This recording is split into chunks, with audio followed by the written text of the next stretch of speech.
Day 3 in Barcelona saw some close finishes, including our very first golden ball of the tournament here in the Fancode European Cricket Series. It's been an exciting week of cricket so far, and on the European Cricket Network there's going to be plenty more action today with 5 T10 matches. This is the Fancode European Cricket Series and it starts right now.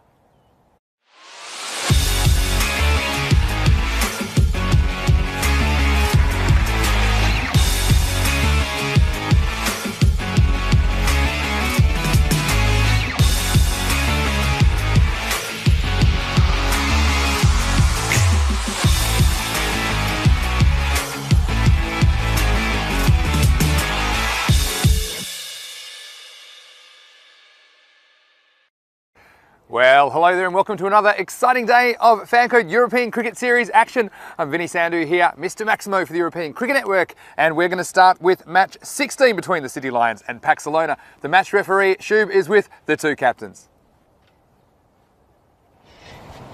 Heads is the call. Head is it. Congratulations. Thank you. What are you going to do that? I like field. Okay. Pakcelona have won the toss and elected to field first. Well, there you go, Raja Khalik Uraman winning the toss and electing to field. That's a bit of a surprise because I know that he was leaning towards batting first before the toss, but I think that once this pitch was uncovered, he saw there was a bit of dew and perhaps it would be a little bit difficult for batting early. Well, City Lions, they played their first match on Tuesday and they went down by 10 runs, but they were there and thereabouts. I think they'll be relying on their star player, Sikandar Raja, to get them off to a good start. So it's going to be a very exciting day of action. And this pitch, well, like I said, there's a little bit of moisture on it at the moment, and that just means the ball can skid through. And we've seen a few balls keeping low at times. Well, the weather today in Barcelona, it's going to be a beautiful day. Still a little bit chilly, a maximum of 15 degrees, but the main thing is the rain will stay away. So let's get ready for the first ball of what's going to be a feast of cricket here in Barcelona. It's over to you, Rico Full. Thank you, Vinny. And yes, buenos dias, everybody. And welcome, bienvenidos to Barcelona here in Spain. And yeah, look at that view. It's absolutely beautiful. And what that shows you there as well is this morning it is very clear. It's going to be a nice sunny start to the day. You can just see the sun starting to bless this beautiful cricket ground at Montjuïc, the Olympic Stadium. And you can see there from the captains, it's still a little bit chilly this morning. It's been hard work getting my fingers going, writing my little notes. So it's going to be a fresh start. I think we will once again see one or two of the fielders shy away a little bit from these very hard wide kookaburra balls when they're coming their way, but they'll soon warm up. And we're expecting a fantastic day of cricket. You can see there coming up on your screens the fantasy dashboard, and City Lions versus Pakcelona. Pakcelona winning the toss and deciding that they want to take the field. Now, they've had not the best of starts in the series so far. Pakcelona, they've lost both their games, so they'll be looking to get off to a good start. And once again, like I think both of these teams, the weakness for them has been in their batting. So it'll be interesting to see how the City Lions go about. They also lost their first game, and that was against the Barna Royals, chasing just a low score of 86 for 8. They managed 76 for 7 as Vinny Sandhu is making his way into the commentary station. Good morning to you, Vinny. How are we this morning? Well, good morning to you, Rico. Well, I sprung out of bed this morning. I sprung my step because I'm really excited to get back here and see some more 10 over cricket. Yesterday we had some cracking finishes, didn't we? Especially in games 12 and 13. We had our first golden ball of our time here and our first golden ball of 2021 in the Fancode European Cricket Series. And I'd like to welcome all of our viewers, including all of our 160,000 subscribers on YouTube, and of course everyone watching on Fancode in India. It's going to be a great game. Mohammad Amir is going to kick it off. Runs down the leg side and for the call there. But Rico, how was your night in Barcelona? There's not too much to do at the moment, isn't there? We just go back to our rooms at night, and it's one of the things that's probably keeping us on the straight and narrow, but I'm certainly excited for the cricket during the day at least. Yeah, just watch this delivery. And once more, just aiming, getting it down the leg side. He's just got to get his radar right. How was my night? Well, I think I'm surprised you couldn't guess what I was doing last night. There was only one thing really to do. Like you said, not a lot happening in the evenings here in Barcelona. So yeah, I was right back there, and well, I was watching a game of cricket. And which game was it? Well, it's Men in Blue versus Gracia, as that one is played out there down to the boundary on the leg side. And it, of course, was the match number 12, Men in Blue versus Gracia, which went to the golden ball. What a game that was. The excitement there. What and a finish. It had everything. It had absolutely everything. And when you watch that game, you have to ask yourself the question, how can you not like this format of the game? It's absolutely fantastic. You said it, and we hope you're enjoying the action wherever you're watching around the world. Let us know in the YouTube chat, of course, where you are watching from today. We've had viewers from all over, all the continents, I think. If we get one from Antarctica, I think we'll have collected the whole set. I don't know if any penguins are watching down there, but it's great to have your company, and we're going to settle in for a great day's cricket with plenty of excitement. This next ball's pulled away, and it might be the first boundary of the day. Yes, and it is. So the City Lions, after going down by 10 runs in their ECS debut on Tuesday, they've made a solid start here in the first over of the match. Yeah, as I was saying, City Lions, they want to come back here with a win. And Pakcelona as well, they lost out to the very strong Pakcelona, and they also were beaten by the other team that made a debut, the Ripple Warriors. This is Sikandar Raja on strike, and next ball. Just, you see this first thing in the morning, some of the players struggling for their timing. Probably affects all the players equally with the ball in the bat. But Rico, we saw a pretty low scoring game in the first match yesterday, didn't we? It was 63 to 52, and you wonder if this might be a similarly low scoring encounter. Playing and missing there, getting his line better now, finding his shape, finding his rhythm. But that's at the end of the over. Yeah, 7 for no loss. Our first over, nice start there by Mohamed Amir after a couple of stray deliveries early, but just the one boundary. And we've seen some power plays, we've seen some big ones, we've seen some little ones, and it's very interesting to see how the batsmen approach it, whether they really go after the power play and try and get ahead in the match, or if they're more conservative and just try to set a solid foundation for a late innings assault. And this is the captain, Raja Khalik Rahman, who will bowl the second over. Yeah, I'm not surprised. He's been bowling well. He took 2 wickets for 28 against the very strong Pakcelona. No ball. Yeah, it's a no ball because he's hit the stumps, has he? Yeah, he's hit the stumps. You'll see it's in the replay. It's the first time we've seen that. And it's a good rule they've brought in. It used to be, well, no call, and sometimes be distracting for the batsman. And then there was some call for it to be a dead ball. But I think, if you delivered the ball, batsman would everyone to the no ball call, and it's going to make this a free hit. Yeah, just having a practice, probably just having a little bit of difficulty getting himself nice and straight. It's actually this morning, his foot. It's actually his foot that knocked the stumps over. You see there, kicking out to the side. So, bit of kung fu magic from the captain early. It's the free hit, so it won't be out. Just be one run out to deep mid wicket. Yeah, what about you, Vinny? What does Mr. Maximo get up to in the evenings? I just put on some tunes, and I did see the golden ball again on social media. It was all over the place, really. We had plenty of great highlights, actually, if you follow us on social media at European Cricket. Plenty of great highlights and clips going up there. Next ball, a little bit wide. What about you guys, wherever you're watching around the world? Let us know what you're doing today. Are you at work, or are you skipping work to watch? Are you watching secretly at work? There's all sorts of viewers we have on the YouTube channel here. Oh, he's gone big, but he's only managed to slice it in the air. Oh, and the catch has gone down. Well, he looked really set for that. He was in position. I thought, he's got to go. But Tazib Hussain lets it pop out, and the chance goes begging. Yeah, and that didn't surprise me because it is very, very chilly, and I don't think there are any easy catches. Poor Tazib Hassan wanted to be anywhere else than under that. And a big let-off here early. And the City Lions, of course, they've only played one completed match in the ECS, and they'd be very keen to try and open their account as far as wins go. Give them some confidence. Of course, both these teams without a win, Rico, going into today, so they'll be super keen to get on the board.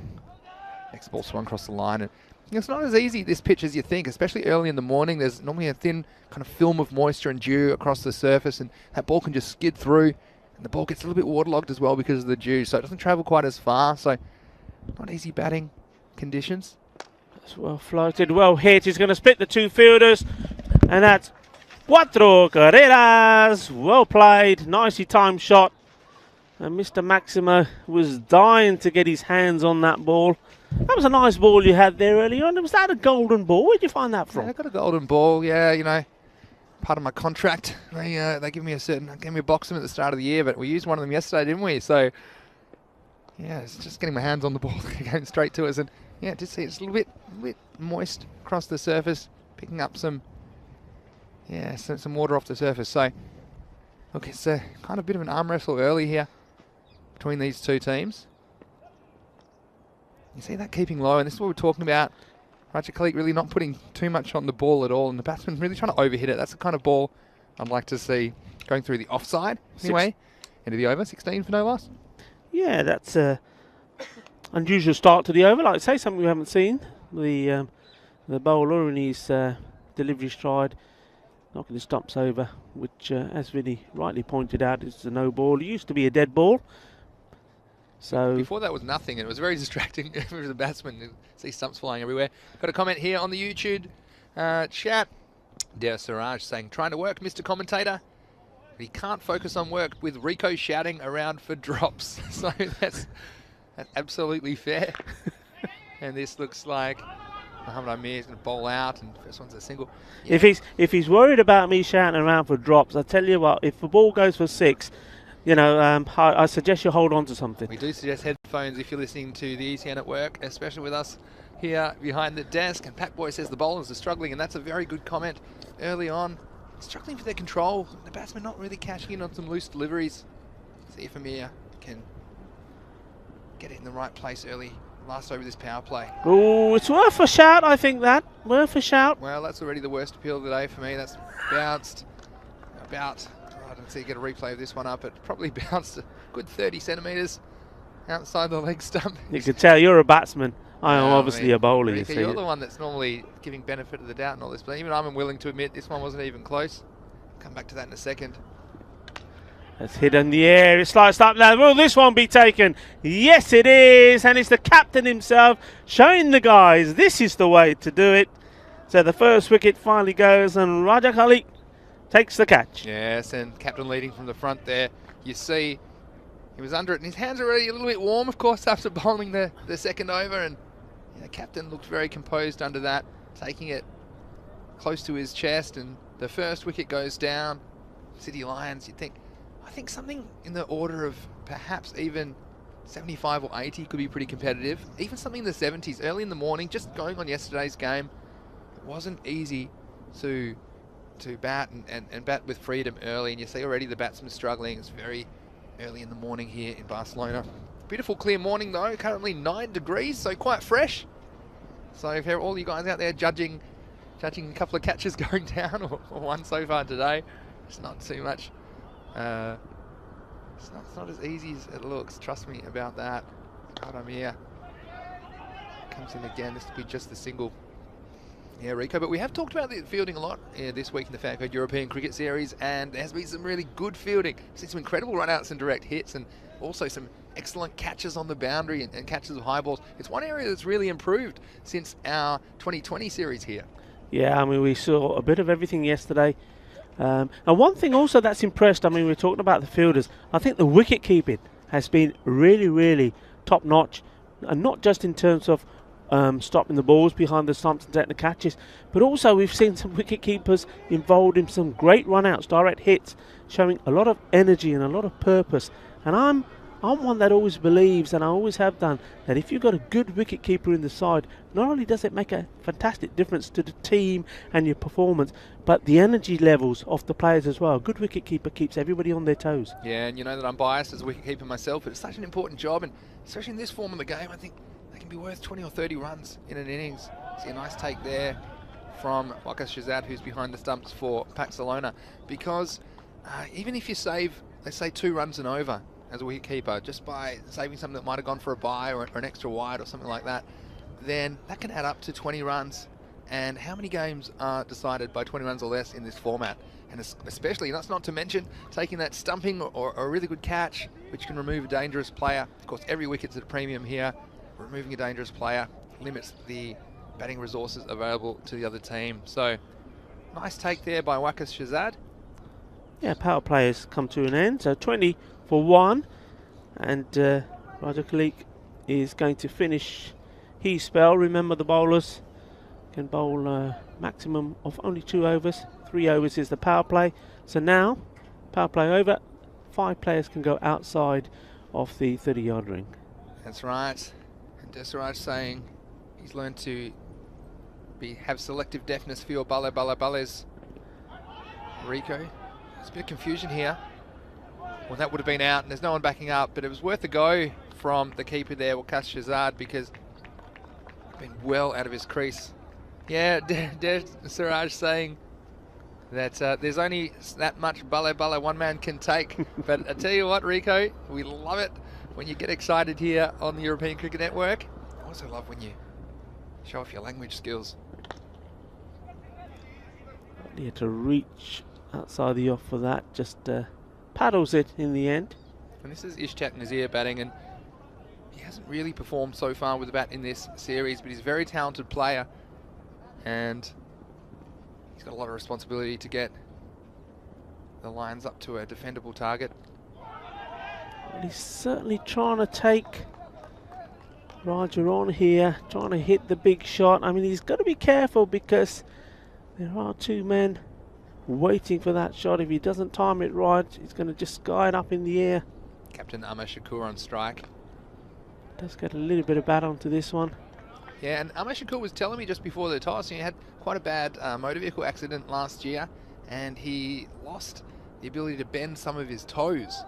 So it's a bit of a hindrance to him, but so he feels he's not playing at his full capacity at the moment, but he's still out there in this kind of cold weather. I'm sure it's very difficult for him to get that kind of what's the word, that kind of spring out of his feet and his footwork to be what it would usually be. But it's great that he's out there, and that shows the kind of commitment we're talking about. He's out here leading his team in the ECS, and he was also telling me it's a great chance for us to test ourselves against the other teams in the area and test ourselves in this level, in this form of cricket. So wish them the best of luck. Oh, and that just missed everything. He's just not getting his timing right here at the moment, trying to hit big, but really at this stage maybe he's better off just getting himself into some kind of rhythm. And that's another over that goes by, and again another good one. So that gamble there by the captain, bowling himself in the power play, Raja Khalik, has paid off. Yeah, so 24 for 1 at the end of 4 overs. You see Raja Khalik Uraman is taking all the pace off the ball, and there's just some discussion about who might bowl the next over for Pakcelona, and they've settled on an option now, and it is Ali Imran to bowl the 5th over. And these games go fast so quick, almost at the halfway point of the innings already. Ali Imran with his first ball. Good start from him. It's always nice, I think, as you're a bowler, especially in these conditions, a little bit cold. Your hands, as you said already, Vinny, are a bit, your fingers are a bit numb with the cold. If you get the first ball nice and straight onto the stumps, it makes you feel good, gets you in a good rhythm early. In he comes again for his second ball to the left-hander. That's hit hard, but straight to the fielder. And he finally finds the middle of his bat. Yeah, and you know, it's a nice shot, even though he only gets 1 for it, but that'll fill him with some confidence. And see Ishaq down there on the boundary, wringing his hands. It's in the air, this should be taken, and it is. That's a very, very good grab. And that is Tazeem Hassan. He did drop one earlier, but he's made up for it this time. Oh, and I tell you what, that's very, very well done by Tazeem Hassan. We said how there's no easy catches. That was hit flat and hard. We said only 9 degrees here in Barcelona. And the man, after dropping the early chance, I really thought he might struggle to hold on to that, but it was a good catch. So credit where it's due. Tazeem Hassan, take a bow, because He's taken a very, very important catch and removed the dangerous Abid Hussain. Yeah, and good bowling change there. I mean, you saw the captain, he was having a think. For one moment, he was looking to deploy somebody else into the attack, but in the end, went for Ali Imran and made the right decision. That's taking a wicket. So success for Ali Imran in his first over. New batsman, Nasir Ahmed, he's at the non-striker's end. That's hit hard. It's a chase on here, but he's not going to get it. Feeling there, very cautious. Gitti, पर चौका हो गया. 4 más. Así mejor. ¿Qué partido eso? Cricket aquí en Barcelona. My, 4 carreras. It was a good shot, and the long one had just gone a bit wider, and he took full tolls. The next ball was misfielded straight through the legs of Mohammad Amir there. But yeah, you saw there Tazib Hassan, after taking that catch, he's got a little bit wider, thinking that the left-hander might hit across the ball a bit more, but that was a nice straight shot and blasted down the ground into the officials' tent, and they were running for cover. 4 more. The new batsman, Nasir Ahmed. Yeah, Nasir has a job to do in the middle overs here for his team, the Lions. I think they post something in the range of 80 or 90. Down the leg side, and an easy decision for the umpire. And good backing up there as well from Amar Shakur. So that's 2 wides, and have to bowl that again. Yeah, the captain, Amar Shakur, hit the last couple of shots quite crisply. Maybe you can feel his toes after being in for a few minutes. He's trying to launch these, isn't he, Vinny? Down there over the area between square leg and, well, the man on the boundary there and Cow. But hasn't yet managed to make good contact. Now he's having a chat with the umpire there, saying, look, this bat ain't working for me. Can I get another one? Yeah, a couple that came off the middle sounded all right, but perhaps just a little crack in the bat or a bit chipped off, and he'd like to change it. But they have to be quick, of course. They've only got 45 overs to bowl. They're 10 overs. And the batsman can't slow the fielding team down with an unnecessary tax. He does have to change his bat, of course, does have to change his bat. After 5 overs, the score is 34 for 2. City Lions. And another comment here. A question, actually. Kudrat Ullah says, in which place is this match taking place? And we're in Barcelona, Spain. In fact, it's our first series of many series here in Europe for the Fan Code European Cricket Series. We're in Spain for 5 weeks. This is week 1. Monday to Friday, every day. We've got 5 matches starting at 7:30 AM GMT. That's 8:30 in Central Europe. It's 1 PM in India. It's great to have your company, and if you do have any friends or family interested in cricket or sport in general, make sure they tune in. Wow, he's finally got hold of one. Balle, balle, balle. Wow, he'll say, I told you I needed another bat. And there we go, the first one of the day. That's warmed him up. Well, I don't know what that bat's made of, but it's certainly done the job. As Amar Shakur is just waiting for one in the zone, and Shazad Khan's come into the attack and immediately been hit out of the ground. Is that just what the Lions need to spark them towards a decent total here? First up on day 4 of the ECS. And that's a wide ball. Once again, well run by these two, making that 1 extra into 2. Yeah, it was. And it's a very unusual position. A kind of very, I'll call it a backstop. And as a keeper, I used to be quite offended if there was a backstop. But I think in this form of the game, where a lot of fielders are not that useful if the ball's going over their head, do tend to save a lot of runs at this level. It's firmly hit towards the captain. And not risking the single there. Whereas, well, this is what we were talking about yesterday. I think if you go straight away, and both batsmen have got that mindset, you're always going to get there. That's right. And good communication there by the 2 batsmen at the crease. Swing and a miss. Yeah, lovely setting where we are. So to be absolutely precise, we are right on top of the hill in Montjuic. That's what it's called. We're some 185 metres high up, overlooking the harbour here in Barcelona. It's beautiful, isn't it? Did you walk up this morning, Rico? I walked up this morning. You want to walk up the hill, don't you? Yeah, Campo Carlos Pérez de Rosas, if you want to look it up. It's a beautiful setting.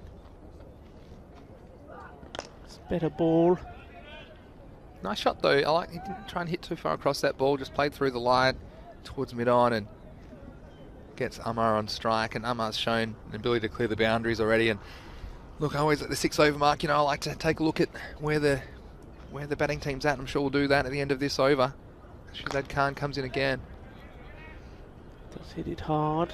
Some of you may be wondering why in some cases the bowler is putting his cap down on the ground, and because these caps are bright yellow, you can probably see that one. It's all to do with the COVID measures. All the umpires. That's gone up in the air. It's gone high up. There is a fielder getting under it. It's gone down. And that was Ali Imran there. He was backpedaling a little bit.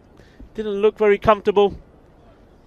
Yeah, it was very high. I tell you what, I don't see any clouds in the sky, but I thought it still might bring rain as that went very high, and not easy at this time of the day. The sun actually a factor for Ali Imran. Didn't see too much of it, and you see him just motioning the sun as it rises over the mountains here. Don't know if he even got a hand on it in the end, and went down, but my money was always on the ball there. Never mind the cold conditions and the hard ball, and you got the sun in your eyes, and he also had second base, I think, from the baseball field around him. So Ali Imran, well, he's done a good job with the ball, but unfortunately he's let that one slip. And after 6 overs, the score is 45 for 2. And Rico, this is where I'm thinking 10 and over gets you to 85. And I think 85 will be very competitive against a Pakcelona team that hasn't yet been able to win a game in the ECS in 2021. And this looks like Kuram Javeed, who will bowl the 7th over. But they're critical overs now. They've got wickets in hand. Only lost 2 wickets. And so, especially the captain, Amar Shakur, I think a lot of responsibility rests on him to lift them to a decent total here. It's well played. We'll take the single. Yeah, so going back to that point, started making.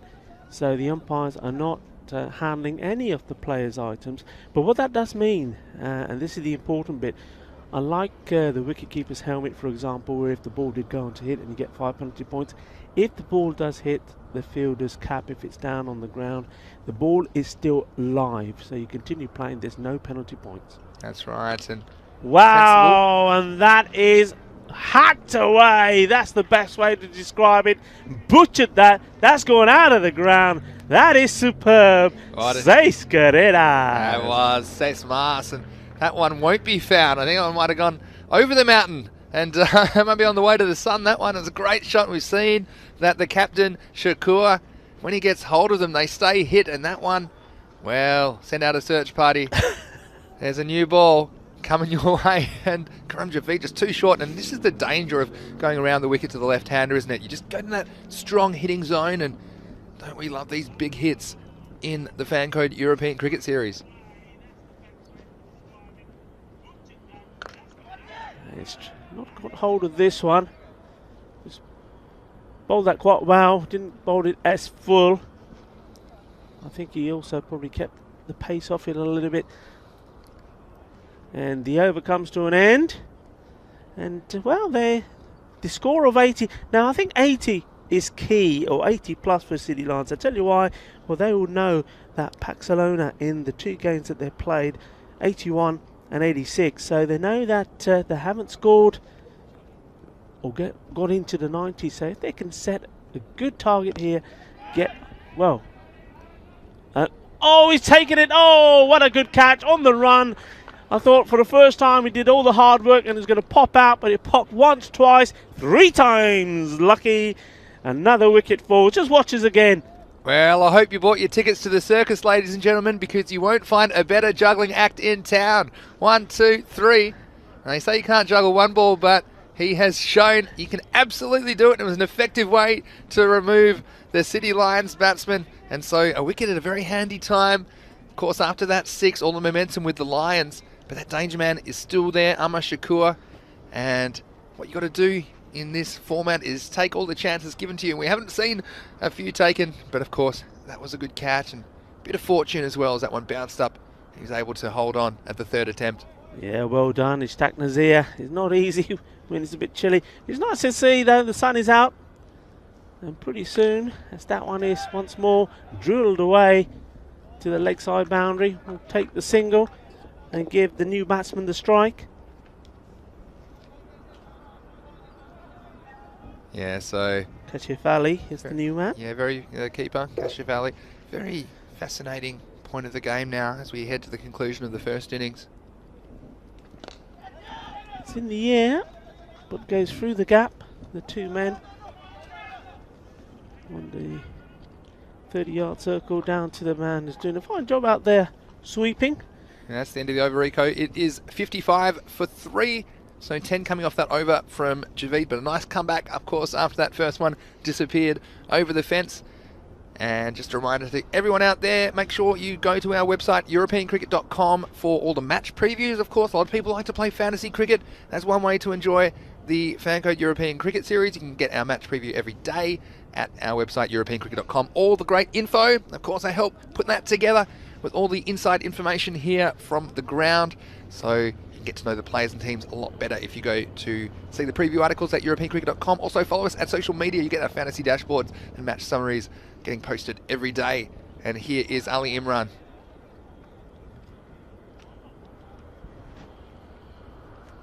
First one just a single.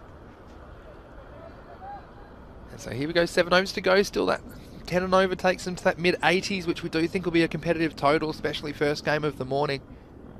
So Imran just bringing the long on a little bit straighter. That leaves a big gap over mid-wicket, and I think Shakur's going to be eyeing it off. Hit hard once more to the fielder. He's done that a couple of times. Yeah, and look, he's hitting the ball well now. And early in his innings, he was struggling to get any sorts of timing or whatsoever. But even those shots, he's hit a lot hard along the ground to long off, and they're proper cricket shots. And you just don't want to get on his pad, so do you, Shakur? He tends to be very strong on the leg side.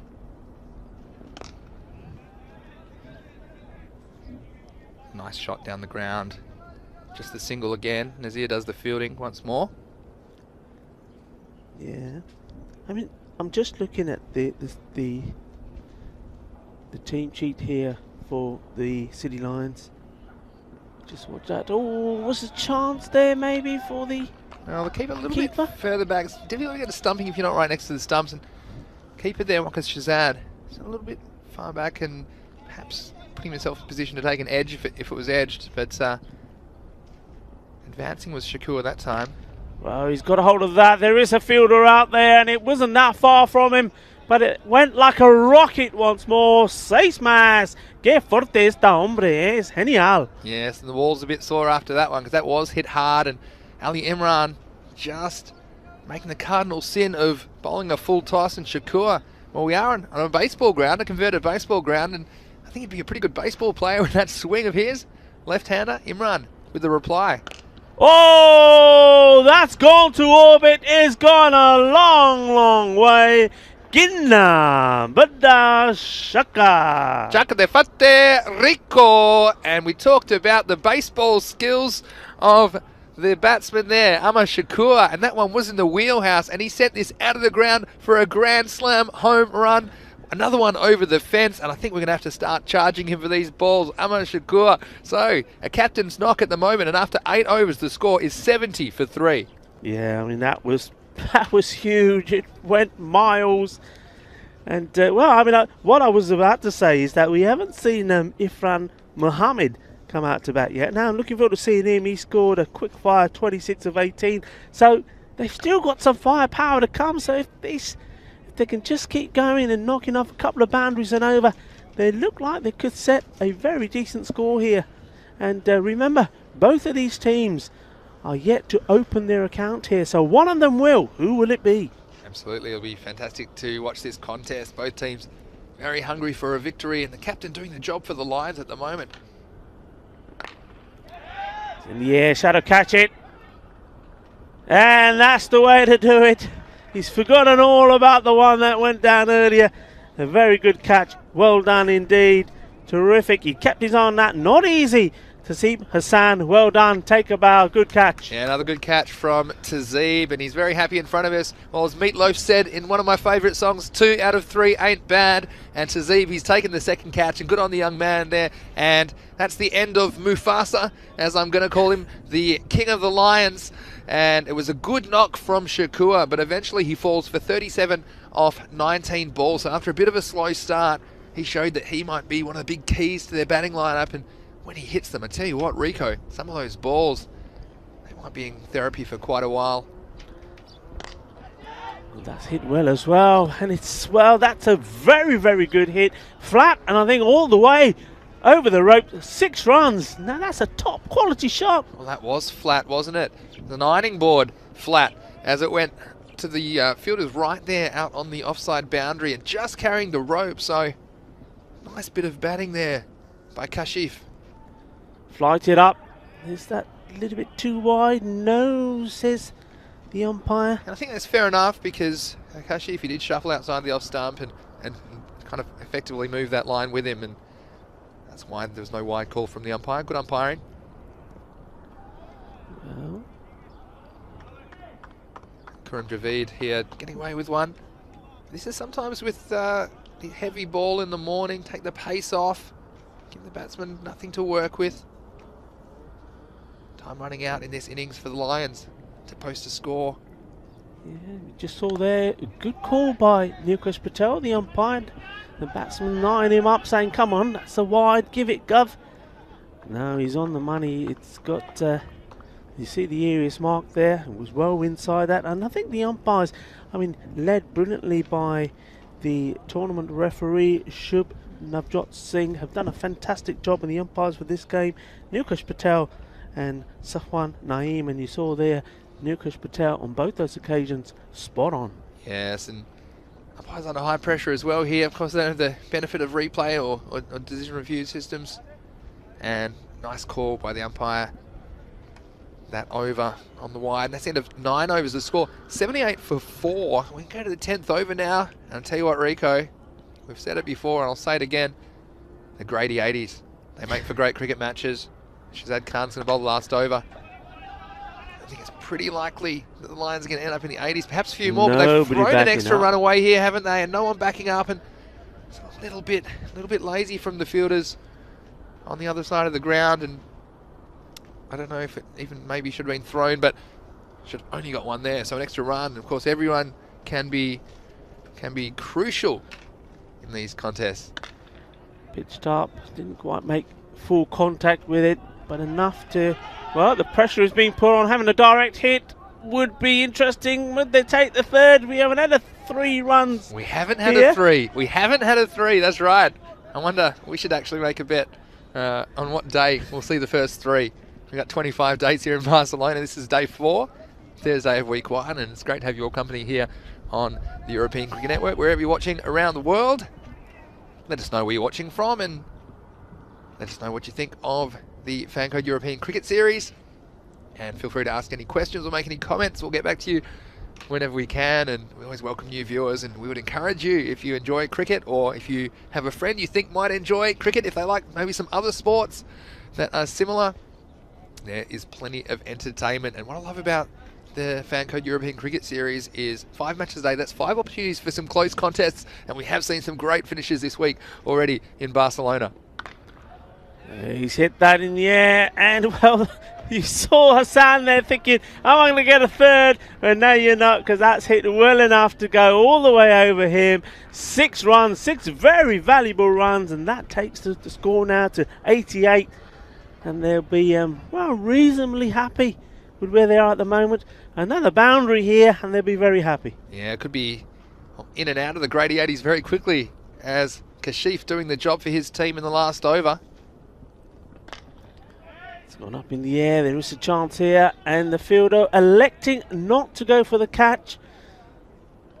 And oh, that's unfortunate for him, and what we were talking about earlier. Wow, I tell you what, yeah, we got our first 3, didn't we? And that was fortunate as the ball hit the edge of the pitch. And Ishtiaq, it was an interesting decision to let it bounce, and he just decided, rather than risk the fingers, because he will have to open the batting for Pakcelona, he decided he's gonna let it bounce, and I'm gonna run him out. And he would have had a good chance to run him out, but just pulling the throw slightly, you'll see it actually hits the edge of the pitch, bounced away from the keeper, and didn't have a chance. Did Wakas Shazad. And that's the first 3 of the tournament. There it was, Rico, on day 4. Oh, they're going to come back, I'm sure. Well, I think that was the case of the striker and the non-striker had a chat, said, yeah, we're going to take 2. The striker's like going, and he's turned around, and then the non-striker, when he's got to the striker, then said, no, change my mind. Yeah. We'll only take the one. So here we go. We've got 92 with the ball to go. They won't quite make the century. Wow. They'll get close though, Rico. Or will they? Oh, he's spilled it and given the boundary away as well. 4 runs. Yes, and that was one that there was a chance, and you wonder if it comes down to a last ball finish, will that prove to be crucial? He could have saved 4 runs here if he'd taken the catch. It wasn't an easy one by any means. You can see the shadow there behind him, so coming out of that sunny part of the ground. But it was Muhammad Amir down there who'll be disappointed with that. But at the end of 10 overs, the City Lions batting first. After being sent in by Pakcelona, they have posted 96 runs for the loss of 4 wickets. And Rico, I tell you what, it was a bit of a leisurely start to this game, match 16 of the Fancode European Cricket Series. But in the end, we did see a fair bit of entertainment and some big hits from the captain, Amar Shakur. Yeah, it just goes to show again in this format, you get the batting side, they were just like, as I would say, ticking along, a little bit of ticky-taka, nothing major. There was a few sweet, and it all made a difference. And Hassan, his day didn't start well, dropping that one, but he made up for it. Well, it was true, wasn't it? The young man there saying, oh no, I think people noticed. And Raja Khalik just had a tactic of taking all the pace off the ball. Oh, Imran, well, we saw some interesting fielding from him at times. He had the sun plaguing him, but he did bowl reasonably well. And Raja Khalik saying, well, I'll show you how to do it, boys. Safe hands at cover.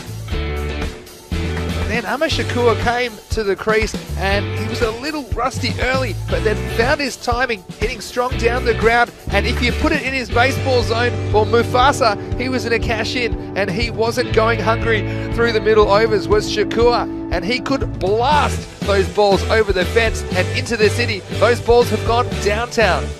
Yeah.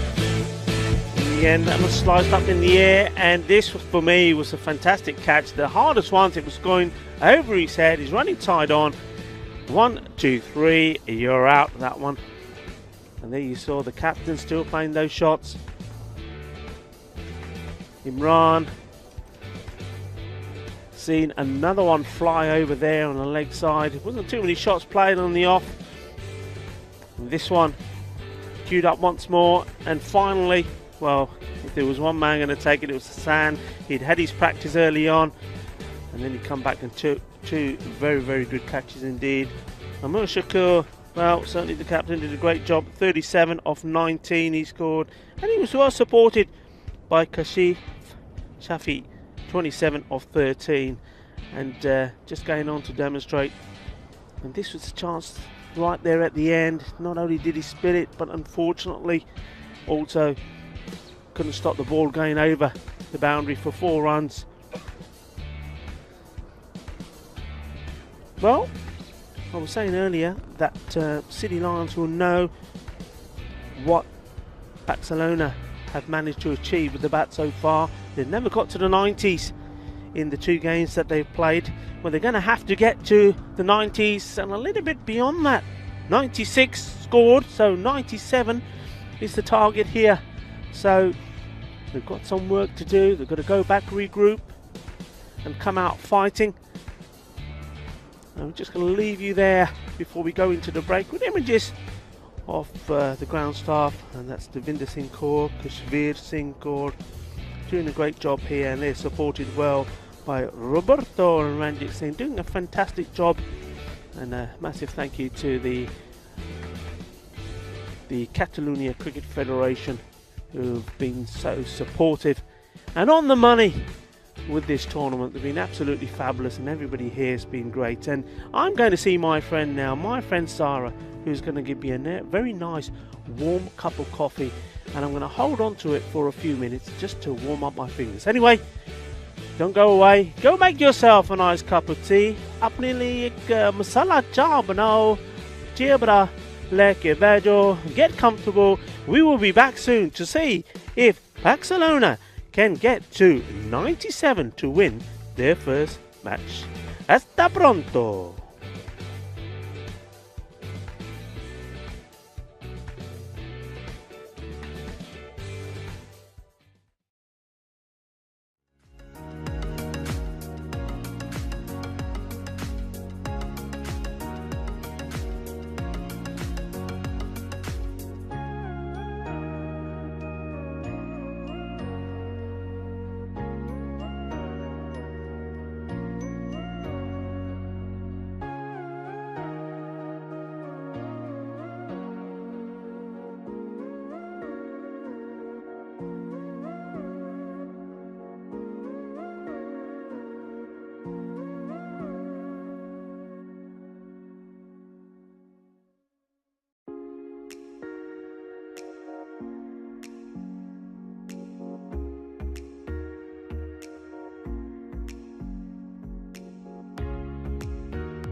Bienvenidos. A very warm welcome back to you. Global cricket family here. Back to the Mountjoy ground here in Barcelona. And we're getting ready to see if Pakcelona are up for the challenge and well, the task at hand after the City Lions, thanks to Amor Shakur, 37 of 18, Kashif Shafi, 27 of 13, making 96, losing the 4 wickets doing it. So 97 required. The umpires are in the position. Quick summary of my highlights for day 3 matches yesterday. Tabish, the clubber as I called him, Kukash, for the Stars. He made 50 yesterday, 50 of 21 balls. Then there were some good bowling performances. Umar Reis from the Stars as well, taking 3 for 11. Musharraf Hussain, Bengali Cricket Club, what a day they had again yesterday, took 3 for 10. But the star performer had to be Gracias Trilochan Singh, and he took 4 wickets for just 10 runs. So that was some of the highlights from yesterday. Looks like we're getting ready to go here. Looks like Waqar Shahzad will be opening the batting, and Sohaib Mohammed has been given the ball first up. And here's the first ball, and it's an absolute peach of a delivery. How about that? What a start. Well, similar to what Abhishek Boraka did yesterday for the men in blue. He's come up and bowled the very first ball, and he's knocked them all over the place. First ball, wicket. How about that? What a start. That's absolutely just what they needed, as in the fielding team. But a disastrous start for Pakcelona. Waqar Shahzad is on his way back, and somebody else who's on his way back, and in the house is Vinny. Did you see that, Vinny? I did, and every time I'm on my way back to the commentary box, there seems to be stumps exploding everywhere. Looked like TNT in the base of them there, and the first ball of the innings, what a start. Incredible work, and just what the Lions needed. Look, they'd love to get their first win over the Fancode European Cricket Series in this match, and they couldn't have made a better start than that. Well, that was just, and you know, it was one of those, you know, you sometimes see like bowlers really giving it everything, running in and, you know, they're huffing and puffing. It was almost like a couple of steps, there you go, on the money, bang, adios amigo. Well, second ball to come. New batsman, Mohammed Amir.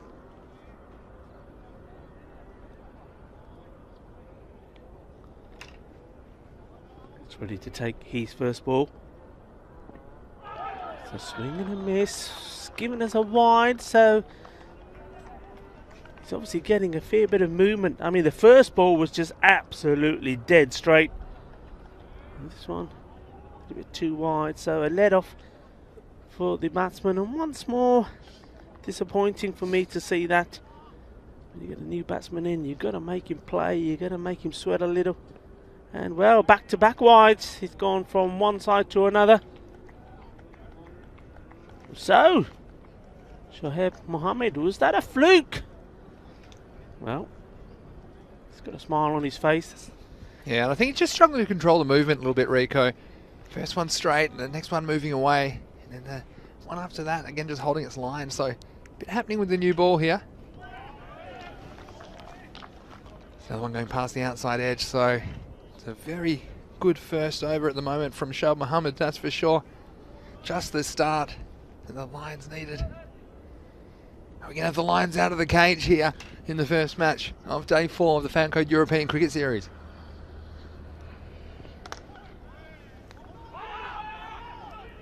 Well, thought about the single, but then I suppose the captain of the batting team, Roger Khalik, at the non-striker's hand is probably not the quickest between the stumps, so deciding against it. Well bowled, he's got that shuffle across. He reminds me a little bit of Fateh's Happy Singh. That's Amir Raza. Trigger movement here, and There's a bit of outswing, I should say, as well from the bowler. Struggling to negotiate at the moment. Very, very good first over at the moment. Yeah, Shoaib Mohammed will want to get one bang straight on the stumps, and not there. That's too short. And, well, you're going to bowl that, you're going to get punished. There is a man out there, but you can do nothing about that. The first boundary of the innings, 4 very valuable runs for Pakcelona. Yeah, and it was the first time he's dropped it short, wasn't it? All those other balls, pitched it up, gave it a chance to swing, and of course we saw what happened on the first ball. But dropping short just gives the batsmen an opportunity to set themselves, and with very few outfielders in the power play, it's always going to be 4. That's lifted away again over the man in the 30-yard area, and that's 4 more. So, well, a good end to the over, a disastrous start, but some valuable runs, which takes them to 10 for 1 after 1 over. You know, I was just going to talk about this run chase, and, you know, I talk about benchmarking, which is kind of just staying on target with your chase. And obviously when you're chasing this score, 96, you know, I think, again, 10 and over, it's a really easy mathematical calculation to do when you're batting. So the fact that they were able to get those 2 boundaries makes all the difference in the complexion of this game. Those 2 boundaries to Muhammad Amir were very valuable, because 2 off the last over, 2 off the first over I should say, and 10 off the first over look very different. And we're going to see Sikandar Raja coming to the attack. He was very good in taking 3 wickets in their previous appearance, but again, you're not too obsessed with these marks, and probably maybe 9 and over is probably a more acceptable target as well, because you can always get a handful more at the end, and when the pressure's on the fielding team. So probably be looking at 9 and over here if I'm in the batting team, but also the power play. I do want to cash in the power play, so if I do get the kind of ball I think I can hit, then I'll be backing myself to go over the top. But play good cricket shots. You know, when he's slogging here, you've got plenty of gaps, particularly on the offside.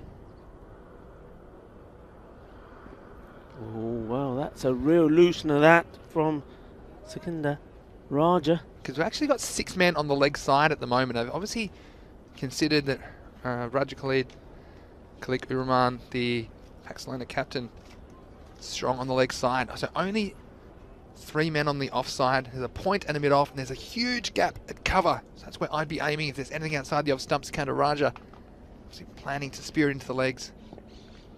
Oh, there's a little snick there. Yes, he's got to go. A very soft dismissal. And he'll be very disappointed with himself. And, well, we've had a first baller. And now, well, we've had technically... Yeah, well, that's unfortunate. Another first baller, yeah. technically, I suppose, with the first one being not a legal delivery. Yeah, well, that's unfortunate for the captain there, Raja Khalik, because he kind of took the bait, and you wonder if it was intentional or not, but there was a huge gap at cover, and he tried a little bit too hard to force it through that gap. All he could do was get an outside edge, and it flew through to the keeper there, Kashif, who batted very well and now is providing a safe pair of hands behind the stump. So Sikandar Raja, we saw he did it the other day with his 3 wickets for the City Lions in that game against the Barna Royals, and he's done it again here in their first match on Thursday in the Fan Code European Cricket Series. Well, that's a massive blow to Pakcelona, and I suspect that Raja Khalik, the captain, promoted himself up the order to give them a good start, because he is, as he was saying, Vinny, a big hitter. He likes to hit the ball big over the boundary ropes. But on this occasion, wasn't able to, but that's more of what they need. And once more, after a wicket goes down, the response is good, positive, a nice shot, straight down the ground, and splits the fielders for 4 runs. Well, I tell you, the only person that was going to field this unintentionally was going to be the non-strikers. That's whizzed past his ears at a rate of knots. And that does look like Muhammad Amir at the non-strikers end. They're having to take evasive action. And we see Nazir coming in here at number 4. And we've seen him open the batting before for Pakcelona, but they are planning to hold him back a little bit and perhaps take the pressure off, let him bat with some freedom in the middle overs, because he hasn't really come off so far, but he's in very early here in only the 2nd over. Yeah, very much so. Pakcelona, difficult little chase for him. Yeah, it is. I mean, it's going to be one of those. I mean, Sukinder Raja, he's a clever bowler. I think he's one of those guys. He's always thinking what he's doing. I don't think it's just the case of he just runs up, let's go the ball. He's got a plan always in mind, hasn't he? So you see that again. Oh, that's well bowled. He held that back nice and straight, inviting the batsman to come out, knowing, well, okay, it's straight. You're going to come down. You miss it, keeper's there, or I'm going to bowl you. Yeah. Now, Pakcelona, they've got a tough game on here, but they're right back on again. So the other key thing is, and we've said this a number of times, okay, the one most important thing is when you got back-to-back games is your very first game, no matter what the outcome is, you try and play a good game, a positive game. Even if the chips are down, try and finish on a high. Oh, that would have been a super take. Wicket-keeper diving to his right. Again, Kashif Ali almost taking his second catch. Wow, this would have been absolute screamer. You see this on the replay thanks to our partners at Spring Productions. Raja getting the outside edge, and he kind of went with 1.5 hands there. Kashif, he's already taken one catch in the over. And a let off, and you wonder if that might come back to bite the Lions. They made all the early going in this innings. And a tough chance. And we talked about the importance of wicket keepers, and they're the sorts of things as a wicket keeper. You're a leader of the fielding side. If you can hold on to something like that, it just sparks, and it sets the standard for all the other fielders. Absolutely, yeah, and it certainly would have on this quite a chilly morning, warmed them all up. But at the moment, they're doing well. 16 for 2. That is their strength. We saw that already from the City Lions in the field. They're very good. They're good bowling. But going back to what I was saying, so it's very important, no matter what the outcome here, Pakcelona have to remain positive. They have to take that positive spirit into their next game. Now, talking about that next game, Vinny, I know that we've had the coin toss already. What's the details? Yes, I've come straight from the toss for the second match of the day, and it's Pakcelona again, and they'll be taking on the Barna Royals. And I can tell you the news from the toss is that the Barna Royals have won the toss for match 17, and they have elected to bat first. Oh, he's put it down straight for a routine catch. Well, he's being placed in that position for it. Shahid Mohammed put the ball in the right area, and the catch goes down. Well, I'll tell you what, I don't know about the laws of space and time at short third man, but we've seen a lot of easy catches going down in that area, haven't we, Rico? You see here the batsman trying really hard to go hard in the power play, but the main thing is you've got to hit the ball. That's what I say to these guys as well. The main thing is hitting the ball is the most important thing. Hit it correctly and then worry about hitting it hard after that, because these fields, they're not very big, and if you make good contact, you get value for your strokes. Don't have to swing too hard. He obviously hasn't listened as that one's been swung away, and just got the end of the bat on that one. They'll just get a single. Tell you what, I'm just watching these last couple of balls from Shoaib Mohammed. He's getting some very good movement. If he could just get for me, he's starting wide and it's going wide. If he can angle this ball starting off towards mid and leg, I think he's going to be unplayable, you know, if he gets the right length on it. Yeah, but what it is, sometimes if you try and do it with your arm, then you lose your swing. So the way to do that, you have to take your run up a little bit wider, get that body angle.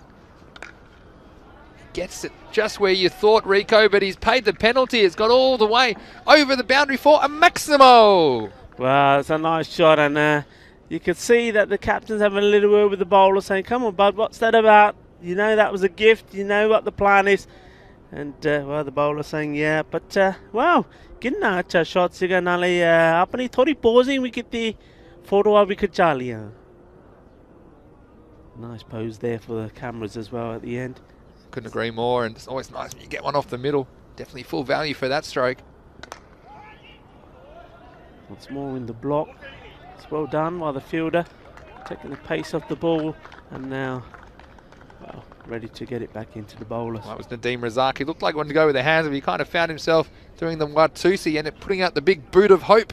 But luckily his prayers were answered, and that would have looked a little comical if that had gotten through him to the boundary. But that's the end of another over.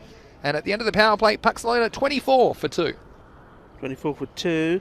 And it looks like they're going to, both the opening bowlers are going to bowl themselves out. So Sukinder Raja is ready to bowl his second. And we've got some comments on YouTube channel here. Joseph Foster saying some nice swing for the bowler. I think he's talking about Shoaib Mohammed, particularly in the first over. Was moving the ball around. And thanks, we always appreciate your comments and questions on the YouTube chat. Let us know if you'd like Rico or myself to answer any questions about cricket in Europe or getting our thoughts on the series. Oh, he's absolutely mullered that. That's gone all the way. He's giving it some welly and gets the Maximo. Seis carreras. Que fuerte. We often see Skandaraja dishing this kind of punishment out, but this time he has to receive it on the bowling crease, and just the kind of blows which Pakcelona need in these next 2 or 3 overs to put them in the box seat to win this opening match of Thursday. And for another one, sliced it. Shots to catch it. Third man having to come round and do a bit of fielding. They take the single. Yes, and again, luck's a fortune, isn't it? Rico, as that really could have gone anywhere, could have gone straight up in the air, but just enough to get it out of the reach of the third man. So he lives to fight another day. Muhammad Amir. Nazir on strike. Had to reach a long way for that. The bowler wanted it in quickly. And we've talked about these totals between 80 and 100, making really, really good games of cricket. And you wonder if we're in for another one here. And sometimes you just see the batting team cruising. You think they've got it all under control, but 1 or 2 wickets fall, and it's not so easy for the players coming in to keep the pace going. Oh, and he's got his man. And you know what? There was that little shuffle towards the off stump. He left himself in an awkward position, and he just thought if the ball was full and right up there, it was going to cause him some trouble, and that's exactly what happened. And you'll see that on the replay. So another wicket goes down just when I was about to say, well, look at the run rate. They've got it down to under 10, which is where they want to be, and then a wicket goes. Look at that. Stopped right across and made it very difficult for himself to play the shot. Now, if he had done that and also come forward as well, yeah, he would have been, well, in a position to play the ball, but he left himself in a position where he was unable to get back the ball, and he's gone. Rico, that's the kind of ball that should go straight back past the bowler. That's the kind of ball that, with a little bit of movement around as well, you just limit your chances of playing across the line and not giving the full face of the bat. Good decision from the umpire as well. Always like to see those given. And we just mentioned the umpires before. They've been very good all morning, and we do appreciate their work. And you see the danger, especially early in the morning with the variable bounce on this pitch. It's now its 4th day of use, and it does get relayed every week, of course, here in Barcelona. But it was just a decision in the moment, I think, from Muhammad Amir to try and swing that away. He got a bit of a lucky run over the mid-wicket boundary, but he pays the price with his wicket. Well, Shazad Khan, the new batsman, well, he would have done well to reach that.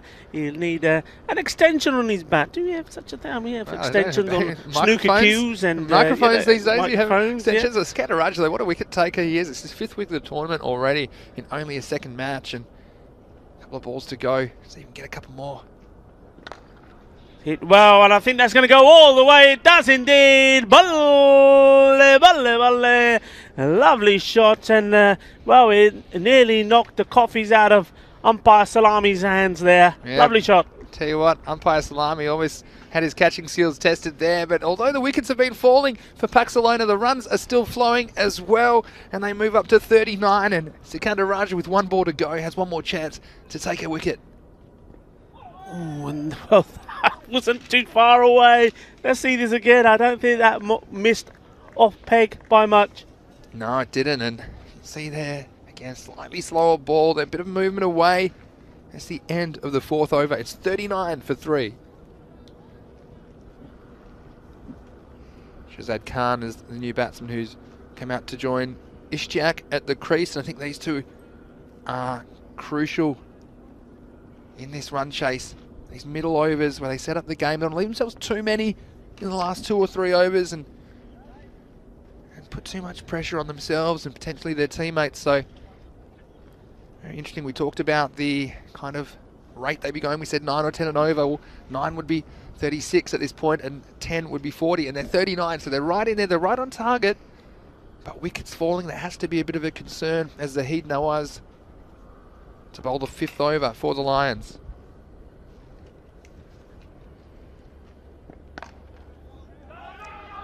Nice start. Batsman thought about taking the single, decided against it. Yeah, one thing that's what's happening here, Pakcelona are making a start, but all, you know, we've seen the batsmen coming in. they've all made starts. The partnership started to go, and then they're losing wickets at crucial stages, unable to maintain a partnership. If they're just able to keep a partnership together for about 3 overs or so. It's a beautiful shot, and looks like it may just... It hasn't gone, it's just dropped short of the boundary, and the batsmen are not aware of it. Now what's going on here? Oh, no. Nobody knows what's happened.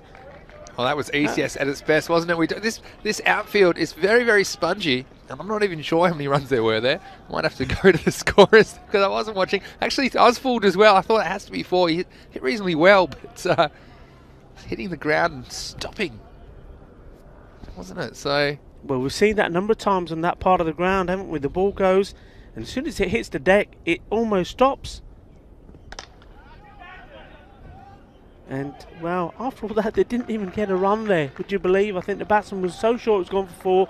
They both were admiring the shot, standing almost in the middle of the pitch, and then had to go back. And again, these are all the things that might add up at the end of the game. And look, I'd be lying if I said that hadn't happened to me before. And it's actually a little bit embarrassing if you hit a shot and hold the pose and don't even bother trying to run. Then there's this moment of humiliation where you have to decide to sprint for a single. It's not the best look. Short ball and punished, is it? Yes, it is. There is a fielder there. Square leg boundary, but he couldn't get to that. Yeah, that was too short.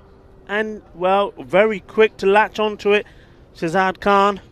I don't think he's going to miss out on those, is he, Vinny? Yeah, these short balls being punished as well. So good length balls are okay because occasionally they'll pop up or more likely to keep low. But if you're too short, it gives the batsman plenty of time to get in position and punish it sideways, square of the boundary.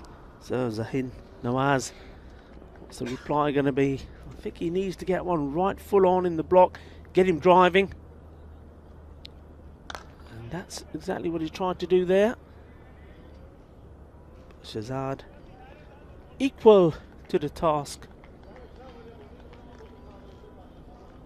Big partnership this, Vinny. I think a lot depends on this. Look, and we saw the value of partnerships, and it was 3 down as well last night when Bengali had a very, very shaky start against Fateh in the 5th match of Wednesday's action, and they were able to successfully rescue their team.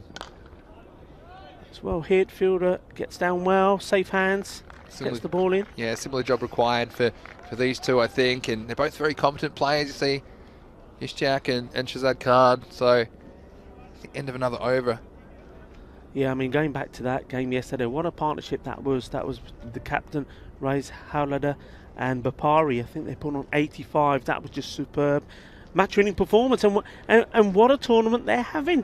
Played 4, won 4. Bengali, a lot of people had rated them as the underdogs in that group A, and only won 1 out of their 7 games in the previous tournament. And they've stormed to 4 consecutive wins, including a very impressive win over the Tigers, who some have as tournament favourites in their first game, and Bengali, and they've won 3 of those games consecutively off the last ball. Did you know that? Yeah. On the last ball. So it just shows you in the pressure situations, the youngsters have held their nerve from Bengali Cricket Club.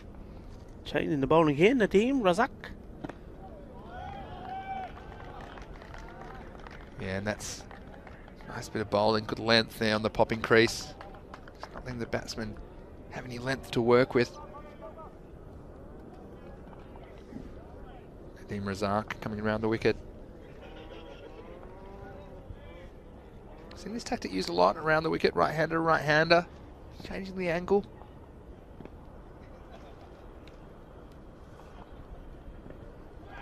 You see, it kind of works, Rico, because you're going that natural angle. It's always kind of going away.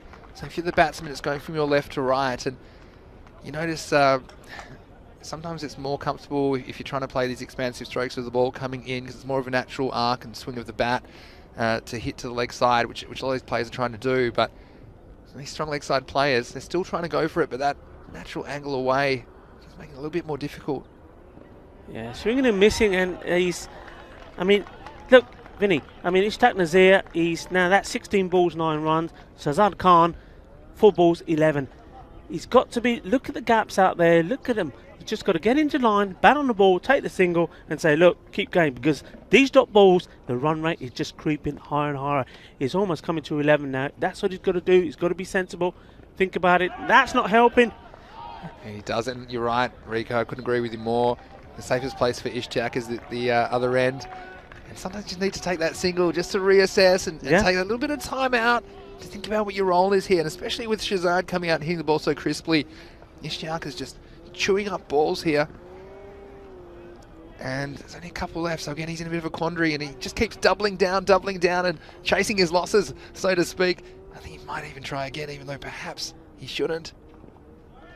Well, he gets away with one there because just a little bit too wide and called wide. But yeah, it's a difficult one, isn't it? And you see this rate and already creeping up to about to a ball, not quite there yet, but yeah, Ishtiak, he's a talented player, but sometimes even the talented players are just a bit out of rhythm and they don't have that long to find it in this short format. There you go, you see he's doing it. And the thing there, you see, every time he's playing that shot, look at what his body's doing. The body is drifting away, so he's trying to play a shot on a ball that is being angled towards him going outside the off stump, but he himself is backing away to the leg stump. He's never going to make contact to it. Yeah, and you know, it's good bowling as well to keep putting it there. And then been pretty accurate this over. That's it. One bounce stop, will it be? Yeah, well done. It was a good stop by Skandaraja, and again, you expect that to be stopped, but all just kind of skating across this surface, wasn't it? And got down, and that's what I like to see. He's a big man, but he got down, got everything behind it, even if he didn't quite get in the middle of the hands or the arms. He had it covered, and don't want to be giving away any unnecessary runs. Yeah, I mean, what an over that was. Just 2 runs from it, and all of a sudden the run rate has gone from creeping around the 10 mark now as 12 point bit. Yeah. So that just goes to show how an over like that and how dot balls can hurt you, and that's why in this format in T10, dot balls are definitely gold dust. And don't get me wrong, I mean, it's the most natural thing in the world to want to make up for, you know, for missing a ball and to try and hit the next one harder. Try and get a 4 or a 6, but if there's consistently dot balls, you do run the risk of having your team slip behind in the game, and that's exactly what happened to Ishak Nazir. And he has unwittingly retained the strike as well. So Moin Safdar starts with a very short one. He will get cuatro carreras for that one. It was very wide. It would have been called a wide ball for sure. But, well, he reached out to it. This time didn't back away, clubs it away for 4 runs. So that will take a little bit of pressure off him. It will make him feel a lot better, especially after that last over. Yeah, and that brings up the 50 for Pakcelona after 6 overs, 6.1 overs actually. And that was too short. And you see the difference is the length there. It's just a bit shorter and allowed Ishak to get back on the back foot and punch it through. Whereas the last over from Razak, we saw the length a little bit fuller, and kind of drawing him forward and drawing his head forward into the stroke and losing his shape a bit. But Safdar will have to come back. Bowls the same again. This could be out. Oh, it is almost a very good catch down there. And now we've got it extra as well. So Nazir Ahmed, who originally dropped that catch, and it's all action all the time here at the Fanco European Cricket Series. Talk us through this one, Rico. Well, I mean, it was a similar ball to the last one, clubbed. But in the end, then poor cricket, the catch goes down. Of course, nobody drops them on purpose. But then the throw wasn't a good one, allowing the batsman to also get the other run. So not only a drop catch, but also an extra. How important will that be? Well, it could be. Can be heading for a tight finish here, the way things are going. And they're just losing his shape. And Shazad, this is one of the things as well. Now, he's 11 off 4, but he's been starved to the strike. He hasn't really faced an over and a half now. And that's the sort of thing that he can also lose his momentum in the innings. He's been too far down the other end. When he does get a go, he might be probably trying too hard to keep up the rate, and it's important that they just stay in the game here, Pakcelona. Just need to stay in touch. Oh, that's very That'll help. Again, yeah, all of these extras help. And, well, Nisar Ahmed, the unfortunate man there on the boundary there on the offside, still very, very disappointed with himself. You can see he's having a few words to himself in his mind, saying, how did I drop that? And, yeah, but he's got the grandstand in the background, not the easiest way backdrop to pick the ball up on. They'll have more fielding to do here. Very short and wide, these balls from Moin Safdar. He doesn't seem to have found any rhythm at all. He's struggling. He's getting up there. There's no rhythm, no fluency, and he's dragging the ball wide, and the batsman making the most of it. It's Shazad Khan. He's not been on strike for a while, and well, He'll be looking for a nice juicy short ball, I'm sure. He's been healing it well at the moment. He's seen the ball well. Oh, he gets away with that one. And that's one of the why we've seen a lot of balls missed outside that off stump, haven't we? Yeah. In this innings, Rico. And you think if Pakcelona don't end up making this target, they're going to rue some of those. They're trying to hit them too hard, and there's big gaps on the offside there. You'd almost push and get two in some circumstances. No one in front of point on the offside in the infield. That was a little bit fuller, still outside the off stump, but that was a better ball. That's the end of the over, Rico. It's 57 for 3. They were 9 off it in the end, and that means off the last 3 overs they require 40. So it's a bit of a tall order, but they do have wickets in hand, and that man Shazad Khan, he hasn't had much of the strike, but he's shown that he can hit the ball out of the ground, and a couple of big maximos at this stage, and I think the pendulum could swing back to Pakcelona. Yeah, I'm just wondering what they do here with the bowling here. I think Nadeem Razak was superb, only going for 2. Now, would they put him on now? I mean, personally, me, I would probably keep him for the next one, maybe bowl the 9th. They're having a little chat, they're thinking about it, and no, I think the decision's been made that Nadeem Razak bowls this one.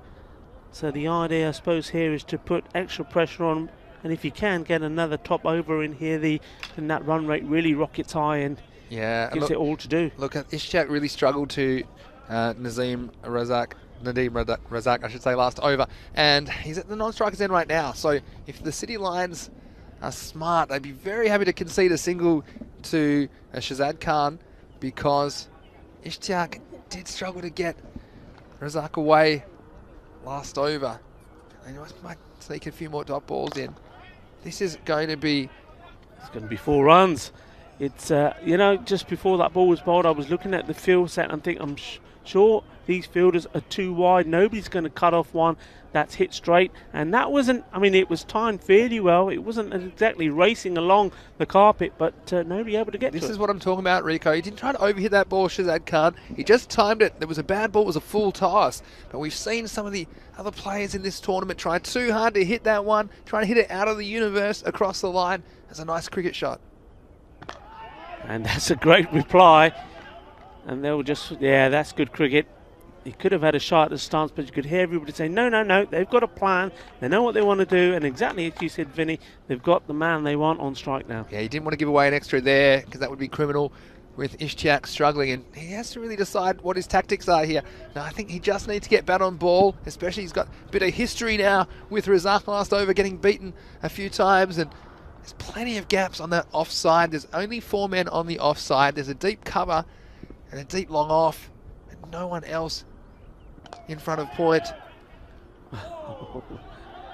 And, well, they just made a fielding change there. They brought the man who was, I suppose if you like, right on the boundary in sort of the point zone into the circle, and pushed back sort of the extra cover on the boundary. And, well, perhaps if they had left things as they were, that would have been catchable at that time. Yeah, that's right. And just out of the reach, it would have been a classic catch. He may have just got a fingernail on that. That's not too pleasant. It was a nice effort from the fielder at point. He's struggling a little bit. But this game hangs in the balance, doesn't it? Just over 2 a ball required. So it's really simple. If you get 2, and kind of keep pace with it. If it's a single, it's the rate's going to creep up on you as a batting team. So let's see what happens. It's well hit towards the fielder. Yeah, and again, good lines by Nadeem Razak. He's got the 2 men back there on the offside. And just putting it out there, he knows that Ishaq struggled in that area so far in this innings, and it'd be difficult for him to hit the boundary required to get Pakcelona back. Yeah, then they're making a change to the offside field. Each of these batsmen, they're rotating the players 1 in, 1 out, depending who's on strike. And that's hit well. There's nobody over there. A couple of bounces, 4 runs. And, well, you just get the feeling that this man who's on strike now, Shazad Khan, he's the key. As he's puts another one to the boundary. That takes him now to 21 of just 9 balls. Yeah, he has been pretty strong in that area, and it's well placed. It's kind of been hit straight over the mid-wicket's head in the circle, and you'll often find there's gaps if you hit it straight over the head of an infielder because the outfielders will be placed at slightly different angles either side. So did well to get that away for 4 runs and a crucial boundary for Pakcelona.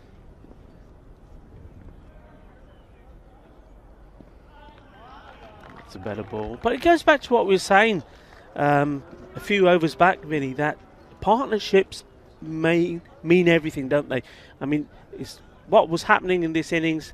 Pakcelona were getting going and losing the wicket, getting going and losing the wicket, just not building up any momentum, no partnership there at all. Now these two, they've been there together for a while, they put a partnership together, and all of a sudden, the context of the game is in the balance. But right now, you think with a few wickets in hand and the way these two are batting, they probably will fancy themselves. Yeah, well, look, they've squandered a few scoring opportunities, that's for sure, but they are still there. They put themselves in a position to win the game. They require 28 of the final 12 balls because the score at the end of 8 overs was 69 for 3. And this looks like Zahid Nawaz, who's coming back in, bowled a very good first over, only went for 7. And this is a huge over in the context of this game. Over number 9, requiring 28 off 12, and they want to get that, say, under 15 to chase in the last over. I think they've got a chance. Oh, he's hit that very well, and I think that's going to go all the way. It is. There are 2 men back there, but they're not going to cut that off. That was sweetly timed, probably the perfect shot, really. He's had a look around with the field. They're trying to set a trap for him outside the offside. He's seen that gap on the leg, and he's played that beautifully. Well, you see Ishtiaq a lot more comfortable with the ball coming into him, isn't he? It suits his natural swing of the bat, but it was all placement again. There were 2 fielders back there on the leg side boundary. That one bisected them, and short boundaries, of course. Only tick over 50-metre boundaries here in the Fan Code European Cricket Series for valuable runs, and so the equation becomes 24 runs off 11 balls. And Rico, we've headed for another really close finish here in the first match of day 4 in the Fan Code European Cricket Series, Spain. Sí, hay mucha tensión aquí en la campo. Vale, ese partido es muy cerca, eh. Round the wicket now. It's in the air, there should be a chance. Will he make up for the one he dropped earlier? Oh, he does, but he juggled it as well. Well, we saw one early in the first inning juggle 3 times. 1, 2, 3 and out. I think that might have been 4 times. Yeah, well, anything you can do, I can do better, say the Lions, as we see another juggling act. And he had the panic stations as well, but he saw it popped up a couple of times. He did everything right. Just imagine the different reaction from your teammates if you hold on to that or if you don't. But he got away with it, and that's a crucial wicket at this point of the game, with the game hanging in the balance. It brings a new batsman out to the crease. Of course, Shazad Khan is still there, and he's looking pretty good, but this is a real toss-up for me at the moment. And another great contest. You get 5 of them every day here on the European Cricket Network. This T10 action throwing up plenty of close finishes, and you won't get this kind of cricket entertainment anywhere on the planet. It's great to have you with us wherever you're watching around the world. Yeah, absolutely. And credit to Zahid Nawaz, the bowler there. The first ball over the wicket was smashed away for 4, and immediately making a change and coming round the wicket and getting a wicket. In he comes again.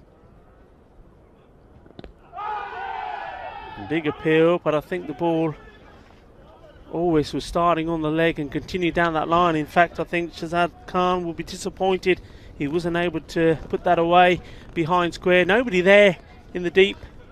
Yeah, and it's good umpiring as well. And sometimes the umpires fall for the tricks there of the big appeal, and it might even been hitting the stumps, but it's pitched well outside. It's going to be very difficult to get an LBW, so not considering that appeal for even a second. Good stuff, and again, we're headed for a blockbuster finish. Hit hard, fielder should sweep. The man who took the catch. Ahmed. He's got a big area there to cover, really. It's the only sweeper out on that offside. I'm going to look at Karam Javeed, who's coming out to bat at number 6 for Pakcelona. And I'm sure he'd have a few butterflies in the stomach here as he's coming in a crucial situation. Yeah, he's had a good day so far. He's taken 2 wickets for 18. And, well, he would love to be the man out there in the middle with Shazad Khan and get his team a first and very famous victory. Played that well. He was a man there. Will get down well. Be okay with the single. Yeah, so I'll make the equation 22 in 7 balls. And it's an interesting situation here because on one hand, and we've had this come up before, Shazad does want to be facing last over. But I think with so few balls left, he still has to try and hit a big shot here. Oh, yeah. He still might end up dragging it and getting a single, and that's not the worst. But I think if you're only looking for a single here, it's a bit of an error because you do need to take every scoring opportunity possible. He's gone for it, and he's gone for a big star, and right on cue, Mr. Maximo calling it, and well, Shazad Khan hearing it too, puts that one away and keeps his game alive. And well, it's over to you, Karam Javid. What are you going to do now here? Well, that was crucial. Like we said, so many times we've seen here, batsmen, of course, they're trying to manipulate the strike. They want to be on strike. But with only 7 balls left, you can't be settling for one at this stage. So he has to trust that Karam Javid can get a single first ball of this over, and then he can do the damage once he gets down the other end, Shazad Khan. So it was a great shot in a pressure situation. And so after 9 overs, the score for Pakcelona, 81 for 4. They require 16 runs off the last 6 balls of this match. And it's going to be Moeen Safdar. Well, he was a little bit all over the place in his first over, early on in that over. He's a big pressure situation. Karam Javid just can't have a dot ball here. Needs to get something on it. Needs to get some runs. He gets the single, and that's, he will say and believe that's his job done. He didn't know any dot balls. Well, now this will be interesting because he's for the taking, isn't he? He's for the take. If he doesn't get his line right, he was a little bit short and wayward. He was before, and see the long off and deep cover there. And Karam Javid, well, he's now a runner. I think that he will be running very hard to try and keep Shazad Khan on strike. Don't want a single, they'll be trying for a 2. 15 off 5. He's not able to get that one away, and again, just losing his shape. And he's unhappy with himself, isn't he, there, Shazad Khan? 15 off 4, and again, I start to think, well, how can you win from here? Well, you probably need 2 6s, or, you know, a 6 and 2 4s, something like that. So 2 or 3 balls going to the boundary or over it. There's only 4 balls left. He's got to go, and he's got to go now. Well, he's gone for it. It's sailing over and out of the ground. Balle, balle, balle. Game on. Well, hasn't he delivered? I'm going to call him the mailman because he's delivered when it's counted. Yeah, the last ball of the 9th over, he came up with a big Maximo, and then this time he's sent it high, high into the Spanish sky, all the way over the fence. That makes the equation 9 off 3. And now, I tell you what, if another one disappears, we could be headed for a blockbuster finish here. It already is. Sit in the air. There is a man there. There's a key moment. He's put it down. They've got to come back. They've got to come back for 2. No, they'll get no runs for it, Rico. They'll get no runs because... Oh, Shazad Khan, he was too busy. He thought he might be done, but he made the cardinal sin there of watching the ball, and in the end, he had to send his partner back. So I know, don't get me wrong, you want to see what's happening to that ball, but he had his responsibility had to be to get to the other end and get back as soon as possible. So 9 off 2, and now you need at least 2 to keep the game alive. It's a Maximo here. Oh, and... Wow. Well, and I tell you what, again, Shazad Khan, I know he's disappointed, but only going through for the 1 run there. And that means they need 7 to tie or 8 to win, and that's going to be very difficult. Karam Javid, well, he has to just pray that this ball is a wide or a no ball. And as far as Moeen Safdar, well, he's held his nerve in a pressure situation, and he has to just bowl a legal delivery. And he does, and he bowls him. And what a finish here. The City Lions, they have held their nerve to win a very tight contest, and they've won it 96 to 89, and they are the winners of match 16 of the Fancode European Cricket Series. Moeen Safdar delivering a really good last over under difficult circumstances, and Shazad Khan, well, even though he came up with a very impressive innings of 35 off 17, the mailman couldn't deliver when it counted. Unfortunately, just a couple of mental errors in the last over. But I tell you what, Rico, it was a very exciting game to start off Thursday's action, and we got 4 more to come. So it's going to be a long day here in Barcelona, but a very exciting one. Oh, very exciting. I mean, when you look back at games, little things have made the difference. And for me there, I mean, we knew Shazad Khan was going to be key. I mean, that one there with the catch going down, but I couldn't believe that they hadn't taken any runs. It should have gone for 2 there, and if they had, who knows? But I think, well, Great game again, and we always have these great starts to the mornings, don't we? We do, and we've had a few arm wrestles as well. This one was kind of two teams scoring what I would call more or less average scores, but like you say, those little things and the opportunities not taken. And just the time, sometimes I felt Pakcelona were trying to force it too much in the chase. There's some good bowling. You can take ones and you can take ones and twos just to keep yourself in the game. Too many dot balls for me in that second innings of this match. But of course, earlier on today, it was the captain of the City Lions, Mufasa, as I call him, Amar Shakur. He was sending a few balls out of this Montreal Olympic ground. Of course, it is a baseball stadium for the 1992 Olympics. And I tell you what, you don't want to get inside of the plate to Amar Shakur because he showed that he could put the ball out of here. Oh, did he just? I mean, 37 of 19, and wow, absolutely brilliant. There's the juggler. Well, we've had a couple of jugglers today. We had a juggle off, didn't we, here as well in match 16. And oh, look, plenty of great entertainment. That's the great thing about this 10-over format. And that's another one which got blasted out of here. Ali Imran said, throw us another one, I'll have another go. And this is Kuram Javeed, who came on as well. And this is some good fielding. The young man there, Tazeem Hassan, he took two good catches after dropping one early, and it was great to see him recover. Did a good job in that key position. But this was the time, I mean, there were plenty of times, if you think about it, towards the end of the City Lions innings. Remember, we had the last ball dropped for 4. Yeah. Remember that? And how does that come back? Remember, we had the dropped catch, and it went for 3 as well. So these are the little ones that just made a difference. Can you imagine the last ball if they had 7 extra runs to play with, the Pakcelona team? So that is the kind of little things that make the difference, and that was an amazing start to the innings, wasn't it? It was a peach. Well, he bowled that absolute beauty and then followed up with 2 wides, but he did bowl really well indeed. He kept it together for his team, and I think, you know, both these sides did use their bowlers very well, very intelligently. They're good in the field. We've seen that before. Okay, we've seen those catches go beyond, and there was a dismissal of the captain, edging it behind to the keeper. And at that point, things were not looking too great. They'd lost 2 wickets very early. They didn't have the best of power plays. Yeah, Skandar Raja with a couple of wickets. That one was almost some friendly fire from the Pakcelona batsman. But Skandar Raja coming up with 2 wickets to go with his 3 in the opening fixture on Tuesday for the City Lions. So they've announced themselves, and this would have been an absolute screamer. Kashif behind the stumps, and he was disappointed he didn't hang on, because he would have watched that 100 times tonight when he put his head on the pillow. He definitely would have had the YouTube on, and you see he was a bit upset with himself. As a keeper, you love to hold on to those chances, but very exciting game here.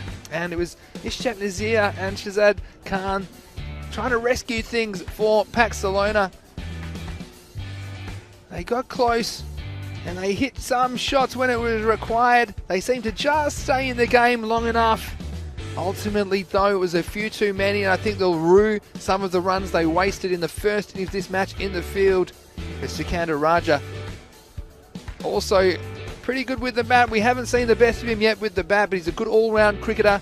I know the Lions will be looking to him to provide some more runs and wickets before the tournament is done here in Spain. Yeah, I mean, in the end, I think Nisar Ahmed, he did put a catch down earlier, but sometimes you've got to put those things out in your mind, and if you're able to do it, and good players can, it keeps you in good stead, and he needed to be in good stead because the catch he did take in the end was very, very important.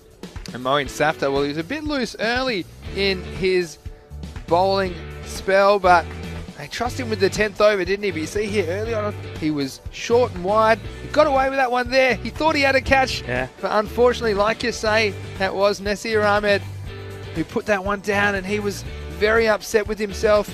This middle of the innings, I think these overs from Nadeem Razak were crucial in just putting the brakes on enough to keep Pakcelona off balance in the chase. And although they tried valiantly to get close to that total of 97, they came up a few runs short. This was Zahid. Now, he bowled the 9th, and it went for 12, so it was kind of neither here nor there. Again, another one up in the air, and once, twice, 3 times, 4, 5, 6. Pick up sticks and more circus tricks here in Spain.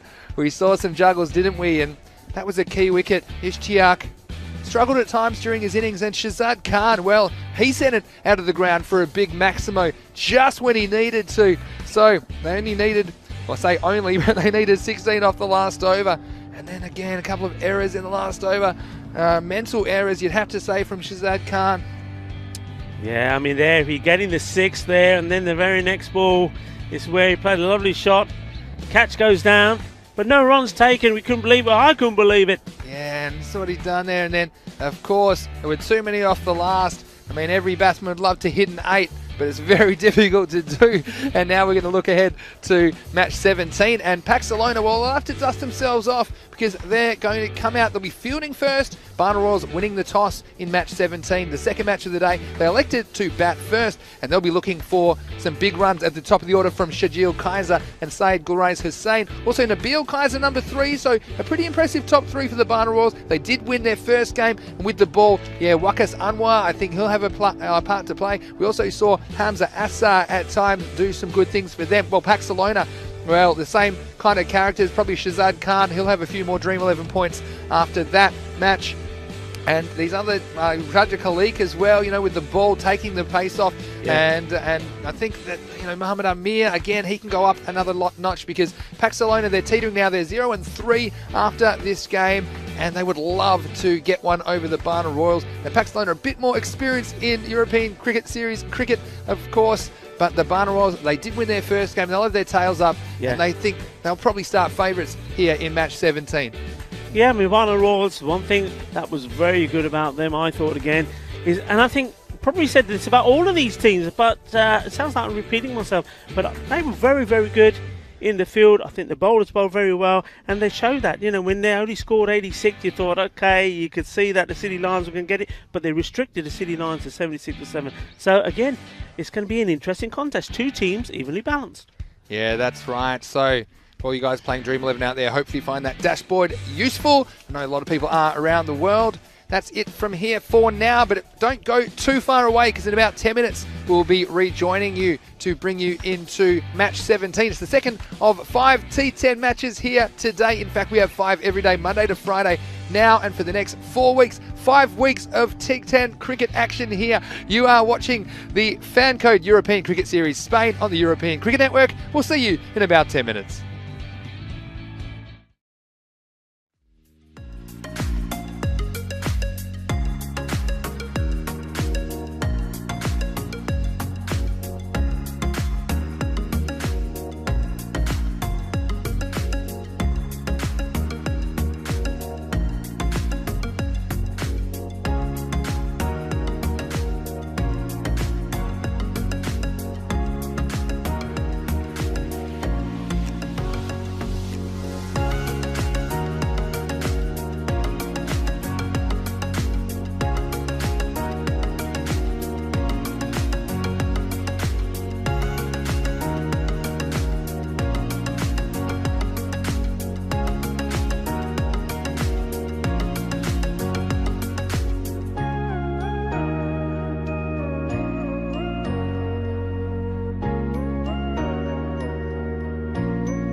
Well, welcome back here to the Fan Code European Cricket Series. It's the second match of the day, match 17 between Pakcelona and the Barna Royals. It's our first chance to get a look at the Barna Royals today in Thursday's action. The match referee, Navjot Anand, is with the two captains. Head is the goal. And head is it. Congratulations. What would you like to do? I will bat first. Barna Royals have won the toss and elected to bat first.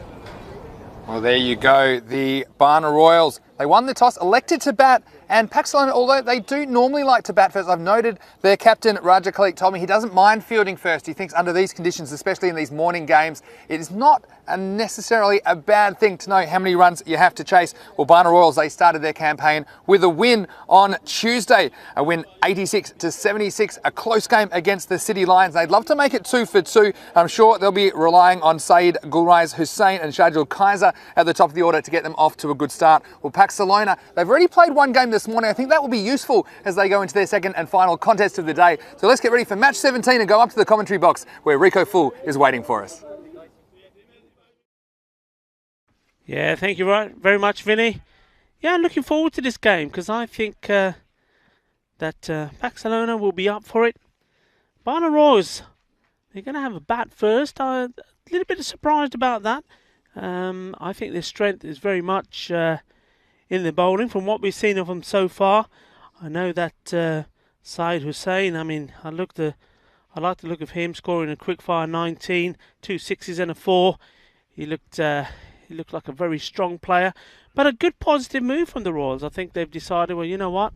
Yeah, I know what our strength is, but let's go out there, let's bat, let's try and get the runs on the board, and then use our strength to restrict the team getting them. Pakcelona, I was speaking to the captain, Raja Khalik, there briefly in between the innings after that game, and he said, yeah, it's disappointing to lose. He said, but he was happy with the team's performance.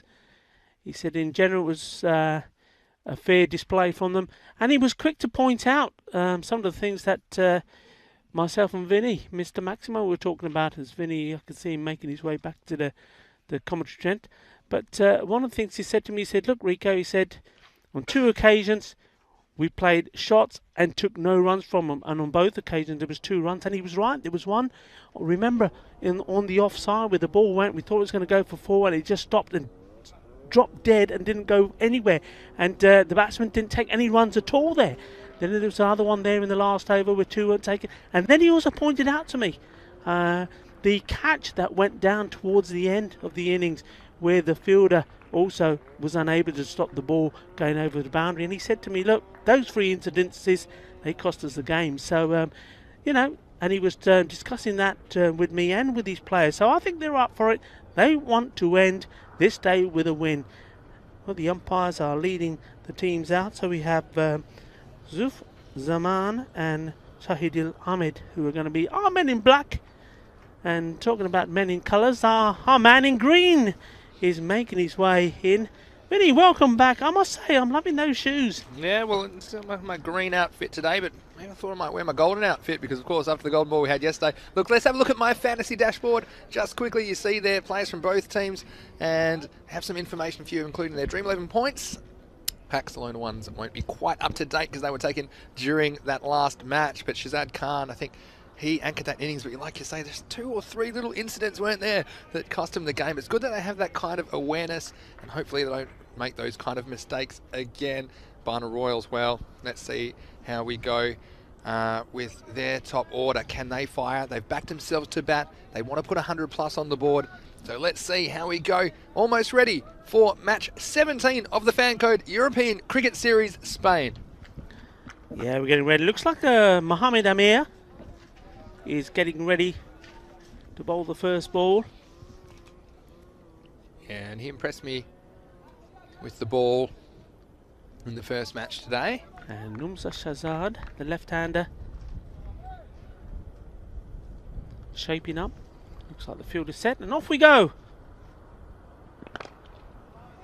Yeah, first ball comes in, just played straight back to the bowler.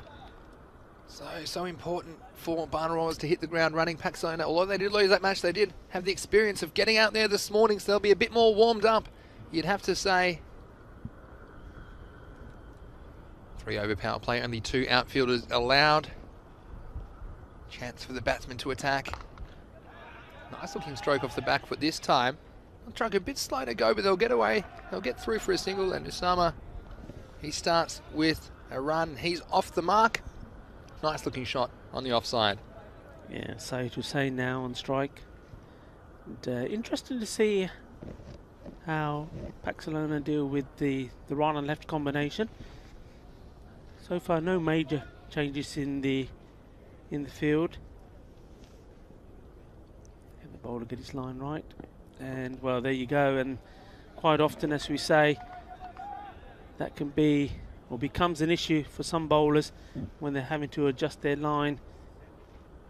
And both these batsmen will be looking at this and hoping to keep rotating the strike to make it more complicated. And it just provides an extra layer of difficulty, doesn't it, for the bowlers. This one's a bit straight. It's definitely pitched outside leg stump, you'd have to say. May have been hitting the stumps, but that's irrelevant. Good umpiring, Ralph Zaman there, doing the job at the bowler's end, and I think you'll find here on the replay, it was significantly outside the leg stump. What I mean by that, if you're new to cricket, if it pitches to the right, if it bounces to the right of the wicket-to-wicket line there, then it cannot be out LBW, and you see that one was comfortably to the right. Left-hander back on strike, and that looks to be the wide, so there's been overcorrection there, wasn't there, from Mohammed Amir, and nice little start for the Roars. They're getting a few gifts though, haven't had to work too hard for them so far.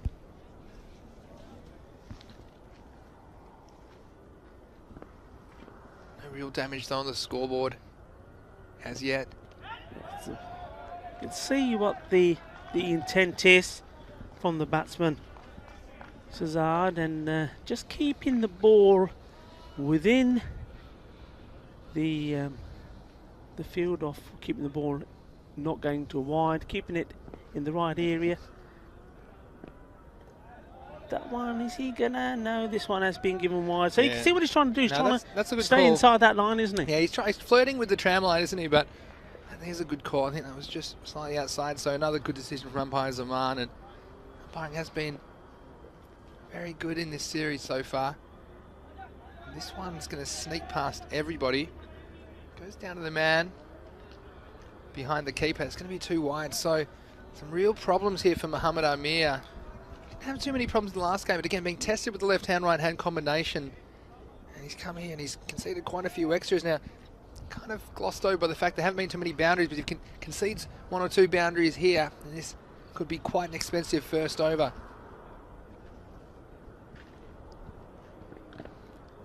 Big swing, but no contact from Syed Gurez Hussain. Minimal contact anyway. Yeah. Just rolls away a few metres. A little bit of inexperience, I think. Something that I was talking about the other day about new teams coming into this European Cricket Series concept of T10 cricket, as we see this delivery being bowled. And maybe once more there, just an example of what I'm about to say. I think the newer teams seem to have this asphyxiation on, well, it's only 10 overs, it's only 60 balls. We've got to hit big every ball. And they forget just playing normal cricketing shots, just to, you know, get themselves in, to get the feel of ball coming on the bat. Both of these batsmen are just trying to hoik the ball out towards the boundaries and not actually just trying to get bat on the ball, play singles, and feel comfortable, build an innings. They're just going to hoik and get themselves out. And you also see there, a bit of inexperience there, stepping outside leg stump. That probably would have been a bit wide the last one as well. So a 7 off the first over, only 1 run off the bat and 6 extras. So it was a 10 ball over in the end. Now, one of the issues that may create is the over rate. And we haven't seen time penalties. The team's been very good so far, but if you bowl a lot of extras and bowl extra balls, of course, you have to start your 10th over by the 40-minute mark of the innings. So if you're bowling 10 ball overs, that's going to be very difficult. And for every over you're behind, it's going to cost you 5 runs. Here's the captain, Raja Khalik Uraman, to bowl the second over. It's pitched up, and Raja Khalik takes all the pace off the ball. He makes the batsman do everything. And it might look very easy. With this pitch, it's a wooden pitch, wooden base with a carpet overlay. And you can find yourself over swinging. Just has to get his length right though, Khalik. Yeah, I think this is a good move, this. He's seen Could be trouble for a second, but Khalik. Yeah, they ran that single quick. But no, I think it's a good move. I think Khalik has seen what the batsman's intent are, and he's probably thinking, you know what, they're trying to hit the ball so hard. If I can just get the ball in the right place, just give it a bit of flight, and entice them to play a miss. Let's see if it works out as planned. Well, works every time but one, Rico. This one is straight down the ground, all the way for a Maximo. So you see there, the left-hander getting the job done. It's Osama Shahzad for the Barna Royals. He just got enough length on that. It was a little bit over-pitched from Raja Khalik, and he threw everything at it, and that is power play batting at its best. So 6 runs, and, well, the Royals, will that spark a few more boundaries and perhaps take them to the kind of power play that will lead them to the kind of score that they will hope to defend in this match 17 of the Fancode European Cricket Series. Yeah, I suppose sooner or later he had to get hold of one, and that was a lovely shot. It was right in the zone. He moved his feet, played it beautifully. Now, what will the Khalik do here now? Will he try and tempt him with another one, or will it be a quicker, short one? Well, it kind of pushed it through a little bit more that time, didn't he? And again, sensible batting. We've seen sometimes batsmen getting carried away after a boundary, and it's fine to go consecutive boundaries if it's there, but you also got to play as it's bowled to you, or play on its merits, as they say sometimes here. And that's exactly what Osama Shahzad did. And Saeed Hussain is now going to be the batsman to face. And of course, he's right-handed, and no one back on the boundary on the offside. So if it's anywhere outside of stump, I'd be throwing my hands at it. Only 4 men on the offside. Oh, and see, there we go again, as Syed Gurais Hussain is taking on those 2 outfielders, and with those men back on the leg side, it's more risky. I'd like to see him stand tall and play more correct cricket stroke, hit through the line of the ball. And again, and he's obviously been sent up to the top of the order to do a job, Syed Gurais Hussain. But at the moment, he's just getting a little bit carried away. And that will end the over. So with 2 overs down, the score is 15 for no loss. 8 off the over. Yeah, so both these batsmen, well, they're staying with what obviously is the plan, to try and take the attack straight away to Pakcelona, to try and hit big, and with 1 more left, over left in the power play, I don't think that's going to change at all. They're going to go for it here as well. So Mohammed Amir, and there we go. That's absolutely awesome, out of the ground. Kinna bada shakka, esta hombre es genial, tiene mucho fuerza, qué excepcional, qué fuerte, tiene 6 carreras. Eso es cricket de Fancode European Cricket Series in Barcelona. Y vale, bienvenido todos, bienvenido a mi familia. Well, you said it right there. Rico full, and Osama Shahzad, well, got that one out of the middle, and again he's satisfied just to take a single after the boundary, and smart batting. Osama Shahzad, he's sent up to the top of the order. We might have thought he might come in a bit lower, but he's been sent up to the top for the Royals, and he's got them off to a pretty good start. And it's this man, though, concerns me, Syed Hussain, with Osama Shahzad in this kind of form. He should be satisfied to take a single. I don't think he is, though. There's a big appeal. And he has to go. So, yeah, he walks in the end. Syed Gurais Hussain. He had plenty of goes, and that's the one he got closest to, Rico. He got just a little feather on it and went through to the keeper there, Wickets Shahzad. You can see there, umpire Zaman just nodding his head, and the batsman knew his time was up. Has to go. And the first wicket goes down for the Royals. Yeah, I don't think that's going to hurt the Barna Royals too much. I don't want to be too unkind to Syed Hussain, but it's just not his day, just not seeing it very well. But give him his due. He probably knew that and thought, you know what, I'm not really doing my team a favour here. I mean, just playing out dot balls. So he's had a big bash, got a little bit onto it, caught behind, he's on his way, and a new batsman comes in. And if they can give Summer Shazad a little bit of support. Well, who knows? So far, it's not a bad start from them. 23 for 1. We're still inside the power play. Yes, that's right. And the new batsman, Hamza Assar, comes out to the crease. And nice bit of wicket keeping there, of course. We've seen those go down at times, haven't we, as well? And it's one thing, you should catch them, but, you know, weird things happen in the split second between the ball getting edged and it getting taken. So, yeah, you can just get a bit nervous and maybe snatch it. We saw that yesterday in the Golden Ball game, didn't we, on the last ball of regulation time. Usama Shazad pushing that one down the ground.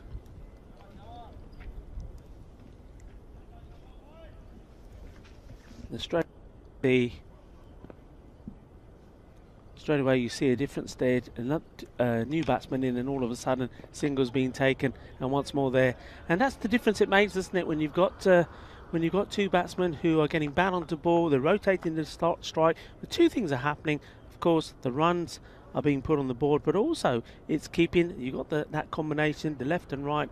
The fielders have to move, they have to be alert, the captain's got to be alert, and the bowler has got to get the line right.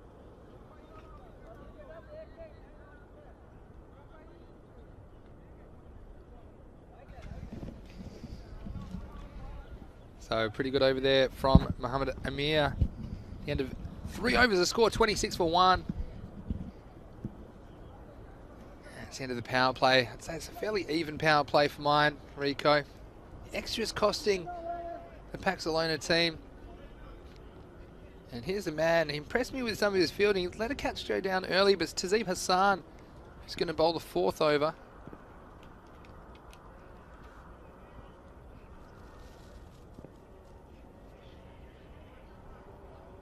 Let's see if he can do crucial middle overs of the game now.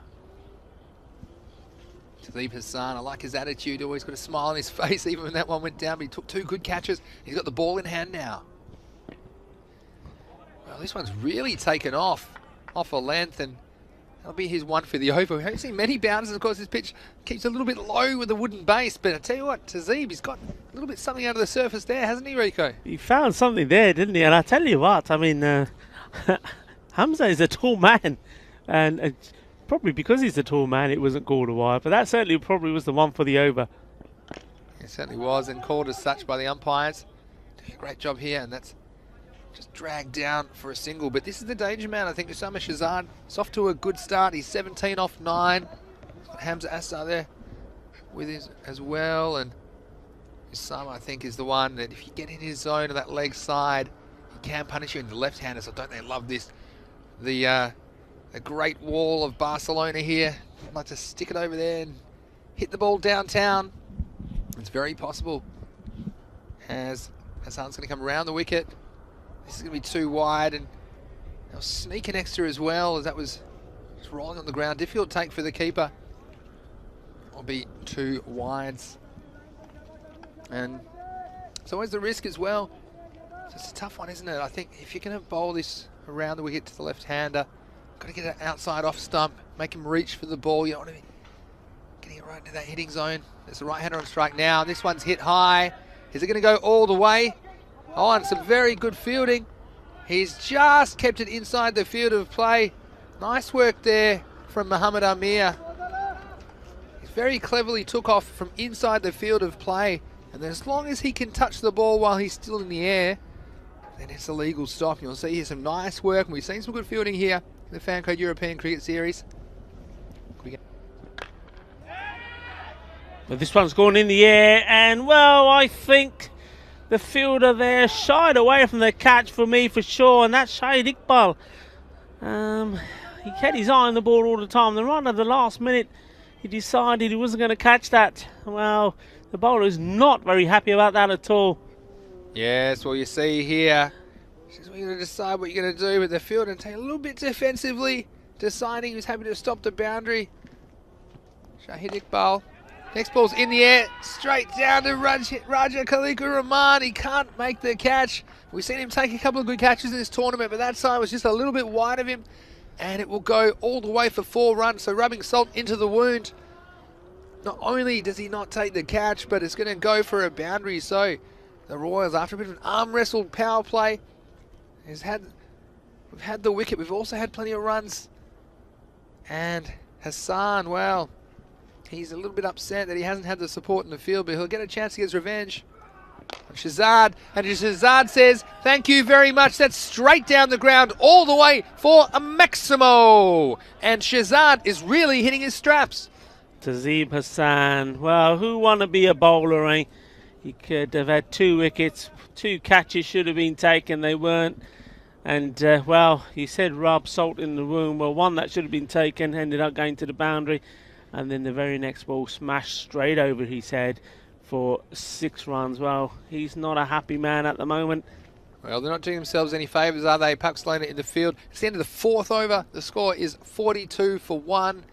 And Tazeeb Hassan, well, unfortunately, that over ended up going for 16. I think it makes all the difference. The last ball of an over could have been the difference between it being 10 off the over and 16. 16 looks a lot worse. And this is one of the real characters of the Pakcelona team. Coming on to bowl now, it's going to be Ali Imran. He told me he didn't bring his sunglasses. He wished he did in the first game as he had a sky ball. He had no idea where it was. And he comes on the bowling crease now. Ali Imran, this is blasted over cover and it's going to beat the man who's out there sweeping on the offside. It's all the way for 4 and Hamza Assar getting in on the action. Yeah, nice shot that. There's nobody out there at all. So all he knows is if he gets enough bat on it to take it over the 30-yard circle, he's in safe zone. He hit that very well indeed. 4 more runs and, well, all of a sudden, they're finding the boundaries. Runs are piling up. That's right, and I like the way he hit that with the ball through the offside. This one, it's a bit straight. It cramps him for room, but digs it out onto the leg side. And see, this is the difference. If you're going to post these extra runs required to get you over the line, you need to be scoring off these balls. We've seen, for example, Pakcelona in the last game, just far too many dots, weren't there? Far too many dots. And even early in this innings, there were a few too many dots with Hussain missing out. But if you can get a minimum 1 off every ball and, of course, hit the boundary when it comes. But it was the kind of ball that all they could settle for was a single. Had to dig it out. Ali Imran comes in again. This is a full toss this time. Cleverly worked behind point, and that's good batting. That's good batting. And I tell you what, Osama Shahzad, he's looking good. It wasn't quite high enough to be called a no ball, but he kept his composure. Sometimes we've seen the batsman trying to pull those away and hitting them straight up in the air because they do surprise you. But he just knew if he could get some batter, and he just opened up his wrists and sliced that ball away behind point for 4. Nice shot. Yeah, that's very well said, Vinny. The number of times we've seen a full toss that's straight like that and the batsman going for a cross-line shot and being caught on the boundary or totally missing it. He kept his eye on the ball. He knew what he wanted to do with it and placed it beautifully. This is good batting. This is looking a bit ominous now here for Pakcelona. Yeah, I'd have to agree with you there, Rico. And this one is slower ball. It's well disguised by Ali Imran. I think that Osama Shahzad thought that might be coming straight at his head, but it's a little bit wide of him, and he's just having a bit of a smile about it there, and clever bowling. And that's what the bowlers have to do as well. They have to try things and get that variation. Don't let the batsman settle into a rhythm. And he comes again. This time he's reaching for it. And does he beat the point fielder? He does. The chase is on. Fielder trying hard, but I don't think he's going to catch it. It's going to go all the way, and Osama Shahzad showing he's very strong in that backward point region, playing strokes all around the ground, and another 4 runs to the Royals. Yeah, that's a lovely shot. Once more, he's putting the ball exactly where he wants to. He knows what the field set is. He's had a look on the leg side. He knows that it's very strong. A lot of men on the boundary, so he's pushed that ball again wide of the man at point. It's 4 more, and he's racing along now. He's on 35 of 30 or 14 balls. Really looking good. He's looking good, isn't he? Last ball of the over for Imran. Well, this is too high. It'll be called a no ball. I'm sure it'll be called a no ball. It's caught. We'll wait for the call. Their batsmen haven't run. There's chaos. We're waiting on the decision. Somebody's going to have to call it, surely. And the result... Well, we'll have to just check this one. We'll have to just check the result here of this. And Rico, it appeared to me that it was too high, but we're just waiting. There's some confirmation from the umpires. Well, they're looking at each other. They're looking at each other. I think they might have to get together and have a chat about this one. And we have the benefit of the replay, of course, but we'll have to see what the final result is. And the result is given out. So the umpires, in their opinion, it wasn't high enough to be called a no ball, and that's disappointing in a controversial moment of this match. There's a good catch taken out there on the boundary, you'd have to say, by Mohamed Amir. Let's focus on that. But, gee, I tell you what, the danger man, it might just be the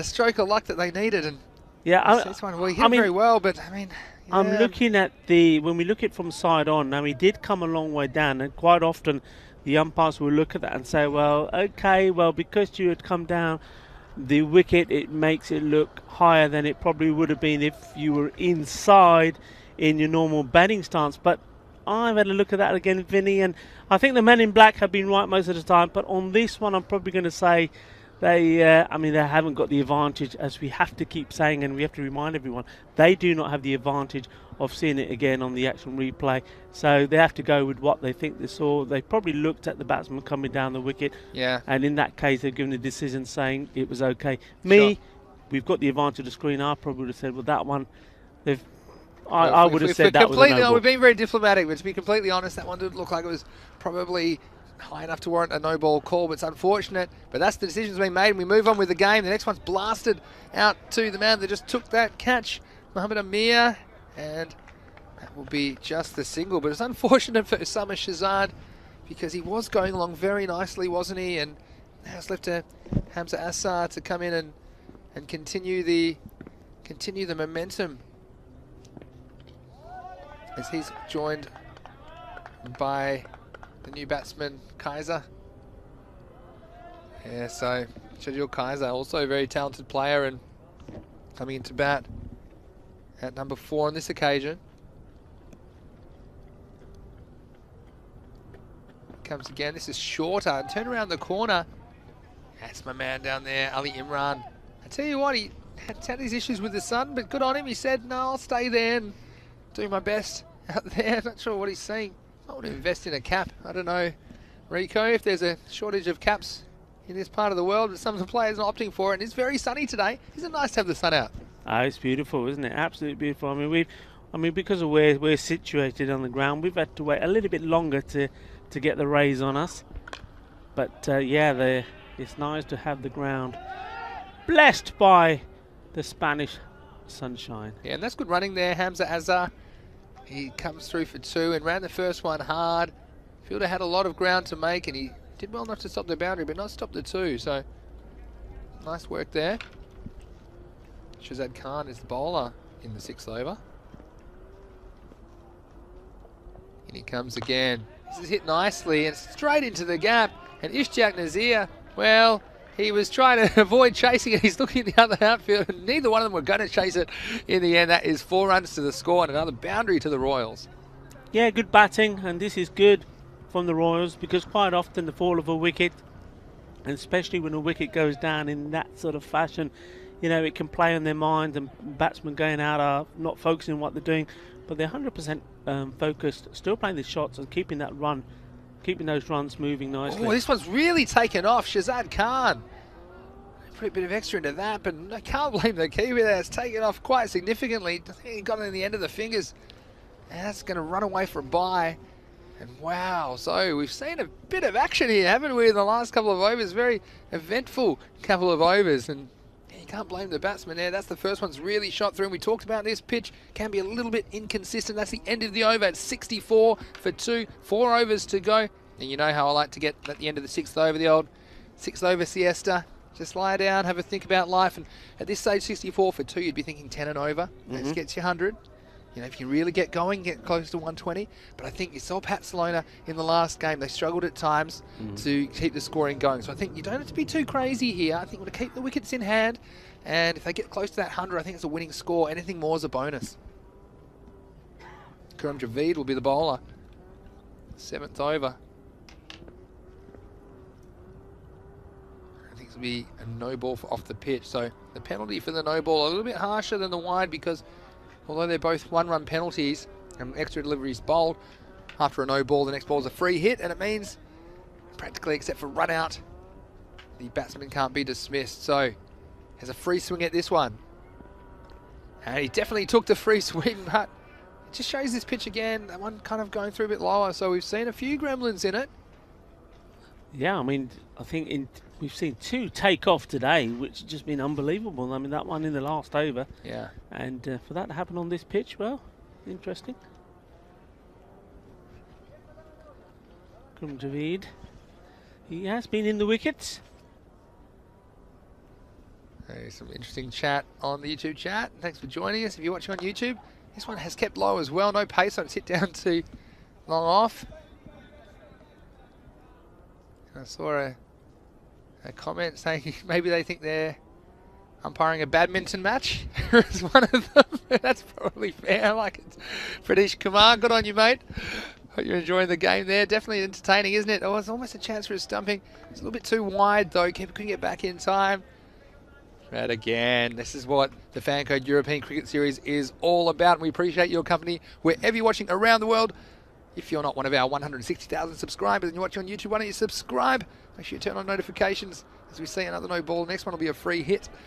Yes, because so many people around the world have gotten onto the European Cricket Series because it's a fantastic source of entertainment and the sheer quantity, Rico, of cricket. We're going to have over 1,000 matches that we plan to bring to you on the network this year. We'd love for you to be a part of it. We really would. And just watch this delivery here. And now this is turning out to be a very long over. Now, we've already now gone over double figures on the extras. I think that takes us to about 13 extras. Got to be careful here. I mean, Pakcelona, I mean, they know that their weakness, if anything, is with the bat. They've struggled to get more than 90 runs. So they don't want to be giving runs away here. They've got to make the Royals work from. Well, that was still a free hit, Rico, from about 1986 when the last legal delivery was bowled, and it was only one down the ground. And so, again, the Royals, a decent clip here. They've missed out on a couple of free hits and just kind of struggling to keep the record going. The next one again is for Javid, really struggling with his control. He's got the jitters, isn't he? He's got the jitters. Another free hit. And look, I'd probably try here. He's missing left. I'd probably consider going around the wicket. And kind of aiming at the batsman's pads and give him a bit more margin for error. Because obviously what he's doing is not really working at the moment. He's going to persist over the wicket. This is a free hit again. It's fairly wide. It's going to be another wide. So Javid, and we've seen it, haven't we? And they didn't have these kinds of struggles in the game before, did they, really? Against the Lions. But yeah, it's unfortunate. Just struggling to get the ball where it needs to go. Well, this one is, and it's actually a bit of swing. And you see that's probably one of the reasons that he's struggling with these offside wides is he does shape the ball away, but it can be difficult if you lose your control.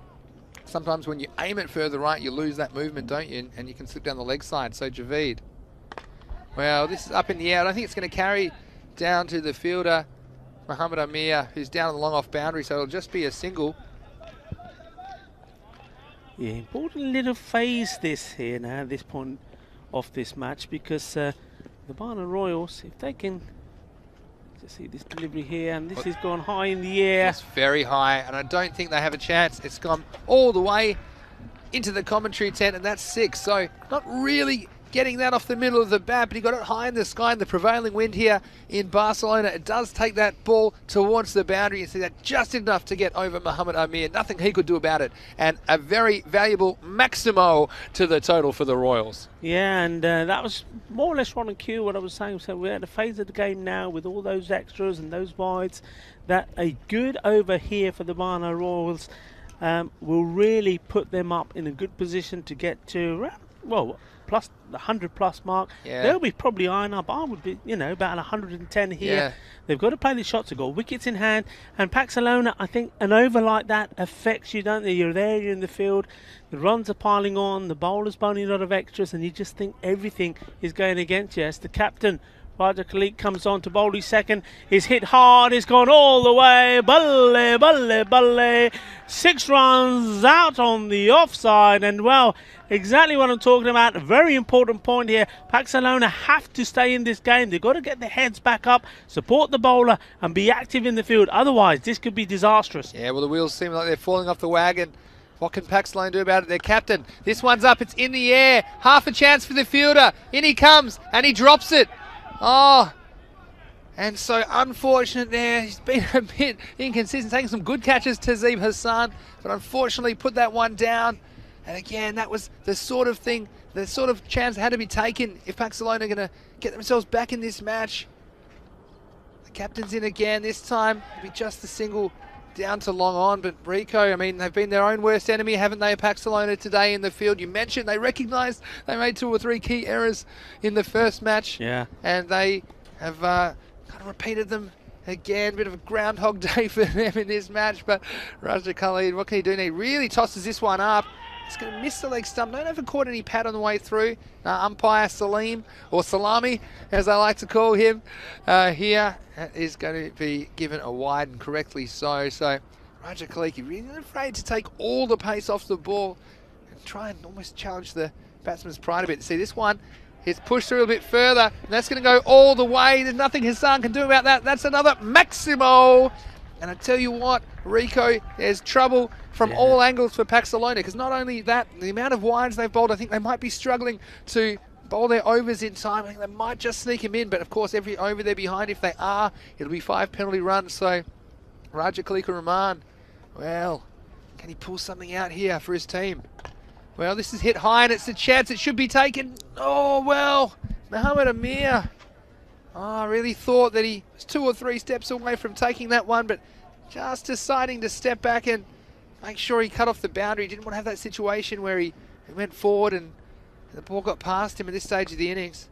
The next one, probably just a single out to Ali Imran out there. And what do you think, Rico? Was a bit unkind to Mohamed Amir there, or?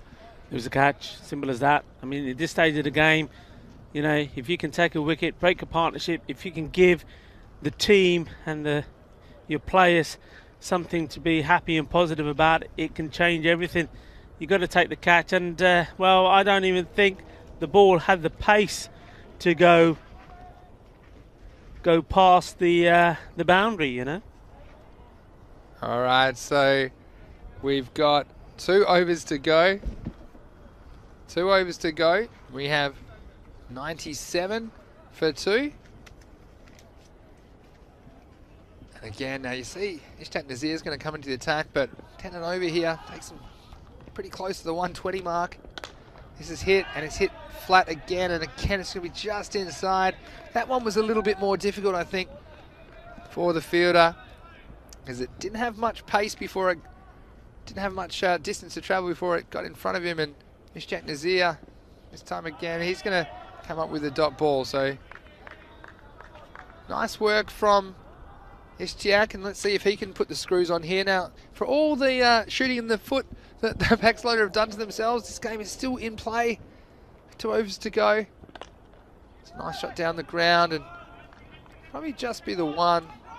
Some thoughts of 2, and this is the kind of stage we've seen, especially with wickets in hand, the batsmen trying to manipulate the strike, so to speak.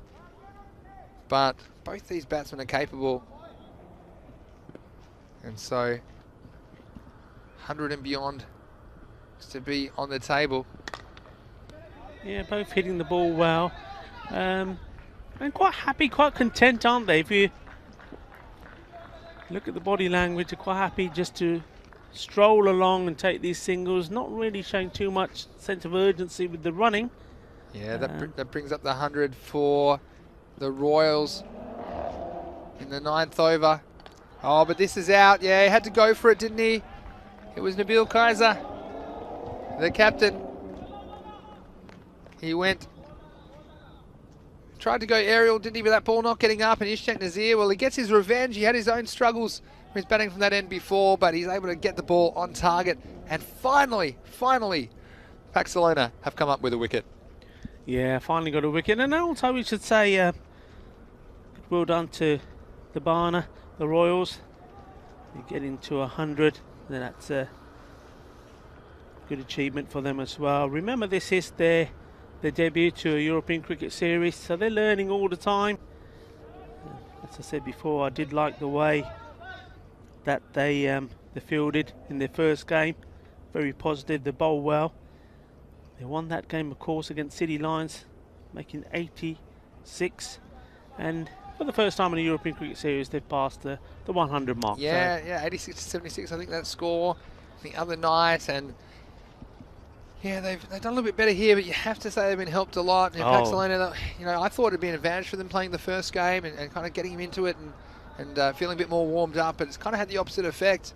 They had a bit of a deflating loss, and I don't wonder if they're mentally prepared to back up straight away, but of course they still can't answer with the bat. Ishtiak's going to come in again. This hit very nicely, and the chase is on. It'll take some catching. Oh, and there's the old Spanish special as well. He's gone with the shoes. He's done the job though, but the batsman will scramble back for two. That's good running. So Mohamed Amir, he took the gamble to use the footwear, and it paid off for him that time. So 2 runs, and Barna Royals will finish the over on 102 for 3. 1 over to go in the innings. Yeah, so the last over here, I think Barna Royals have got to be careful not to fall into trap here in these 6 balls to come to try and muller every ball to the boundary. It's going to be Shazad Khan to bowl it. Now he knows that he's going to have a massive part to play in this game with the bat if Pakcelona are to get to this score. Yeah. But yeah, I think going back to the 2 batsmen here now, they just got to concentrate on getting bat on ball, and even if it's 6 runs they get from it, it's better to do that than swing and miss and get a few dot balls and then just hit 1 boundary. So this is important. All these extra runs here can make a difference in this match. Yeah, look, we're still in the danger zone for a close result. We saw 107, 107 yesterday, didn't we, in that golden ball match, match 12. And if you haven't already, why don't you have a look at our social media at European Cricket. There's plenty of great highlights and clips coming from the Fancode European Cricket Series. That golden ball, tell you what a finish that was. Needed a stiff trick to calm himself down after that one. Here we go, 10th over. Well, there you go, that's what I'm talking about. That's a dot ball. Got to get bat onto it, swinging and missing. It's not going to help now. Hamza, he's been in there long enough. 29, he's on. He's had 22 balls now. Well, that's well bowled. I thought I had a good length, but I tell you what, it's gone the distance. This one will need a passport. This one is out of here. It is a Maximo. कितना सोना shot सीगा, छक्का हो गया. बहुत अच्छी timing सीगी, positioning अच्छी सीगी, timing सी, अच्छा फॉलो थ्रू, छक्का हो गया. Muy bien. Está un muy bien golpe. 6 carreras en 6 es el máximo en España. 6 más for Barna Royals as they come up with 6 of the best. That was on a length, and I like the way he hit that nice and straight and true. Hamza Assar, the man in the hot seat, and he does it again. He goes big. Does this have the legs? Oh, it'll just bounce inside the field of play, but well placed again. It'll be 4 more, and again, the Royals royally making the Pakcelona team pay for their errant bowling in this innings. Well, this was a interesting shot, wasn't it? I mean, it was a short ball. Yeah, it's just too short, and he could have put this anywhere. It's like a straight pull shot, really, isn't it? Like a baseball kind of swing, and let's see if the bowler can come back with something. Oh, and he does. He gets the ultimate revenge, and that ends a very good innings for Hamza Assar. He goes for 39 off 25 balls, so a very good knock from him there. He started slowly, did Assar, but he came good towards the end of the innings and important runs, and he falls with a score at 112. Yeah, 112. And, well, 2 good shots in now. The first one was the dot ball, but he then followed that up with a massive 6 and 4. So already 10 off this over, 112. Barna Royals will be very happy with their work so far, but of course, if they can add a few more to that, even more so, pressure certainly on Pakcelona here. Just confirmation that they have bowled their overs in time here. They've done well to make up some time, so there won't be any penalty runs. There's 2 balls to go in the innings. This is up in the air. It's not going to go all the way. And the fielder there, our favourite man out there, Tazeem Hassan, well, it's been thrown away in the end. I was going to say he did well because he's a little bit concerned about the boundary rope. It was creeping up on him. He was like, had the rear view mirror, didn't he, when he was fielding that one? Just wondering how far the rope was creeping up behind, but in the end, an errant throw. It'll be 2 runs. So last ball of the innings scores 114. Could they get to 120? They'd need a Maximo to do it.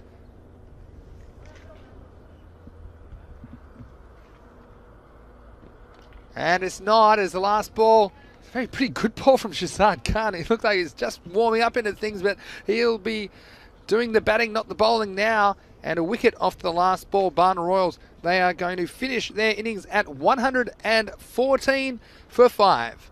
Yeah, that's well bowled from Shazad Khan. He's taken a couple of wickets in that over, and that wicket ball certainly does skid through, doesn't it? It's a difficult one to attack, really. It's one of those deliveries where you just got to get your bat to and try and take a single. To try and hit big off it, it's difficult. But you know what? Hey, that's a good performance, I think, from the Barna Royals. They kept it ticking all the way along, kept it steady. And I said right at the beginning, when they won the toss and elected to bat, I thought, unusual decision.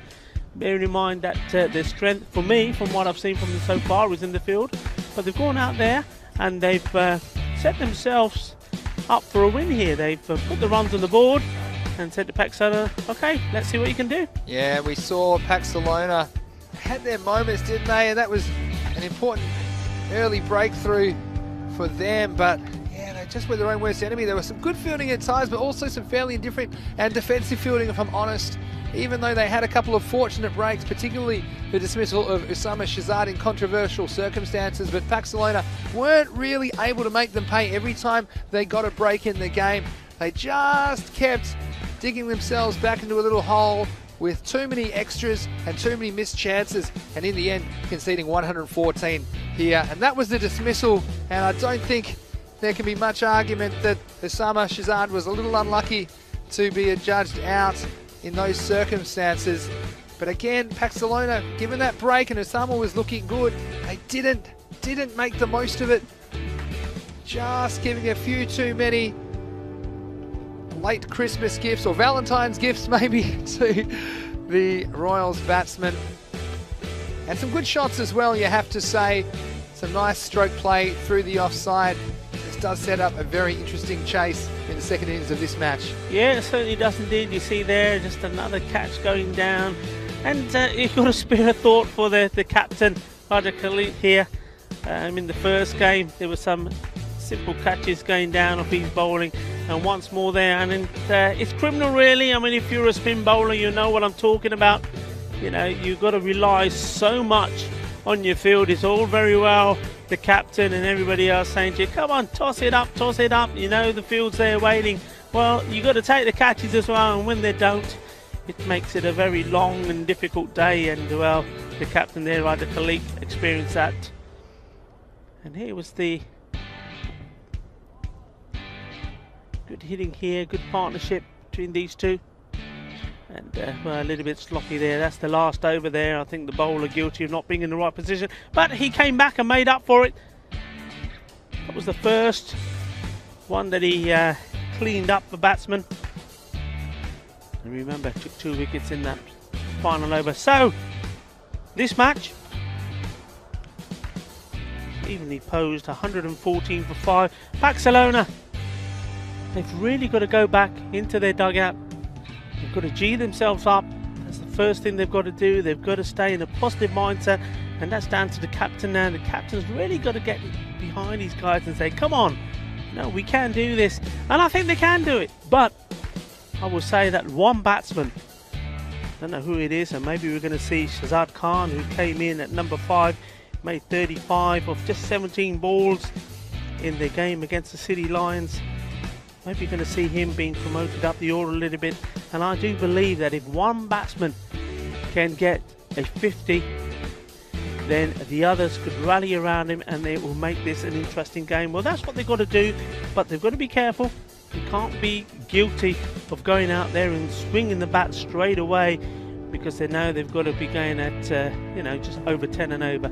Well, we shall find out. I'm going to take a short break now and get some of these rays of sunshine on me and keep me nice and warm for the next game. So we'll see you right back in about 10 minutes time to see if Pakcelona can register their first win in this Fancode European Cricket Series here in Spain, Barcelona, or will Barna Royals keep roaring themselves up the table with another victory? We'll be right back. Hasta pronto.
Welcome back, and how about that for a view?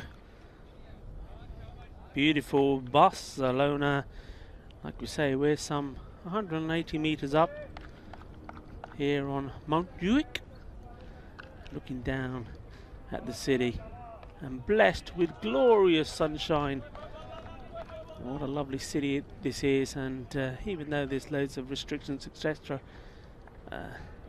just being able to walk around this area here, this Olympic Mount Juic area, it's just fabulous. And when the sun's out, nothing beats it. It looks absolutely fantastic. Welcome back to the cricket. Here we are in day 4, match number 17. Pakcelona versus the Bana Royals. The Royals scoring 114. So Pakcelona have some work to do. They've got to try and win their first game. And the first thing they've got to do is negotiate the bowler. Wickets Anwar, and he comes. And straight away they're asking a question. Everybody's gone up. The umpire's had to think about it. And he's got to go. The first wicket. The very first ball of the innings. And that's the 3rd time in this series we've seen that. The very first ball brings a wicket. Let's see this again. Well, yeah, he's got to go. There was a very fine little snick on that. Everybody went up. And he's on his way back. What a start. Well, every time I come back into the commentary box, there's a trail of destruction before me. You've seen that. The big man, Wickets, he's come and he needs to send a signal straight away, and that's exactly what he's done. Wickets Anwar getting a little edge. You have to say the batsman didn't look too impressed about it, did he? But nice bit of wicket keeping as well to hold on to that chance. There's no easy ones here because that pressure when there's a little edge on it. I tell you what, your heart skips a beat when you're behind the stumps. But a disastrous start for Pakcelona. They're having a horror morning so far, aren't they? They lose their first wicket off the very first ball. Yeah, super tough. Tall man, isn't he? Wickets Anwar. It's almost a giant when he's standing next to some of these players. So let's see. Imagine if you could get another one right here. Really early. He's a very tall man, isn't he? Shazad Khan has been promoted up the order. Hitting straight to the fielder. Oh! He's put it down. Would you believe it? Now that could have been 2 in 2. And that is, I think that's Hamza Azhar. In fact, no, I'm sure it's Hamza Azhar. It is Hamza Azhar. And oh, I almost had to try hard to drop it. It's hit. It wasn't hit with a lot of power. Shazad, of course, I do like the fact they've sent him up there. He's the player in form, but oh, and he would have been on a hat-trick at this point as well. Can you imagine that? So, the kind of action excitement you're going to get here at the Fan Code European Cricket Series Spain. Wickets, what's he going to deliver now? 3rd ball of the innings. This is nice and pushed away by the batsman. They won't get a run in the end, and oh, it's a lot of pressure on Shazad Khan. He's in there, and he's got Muhammad Amir with him, and yeah, these two, we've seen one of those things about losing a wicket early. Look, if it's off the first ball, you've still got almost all of your 10 overs to bat. And so if you can get a couple of batsmen going, it doesn't necessarily put you behind in the game. Obviously, you don't want to lose one of your top players so early in the innings. But it's better than, you know, someone scratching around for 5 or 6 balls and then getting out. So if anything, that's a positive for Pakcelona. But Wickets, this one's a bit shorter and tucked around the corner by Shazad. Get a single, bit of sloppy work there in the field, and well, this target 115 is not an easy target.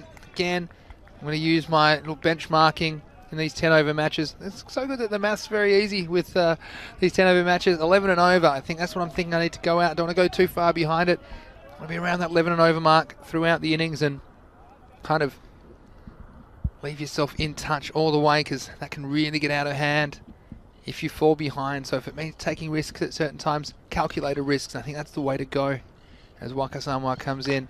And this is a beautiful shot, but has he got the cover? Oh, I tell you what, it was a great effort from the man. He tried to make up for it, didn't he? Oh, the man, Hamza Azhar at mid-off. The big man, he put in the big strides. And I tell you what, he's got some pretty flash shoes, and he was moving like the Flash there for a big man. Hamza Azhar, you see here, he put in all the big steps and he lunged at the ball, but it just got over him, couldn't get a finger on it. So all action all the time here in the Fan Code European Cricket Series. And Wickets really making things happen here, Rico. Well, yeah, I mean, if Hamza Azhar was as tall as Waqas Anwar, the bowler, you may have got a hand to it. But spare thought for him. Well, 13, his shirt number is lucky when he bats, but not when he fields. Well, unlucky for some. This one's up, it's in the air. Is it going to carry the fielder? And it is just going to carry the fielder. It's going to plug. The batsman will come back for 2, and that's good running. And that's what I need to see from the Pakcelona, the batsmen. We saw they squandered a few runs in their first match of the day with the bat. The running between the wickets was quite poor, if I'm honest, and that was a nice bit of running there, realising that they needed to get every run on offer. So that's the end of the first over. It's 4 for 1. And a very good first over for the Royals. Waqas Anwar doing the job for his team. Yeah, definitely. I mean, can you imagine if he took 2 in 2 there, the first 2 balls of the innings, a hat-trick possibility of the third. Well, the man with the fancy shoes is being asked to make up for it now. He's been in the thick of the action, hasn't he, today, Hamza Azhar? It's very important that he just keeps things under control. Very good first over, only 4 off it, so they're already behind the rate. You'll see that climb. Already it's up over 12 and over required. Well, this is a full toss. It needed maybe just drop. And it's not even going to make it all the way to the boundary. You see, the balls do plug, and I think that is a good call from the umpires. It was a slower ball and it was dipping. By the time it got to the batsman, it wasn't above the waist, so it'll just be a single. And Pakcelona, they really do need to find some runs from somewhere. It's 115. Could get a little bit too far away very quickly, so let's see how they approach it. I think the power play, it's an opportunity to make up some runs. It's not so easy later. But again, it depends on what you're given, and when you get a first over like Waqas Anwar coming down at you from a Joel Garner kind of height and banging it into this wooden carpet surface, definitely easier than you.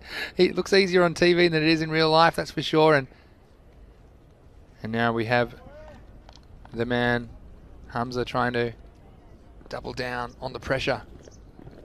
Oh, this is short and it's up. It's very high in the air. It won't be caught. In fact, I think that's going to go all the way. Yes, umpire Salim says that is a maximo. So 6 runs and just what the doctor ordered for Pakcelona as they try and get something going in this run chase. Yeah, far too short. He's trying to bang it in. You can see he's charging in and maybe playing on the back of his mind perhaps is that catch that he dropped. Maybe he's trying too hard to make up for that. But, just not getting his rhythm. You see again, he's really banging the ball in rather than concentrating on the line. And oh, this is a bad ball, Rico. Yeah, it's a full toss down the leg side. Attempted slower ball, and that was just... It's gone all the way, actually. It's gone all the way over fine leg for 6 and pays the ultimate price. So after a very good first over from Waqas Anwar, Hamza Azhar, not only did he drop the catch in the first over, but he's let them off the hook here with a couple of errant deliveries, and that's 6 more to the total. And Pakcelona, are they back in this match? Well, Nabil Kaisa, the captain, he'll be thinking what's going on here. Probably thought... Now, whether they'd obviously already decided who the bowlers were going to be, I would imagine. But he'd probably think to himself, well, maybe I needed to make a change. I'd like to see the pace off the ball, to be honest. I think when you've got the runs on the ball, take the pace off and see what they do. Shazad Khan picking up where he left off in the first match this morning. This one, the correct stroke out in the offside. It was a better ball from Hamza Azhar. And for all of you out there, you're wondering about the toss of the next game. We know people always want to know about the toss, and I can tell you that for match 18 it is the City Lions that have won the toss, and they've elected to bat against Pak Care. And Rico, that'll be a very interesting match with Pak Care. They look very strong, particularly with the bat on the first day of play in Group B on Tuesday, and look forward to seeing them in action again as Hamza Azhar comes in and he gets it past the bat for play and a miss outside off stump, so no run. Yeah, so City Line's very interesting. I thought it might be clever tactics from them because we've seen Pak Care bat first and be very, very destructive, haven't we, with the bat. We even saw them take 32 off and over the first over of a match. So I think maybe put him under pressure if you can get a good score on the board and just have him thinking about, well, if I get out, there might be some consequences. Here's Hamza again. Yeah, Vinny, I mean, the City Lions, the first game against the team that's out there now, Barna Royals, they lost that. they weren't able to get to the target of 87, but full credit to the Royals there. But today we've seen them get a win, and that will put them in a positive frame of mind. But well, Pakcelona, we know all about their strengths. They're a very, very strong outfit, and they are here to be crowned the champions of this Banco European Cricket Series. So very hungry. Yeah, they're hungry. So well, I know the Lions want their fair share, but I think Pakcelona are maybe perhaps a little bit more hungry than the Lions. But the Lions have roared today so far, and they'll want to continue to keep roaring. Tails are up, and that's the end of the third over. The score after that, pardon me, end of the second over is 19 for 1. One more over in the power play. It's Wickets to bowl it. It's well bowled right on the money. Look, he's large man, isn't he? Like a praying mantis coming in at you. And I tell you what, it can't be easy, and you want to attack in the power play, and of course you do, but like we said a few times on this, you can only really take what's given to you, and if Wickets is bowling thunderbolts at you, then you think, well, rather than throw my wicket away here, perhaps I'm better just to work him and try and get 7 or 8 from this over, try and nudge around, hope for the best. Sound of bagpipes in the distance, Rico. There sounds a bit of culture. Didn't know bagpipes were a thing in Spain. Maybe you can enlighten me after this ball as Wickets Anwar comes in. This is well bowled as well. It's good land to that one. Not really getting up, and that's the difficulty, isn't it? You're not quite sure of the bounce on this pitch. You ever heard bagpipes in Spain before, Rico? Yeah, definitely. I was going to go on to say, I mean, not so much in Catalonia, but definitely in Galicia, and that way bagpipes are a very big thing. There you go. I am half Scottish and do appreciate the sound. For the first 30 seconds anyway, before it irritates me. I used to play at a ground at a school when I was younger, and they always had bagpipe practice, and I swear they did it because they knew it annoyed us. But no, it's beautiful music. So are these happy memories or not so happy memories? Well, they're memories. That's the main thing, and I've still got them for now. So I'm going to share that with us. Please. All right, so this is Wickets again, and I shot out on the offside, and yeah, there's always a run there. Fielder on his heels a little bit there was Hamza Azhar, and 1 run. I think that's sensible hit. Don't want to chew up too many dot balls. It's not easy batting against the big man here, Wickets, but this is a kind of situation where you think, look, he's only got 3 balls left.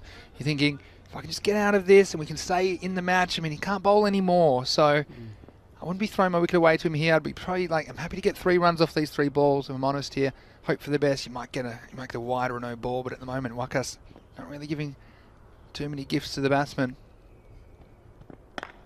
Again, you see here on a good length outside off stump, and they're going to take him on. It was a good bit of fielding. It might have been quite close. Only had 1 stump to aim at. But that's what I'm talking about. Smart batting in Pakcelona. They might not have learnt their lessons in the field, but so far I'm seeing that they're putting a bit more thought into their innings with the bat. Yeah, definitely. And I think a good move to have Shazad coming up the order. He seems to be seeing the ball well, playing some good shots. And I was saying, Vinny, while you were doing the coin toss to the viewers, that I feel that the only way Pakcelona can win this game if one batsman stands up and scores a 50. Well, I'm sure they need a bit of luck too, and that's a bit of luck. It's gone straight through the batsman's leg. It's the old Spanish drive. It's all the way down to the fine leg boundary for 4. Yeah, how unfortunate for the bowler. But you see, this is the other reason why I was thinking that maybe you take the pace of the ball and then have a spinner on. But those sort of shots going to the boundary just wouldn't be in play, would they? There's no pace on the ball. Yeah. And while you've got the runs and the ball to play with, while that run rate is still around the 11-12 mark, that's the time to try and deploy the spin. If it works, it works. If it doesn't, not too much damage done. And you can always go back to your big bowlers, because of course after this over, Waka Anwar, that's it, he's done. Well, he's got his last ball in now. It's a big delivery for the big man. Oh, and he had a go at it, didn't he? That was in my voice carrying.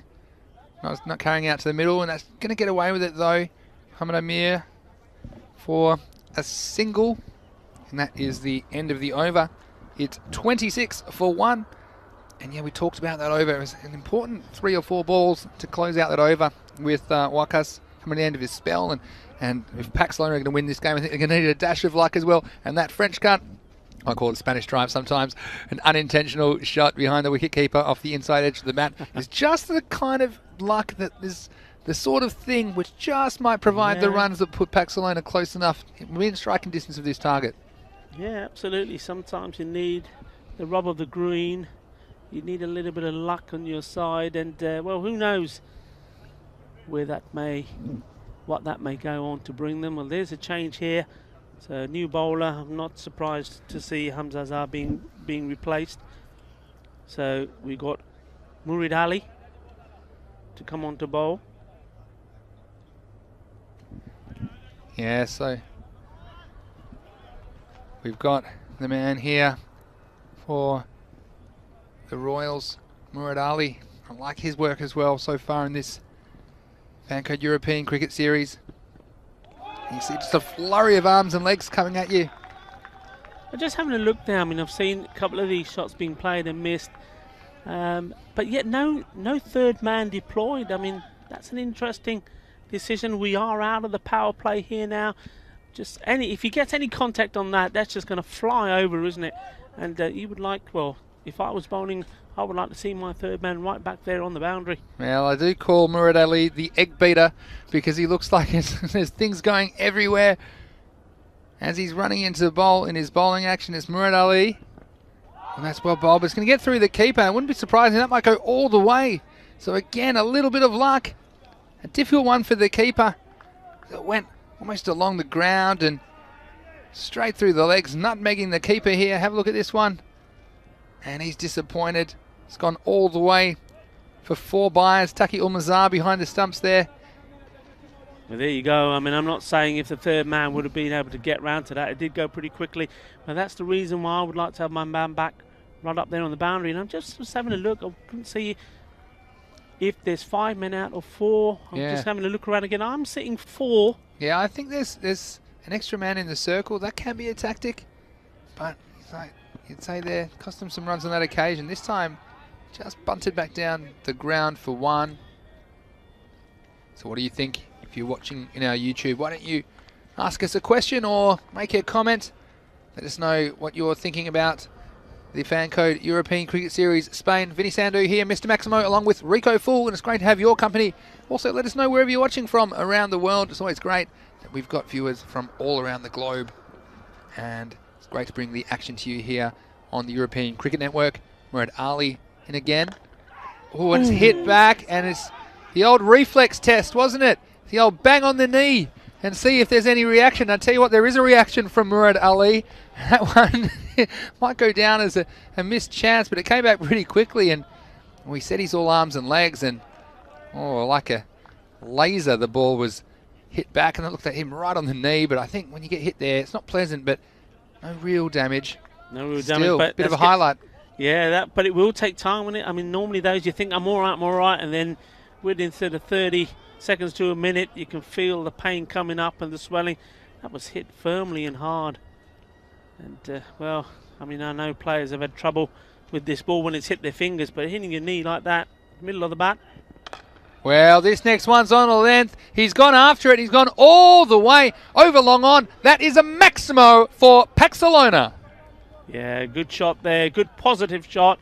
And this is what they've got to do. You've got to be positive. When it's there, when it's in the slot, you've got to put it away. That was in the slot. It had to go, and it did. Fine shot, 6 runs. Yeah, well, I don't know about the wound on the knee, but I'll tell you what, he was throwing salt all over the place. In fact, all the way over the long on boundary, Murid Ali had insult to injury. He's dispatched over the wide long on boundary for 4 runs. So I think he's looking a bit healthier now for Pakcelona. Can they keep it going? This is the man, though, Shazad Khan. This is a nice shot. He's cracked it away. It's all the way through backward point, and a great cricket shot there by Shazad Khan.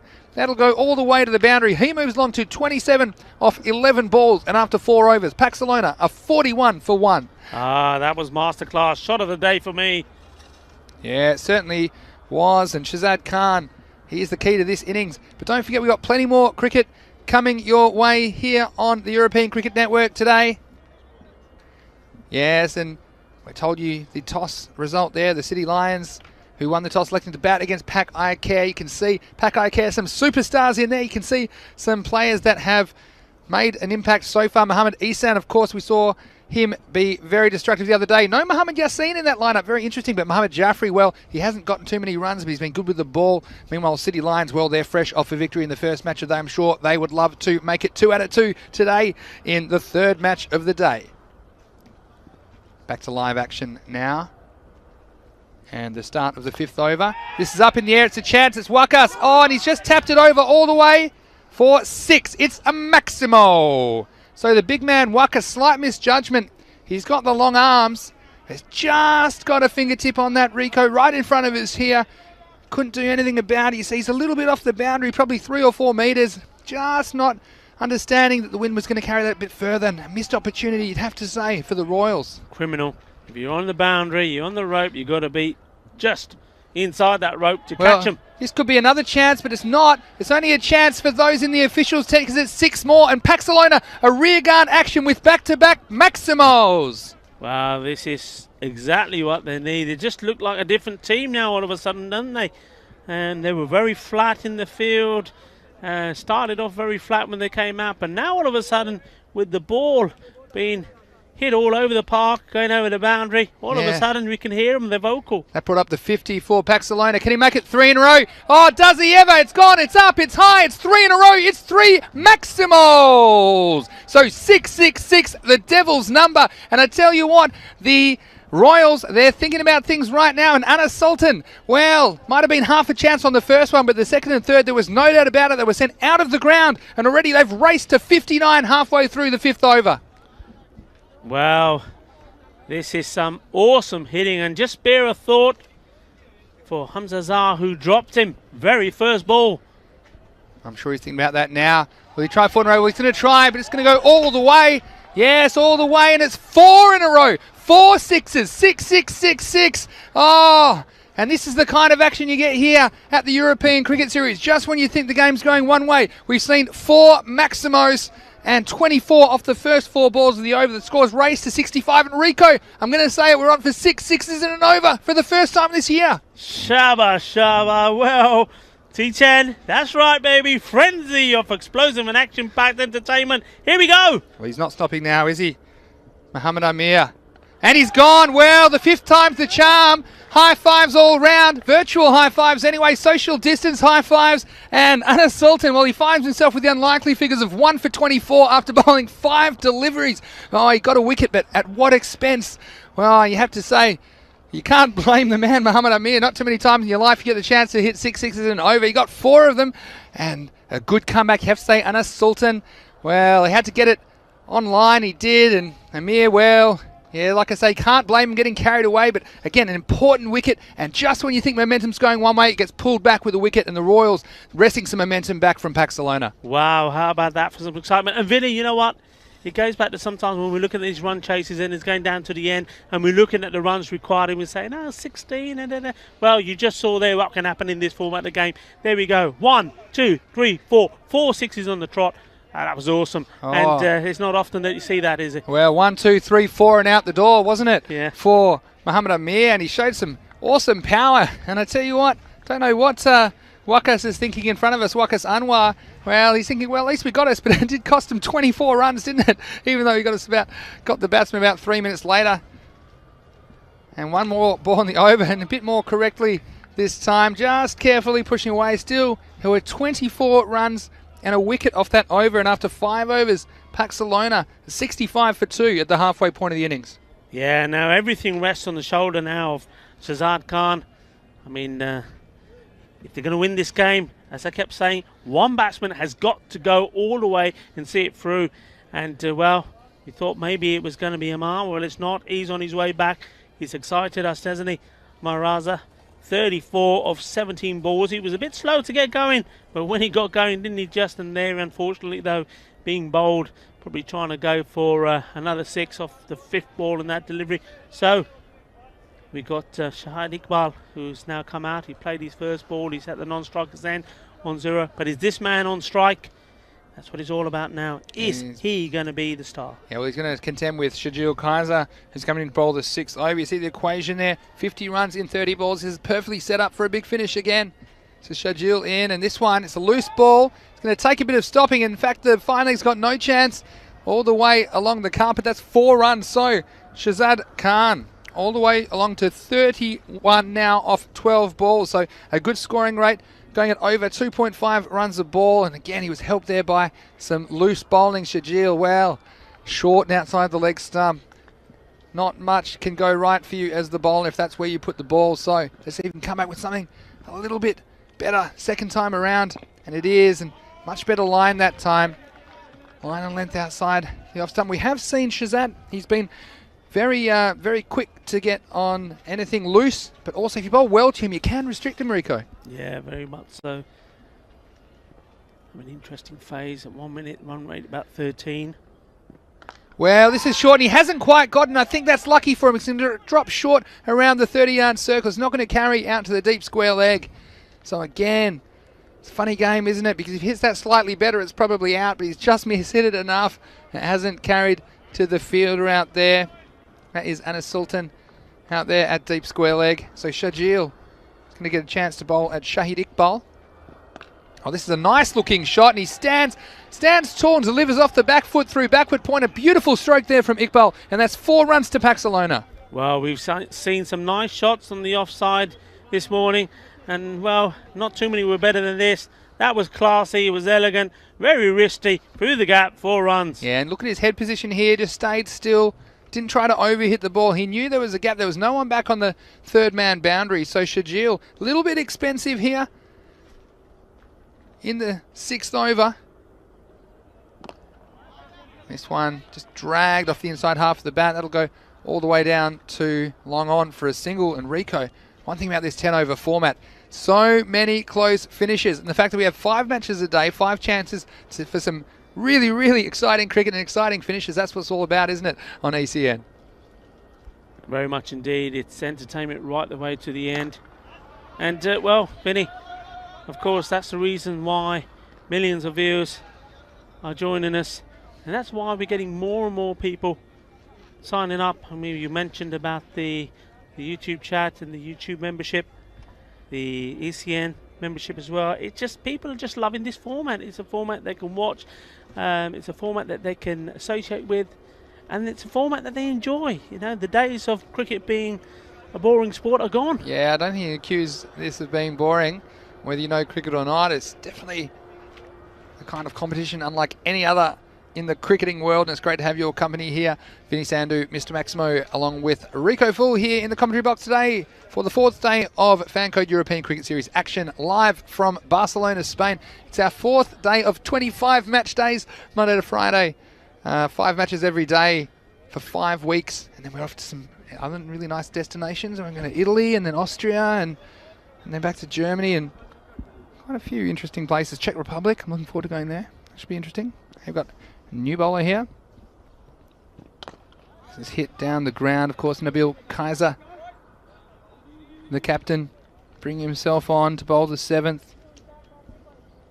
39 required off the last 4 overs, so it becomes 38 off 23 now. And again, for what it is, I'll explain to you in a second, mathematically, more of the game is the exciting bit. That's what makes it so exciting. This is very slow to get going. It could be a run out here, but he couldn't quite gather it. Throw is a little bit wide. So, Nabil, too much to do for him at the bowler's end. But you see, my theory is that the last 5 overs of a cricket game are exciting. And the last, I mean, it's all exciting, but I mean, really exciting and interesting. And that's a quarter of the cricket we'll see today will be the last 5 overs of the game. You go a 50 over game, yeah, it's exciting. Last 5 overs can be exciting. There's lots, 5 overs out of 100. Well, this is a full toss, and he's going to make him pay. Not all the way over the boundary, but it will get there for 4 runs. So, Pakcelona, I tell you what, it's a very different Pakcelona batting lineup than we saw in the last game. We saw them stagger on the way to a smaller target, but at the moment they seem to be storming to a victory. Yeah, and they've got the Barner Royals on the back foot. They were a strong outfit in the field and bowling when we saw them last, but here, well, they're a little bit jittery. Yeah, that was a bad ball as well. He needs to come back with something a little bit better than that. Well, it's shorter, but it could be too short. It's up in the air, but it's going to carry all the way. Yeah, it's 6 more. It's a Maximo. And Shazad Khan, well, He's backed up in the second game. They've thrown him up the order, and it's paid off handsomely. And they've gone to 2 fat ladies, 88, with 2 balls left in this 7th over. Wow, this is superb stuff. And, you know, how can you not like this format? Hey, look, you know, day 2, full day of cricket, 5 games, 936 runs. Yesterday, 915 runs. And day 2, 60 wickets, 57 wickets yesterday. How can you not like it? How can you not love it? Where else are you going to see that type of entertainment? And in cricket form, where else are you going to see that many runs and wickets being taken in a day? It's awesome stuff, and no wonder you're loving it. No wonder I'm loving it. No wonder me and Vinny are getting excited here every day here in Barcelona. Just super, super, super. Now what I would say here is Shazad Khan, as long as he's at the crease, I can't see Pakcelona losing this game. 27 off 20 the equation. Oh, but this is up. It's high. It's miles in the air. There's a chance, but it's going to take some catching. The fielder's under it, and he's got it. Yeah, he's taken it on the second time. The third time today, Rico, we've seen a juggled catch, and what a huge bit of cricket it is. There's Shajil Kaiser out there. He's taken it. It was miles in the sky. Oh, it might have brought snow on a sunny day, but he was able to take it at the second attempt, and what a huge wicket. The key man, Shazad Khan. Every time you see the game going one way, you see a momentum swing, and this time it swung back in favour of the Royals.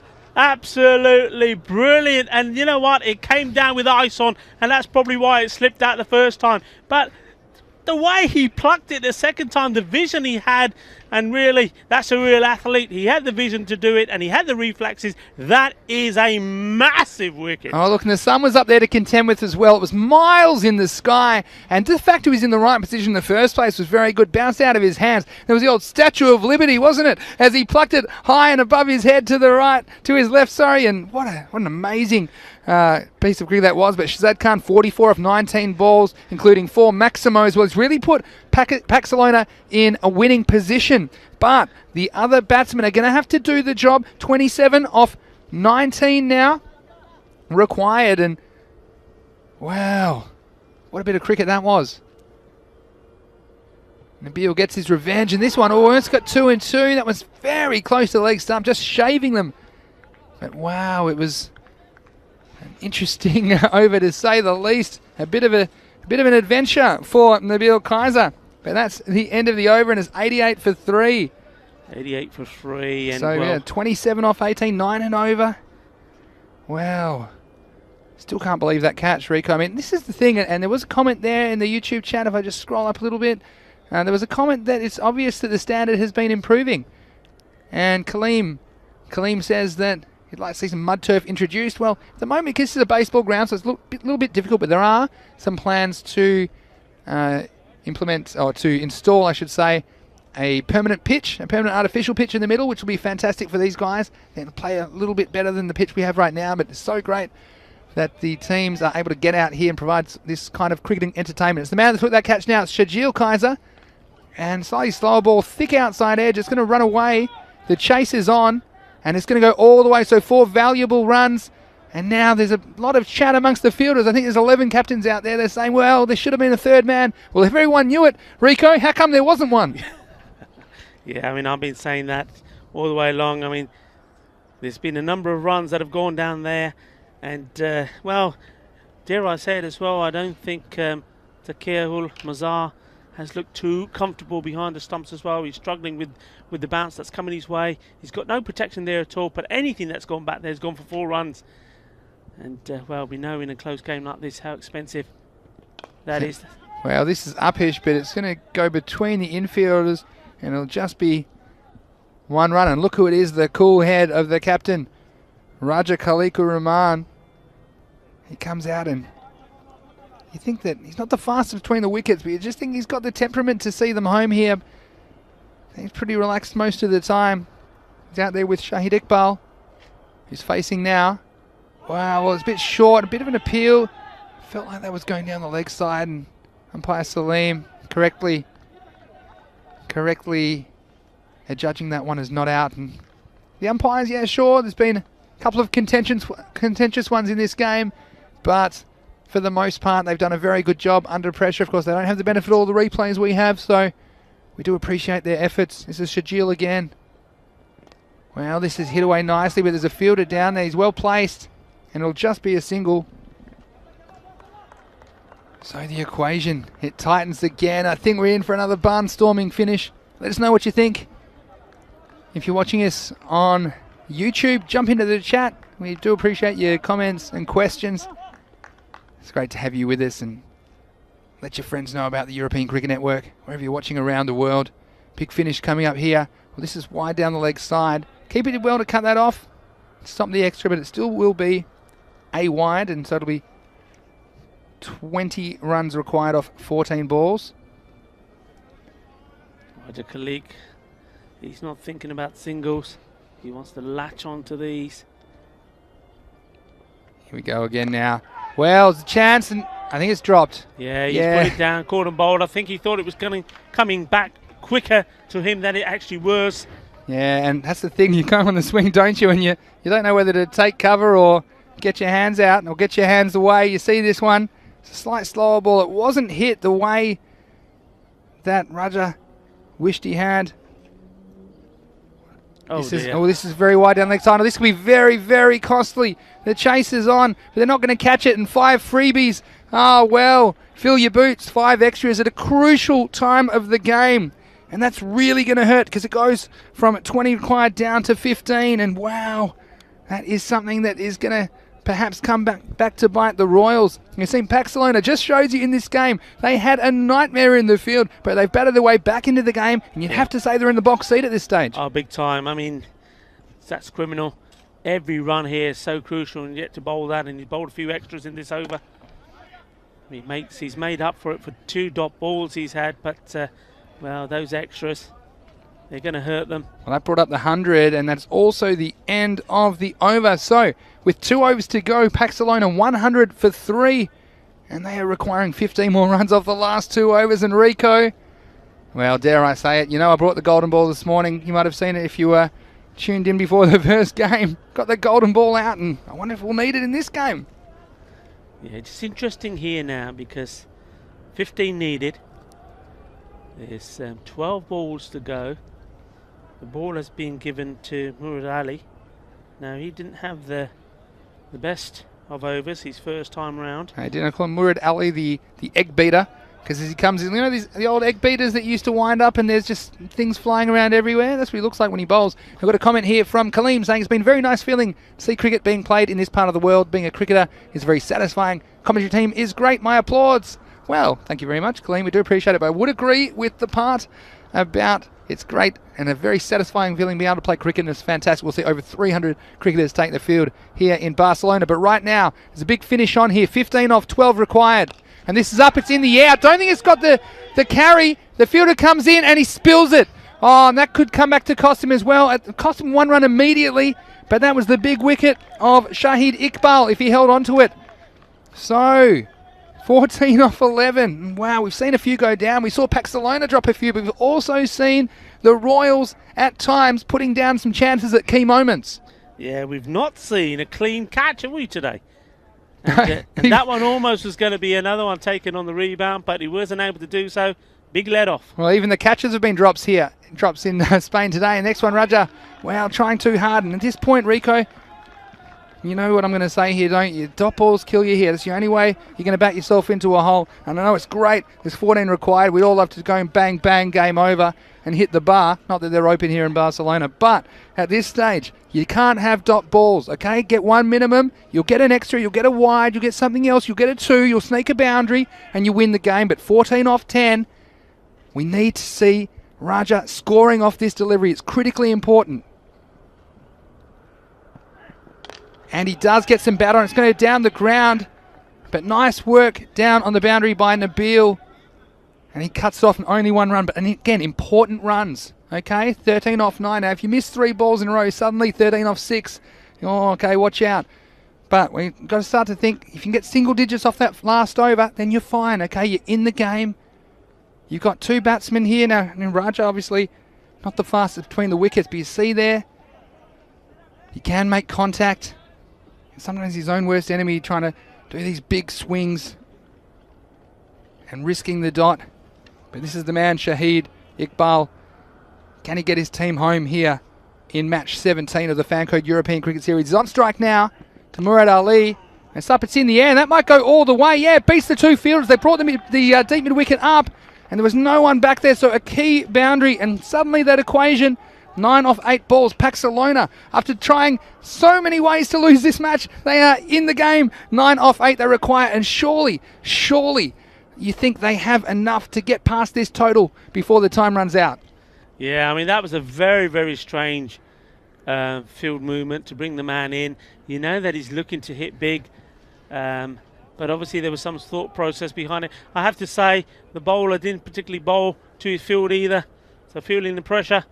Can he get a good reply back in? Well, let's see what happens here. Oh, this is a thick edge, and it could get through. I think he might have got a finger on it, but was enough to slow it down. Yeah, it's just going to be one. Now, I think he has stopped it, and there's some confusion in the middle. We wait on the umpire. Yes, I think it might have gone all the way into the rope. Just confirmation now, and it is 4 runs. So, now we're down to only 5 required. It does seem like, unless there's a Maximo off this ball, will be headed to the last over, so anything can happen here. People loving this on YouTube as well. Joseph Foster saying, despite the fielding not being the best, he likes the field placements. And that's a nice observation by you, Joseph. Thanks for tuning in. Well, I'm going to disagree with Joseph, because I'm going to say again, where is the third man? Because once more, that was another ball going to the boundary, well, this which needs the third man would have stopped. That needs to be stopped there. Well, that's a good point as well, and I guess it's one of those things at times. I guess it's a results-based judgment. If it goes to the fielders, then you pat yourself on the back. But anyway, that's an important single for Shahid, because he'll keep the strike. And they're 3 behind, so 4 to win. A couple of other comments we have. I think it was Kaleem saying golden ball, also the possibility. Wow, wouldn't count it out. We've seen all sorts of twists and turns here so far in the fan code ECS Spain. And so we have 111 on the board after 9 overs. So 3 runs to tie, 4 runs to win. Last over. And this is the man, he's had some struggles today. Hamza Assar in the field. He's dropped a catch early, and he was a bit expensive in his first over. It was the second over of the innings, went for 15. But can he pull something out for his team and defend? Only 3 runs here. 4 required for victory off 6 balls. It's Shahid Iqbal on strike. Can the villain become the hero? Oh, and he almost did. And again, oh, Rico will say it again. Dot balls kill you at this stage, don't they? And you got plenty of singles on offer. And he went for the big shot. And oh, it's one thing to know what the sensible thing is to do. But often when you're out there, you see the ball come out. You think, you know what, I reckon I can hit this for 6 and walk off a hero. But tell you what, now, 4 off 5 required. He's trying to do it with just 1 ball. 1 boundary will do it. Well, here we go again. Oh no, this is down the leg side, and it'll be a wide, and just what they didn't want. That's a quarter of the runs they need for victory of this last over. So 3 runs off 5 balls, and tell you what, again, on paper, that looks easy, but go grab a bat and get out there and tell me if you think it's easy to need 3 runs off 5 balls in the last over in front of a global TV audience. Well, that could be a dot. Yes, it is. So things tightening up here at the back end of the innings. 3 or 4. What do you reckon, guys? Who are you on? Another great finish here in the Fan Code European Cricket Series. Last over finish, match 17. Don't go anywhere. In about 20 minutes, we have the 3rd match of 5 today.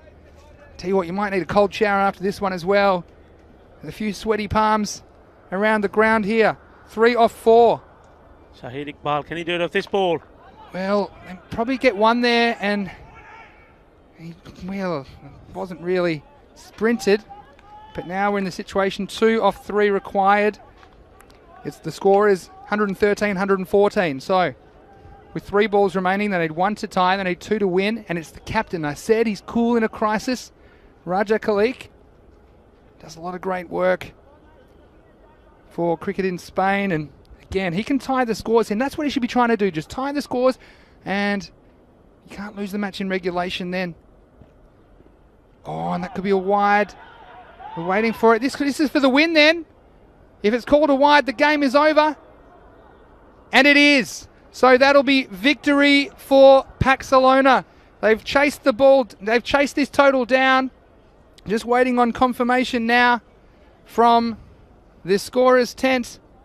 but I think the players may not be aware. There's some confusion about the wide call, but they did require 2 runs for victory. And yes, you see now that they have got over the line with 3 balls to spare in a dramatic run chase. It was Pakcelona, after losing their first game of the day and really a horrendous bowling and fielding performance. They have come back to win this game in the 10th over. And I tell you what, Shahid Iqbal and Raja Khalik Urrahman, well, you can take your hats off because you held your nerve under pressure and there were a few hairy moments in that chase, but ultimately the Royals help him out with a couple of extras which just carried them over the finish line. Yeah, absolutely. I mean, well, the Barnet Royals did themselves no favours there. They didn't perform well in the field. Those 14 extras, they've cost them big time, but in addition to that, there was some sloppy fielding, not the best of catching as well. And in this format of the game, any game of cricket, we know that catches win matches. If you don't take the important catches, they're going to cost you. And when that catch went down, second ball of the inning, Shazad Khan was dropped. He went on to make 44 of 19. I did say somebody's got to go on to score big runs. I said 50. Well, he was only 6 short, but that's what they needed. He performed. Yeah, well, a couple of moments there for me. Muhammad Amir Raza with he scored 34 runs, but he scored 24 of them in the last 4 balls before he got out. And that was a big moment because it just got Pakcelona ahead in the chase. And from there, they were hanging on their fingernails. And that was a moment earlier of conjecture, as we saw after a good start to the innings. Usama Shazad, unfortunately, falling in controversial circumstances. But I tell you what, the Pakcelona guys, they were chasing plenty more than they had to. We saw plenty of big hits, thrills and spills, and like I said, we've seen some juggle catches today, haven't we?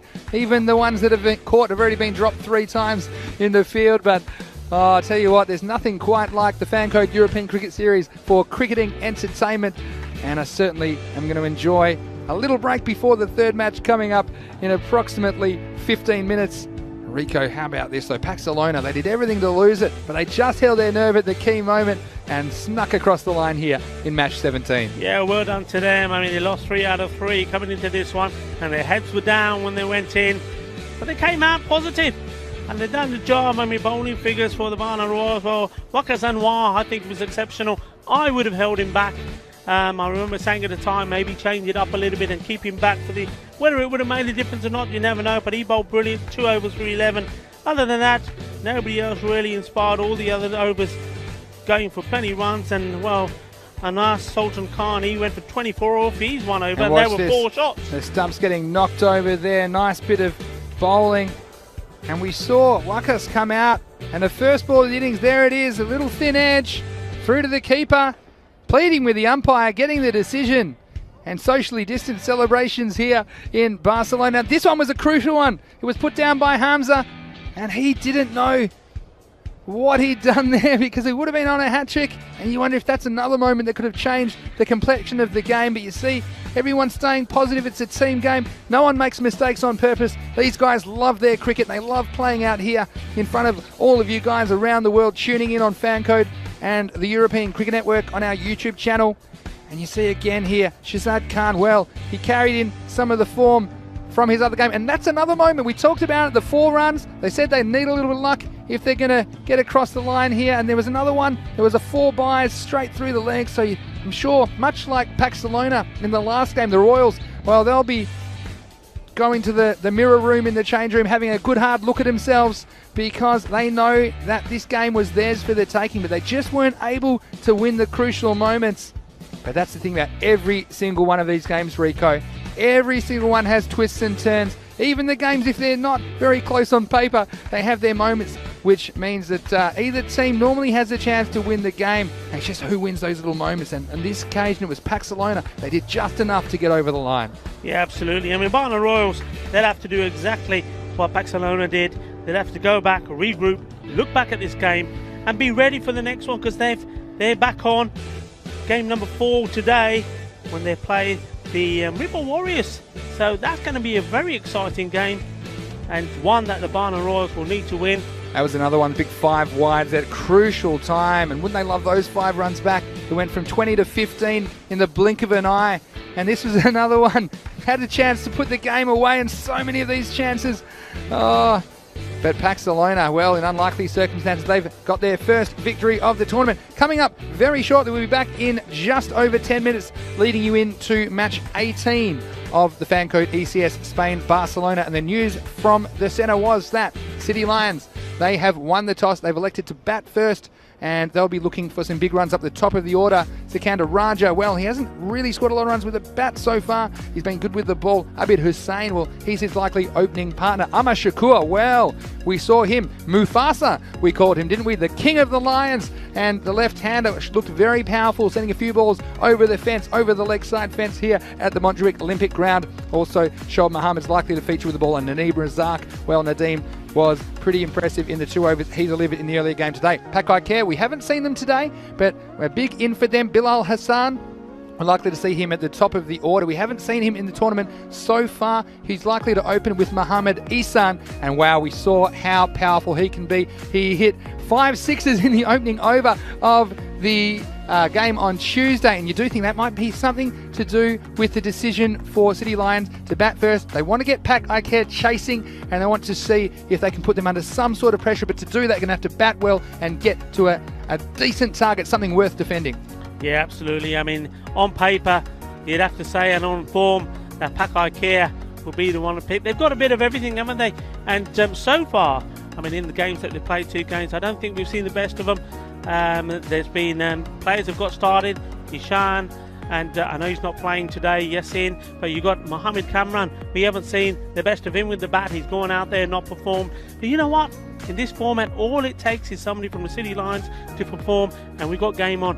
But again, the most important thing for the Lions is they've got to reach that 100 mark. Well, they're going to have to negotiate Mohamed Kamran, as you say, and if you haven't seen him bowl, then don't go anywhere. Make sure you're tuning in approximately 10 minutes' time, because this guy likes to bowl fast, he likes to bowl short, and I'm sure it won't be easy for those Lions to get the score on the board in the first innings of match 18.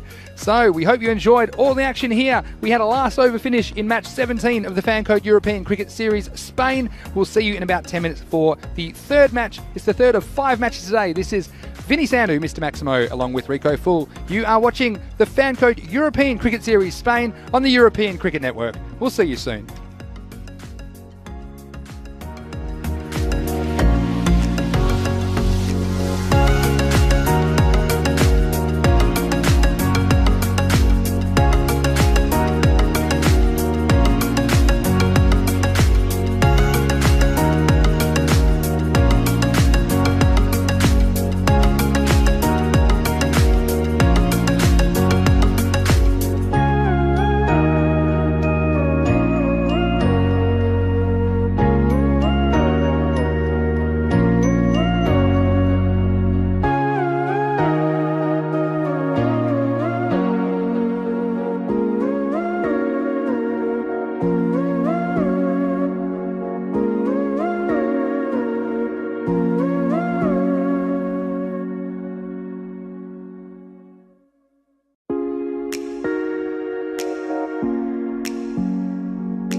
Well, hello there and welcome back wherever you're watching around the world to the Fan Code European Cricket Series Spain. We've already seen a couple of very interesting matches today and now it's time for match 18. It's the third match of 5 today. It's Pakcelona who've had a very strong start to their series and they're taking on the City Lions. The match referee is with the Pakcelona manager and the captain of the City Lions for the toss. Heads is the call. Is it head? Congratulations, you won the toss. What would you like to do? We won a bet toss. City Lions have won the toss and elected to bat first. And you heard it there from the match referee. City Lions captain Ahmad Shakur won the toss and electing to bat. And I think that's a smart move because we've seen Pakcelona batting first have been very strong. So I do think the chance to at least make them chase could put them under some additional pressure. Well, Pakcelona, they look like the ones to beat so far, although I do also like the Ripoll Warriors in this group. It'll be a very interesting match here, the third of 5 today. And it's over to you in the box, Rico Full. Thank you very much, Vinny. Yeah, so, well, brave choice, I think, City Lions. Wanted to have a bat first, but why shouldn't they? They're in a positive frame of mind. Remember, earlier today, the first game up, they beat Pakcelona, the team that we just saw victorious over the Barna Royals. And, well, they'll be relying on their opening pair to score a few more runs. They didn't really perform earlier on, but certainly, definitely, they'll be looking for Ahmad Shakur, their captain, to score a few more runs. He batted very well. And then also for Kashif Shafi, their wicketkeeper. Not only did he do a good job behind the stumps, but also scored 27 off 13 balls. You can see there the lineups once more. And as I mentioned, I think it's going to be a good close game. But the City Lions really, I mean, they know, like we all know, the strength of Pakcelona. They know they've got to put the runs on the board. It's a lovely day, the sun is shining. I don't think there's any issues at all with the conditions playing or having any input in the way the ball plays. It's pretty straightforward up there. I mean, we've seen a couple stay low on this artificial pitch. So yeah, they'll be confident going out there to have a bat. And I think also that they know that they are in this game probably the underdogs. They know the power and the strength of Pakcelona. So probably the pressure's not on them. And I think the captain, Ahmad Shakur, is probably thinking, come on boys, let's go out there and let's just have a good bat. Let's go out there, enjoy ourselves in a positive frame of mind. Let's get past 100. I think that is key to them. Get past 100, I think Pakcelona have got something to think about. I think if it's around about the 80s where we do see some games ending up, I think then Pakcelona will be a little bit too strong and get there reasonably quickly. But anyway, those are only predictions. Anything can happen. And the umpires have made their way out in the middle. So match 18. And we've got Nicholas Patel and Shahidul Ahmed as the men in black. And so Pakcelona, the captain, Sharuz Ahmad, setting his field. And well, they've got a number of options with the ball. Start off first. We saw first time round, Mohammed Cameron was the choice to open the bowling, but this time it's looks like it's Mohammed Jeffrey. It's a campaigner that we've seen all around this European cricket circuit, and though lately, has to be said, he's not performed well with the bat, but we all know his destructive powers with it, so it's only a matter of time, I think, that we'll see that again. But he's just marking up his run. Well, Mohammed Cameron has just taken his cap off as well. I thought, well, hang on, I'm bowling first, am I? Well, no, he's not. He's sent packing. Mohammed Jeffrey saying, I'm bigger than you. I'm going to bowl the first one. But he's bowled very well. He had a good performance with the ball, taking 3 wickets on the first day. And, well, Mr. Maximo, welcome back. Walk through the door. So, where are we going with this? What do you think with that decision to bat first? Well, I don't mind it because we've seen Pakcelona batting first and, wow, really, batting teams out of the game sometimes before the end of the power play. So it'll be very interesting to see. This is our man, Mohammed Ahmad Jafri. He starts with a dot. But yeah, as you're saying, Rico, don't mind this decision. And it takes some fortitude as well for the Lions. They're inexperienced at this level, but I think that they would think that their best chance in this game is to at least put some pressure on Pakcelona. Now, Pakcelona come out to bat first. There's not that much pressure on them. They can bat freely. Well, so they know there's a target in mind. It just might change their tactics. So I do like this decision for the Lions to bat first. Oh, a little snick. It's bounced before Mohammed Cameron and went pretty quickly as well. I think he did get a bit of hand onto that, but still races away. So a snicky start, 4 runs. Yes, and I tell you what, Rico, there's a bit of history here between these two. If you remember, it was the second ball of the day in their first match on Tuesday, and it was Mohammed Jaffrey that dropped a catch at slip off Mohammed Kamran, and now the roles are reversed. That one not a catch, but did get through the slips cord and all the way to the boundary for 4. I think there's a little edge on that, and yes, he's gone. He has to go. And Kashif Shafi, well, it's unfortunate for him, but Jaffrey just keeps coming up with the wicket balls. There was an edge to the ball before. The batsman was fortunate on that occasion. You see a little bit of an outside edge, and yeah, the batsman walks. Good sportsmanship from him. Clear edge and straight through to the keeper, Mohammed ECN. Well, he's a fantasy cricket superstar, isn't he, with the bat and the gloves. And Jaffrey, well, he's just got the golden touch, and he strikes early for Pakcelona. Yeah, Mohammed Jaffrey, he saw what happened with the first ball. He saw that Kashif Ali was, well, he wanted to do a bit of fishing. So he put another one out there for him, and, well, he was reaching for it. He didn't really move his feet as he should. Getting the edge, a straightforward catch for a man who's in superb form there, Ishan. So the first wicket goes, as has done many times today, with, well, a man going, he played a very streaky edge for 4 and then going very next ball. And that's the difference, isn't it, Rico, with respect to the opening bowling, as we see Jaffrey in again, and this could have quite easily been another one. But we've seen, he's knocked him over. Well, he has. He's knocked him over. I was obscured there. Not too much of a reaction from the fielders, but was that one sneaking through. I was obscured by the non-strike. We'll see here on the replay. It's 2 in 2, and Mohammed Jaffrey's on a hat-trick. Well, just straight through, and Mr. Evergreen, as they say, he's on the money. He knows what he's got to do in this situation, and you can see there, Vinny, big difference, isn't there, between a team that's experienced. They've been on the circuit a while. I mean, the wickets go down, but they're not getting excited, are they? They're not jumping up and down for joy. No. The wicket's gone, and you know, sometimes you may not see something, but you hear it because everybody's going up around the ground. There, the wicket goes down, and it's just routine for them. So yeah. He's on a hat-trick. Well, I didn't see the stumps go over because they had some players in the way, but the truth is, yeah, you're exactly right there. And this is the difference. I didn't get a chance to say what I was going to say for that ball. Is the difference is we've seen some other bowlers open the bowling and struggle for control, but you look at Mohammed Jaffrey, every ball's right where he wanted it. We've seen an edge for 4, then we've seen 2 probing deliveries that picked up 2 wickets, and we had a hat-trick on Tuesday. Is it possible we could get our second hat-trick of the series? Jaffrey, in he comes on a hat-trick.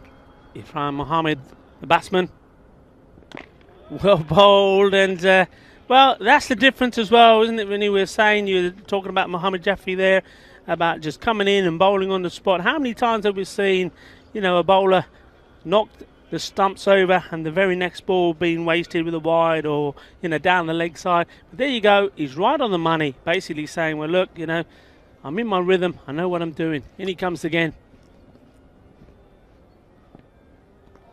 And this time, changing his line for outside the off stump, top over from well, a very, very good campaigner, Mohammed Jaffrey. Has certainly given his team a great start. Just for a moment there, I thought he wanted to carry on bowling. He can't do that. Why wouldn't he as well? if you're new to cricket, yeah, you can only bowl 1 over at a time. And over, for those that are new to cricket, is 6 balls instead of 6 legal deliveries. And the rules are that bowlers cannot bowl 2 consecutive overs. And Mohammed Jaffrey, I tell you what, he's got the golden touch with the ball. He'd love a few runs to go with it. He's listed to come in at number 3 in this match, and has some first-class experience in Pakistan going back some way. But new bowler here's Shiraz Ahmed, the captain. And this one is a little bit loose and down the leg side for a wide. But Mohammed Jaffrey, yeah, can impact the game with bat and ball. Has first class cricket experience, and he's north of 40 these days. He's still very competitive here. Yeah, don't forget that first game, taking 3 for 11 against Pakcelona, so he's right up there, taking the wickets. And talking about wickets, there we go. There's another one. It's a boogie, oogie, woogie. Kookaburra fireball, knocking the stumps over.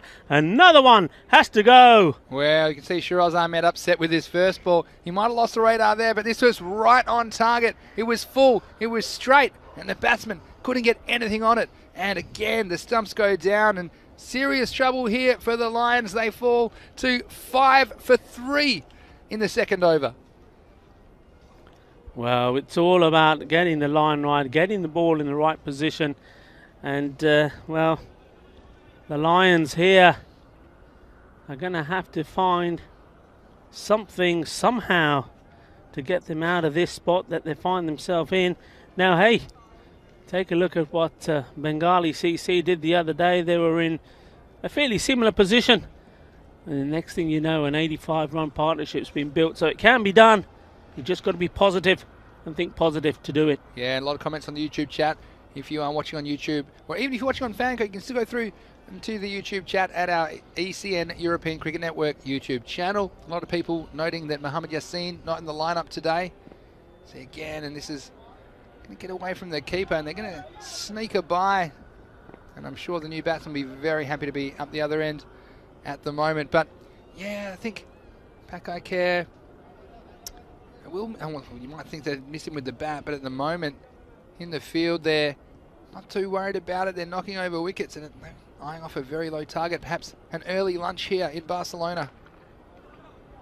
Next one is whipped off the toes, just the single. But yeah, this is one of the things, Rico, and when you're favourites, there's one thing to be favourites, but you have to play like favourites, and coming out with the confidence, and it's very intimidating, I think, for the opposition.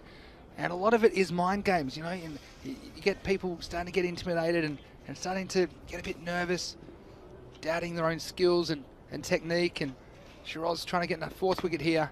It's right on target, back to him. But a lot of the coaches that have coached me over the years, they've said, look, for all of it, the most important 6 inches are between the ears, and just your own personal attitude and confidence, and fake it till you make it to an extent.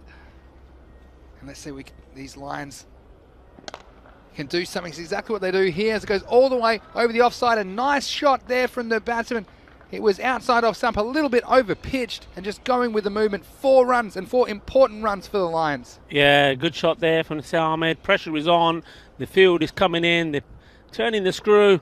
And, well, a shot like that will give him a little bit of confidence.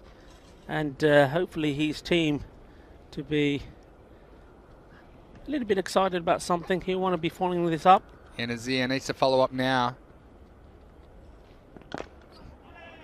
And takes a single. So this is good. It was interesting to see there, of course, where at this point normally, as that over comes to an end, you would have expected Mohamed Kamran to have bowled that one. But captain deciding that he wanted to make a change, and it worked. He did take a wicket. Yeah, and we've got some comments on the YouTube chat as well. Ahmed Jilu, glad you're enjoying the game here. He thinks the Lions will struggle to score 70 runs. He thinks they'll be under that. Says Mohamed Kamran, most speedy bowler in the Barcelona T10, maybe 130 km. Well, not maybe. I'm telling you, he is definitely more than that. And Mohamed Kamran yet to feature. We've still got Mohamed Jaffrey already 2 wickets to his name. This quite easily could have been a third. And you can see the lack of foot movement. This is the thing, when you're a bit reactive as a batsman, Rico, you see the feet aren't moving and they're not even really covering their stumps either, aren't they? Yeah. So if Jaffrey gets one on target here, it's hard to see the batsman getting behind it. Yeah, and he's a very clever bowler, and he would have picked up on that straight away. See where this one ends up. 2 for 4, the figures for Mohamed Jaffrey. Ball into his second over. There you go, just goes a little bit wider, coming in from a different angle in the ball, pitching and leaving the batsman. This is when I'd be calling for a new bat, but it'd be the special bat that's 3 times as wide. That's what I'd be calling for at this point, because tell you what, it's a game of survival at the moment, and you'd have to think City Lions, well, they want to be bowling at least 100. It's hard to see where it's going to come from at this stage from the third over. Score only 12. And does well to defend this one. And yeah, Mohamed Jaffrey's got his tail up, and yeah, consistent wickets, early wickets.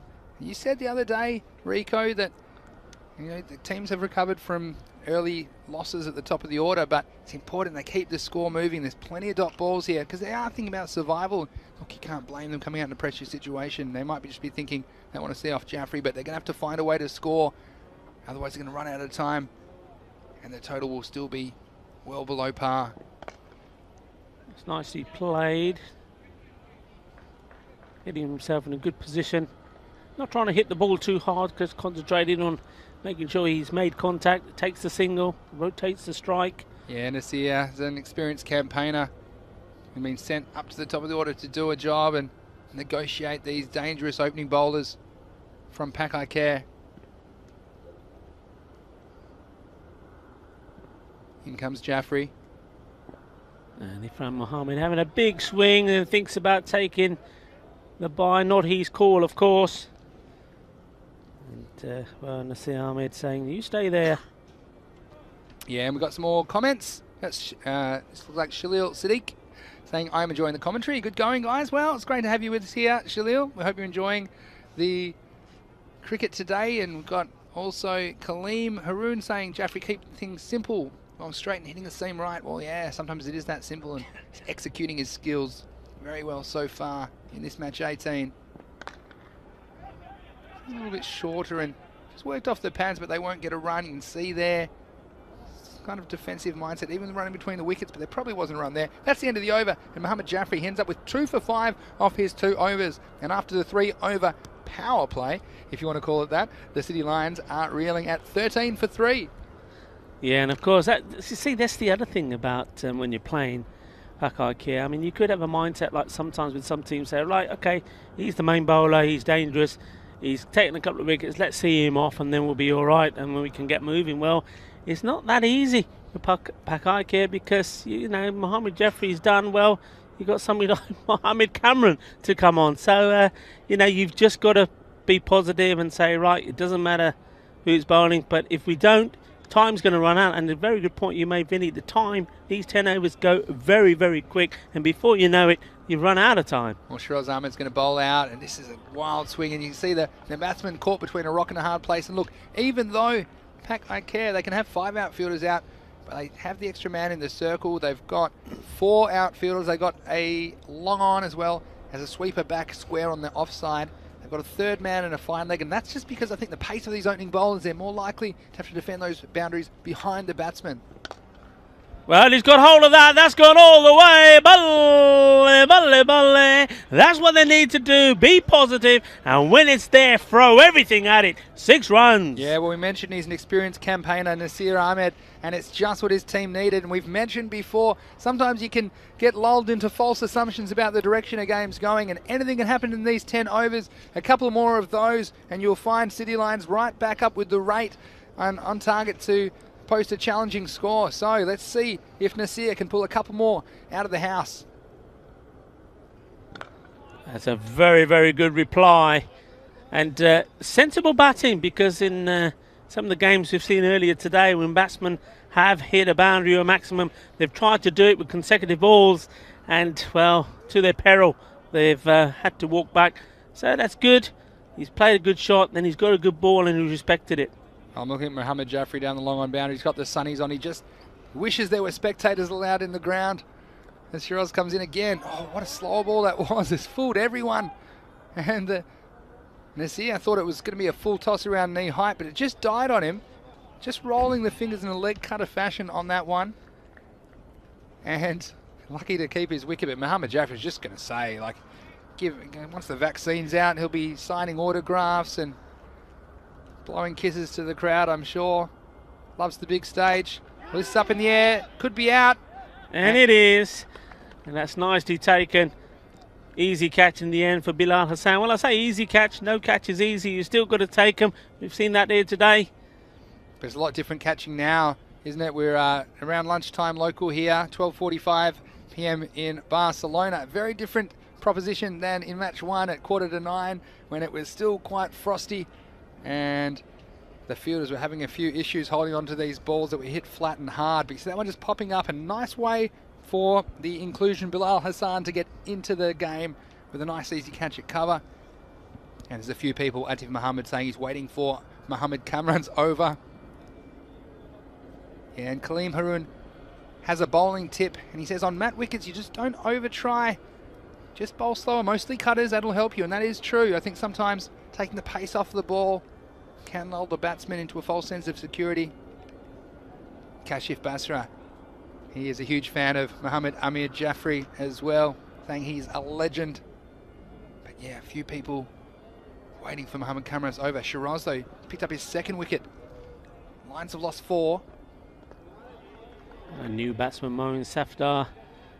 His eyes lit up there, seeing it wide outside the off stump, trying to guide it through. Misses out. So great spell of bowling there from the captain. Well, it is well bowled, and end of the over. So 19 for 4 after 4 overs, and you just worry about where the runs are going to come from City Lions. You've still got 2 overs of Muhammad Kamran to come, and that could be very difficult for them to negotiate as well. Again, thanks for your compliments on the YouTube chat, guys. We're saying that Shalil's saying we're doing an amazing job and the cricket's competitive too. Well, I'll agree, the cricket is competitive, isn't it? It's we've had some very close matches, and I was saying before, without boring you with my my mathematical brain, that so much of the game, so much of a proportion of the game is the exciting conclusion, and you really can't look away, can you? And look who it is. I'm very happy to see this guy back in action. It's Mohammad Atif. And he starts with a wide ball outside off stump. I don't think it's going to go. And in the end, they'll just get a single.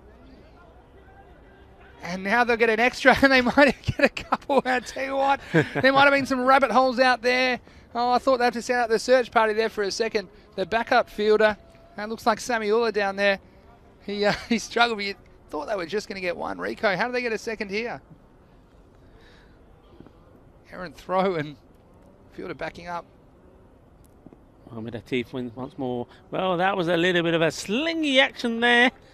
And, well, the arms all over the place and the legs. And the end result, a big wide.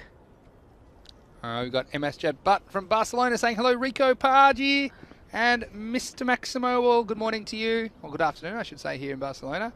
To you, Jad.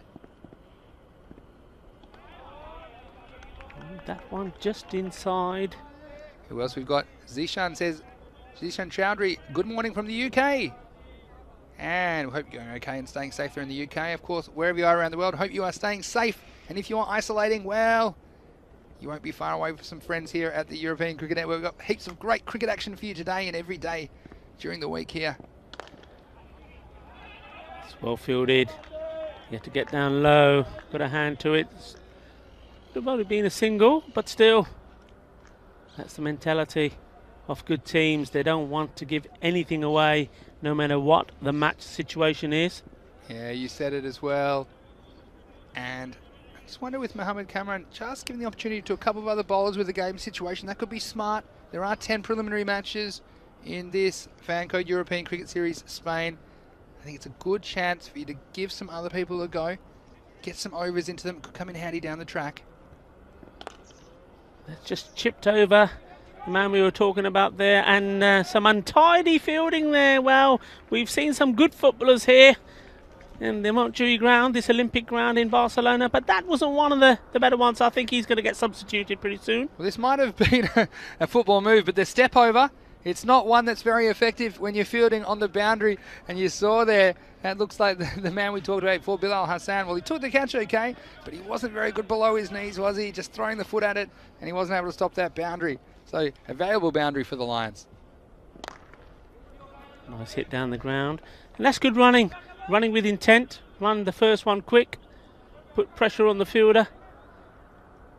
Yeah, I mean, the lesson there for Bilal Hassan is to stick to what you're good at, and that's use your hands. Yeah, definitely. As we see Mohammad Atif to close out this over. Yeah, missed out on that. The shot was there for the taking. Didn't manage to get, well, in the end it went straight onto the pad. I thought for a moment it was a little bit of back pad, but that's the end of the over. It was a boundary from it, but we are now at the halfway stage, 28 the score. 4 wickets down. Yeah, so, and look, we thought he might give a couple of others a go, but look who's grabbed the ball for Pakcelona. It's their skipper. Actually, not their skipper in this tournament, but he's definitely one of their key players, Mohammad Kamran. And he's going to bowl left arm over the wicket. And this will be a very interesting over to watch wherever you're watching around the world. Here he comes, Mohammad Kamran. Bit of a warm-up delivery, wasn't it? There, and he'll bend his back, and he'll have to bowl it again because it's called a wide by umpire Salim. But yeah, Mohammad Kamran, quite a character as well, isn't he? Always having a joke and a laugh from a safe distance in the change rooms, and I've enjoyed getting to know him a little bit. He comes in again here. Well bowled at the moment, just targeting in that area. Off stump, corridor. Yeah, I mean, a very, very good player. He's very useful to have in your team. And I said before the start of this tournament, when we were talking about the players, he's one of those men that when he's required upon to perform, whether it's with the ball or the bat, he does. And many a time when the big names, the ECNs, the ECNs have failed with the bat, and he's scored valuable big runs for him. Here he is with the ball. Oof. That was a kind of punish again. We've seen a few of those, Rico. You wonder if those that hit the stumps still might be out of batsman at this stage, but yeah, it's a nice day now. I was just thinking, it's almost 1 p.m. here in Barcelona, up to 15 degrees and very sunny. Beautiful place to play cricket. Well, no ball called. Well, batsman thinking about a second, but now this is going to be interesting because I worry about Mohammad Kamran bowling a free hit, because if you're batting and you hit him for a 6, then you worry about your safety, because if he lets one go, especially these batsmen opting not to wear a helmet. Of course, it suggests they wear helmets, but it's a matter of individual choice, and he has a swing that's full and it's going to cost 1, so the batsman might keep his head a little bit longer. Yeah, well bowled that. I thought maybe we'll see the quicker, shorter ball, but he bowled a slower one instead. Mohammed Hamid joining us from Uganda once again. Welcome to you, Mohammed Hamid. It's wonderful. Well, this is good from these two batsmen. A little bit of tiki-taka at the moment, but they won't mind that when you consider the situation that they're in. The wickets have fallen. They need a partnership put together. I know they're running out of time, but there's no point throwing your wicket away and try and latch on to the loose deliveries.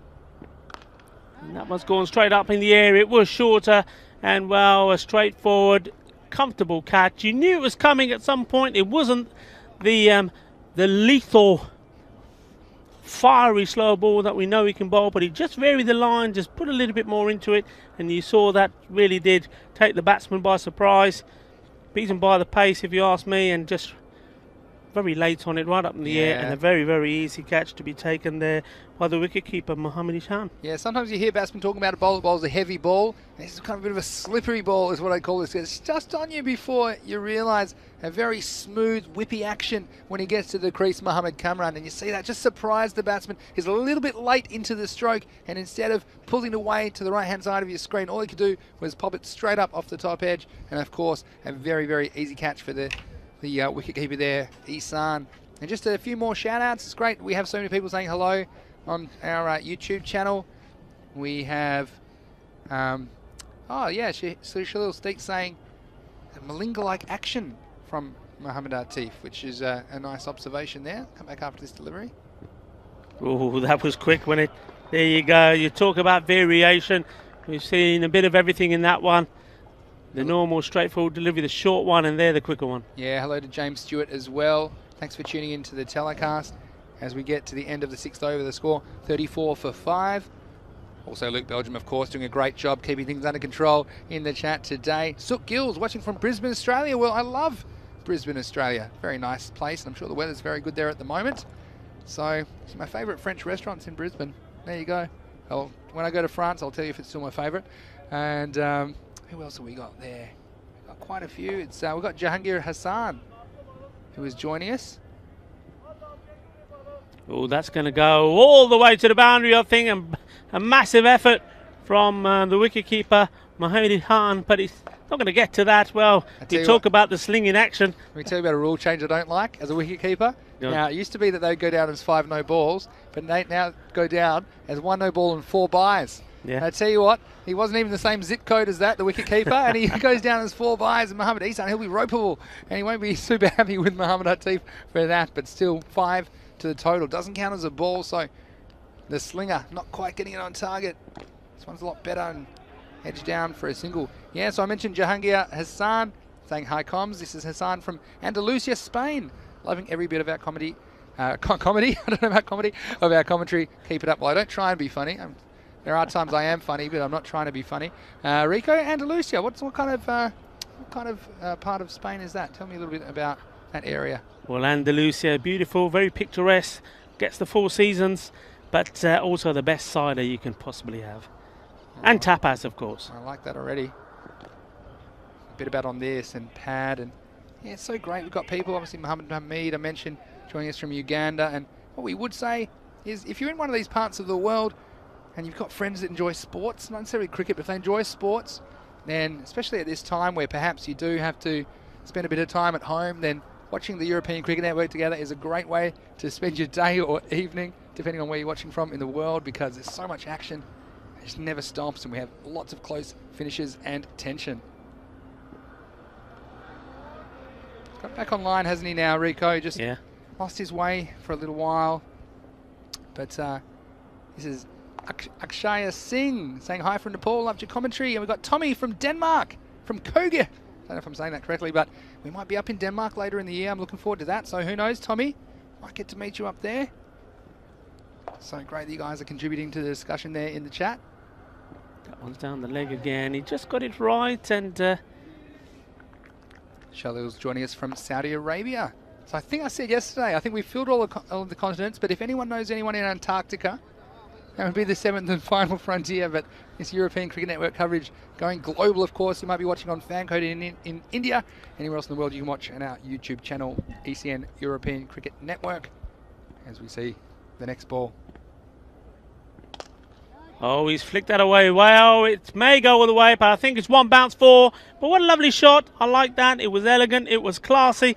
Also effortless, and just goes to show that if you get yourself in the right position and you're well balanced and you find the middle of the bat is going to sail over, and that, well, just dropping short of the boundary. This is a good over for the City Lions. Well, he's timed the socks off this one, Rico. You see, it's all timing.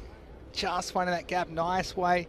I like the way he used his wrist through the ball at the correct moment. And Mohamed Hatif, a little bit wayward at times here. This is short outside the off stump, but not quite wide enough to be called. But yeah, it's fantastic that so many people around the world are enjoying this. And this, we've got Fulvio Zotola saying he's only just tuned in. Have no idea who's actually playing. Well, that doesn't matter, Fulvio, because we'll talk you through it here. It's Vinny Sandhu, Mr. Maximo, along with Rico Full here in the commentary box. We have a cricket match. A very fast, exciting cricket match for you.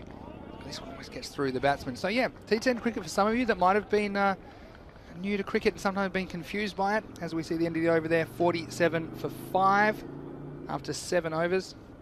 Yeah, so very simple. I gave this explanation the other day, Rico. You thought it was a good one. And what I normally tell people, I've travelled all throughout the world and in North America in particular, and I often just say, look, here's the game. Forget all the complicated stuff. There's 2 teams. Now, one team, the other team's going to throw at them 60 times. They've got 60 chances to score as many points as they can. Then they're going to swap over, and then the other team's going to try and score more points. And that's all cricket is when it comes down to it. You don't get lost in the jargon or anything like that, but pretty much trying to score as many as they can off their 60 deliveries. Mohamed Kamran coming in left arm over the wicket, and another slippery ball past the outside edge. And that's one of the greatest things about this job, and it's one of the greatest jobs in cricket in the world, commentating for the European Cricket Network, because you get to take cricket to all sorts of people. Some are very familiar with the game, some are unfamiliar, but I love introducing the excitement and the experience of cricket to them. And comes Mohamed Kamran once more. Probably going maybe too wide. Yeah, I think so. I mean, the ball before that was absolute beauty. It was practically unplayable. Mohamed Kamran having a little bit of a mumble and a moan. Not sure quite what he's talking about. I think he's maybe more annoyed with himself. We've got Elmars with a comment in the chat saying hello from Latvia. Well, it's nice to see some European viewers. He's really enjoying the cricket. Congratulations to Rico and Vinny for fantastic commentating. Well, that's very nice of you to say. Elmars, hope you meet someday. Short ball, and you knew it was coming. Oh dear. And that was the tooth hurty, the old dentist special, wasn't it? Because if that was a little bit shorter, the batsman didn't know too much about it. I tell you what, if you're not wearing a helmet to Mohamed Kamran, well, we do encourage that the batsmen wear helmets, but of course it's personal choice, and we'd encourage all the youngsters out there, make sure you're used to batting in a helmet. You see this one is just, oh, he's caught him on the gloves and could have been quite nasty. And then that's the fuller ball. It was a nice shot though in the end. It's getting behind it, but it's quite disconcerting, and especially when you have to face up again. And he's just saying to the keeper, Mohamed Ihsan, going, well, I want to tell Kamran to pitch one up to me because I learnt my lesson. I'll be nice, I'll just push it for one. From Mohamed Kamran, he's got a lot of fans out there on the European Cricket Network. Quite the character. It's around the wicket, he might try it again. A good bit of bat on it. It just chipped it over the fielder on the 30-yard circle. They're going for two, and that's very good running. I think that was they saw that Mohamed Kamran was in no hurry to get behind the stumps. Yeah, so previous shot brought up a 50 for the City Lions, but it's been a bit of an effort. And I do applaud them for bowling first and attempting to put a score on the board, but it's been hard going against a strong Pakcelona team. Whoa, this one's down. It might have been off the gloves or the forearm. Yeah, and there's no one's watching. They'll get an extra. Mohamed Kamran saying, what's going on? I think it might have been a call from the umpire. We're going to see. I think he's calling it leg by. Leg byes. Off the arm, I think. I don't know what the discussion is here. I think they might be trying to say that the batsman wasn't playing a shot, but I think it was a shot. And if it wasn't, he was trying to get out of the way. So I think there's no arguments there. If you aren't playing a shot, then you can't run off a leg. But I think they're just a bit of a misunderstanding as to the rules. Yeah, getting a little bit niggled. I'm not sure why Cammy there. I mean, to be honest, the batsman, if he had managed to get out of the way of it, it would have been a wide ball. It was way down the leg side. Well, we've got another Cecil from Nevis watching. Wow, in the Caribbean. Beautiful part of the world. Wow, and that was very predictable. That was too fast for everybody. And I'm lucky that the wicketkeeper was there to try and stop that, because that might have gone over the fence without touching anyone, because Mohamed Kamran, he's a little bit fired up and he held himself back, and just shows the competitive nature of this Pakcelona team, doesn't it? As after 8 overs, the Lions are 55 for 5. But even in this game where you say they're well on top, they are pretty individually competitive as well. Mohamed Kamran loves the contest and took a little while to get into his spell today, but towards the end of it, he really was letting him go, wasn't he? Yeah, there's some kind of signaling going on from the umpires. I'm not quite sure whether it's to the scorers.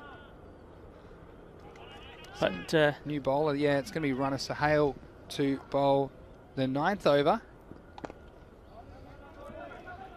Well, will they push for 2? In the end, go against it, and a wide decision. What a fantastic arm that is. Yeah, isn't it? And, you know, Rico, I'm looking forward to watching Pakcelona again in Game 5, the final match of today, which will be at 3:30 p.m. GMT, 4:30 in Central Europe,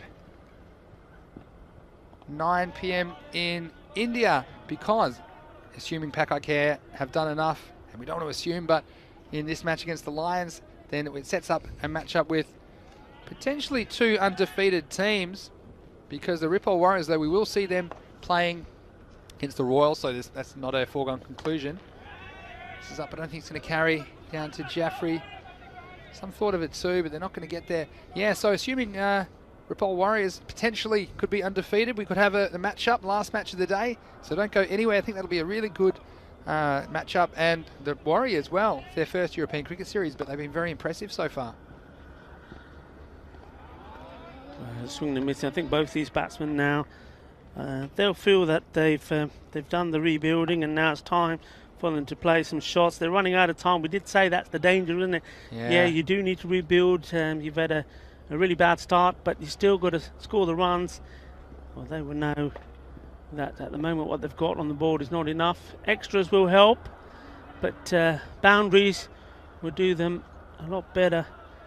We were saying before the start of the match, brave decision and positive decision to bat first, but they really need to get, I would have thought, at least 100 runs to put some kind of pressure on Pakcelona, and they're well short of that at the moment. It's a nice shot. Mohamed Jeffrey going for it, and he takes a very good catch. Well taken. The last time he was playing, he did drop quite a straightforward catch, but he did make up for it by taking one. Well, this time he's making no mistakes, and of course the sun is out as well. It's old Joe Cool on the boundary in the shades, and isn't he happy about it? 2 thumbs up.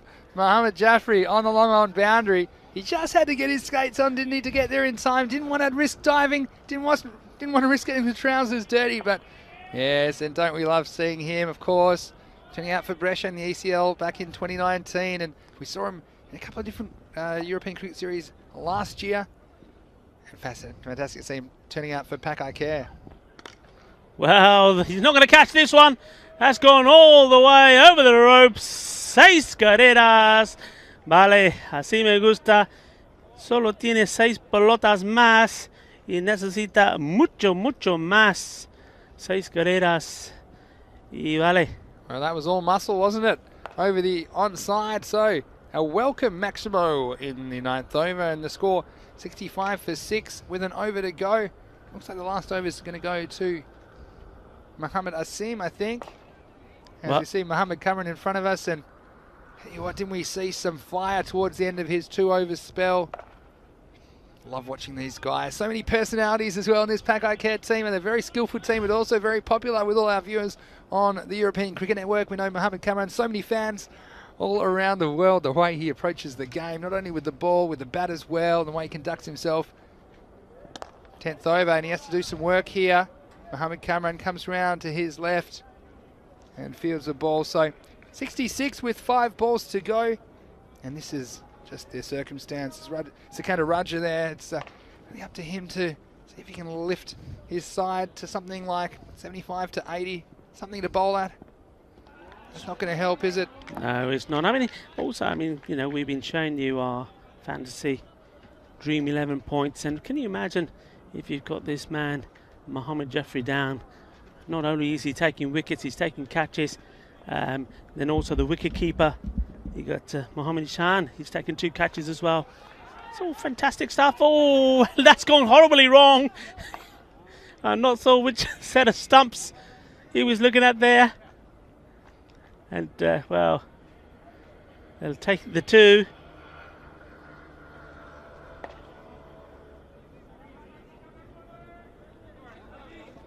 Well, a very wild throw. Well, I was just talking about him and having him in your Dream 11 and fantasy points for his batting and catching. Well, maybe not so much for his throwing, and well there. Once more valuable runs. And don't they need him? Sakata Raja finding the boundary. Yeah, well, he got that one away, didn't he? And just replying to Joseph on the chat, he wanted to know how long has Mohamed Kamran been in Spain, playing in Spain. He told me he's been here for 3 years in Barcelona. So, bit of information for you. He happens to be fielding right in front of us, so he's gotten to about 2 meters and asked him from a safe distance. But it's yeah, it's great that he's got so many. Did he smile? So many fans. He did smile. He's calmed down a bit now. He's happy now. That's good. He says, Ahmed Jilu says, well, happy Kami made to run here again. Oh, look at that. It's a genius bit of work from Mohamed Kamran. So he took off inside the field of play and just shows this Pakcelona. We said how competitive they are, keeping their standards high. And we've got something going on here. Well, we might speaking too long. Well, how many is this? Riva. Oh, no. I like it. Oh, how many we got? Is this the last? Must be. Cause the race is on, and who's going to win? And it's number 8 wins the race. Number 4 just falling short. Well, I have no idea how much they ran here, so I'm going to have to check on the replay. I don't think anyone does. I was just saying it was a great bit of work by Mohamed Kamran, and I thought it just sat back down again, and that's, well, we don't know how many. This could be, was that the 7th or the 8th they were going for? 2, 3, 4. Well, I'm going to have to go. Well, I have to go to Price Waterhouse Coopers, I think. I was saying earlier that we were just talking about it, and once more we did the same thing, that Mohamed Ishan, you know, batting that bonus must points. have been 2. And then that must have been 3. And then something happened. Well, I hope you can rewind at home and tell us how many runs that was at the end. But it was an interesting end to the innings. I tell you, even these games where you'd have to say so far it was a fairly one-sided contest in the first innings of that game. There was some funny moments also, and look, it's great to see the City Lions involved in the Fancode European Cricket Series. And Rico, they won the toss, elected to bat, but they had a tough time early. So that one getting away with an outside edge, but then Mohammad Jaffrey, well, he was right on target, opening the bowling.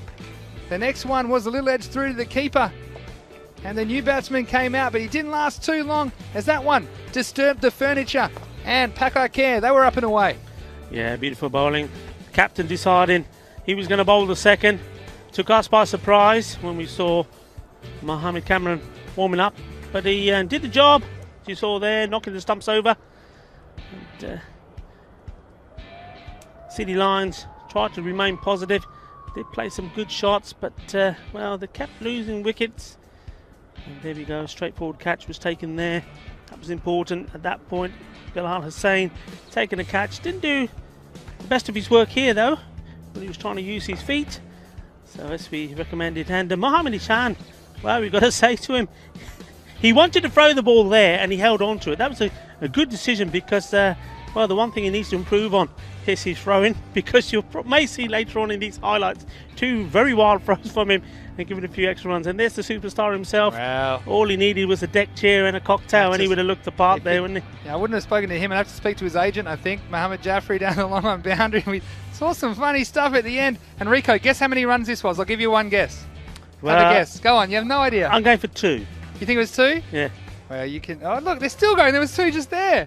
Well, I don't know the complete Have one more guess. I think you'll have to get it. Was it 3 again? No, it's 4. They ran 4. They ran 4. So yeah, they ran 4. So Mohammad Kamran, he's actually stopped the 4. It's an amazing bit of work. Something they've conceded for, but you know what? That's just going to make for a very interesting second innings. And I'll tell you what, I might be looking at that one a few more times. It was an interesting finish to the innings, but ultimately the result is the City Lions. They end up on 75 for 7 off their 10 overs. It means that Pakcelona, they'll require 76 in the second half of this game. This is match 18 of the Fancode European Cricket Series. Well, certainly an interesting start to this one. There's plenty more cricket. We're halfway through the day's play now on the European Cricket Network. We will see you in about 10 minutes for the resumption of play.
Welcome back to the Mountjoy Olympic Ground. See there on your screens the umpires, Ilkesh Patel and Shahidul Ahmed Zaman are making their way out, and they shortly will be followed by the City Lions. Well, the City Lions have it all to do, and well, if they could pull this one out the bag, this would be a remarkable victory. In the end, finishing with 75 for 7. Disastrous start. They were 4 for 2. And that soon went to the power play. 13 for 3. Continued to lose wickets. 19 for 4. 28 for 4 at the halfway stage. And a little bit of a recovery for the 5th wicket, taking the score up to 55 at the end of the 8th over. And though there was a little bit of flurry there at the end, finishing on 75 for 7. So Pakcelona, they are a very, very strong unit.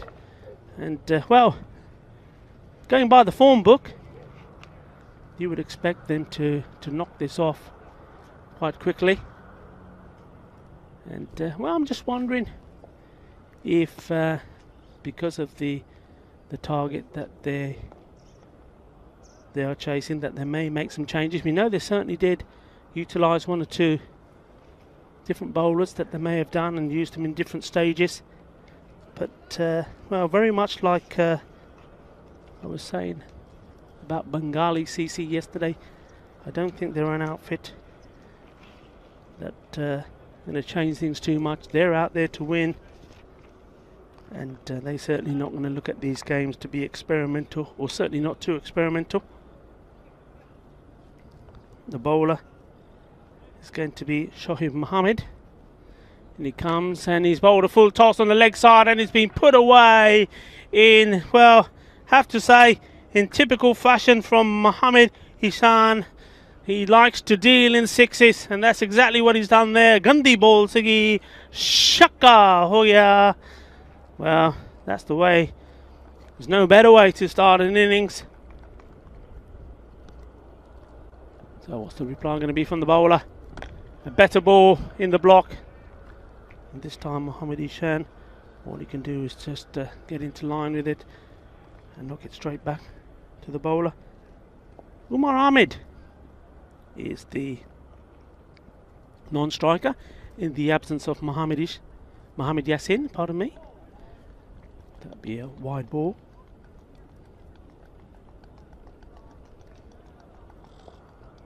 Beautiful afternoon here in Barcelona. Glorious sunshine. The breeze that has been fairly strong the last few days is now quite a gentle breeze, and in fact I suppose for the players out there, quite a welcome breeze. Well bowled again, that's good. He'll take the single. Umar Ahmed a little bit slow going.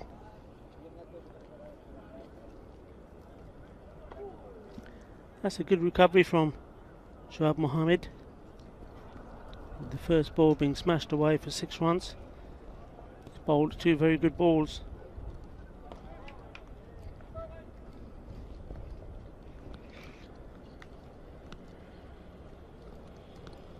Oh, that's a no ball because it's far too wide. Didn't even pitch on the pitch, as they say. So not only will you have to bowl it again, it's also a free hit. Shout out to our partners, Kookaburra, Bizaway Travel, Locker Lifestyles, and our production partner, Spring Productions. He's hit that well over the top. There is a fielder there. The catch goes down anyway, but wouldn't have mattered. It was a free hit. Opting just to take the single. And speaking of production, the on-site production team, Hamas, Alvira and Martin, doing a fantastic job bringing you all the images and graphics. He's hit this one high in the air. He didn't quite time it, but it's still going all the way. Goes bang into the catering marquee. 6 runs, manos arriba, arbitro. Well, Mohamed Ishan, even when he doesn't time it, he gets enough on it to send it all the way. Not quite out of the ground, hitting the marquee and bouncing back. He's not in the mood to hang around. And that's a sign of a good player.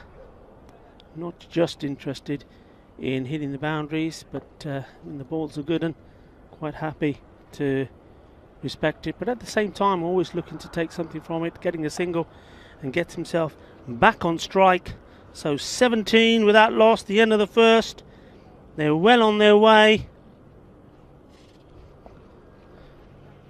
If they so wish to do so, they could do this in singles. Just an opportunity before the start of the second over to give a shout out to the European Cricket Network team: Sam Williams, Max Bai, Andy House, Stefan Gooch, Vinny Sandhu, as you know, Barry Eaton, all doing a fantastic job here.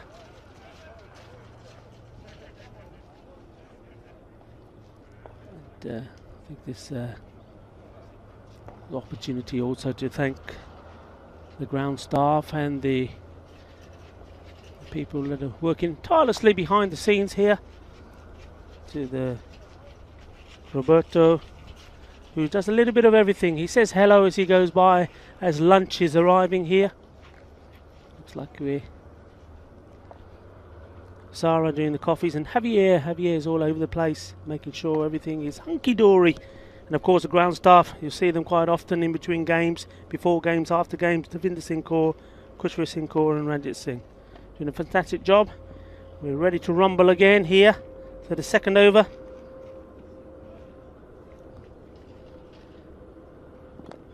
Razak, good start from him. I've been impressed with him. He's bowled a good line. I think his bowling was very effective in their first game. Certainly answered the calls of his captain. A little bit flat out there, City Lions. I think they need to try and just motivate themselves a little bit. I know it's difficult. It's always difficult when you're up against it, but it's not impossible. That could be a catch. Oh, just out of reach of the man there. Well, short third man. He did stick out a hand, but wasn't able to reach it. And very fortunate there. Moin Safdar was the fielder, and Nadeem Razak thought he had a wicket there for his team. Amir Ahmed survives. Fuller ball, he's latched onto that. Fielder gives it chase, has to get down low, does well. Well fielded there. Sikinder Raja.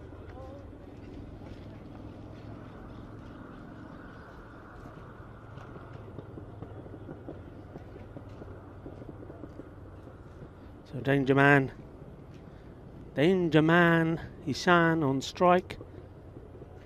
Slower delivery, good thinking. It's nice to see that the bowlers are not being put off by who they're bowling to. They're still trying things. Mohamed Ishan watched it well though, and able to just push it out for a single. He moves on to 16 of 7 balls. Short, put down the leg side, and there is a wide ball given.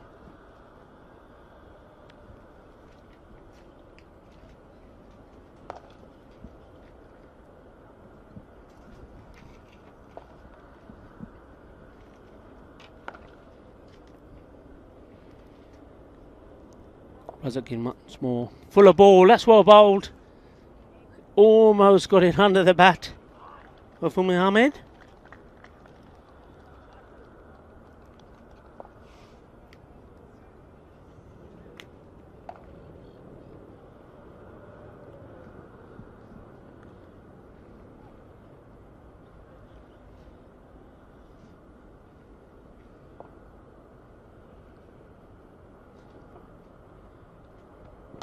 Oh, that's hit hard like a rocket. And the umpire there having to take evasive action as well. Shafidul Ahmed watched the ball well. And 4 runs, a terrific shot. Just look at that, any youngster watching, when you talk about moving your feet, here we go, look at that, absolute splendid shot. And the head perfectly still, glorious drive that.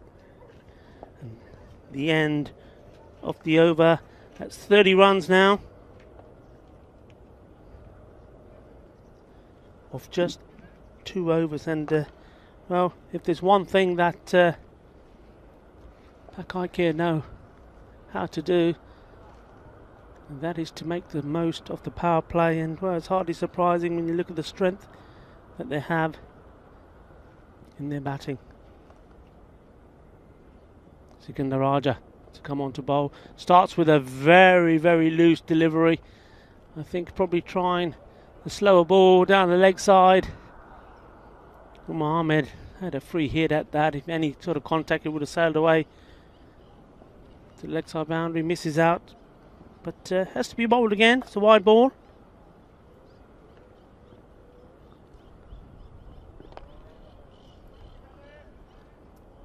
Come through for a single, down to the man on the leg side.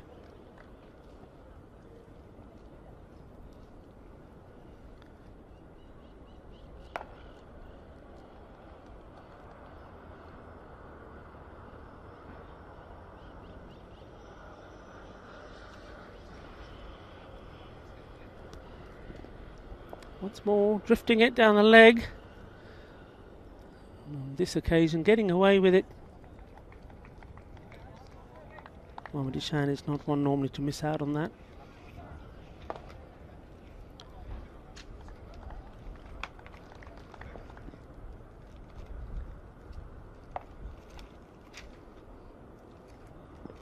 Oh, and a rare rush of blood from Mohammad Ishan. Well,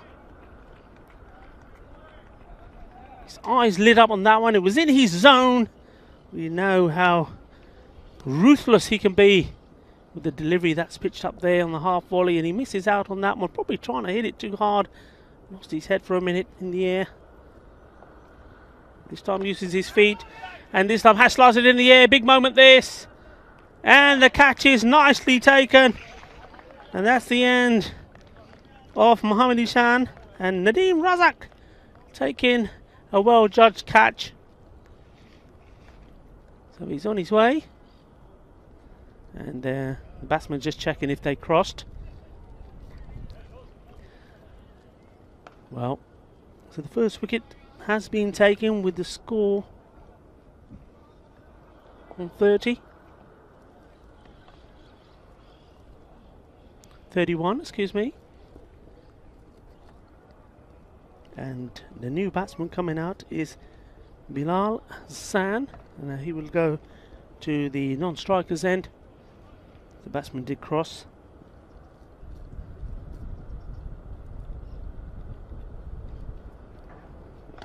Oh, he's clubbed that away. Captain, caveman style, all the way. 6 runs. Umar Ahmed saying, well, it's not just Mohammad Ishan that can hit the big ones. Well, it may not have been as elegant or perhaps as authentic as some of Mohammad Ishan's shots, but it was just as effective. 6 runs. Score moving along quickly. There's another go this time. Had to dig this one out, but it goes all the way. There's nobody there. 4 runs, so consecutive boundaries, a 6 and a 4. And just racing along here. They got the big wicket. It's the 3rd over. Comes to an end. The score has moved along to 42. And Vinny Sandhu is joining us back in the commentary session. Where you been? Yeah, I've just been around the grounds a little bit, of course, conducting the toss for the next match. I'll give you the news of that very shortly, perhaps at the end of this next over. And we've got Nadeem Razak for the Lions coming in. And yeah, this game going much the way we would have thought, although Ahmed Ihsan going down, 1 shot too many, but it's got Pakcelona after a very, very strong start. Umar Ahmed as well, showing an ability to clear the boundaries.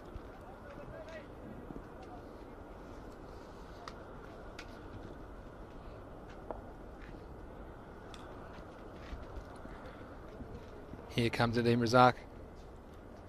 Well, he's not going to come this time as he's a bit of a hold-up, just acknowledging the end of the power play. So Pakcelona already. So over halfway there already, 33 runs to go. And that one's past the edge of the bat.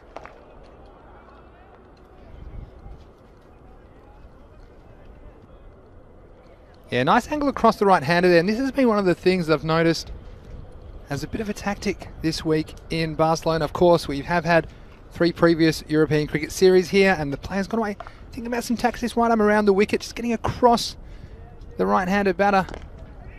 This time it's chopped down as a low full toss and straight back to Nadeem Razak and City Lions, although I have to say the game's probably gone, but there's a lot to play for here. They can get some confidence, get some wickets.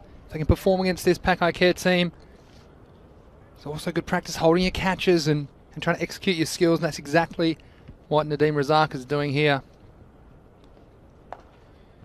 And again, this time he loses his line, and that's the only risk if you keep that ball inside the leg stump. Well, almost lucky not to get hit for more runs there. There's an unattended fine leg. If he gets anything on that, it's probably going to run down to the boundary for 4 runs. And Nadeem, he has impressed me though on the whole, and there's a lot to like about the Lions, but just a bit of an inconsistent start. This next ball, well, it's hit across the mid-wicket, and nice bit of work down there by Hassan Shafakat at mid-wicket. He picked it up, he got down to it, and I like to see that. They're using the hands.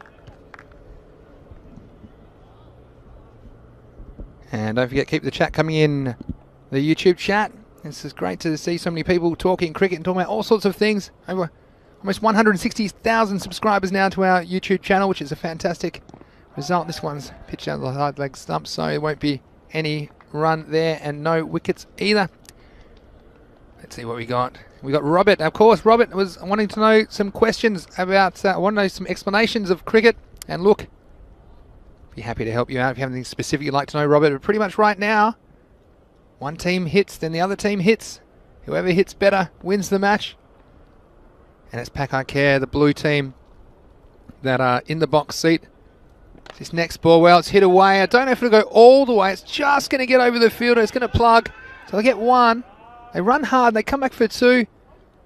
A pretty good throw there on the bounce to the keeper, Kashif Shafi, I should say, and 2 runs to the total. So if you're wondering how you score your runs, or we call them runs, but you might call them points in another sport, you can physically run, and every time the 2 batsmen, you see the 2 men in blue there, well, they're not the men in blue because that's the team, but the men in blue and green, the Pakcelona batsmen, if they can cross ends, that counts as 1 run or 1 point. So here they decide not to run. That's the other thing, it's a bit of a difference from baseball, that when you hit the ball you don't have to run. That's another key difference that some people aren't aware of if they have an understanding of baseball, for example. Anyway, that's the end of the over, and it's 46 for 1 after 4. And yeah, so that, a key difference in baseball, of course, if you do hit the ball in the field of play, you must run, you must try and get to first base. Whereas in cricket, even if you hit the ball, it's up to you. It's only up to the batsman out there. If they think that they can get a run, then they can get one by changing ends and getting to the other end. Let's have a look at the fantasy dashboard for match 19. It's coming up straight after this one. It's Ripple Warriors. Well, they've been pretty impressive so far. They're 2-0 against the Barna Royals, 1-1. And the Ripple Warriors, Prince Demand, well, he's a bit of a cult figure, and he'll be trying to lead them at the top of the order to another victory. So stay tuned for a more in-depth analysis of that game following the conclusion of this game. Now this is a full toss down leg side and be called a wide. But yeah, you can score runs by physically changing ends. That's why there's 2 of them out there, so they can swap places, and every time they do that, that'll be a run. They don't have to do that if they think it's safe to do so. You also score runs by hitting the ball off the field, which I'll explain a bit more in a moment. As we see Zahid Nawaz coming into shortness. Again, electing not to run this time, the batsman. Yeah, so 1 run every time the batsman swap ends. The other way to score runs is if you can hit the ball off the field. And if you hit it off the field without it bouncing, well, you get 6 runs. That's generally the maximum that you can get on one ball. If it bounces before it leaves the field of play, it's 4 runs, and any physical runs, well, they don't matter. If you hit it off the field, you just go back to the same spot and get ready for the next ball. Well, this one, they'll get 1 run, you see, as they swap places. It goes all the way down to Sikandaraja at long on. But any specific questions, love to take your questions here in the booth. And Robert, I'm glad to introduce you to the game, and that's what it's all about here. It's a fast, action-packed version of the game, the T10 format. So this is hit very well and very fast, and I think in the end they won't get a run. It looks like Nasir Ahmed at mid-off, and that's the thing. So the fielding team or the defensive team, they can get a batsman out in a variety of ways, and once a batsman is out, they cannot take part in the rest of the match in this form of the game. So they only have 1 chance. Once they're dismissed, that's it. They can't contribute any more runs. Now this one is big. It's big. It's over the fence all the way for a Maximo. And what a shot that was. Yes, Umar Ahmed there showing some muscle and muscling that one all the way over the fence at long on for 6. And if you wanted to see an example of a 6, well, you won't see a better example of that. All the way off the field without it touching the field. In fact, I'm not even sure if it's touched anything yet. It's a huge hit. It's a bit too short from the bowler, Zahid Nawaz. He's going to try again. He's going to go the same direction. It's a bit fuller, but the result was the same. It's 6 more. So 6 more runs to Pakcelona, and wow, they are looking to finish this in a hurry. I think a few of them might have been eyeing off the lunch buffet because it's just come out, and they are hungry for some runs and hungry to take themselves their 3rd consecutive victory, and they're in the box seat at the top of Group B in this Fan Code European Cricket Series.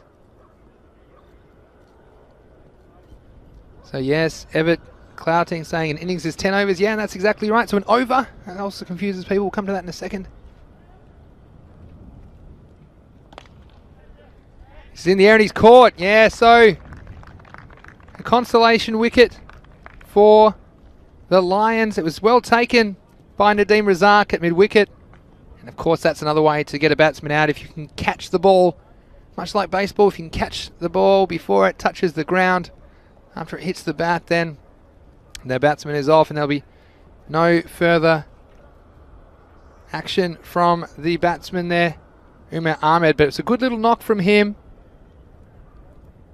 He scored 32 off 15 balls, and after 5 overs, Pakcelona are 60 for 2.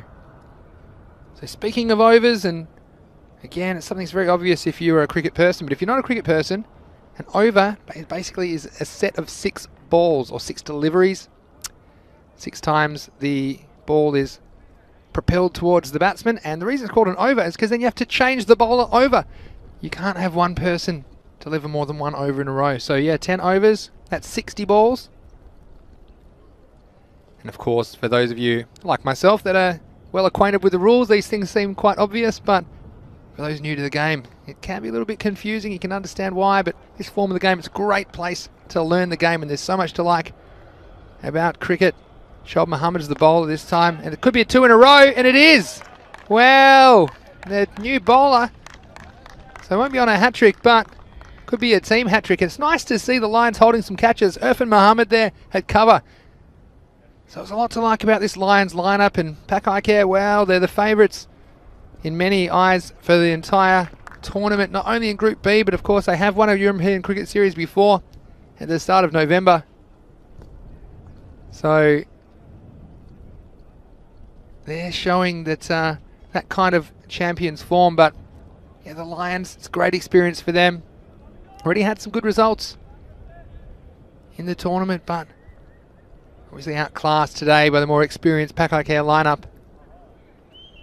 But if you do have any other questions or specific questions about rules, please let us know. Confirmation in the next game, Ripple Warriors have won the toss and elected to bat first. And they're the other team. They're the surprise packets, if you like. The wild cards making their debut in this European Cricket Series. They're unbeaten at this stage, and looking forward to seeing Prince Demand in the next game. This one's down the leg side. It's called wide, and this is one that in this version of cricket, anything that goes behind the batsman doesn't touch anything. It's generally called a wide, and wide balls, they are balls that batsmen can't score easily off due to their width or height, and one run to the batting team and have to be rebowled, and you'll see that happen again here. It's gone down the leg side and called a wide. So those balls, they're difficult to score off regular scoring shots for, so that's why in this limited overs form of the game, leg side balls are generally called wide by the umpires. Good umpiring there. Oh, wow, I'll tell you what, that might have been out. You have a look at this. The batsman kind of straight out of his crease, and although the keeper was back, he almost got a sneaky little wicket there. Yeah, you saw that one there a couple of balls ago. The batsman kind of straying out of his crease, and the keeper having a shy at the stumps. Normally, you're more likely to get stumping if you're right next to the stumps, but anything's possible, I suppose. I think this one was off the pad, or it might have been off the face of the bat. There's some indecision from the batsman, but they'll decide not to run. It was a good stop by the keeper. I'm not sure if it was a chance. It was more likely to be off the pad. Have a look at this one here. One's down. I think it was off the pad, so it was a good stop from the keeper. And this one, well, that was 180 degrees where the batsman wanted it to go. Mohammad Azim Butt trying to launch that one. It just snuck behind him. So Pakcelona within touching distance of victory here in match 18 of the Fancode European Cricket Series. But some good fielding and a couple of consolation wickets. Lions and take something out of this game. It was good experience, of course, and I'm sure they'll be much better prepared next time they play Pakcelona here in the European Cricket Series. So at the end of 6 overs, it's 62 for 3. Nice over there. Only 2 runs off it, and Shah Muhammad can be very proud of his work today with the ball. Took a bit of tap early, but came back 1 for 19 off his 2 overs. So 14 runs required for victory. I would say this may well be the last over. The way we've seen some of these Pakcelona batsmen go about their work, and Captain Shiroz Ahmed now at the crease. 14 for victory. Plenty of time to do it. Still 24 balls. Be something pretty special from the Lions to get this game back in play. Well, this one's up. It's high. I don't think it's got the carry. And it has gone straight through the hands. Unfortunate there, but Zahid Nawaz as well could have got rid of the opposition captain. First ball, and that might have just put the wobbles in the Pakcelona dressing room. They seem very comfortable in the game, but anything's possible in this format. But he squandered that one. Just deftly tapped behind square, and it's a beautiful little leg glance. And Mohammad Azim Butt gets off the mark. It took him a little while, but he starts with a boundary. Pakcelona 67 now, just requiring 9 more runs to win.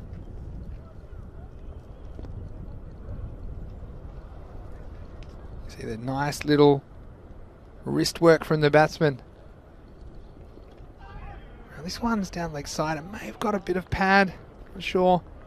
No call from the umpire. Nice bit of keeping to stop that one as well. So still 9 for victory.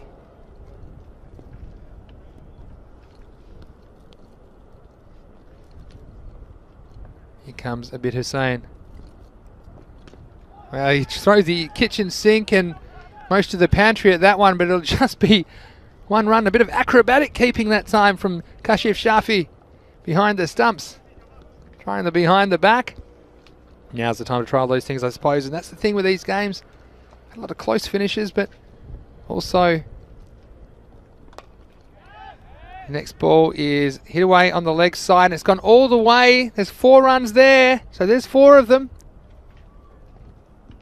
So getting very, very close to this target now.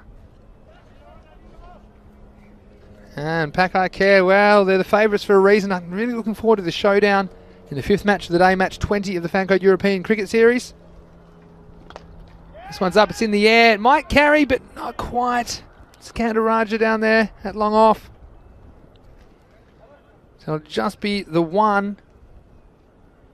I think that'll be the end of the over. And Pakcelona, well, it'll take one more over. I think they've moved up to 73 for 3. And they just require a further 3 runs for victory. And Vinny Sandhu here, Mr. Maximo, with you on the European Cricket Network. And just a reminder, not far away.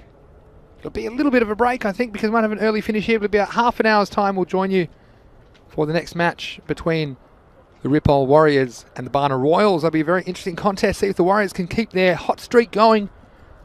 Yet to be defeated in the Fan Code European Cricket Series. And the Royals, well, they were in a good position against Pakcelona, but self-destructed to lose that game. Plenty of chances to put it to bed, but Pakcelona, well, we thought that they were in a bit of trouble early in that match as well. So let's have a look at the new bowl. It's Moeen Safdar with 3 required for victory. This has gone up. This could be the game. Yes, it's gone all the way.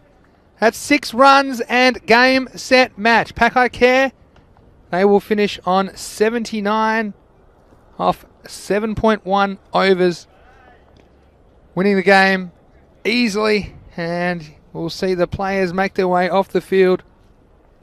They've won with 17 balls to spare here against the City Lions. And the Lions, although they had their moments and they did hold on to a couple of good catches, they also squandered a couple of chances as well, and ultimately they just weren't up to the job with the bat. The top order struggling against some strong bowling.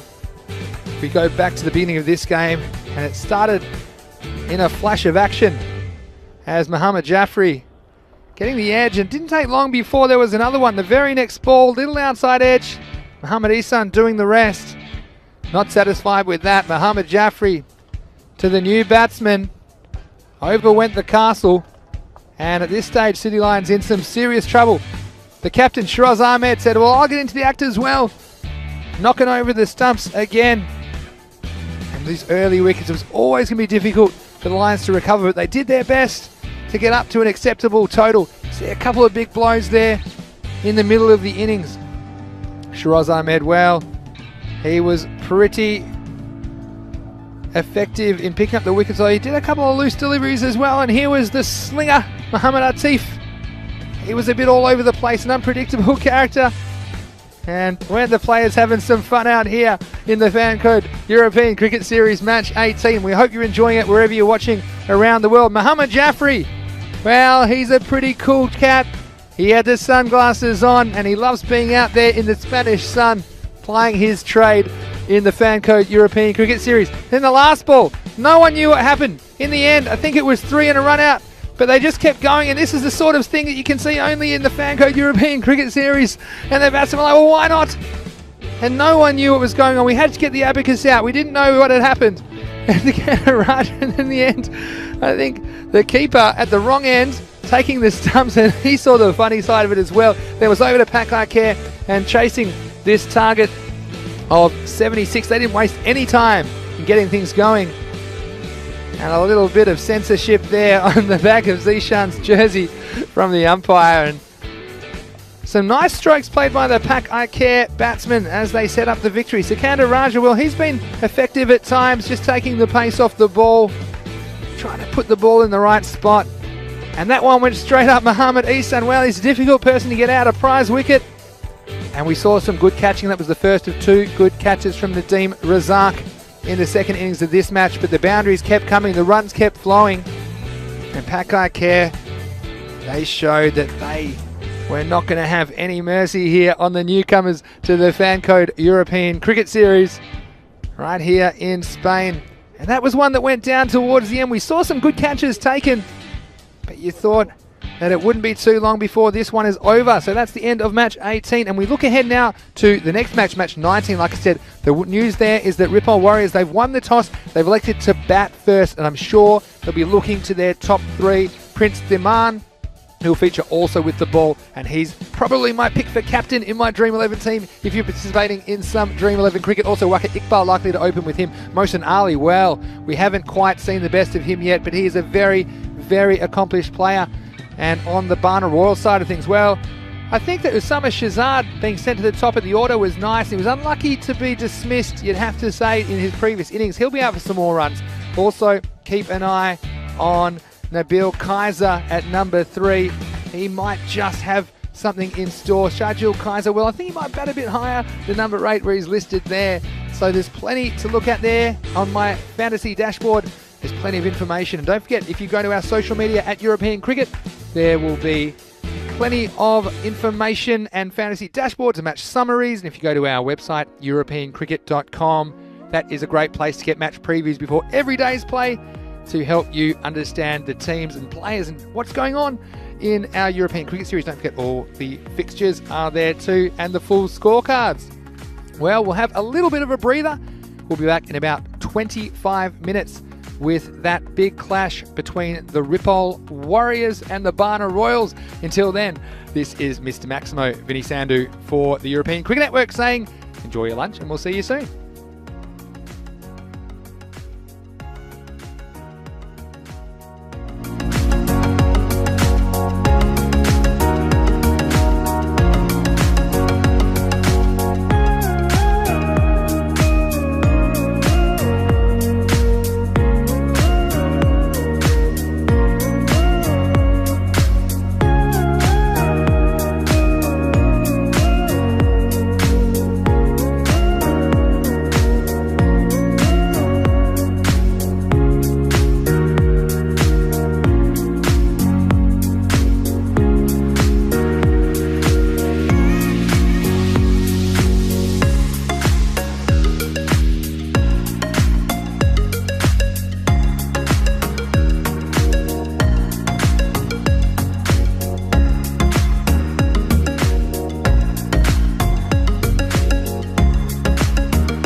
Well, hello and welcome back to the Fan Code European Cricket Series. Wherever you're watching around the world, it's great to have your company. Mr. Maximo here, Vinny Sandhu for the European Cricket Network, and we're almost ready for match 19 between the Ripoll Warriors and the Barna Royals. The match referee has the two captains, and it's time for the coin toss. Tails is the call. Is it heads? So you won the toss. What would you like to do? Bat first. The Warriors have won the toss and elected to bat first.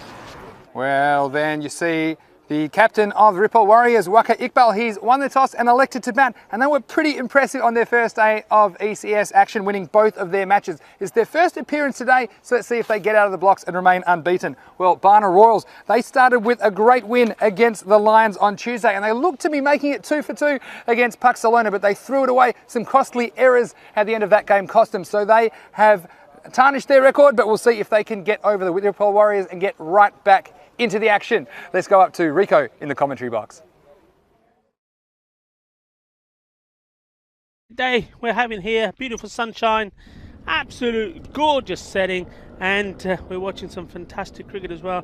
And this game, well, I think you heard Vinny say it's going to be a cracker. I certainly think so. Ripoll Warriors, they're batting first, and they made a very good debut. Prince Daman, well, he's the key player for them, but I have to say, I did see him limping around. I don't know if Vinny noticed that or anybody mentioned that to Vinny when he was there with the teams doing the coin toss, but I saw him limping around. He's got a slight injury which he sustained at work, but he's still here. He's still going to have a bat, but I don't think he's going to probably be able to bowl. The Barna Royals, well, they've got to pick themselves up. They've played 1-1. And this is a good opportunity for them to get right back in it. But let's go firstly to the Warriors. Well, the Warriors, they've played 2 games so far. They made a very, very good and impressive debut. And we've got the dashboard there for you. So yeah, as you see there, if you're looking at your Dream 11 fantasy points, Prince Daman, well, he's certainly not been letting you down. And I bet you'd be hoping more of the same from him. Barna Royals, well, as you know, played 2, 1-1 and lost 1. They'll be wanting to get right back in this today. Today against Pakcelona, they'll be very disappointed with themselves. They did the hard work with the bat, I think, scoring 114. But, well, they showed a lack of discipline for me in the field.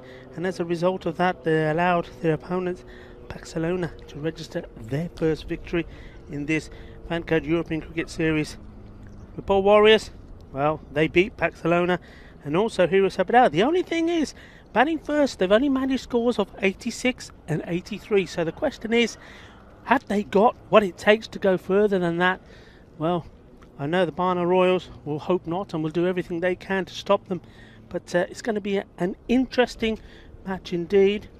As we see, the players are making their way out. The batsmen taking their positions. So it's Safwan Naeem and Zuf Zaman, apologies, as the umpires are men in black. I think this is going to be a very interesting showdown. And don't forget, we still have this and one more match to follow afterwards.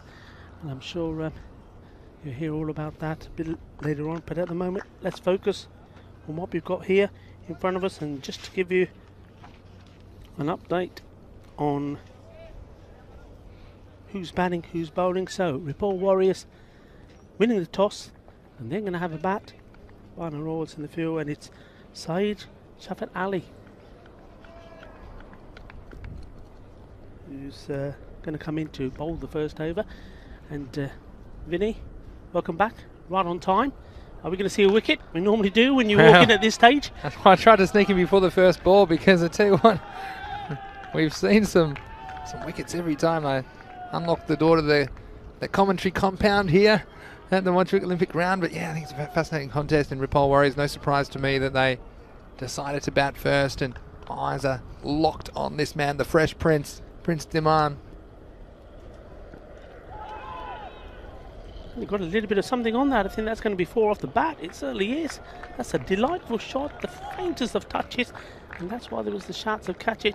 But Vinny, did you notice, did anybody mention about this injury to the Prince? I mean, I certainly saw him limping around. He certainly got an injury. Yeah, well, I never know with the Prince, because he's often bit of a fox, isn't he? You know, the information, but yeah, it was brought to my attention after the toss actually that the Prince might have had a little bit of an issue, but let's see how much he hampers him, and I suppose if he doesn't have to run that much, it's not going to hamper him that much as far as a batting point of view, but he'll be wanting to deal in boundaries early in this match.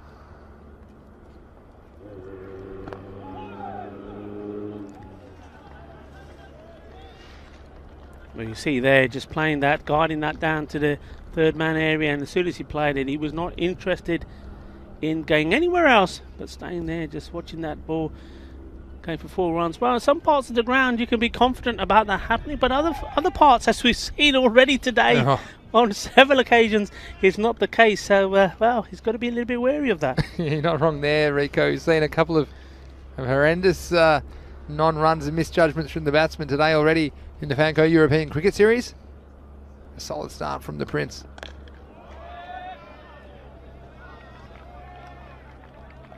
Now that is something that always plays in your mind. I mean, I know when I've played, many a time you do, because you love the game and also you don't want to let the team down. You do turn up to play some games when you're not 100% fit. In my case, it's normally, you know, an ankle injury or groin strain, and you're playing, but you are wary of it.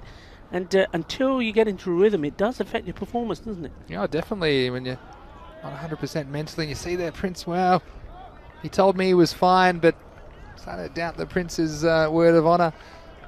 He's struggling here, but obviously the Warriors such an important player for them, and that's why he's out there, and he will have trouble stretching out. You wonder how that will affect him. Now the thing is here, Vinny, is we'll just let this ball go and we continue this conversation. Last ball of the over, 8 on the board.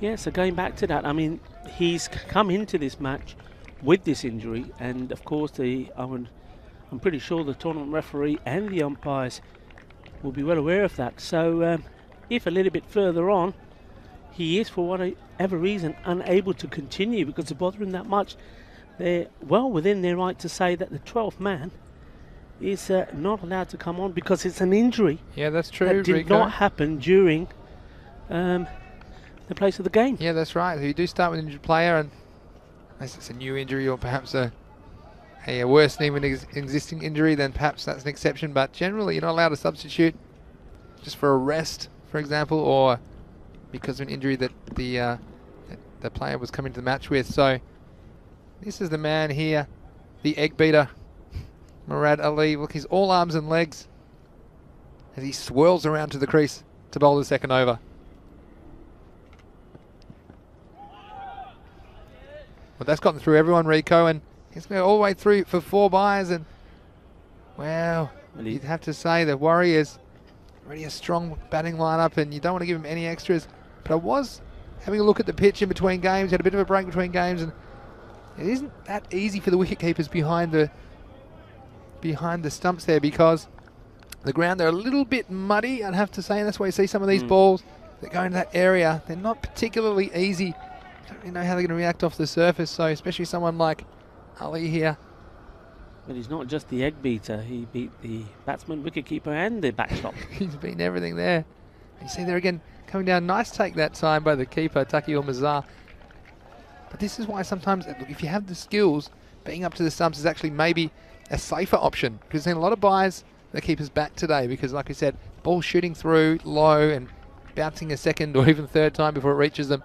As if you're up to the stumps, then kind of have a look at it to get it after one bounce. But again, it takes good reflexes and good technique to be able to employ that tactic effectively. Murad Ali. Oh, he's gone all the way through him there. What a beauty. Well, like, looking at the way that was played, I suspect that Waqar Iqbal was expecting the ball to come up a little bit more. We see this again here from his movement. Yeah, I mean, yeah, okay. In fairness to him, it did stay lower than you would expect. But at the same time, I don't think he was in the right line and right position. Ball going through him, crashing into the stumps. And, well, he's got to go. Waqar Iqbal on his way back for a 3-ball duck. Well, what a ball that was from the egg beater, Murad Ali.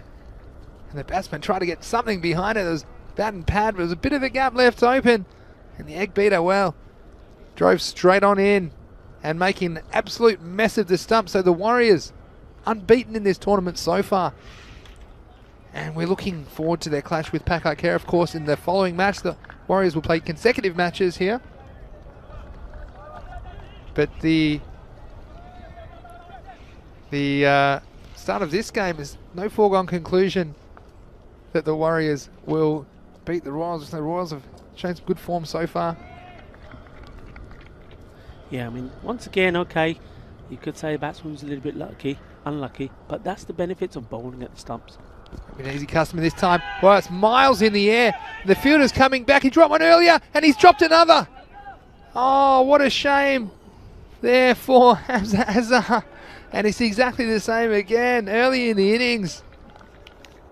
And Hamza, well, he just doesn't know where to hide at the moment. He made good ground. He seemed to track it all the way, but hands not doing the work. And Rico, I wonder if that's one that will come back to bite the Royals. I think it will. I mean, Mohsin Ali, well, we saw him. He's been in bad form, and you can see that he doesn't start well, but if he gets going, he can punish you. That could be a lifeline that he really needed. Well, this nips back. It looks a little bit high to me, but he's given. Well, batsman not happy, but he has to go. No use hanging around. He's very, very upset, isn't he, the Prince? That seemed to nip back off the seam. Well, look, he wasn't really forward, and he seemed hobbling away. Let's have a look at the height here. Well, it hit him very high towards the top of the pad, and I'm not entirely sure. Well, he certainly wasn't happy about it, but he has to go. I mean, looking at it at real speed like that, and bearing in mind where the umpires were standing, you know, it's one of those you've just got to decide, is it going to go on to hit the stumps? I think it was probably straight enough. I think it would have hit middle and off. Yeah, middle and leg, sorry. Well, that's the thing, Rico. It was only the height. It was definitely in the right line. It did hit him in line, but that side on angle might have been one of those umpires call. I mean, it looked very high, probably at normal speed, but might have been a good decision from the umpire. You saw where it hit him, and a lot of balls keeping low on this surface as well. Not many going over that stump height, and what a big wicket. The Royals, they're looking to get a big scalp here, and the Warriors previously unbeaten going into this game. And the egg beater getting it done. He's making an omelette of the top order, isn't he? He certainly is. He's scrambling them all over the place, and in he comes again. Can he get another? Well, that's well played by the new batsman, Imran Hussain. And yeah, the Royals against Pakcelona, they really squandered it, didn't they? And they've come out fighting early with 2 wickets. That's the end of that over, and after 2 overs, it's 13 for 2. Yeah, what a fantastic start. Okay, 13 off the over. There was those couple of boundaries from the Prince, but in the end, he has got his man. Well, they couldn't have asked for a better start, and you're absolutely right, Vinny, with the way they ended their last game. They were down, but I did say they need to pick themselves up. We've seen plenty of teams do it. We saw Pakcelona do just that, the men in blue. Well, there's a full toss, and it's going to get punished. It's whacked down the ground all the way for 6 runs. And what a shot that is. It was 2 full from the bowler, Syed Shafat Ali, and that was smashed down the ground into the structures behind the baseball fence, and whack, it came back with a thud. So nice fast hands from the batsman there. Mohsin Ali showing what he can do. He's got the power to clear the boundaries. Oh, and this is wide down the leg side. That could go all the way. So 5 extras, and just when you think the Royals are on top, they let it slip, and that's 11 runs effectively off the first ball of this over. Yeah, and back once more, and you're going to go back to this so-called backstop position, because that's the best way to describe it. He's so fine and so close. If he's not going to be able to stop those, what is the point of having that man there? It is just a pointless fielding position. Well, can he get it on target? Oh, this time he does. It's well defended quite correctly. I'll go for a run. Oh, that was a good piece of fielding, wasn't it? As The stumps were thrown down. Luckily, the batsman was alert. It wouldn't be the first time we've seen some batsmen caught unawares by a slick piece of fielding. He did well here because if you look, the batsman, you say alert, Vinny. I think it was in his crease easy, but he had his back to it. Had no idea what his ball was, and there it's hitting there. And it's his turn around. Thankfully, he's inside his crease. Spare a thought for our man there, Hamza Hazard. What a nightmare he's having in the field. Didn't have the best when he bowled as well. Interesting though, he's been put in exactly in the same fielding position where he was when he had that nightmare where he dropped those catches. Just that a wise move to the captain. Is the captain not on the ball here? Well, he'll be hoping that he can do the job for his team with the bat, because he's certainly letting them down a little bit here in the field. Well, that could be close. I think he's going to give it, and he does. Wow, so another LBW decision. The batsman not impressed. I think this one is just a matter of where it pitches, Rico, because it looked pretty straight. We see Syed Shafat Ali, left arm over. Well, I think that's probably fair enough. I thought that probably pitched on leg stump. And the batsman, we're not thrilled about it, but I think that's probably a good decision. Imran Hussain getting caught in front, and look, it's one of those ones where, of course, if the ball pitches outside leg stump to the right of the wickets, as you look at it on your screen, if it bounces out there, then it cannot be adjudged LBW. But that, for me, did pitch in line. I think it's a fair enough decision. So Syed Shafat Ali, we'll see here. And some people would think, well, it's line ball, but just a bit of that ball's got to pitch in line with leg stump. Yeah, it all goes down to what the umpire believes the ball is going to go on to do, and I think it's one of those. It's very, very close, but I think really mind the angle we're looking at it and the umpire's full on. I think that's a pretty good call. And I don't mind, fairly liberal LBW application in this form of the game, especially wickets not being as consequential compared to a game where you can bat for a lot longer. This one doesn't really shape, and it's straight across the new batsman. And so we've seen a couple of ones that really, they could have gone either way, let's be honest, Rico, and I'd say they were plumb, but I also think both of them were fair enough decisions. And the first one was quite high, but again, just need a bit of the ball to hit the stumps, don't you? Just need a bit of the ball hitting the stumps, and it looked like there was every chance to do that. So Syed Shafat Ali, fiery spell. This is wild again down the leg side, and well, he's been attacking, you can say that, but the odd ball's gotten away from him, Ali. But he's been able to pick up wickets, and that's the main thing. And 3 down for the Warriors, and we're going to see their batting depth tested, aren't we? Yeah, Ghulam Sabah is the new batsman. Well, this one's driven away. Slight fumble from the fielder. They might get 2 as they got through the man at point. And they'll get back. So that's it. Ghulam Sabah is off the mark. And dude, we've talked about this time and time again, the importance of partnerships, and particularly 3 down. Seems a bit of a theme, doesn't it? Three early wickets again, and let's see if these two can dig the Warriors out of a bit of a hole. Well, the run rate's pretty good, but those 3 wickets, they will be a concern early in this match. And this one could be the third. It was hit very full. I wasn't quite sure of the line, but the batsman swinging away to leg side. It'll be the end of the over. It's 28 for 3. Let's have a look at this one on the replay, thanks to Spring. Yeah, I think that's a good decision, actually. When you look at it from straight on, the ball looked to be going down the leg side. Looked a bit guilty any time it hits you on the full. Don't you, Rico? But yeah, I think even the bowlers and the fielders understood that one was going to miss the stumps. But still a very good over there from Syed Shafat Ali. It was a little bit expensive, but he did pick up a key wicket there. He took 1 for 23, and the score after 3 overs is 28 for 3. End of the power play, so 5 outfielders are allowed from this point in the game. Yeah, certainly got some work to do here. These two have to build. We've seen that a few times in this Fanco European Cricket Series already, where wickets have gone quickly and batsmen 4 and 5 around about that area have to put a partnership together and then have a surge towards the end. Bowling change, Shadjul Kaiser, and he gets welcome to the crease with a large shot. It's extra large, it's extra Maximo. Wow.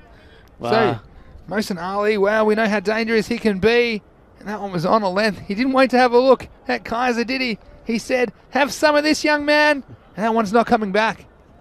That's a super shot. I mean, got into position beautifully right underneath the ball and just sent it back in. Let's see the reply from the bowler, and it's a wide reply. So again, extras a factor so far. We've seen a fair few, and as you say, they got that almost a backstop position, and using a fielder there, maybe they just think, well, a lot of the fielders aren't doing anything. They're watching the ball fly over the boundary. There are a few extra runs in that position. I told you, Rico, as a wicketkeeper, I would be filthy if there was a backstop behind me. I said, don't you trust me? Here's Shadil Kaiser. He's up and driven handsomely through the offside. There's no one in the infield in front of point on the offside, so there's always a single there. No danger of being caught in that fashion, but it's a single. And Mohsin Ali, I think he is the key to the Ripple Warriors score.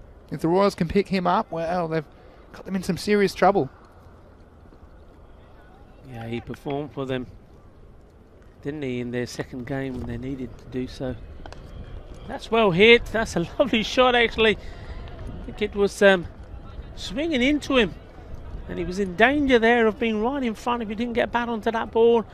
Sabe there, Ghulam Sabe, I know him very well. I mean, he's part of the Cricket Federation here, works very hard, part of the committee, but also, he knows what I call him, and a lot of people that were listening to the previous European Cricket Series will know he's the curry master.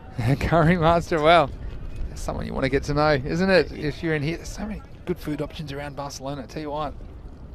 Yeah, makes mostly it's takeaway, but still delicious.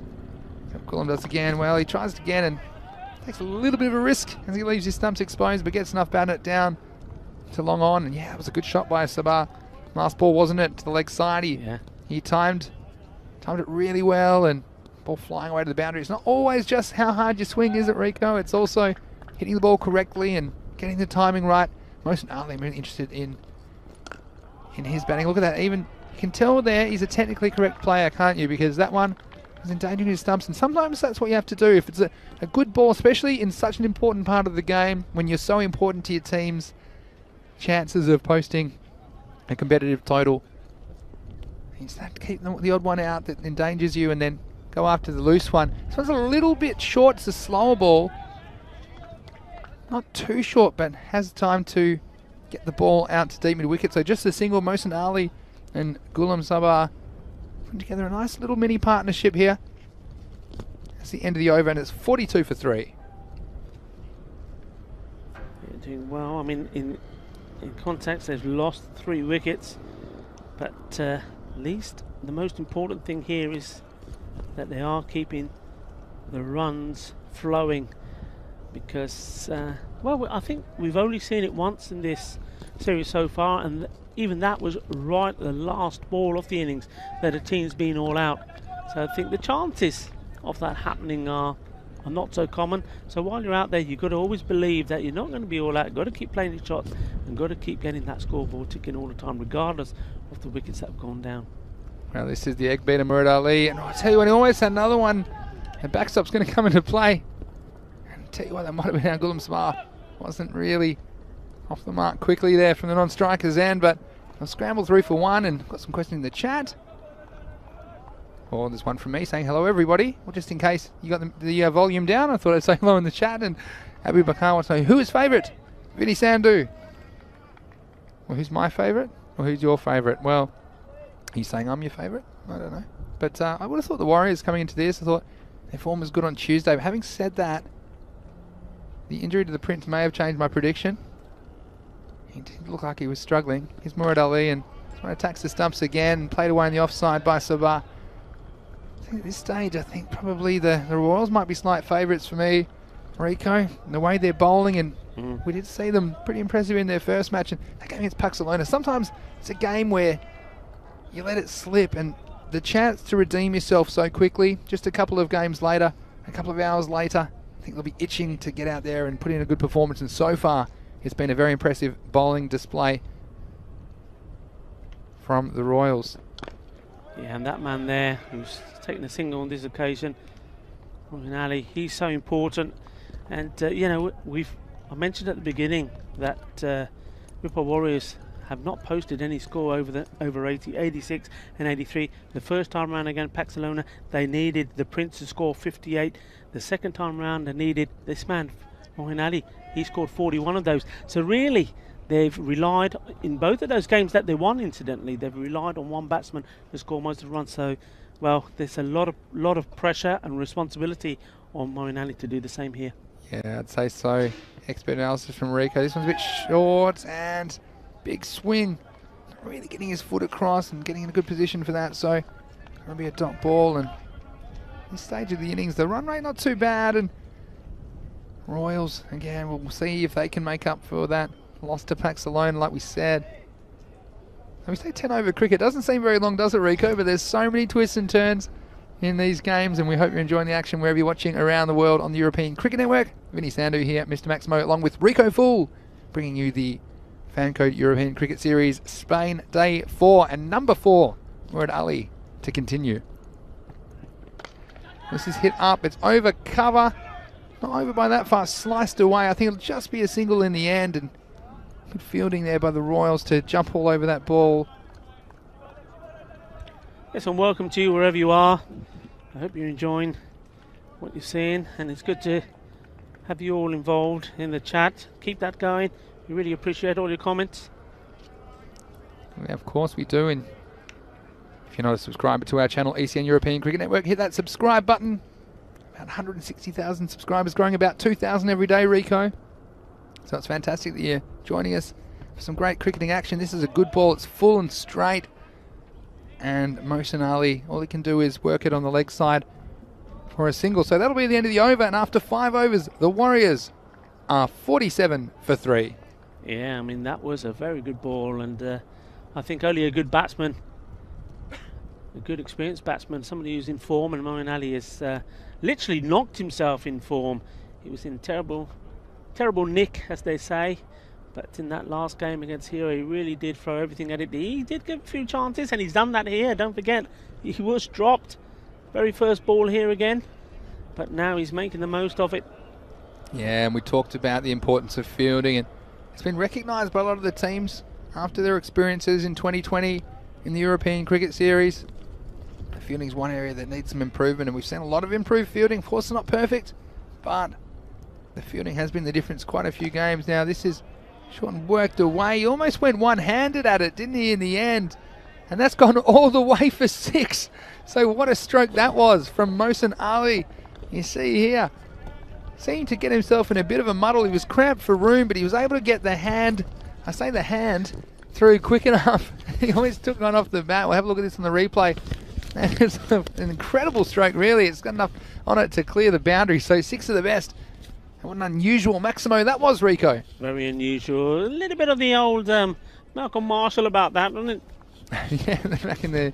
He had one-handed with a broken arm, of course. This for Jill. This is the wide. I think it's one area the Royals would be a bit disappointed so far.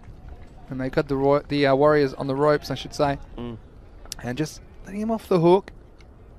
And it's one thing, you want him to earn the runs off you. You don't want to give away 10, 15... 20 extras in an innings. If you give a couple on over, that can be 20 runs and unnecessary runs. We've seen how many close games there have been, so you need to do everything in your power to make sure you don't give away any freebies. Here's Shajil. Well, he set himself for this one, and this one has wings. It's all the way over the nets, over the hill, and that is a huge Maximo. Glorious, isn't it? And you see the difference a little bit of match practice does to you. You know, people always say, well, you know, just spend a little bit of time out there in the square. Well, this is what they're referring to. He was at all sorts. He got that one scrapey 41 the other day, but he spent some time in the middle, and now look at him. He's looking well, looking confident, and playing some delightful shots. Well, Sajil Kaiser, a little bit expensive here, but he can always get his revenge with a wicket. He's not going to get one with this, and again a wide following a 6 with all the pressure being released after those 3 early wickets. As these two have put together a nice little partnership. Yeah, you're absolutely right. That pressure's gone out. You know what? I know you can't do much about those big shots, but one thing that I think the Barna Royals have let themselves down in is they've spread out deep too quick. Just watch this delivery. I mean, for example, at the power play, at the end of the power play and the 3 overs, 28 for 3, and you've got to turn the screw on. And I think what they did straight away, because they could have the men out, they pushed the men all the way out, so 5 men right on the boundary, and the men that were on the infield onto the 30-yard line, so nobody was in there stopping those singles, and they've almost invited the Warriors to rebuild. Also, I think the bowling hasn't been tremendously accurate. I don't think they're quite executing their bowling plans how they'd like. This is Shajil's going to go round the wicket now. He sets himself a bit of an appeal, but again, from that angle, it's going to be very difficult to get an LBW. But nice little partnership from these guys. Put together a partnership of 37 at this point, after the Warriors fell to 25 for 3 in that 3rd over. So come back nicely, and particularly Mosen looks quite destructive with the bat. Here's a full toss, should be put away. Doesn't really capitalise. Go out into that baseball infield for 1. Some thoughts of a second, but wiser heads prevail, and just a single. So the Warriors, the game hangs in the balance, and those 3 wickets haven't seemed to have impacted the run rate too significantly. And that's the thing about losing wickets. Don't mind as long as you can keep scoring, and generally you don't run out of wickets in this game. But what it is, it's the batsmen that perhaps aren't as used to batting in the game that might come into play, and this last one's defenders well bowled. So a nice finish for Shajil, but he'll go for 30 in his 2 overs, and after 6 overs the Ripple Warriors are 63 for 6. Yeah, these two doing quite well. So he's made 10, run a ball. I should say 63 for 3, by the way. I might have said 63 for 6. Might have come as a bit of a shock. Yeah. 63 after 6. 63 after 6. Yeah, these two, partnership now of 38, and they've been pretty happy with that. They needed to rebuild, they've done that, and they've done it by also scoring runs, picking up the boundaries, courtesy of Mohsin Ali. He's moved on to 31 off his 14 balls, so they've put themselves in a nice position here to have a good attack, a good lunge now in these final overs. Well, we're going to see Hamza Assar tender some spin. His first one doesn't spin. Batsman was playing for some turn, but it wasn't there. And first ball, no score. He's taking the pace off the ball is Assar. And again, you see the effect of making the batsman make all the pace. Sometimes they overswing, and Ghulam Sabah there trying his hardest, but not quite getting the timing right. Small margin for error for the batsman, of course. It's a faster ball, and it's going to go even faster all the way out of the ground. That is a Maximo. That's well hit, and I'm pretty sure, Vinny, that Hamza Assar in the previous game was not bowling spin, he was bowling seamers, and well, getting punished like he was there, and you get the feeling he just needs to stick to keeping the pace of it, trying to get the ball in the right areas, and trying to get Ghulam Sabah perhaps trying to hit the ball too hard and missing. If he whizzes it down, it's going to whiz away. This one's slower again. Ghulam seems to struggle with the slow ones more than the fast ones. I think one of the things probably here, and I come from a baseball background as well, they're quite good in baseball with the subtle changes in pace. I think if you look at what Hamza Assar is doing here, it's very slow or it's very quick, and it's very easy to pick. So in baseball, often it'll be 10 or 20% slower. So just it looks like the quicker one, but it's only a little bit quicker or a little bit slower, and that has the power to deceive the batsman. Maybe versus something that's very fast or very slow. This one is stopped on the boundary, and there's just some social distancing issues down there, but they kept apart from each other in the end, and it'll just be a single. But yeah, you know what I mean, they're quite good in baseball. It looks, their arm goes at the same speed, it's just a little bit slower, and it's just enough to form a false stroke. Well, this one isn't false. In fact, this one's gone all the way again. It's too short from Assar, and that goes over the fence for another Maximo. Well, he waited on this one, didn't rush on it. Previously, you saw the slow one. He was trying to really hurry it along. He waited, he stepped back, he made room for himself, and just smashes that over the boundary again. Well, it's as easy as that sometimes. Well, it's a slot machine again, 7-7-7, 77 after 7 for the loss of 3 wickets, and ching, ching, ching. Wasn't the batsman cashing in on some of that? Might have been the old fruit machine, if I'm honest there, because some of those balls, they were too short, they were too slow. and it was good to take the pace off the ball, and probably half of the balls in that over were acceptable, but the other half, well, they were too slow and a bit too easy to get under, you'd have to say. So some good overs, the last 2 overs going for 16 and then 14, so 30 off the last 2 overs, and the Warriors in a good position going at 11 and over. Well, this is going to be even more runs. And Mohsin Ali getting in the act. He just clears the front leg, sends it over long on. A huge Maximo. That's a very nice shot. I mean, watch this again.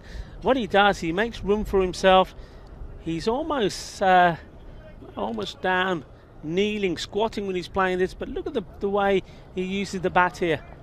Well, it was a lovely shot, down on one knee. Yeah, it was a lovely bit of contact, wasn't it? He got himself in a good position, and it's just the difference. Swinging, I'd say, through the line of the ball, not really across the ball as much, and he's actually watching the ball onto the bat and just trying to get the middle of the bat on the ball. We've seen so many times batsmen almost taking their eye off the ball. They've had their head in the sky, but tough start for Karanpreet. This time, wow, it's good contact again. Well, that's going to skate over the baseball infield, and it's going to be 1 bounce and 4 runs. So 10 runs off the first 2 balls with this over. And I tell you what, Mohsin, he's going to town here in game 18 of game 19, I should say, of the Fan Code European Cricket Series. Yeah, I mean, they're well poised here at this rate to score 110 plus.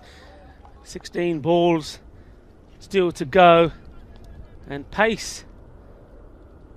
He makes some room this time. Oh, but the result, it's a very powerful Maximo bouncing off the fence and bouncing back almost to the pitch. Mohsin Ali's gone 6 for 6. Pick up sticks, and there's 16 off the first 3 balls of the 8th over here at the European Cricket Series. Yeah, I mean, I was just about to say, pace is not doing it. You know, you're on to bowl slower deliveries than bowl the slow deliveries every time you push it through. Mohsin Ali or Sabir are just smashing it way back over the head. Remember these boundaries, 50 metres max, maybe 55 at the furthest point. You made good contact there flying over. At the moment, we're just seeing 6s all around this ground. Well, he might have bent that ball out of shape, because I think they're going to make a change. He's raced along to 48 off only 18 balls, Mohsin Ali. And I tell you what, I don't think he quite have enough to get to a century, but the kind of form he's in, might make one at some point. He dances this time and he loses his wicket. So, the ultimate revenge for Karanpreet Singh, as Mohsin Ali went 1 time too many to the well. That one was a little bit fuller. The batsman was advancing and got himself in a bit of a muddle. And you have to give it to Karanpreet Singh. He held his nerve, able to come up with a delivery, and a very important wicket, a very important time of the game for the Royals. And that's the end of Mohsin Ali for 48. Well, yeah, I mean, that's, viewers, I'll say it. I know you're thinking it, the commentator's curse. I mean, the poor chap hasn't got to 50 yet, and you're talking about his 100. He's gone on 48, but what an innings from him, 48 of 18. That was superb. And, well, he certainly has got his team, and they know it. Look at them. They're applauding him back into the dugout. He got his team out of a very, very sticky situation. So now it's time for Ghulam Sawer to take over. It's his turn to cut loose and go ballistic. Yeah, well, getting to the last 2 and a bit overs of the innings, and Karanpreet Singh, he was pretty happy with that one, and why wouldn't you be to see the end of Mohsin Ali in that kind of form? Well, this ball straight away, it's up. It could be 2 in 2.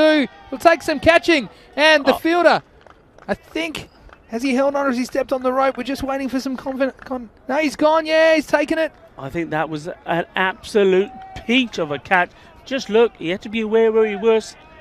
Watch this. That's a fantastic grab, mate. Extra step, geez, he got very close. He was casual in the end, but I have to say that was an excellent catch. And another wicket fall, so 2 in 2. Might have been Syed Ghurais Hussain down there, taking the catch. But I tell you what, we were on a hat-trick. One thing's for sure. One thing's for sure. Yeah, pardon me, it was Syed Ghurais Hussain who is bowling at the moment. It's up on my sheet in front of me, but I can tell you that he's on a hat-trick. Syed Ghurais Hussain.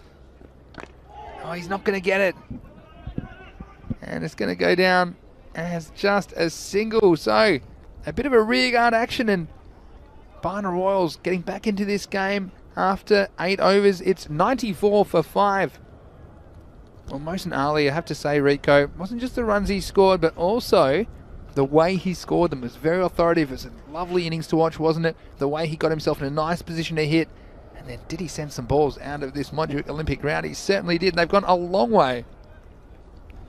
Well, I think some of them may still be travelling somewhere. But yeah, I mean, that's a good mindset. That's the what's the word I'm looking for? You know, the character of a good player, an experienced player. He's in form. He didn't get flustered by the situation the team was in. Well, this is a bit of a dodgy start to the 9th over. That's going to be a no ball from Hamza Assar. He's been in the wars, hasn't he, today, Hamza Assar? He's had the ball following around in the field, and oh well, this is going to be a free hit, and strap yourselves in. Might have to get underground for this one, because there might be a bomb dropping in the spectator area. Well, he tries, doesn't get it away, and we've seen sometimes this has been a bit of a theme today, hasn't it, on the free hits, Rico? We haven't seen too many boundaries. The batsman trying a little bit too hard, and what you're trying to do there is make good contact. You don't have to worry about getting caught. Try and over swing. Again, this I think is a no ball for off the pitch, so he's his own worst enemy here, Hamza Assar. He'll have a job to do with the bat in the second innings of this game. Well, free hit. Let's see if we can get something out of this. No, we can't. Well, Again on the edge. That's good turn, but that's good turn off the grass. That's the problem. And any ball that's off the surface, it will be called a no ball. It means it'll be a free hit again. So you can actually hit that one, you know. It's bounced off the pitch because it's a no ball. That's a good example, though, why it is a no ball as soon as it hits the edge. Yeah, definitely. Well, he comes down, advances this time, and again doesn't quite cash in off the free hit. So Hamza Assar, he's been thrown a bit of a lifeline here for me. And the people are wondering what I'm talking about. Well, of course, if the ball is going there and the umpire is saying that's a wide ball, well, if it hits the edge and comes back and hits the stumps, well, you can't be out of a wide. No. So that's why immediately it's called a no ball. Yeah, that's right. On this one, umpire keeps his arms down this time, so he sneaks it on in, does Assar. I think he was expecting it to be a wild. Did you see the way he looked at the umpire? I thought, oh. Pleading for mercy. This one's tossed up.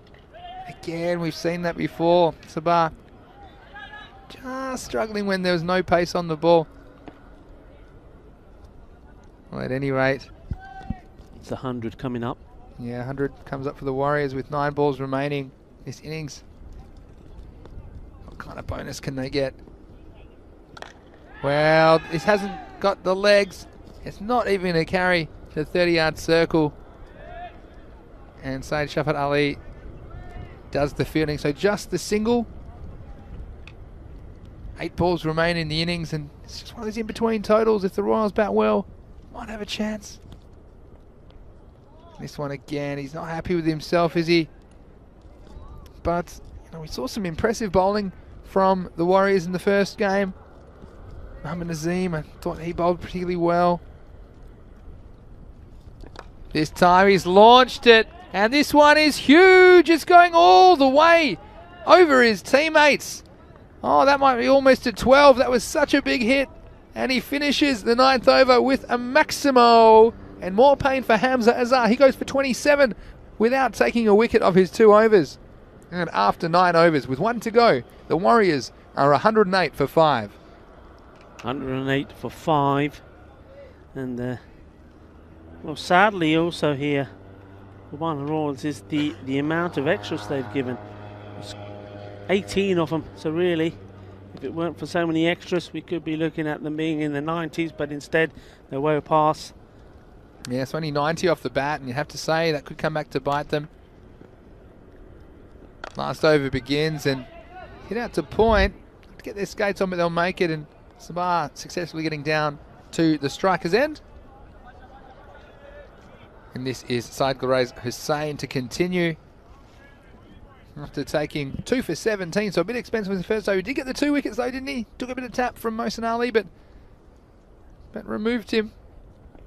When required, it's a big swing, and that's well bowled. And you've seen that Sabah, with any length is given, he loves to get under the ball and swing it away on that leg side. So I'd be trying to stay away from his pads. Probably not even trying to attack the stumps. I'd probably be going a little bit outside off stump and try and force him to play a shot in the offside. Well, he's deceived him with a slower ball, and a third wicket for Syed Gulraiz Hussain. He picks up the dangerous Sabah after a nice little knock of 31 from that batsman. Again, coming in at a difficult time. You see this one, kind of off-spinning kind of action. And it was so slow the stumps fell forwards, Rico Full. Have a look at this one. Whoa, down they go. Down they go, and well, Ghulam Saweer has done a good job for his team. Remember early on when Mohsin Ali was in there with him, he was going at only at run a ball. I think he was on 12 of 12. So when he needed to accelerate, he did. So the Curry Master has done a good job for his team as well. That rebuild was so important. Yeah, there was some extra spicy batting out there, wasn't there? That one, particularly the one over the dugouts, went a long way, didn't it? And looks like we've got Akhtar Iqbal Khan coming out to bat here. It's a nice job by Syed Gulraiz Hussain. Yeah, good achievement. 3 wickets he's got. 3 balls remain, Rico. And there's another wicket, so 2 in 2. And he's hit the stumps twice in a row. It's a short stay at the crease for Akhtar. And would you believe it, he's on a hat-trick for the second time. Well, could he pick it up this time? Remember, we've had one player that has taken a hat-trick. And, well, that was our man Anwar, remember? Anwar ul Haq, yeah, Anwar of course. ul Haq. How could we forget? You see this one, again, the poor stumps. They've just been knocked over, put back up, knocked over again. There's a song that goes like that. I get knocked down, I get up again. Well, that's our stumps. They're getting knocked down, but they're getting up again. Wow. Don't know about taking the whiskey drink, the vodka drink, and the cider drink. Although, they say drinking's gone up during this time. The coronavirus. They say people are drinking a lot more at home. They're cheaper, though. Well, But, yeah. well, I wonder now, can we see our second hat-trick? It's all set up for there's 2 balls left in the innings. 109 the score. Well, he's got if he gets the ball in the right place, he's got every chance because the batsman is not going to be thinking about blocking. He's got to go, doesn't he? So, let's see, on a hat-trick, Syed Gulraiz Hussain. Can he get his hat-trick? Oh, and he got very close, didn't he? Got very close, but it's just a dot. Still a valuable dot, and again, the game swings back, perhaps, to an even contest. The Royals, I mean, 110, it's not going to be an easy chase, but if they bat well, every chance. Ripple Warriors have got some good bowling options, but the injury to Prince Diman, I can't see him bowling in this game. So, last ball of the innings, 109, plus 1 more delivery. Well, there's no wide, and I tell you what, could be cue the circus music. They got 1. They're going to go for 2. And I think they've messed it up, so they're going to finish with 2 byes, and it'll be Nelson, 1-1-1, the old picket fence. After 10 overs, the Ripple Warriors are 111 for the loss of 7 wickets. Well, they did well. To remind you again, at the end of the power play, 28 for 3. They recovered well, of course. Mohsin Ali, thanks to him, 48 of 18. Supported very well as well by Ghulam Saweer. And, well, you mustn't forget how important his innings were. 1, he played the anchor role to let Mohsin do all the hitting, and once Mohsin Ali was gone, he took over and hit a few lovely shots himself as well. Well, incredible last over, only 3 off it. 2 of them were scrambled byes, believe it or not. And we saw some early wickets fall. The Ripple Warriors, they won the toss, elected to bat in this match 19 of the Fan Code European Cricket Series. And then we had this moment just slipping through the fingers of Hamza Assar. And I tell you what, he'd like to wake up and start the day again. He's had some moments. You see the egg beater there, Murad Ali. He wasn't particularly happy with it. Now this was Prince Diman, and that did a lot, that ball. And he was amazed to be given out by the umpire. He sees one from side on. Probably, oh well, it's very hard to tell. It may have been hitting the top of the stumps. But then we saw a bit of a partnership taking place. This was the LBW. That was the 3rd wicket. And again, it was pitching in line and hitting for mine. But he was upset to go Imran Hussain. But like I say, that brought the 2 together. Mohsin Ali and Ghulam Saweer. And they worked very hard to rescue the Ripple Warriors and get them up to a defendable score. And once they got their eye in, well, we saw some balls disappear out of the Montjuic Olympic ground. And there was more punishment for Hamza Assar. Well, he'll be keen to make up for his performance with the ball in the field by making some runs and try and chase down this target. But when we treated to some nice stroke play, particularly from Mohsin Ali. There were some huge sixes. Both bade shakke se And our cameraman, well, Martin up there high in the tower behind us. There were a few that were whizzing past his team as well. We had to almost get a helmet for Martin up on the camera behind the bowler, and that was a big one as well. And not just clearing the boundary, you're clearing your teammates. And Syed Gurez Hussain, someone had to step up for the Royals. And then he was the man who came on and took 4 critical wickets. This is in the last over, getting rid of Sabah. And twice he took wickets in consecutive balls just to keep the Warriors under control. Looked like they might get 120 plus at one point. And there was his 4th wicket. So 4 for 18 for Syed Gulrez Hussain. And of course the batsman at the end, just trying to get every run possible. So we have a very interesting chase on our hands here in match 19. The Ripple Warriors unbeaten so far in the tournament. This is their 3rd match. And to remain unbeaten, they're going to have to keep the Royals below that score of 111. Rico, all set up for another thriller here in match 19. Yeah, well, it can't be anything but. That's all we've had in it, thriller after thriller. And, well, it's there for the taking, isn't it? We know what the Barna Royals can do. They've got some good players. The most important thing is for them to be focused. You can't be making starts into the 20s and getting yourself out. Have to be composed, have to pace yourself, have to have a plan and go out and execute it. That's right. Well, we'll see in about 10 minutes the resumption of play. You are watching the Fan Code European Cricket Series on ECN. We'll see you shortly.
Andy, namaste, bienvenido, and welcome back to the cricket here. And once more, we have the prospect of a very exciting run chase. The Warriors, after a shaky start, found momentum thanks to Mohsin Ali, 48 of 19, Kalam Saber, 31 or 23, and we saw some massive master blaster hitting from both of them. And despite the efforts of Saeed Gulrez Hussain, who took 4 for 18, was still not able to stop the team, posting a reasonable target. The Nelson, 111 was scored, so 112 is the target. Certainly got some work to do, the Banana Royals. Banana Royals? Let's try that again. Why don't we call them the Banana Royals? That sounds a lot better. Some of you may have gathered what I've just been munching on in between the innings. But anyway, it's, well, I got a feeling that it's going to be a interesting game. It's going to go close. I think it may go down all the way to the wire, because there's something about the Banana Royals.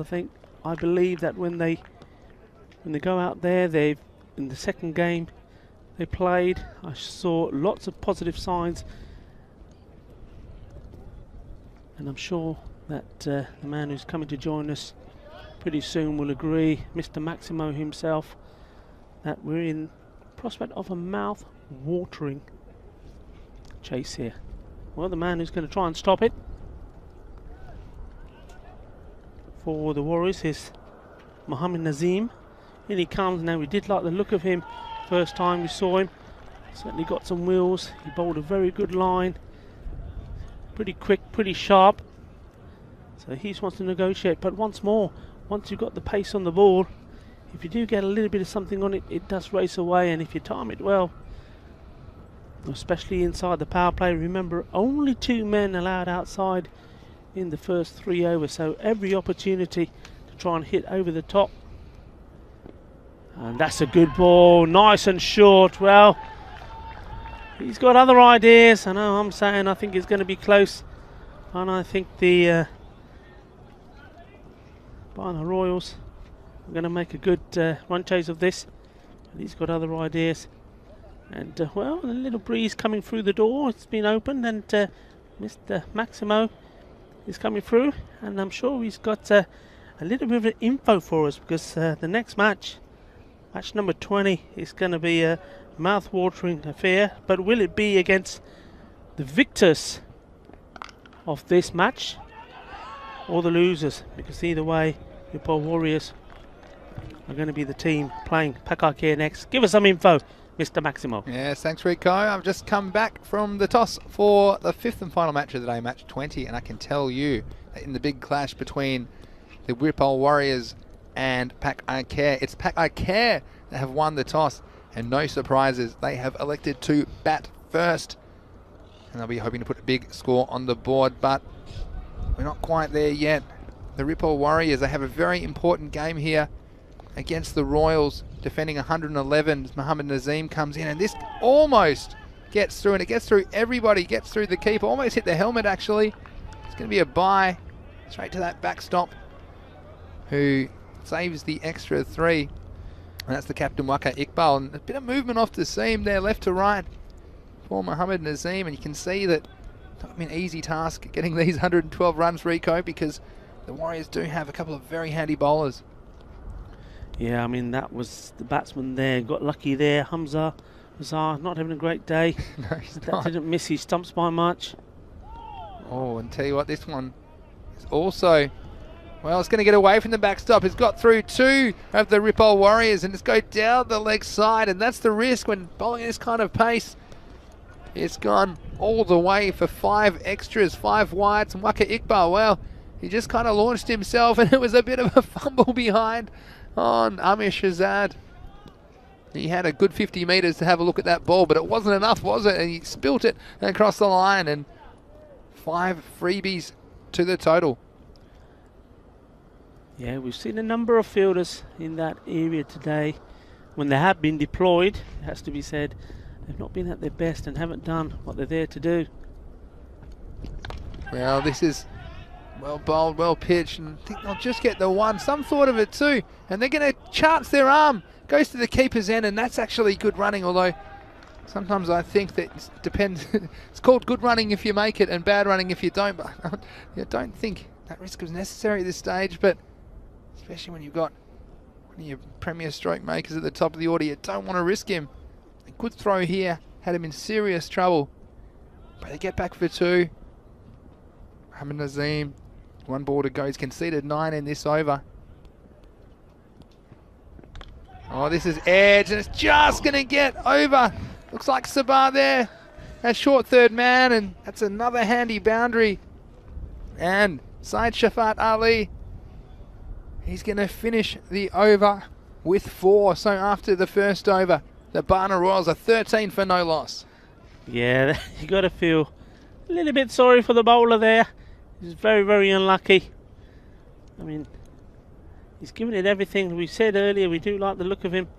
12 runs from it. Let me tell you one of the things I love about cricket, Rico, and that's your luck. It can change so quickly. And Hamza Assar, I see what he's had an absolute, I don't mind using this term, and I don't often use it. He's an absolute stinker of a day, hasn't he, really, with the ball in the field. And I tell you what, he's got the chance to make amends here, though, and that's what's so great about this form of the game. He's got another opportunity. He's opening the batting. Imagine if he could put together a really nice half century or something like that and get the Warriors on the way to their target. His target of 112, he had to be approaching 11 and over. That's the kind of pace you need to go, particularly in the power play. I think it's your chance. You've seen there sometimes pace on the ball. Nazim is a very good bowler, but it also gives the opportunity. There's some edges flying away for boundaries. There's 5 wides as well, so it's going to be Akhtar Iqbal, a regular opening bowler. Now this one is blasted over cover, and I tell you what, he's a man on a mission, isn't he? He takes his first ball, sends it all the way over the mid-off fence, and 6 runs to Hamza Assar. A big Maximo, and it's welcome for the Royals. Well, he literally did club this away. Look at this. I mean, this.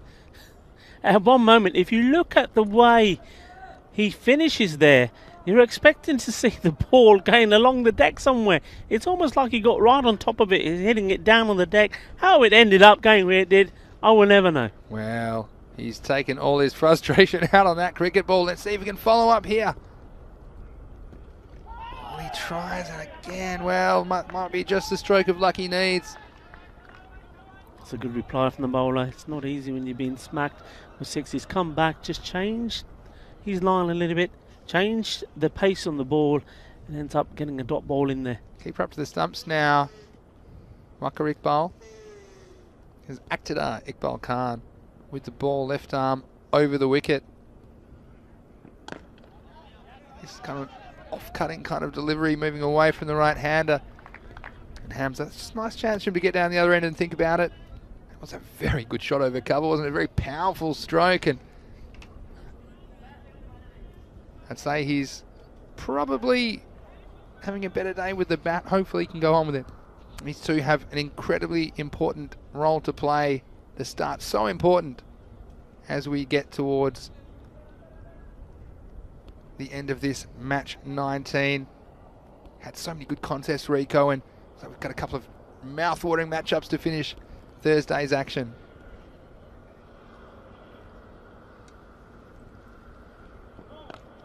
Well, no ball call, and they're going to cash in.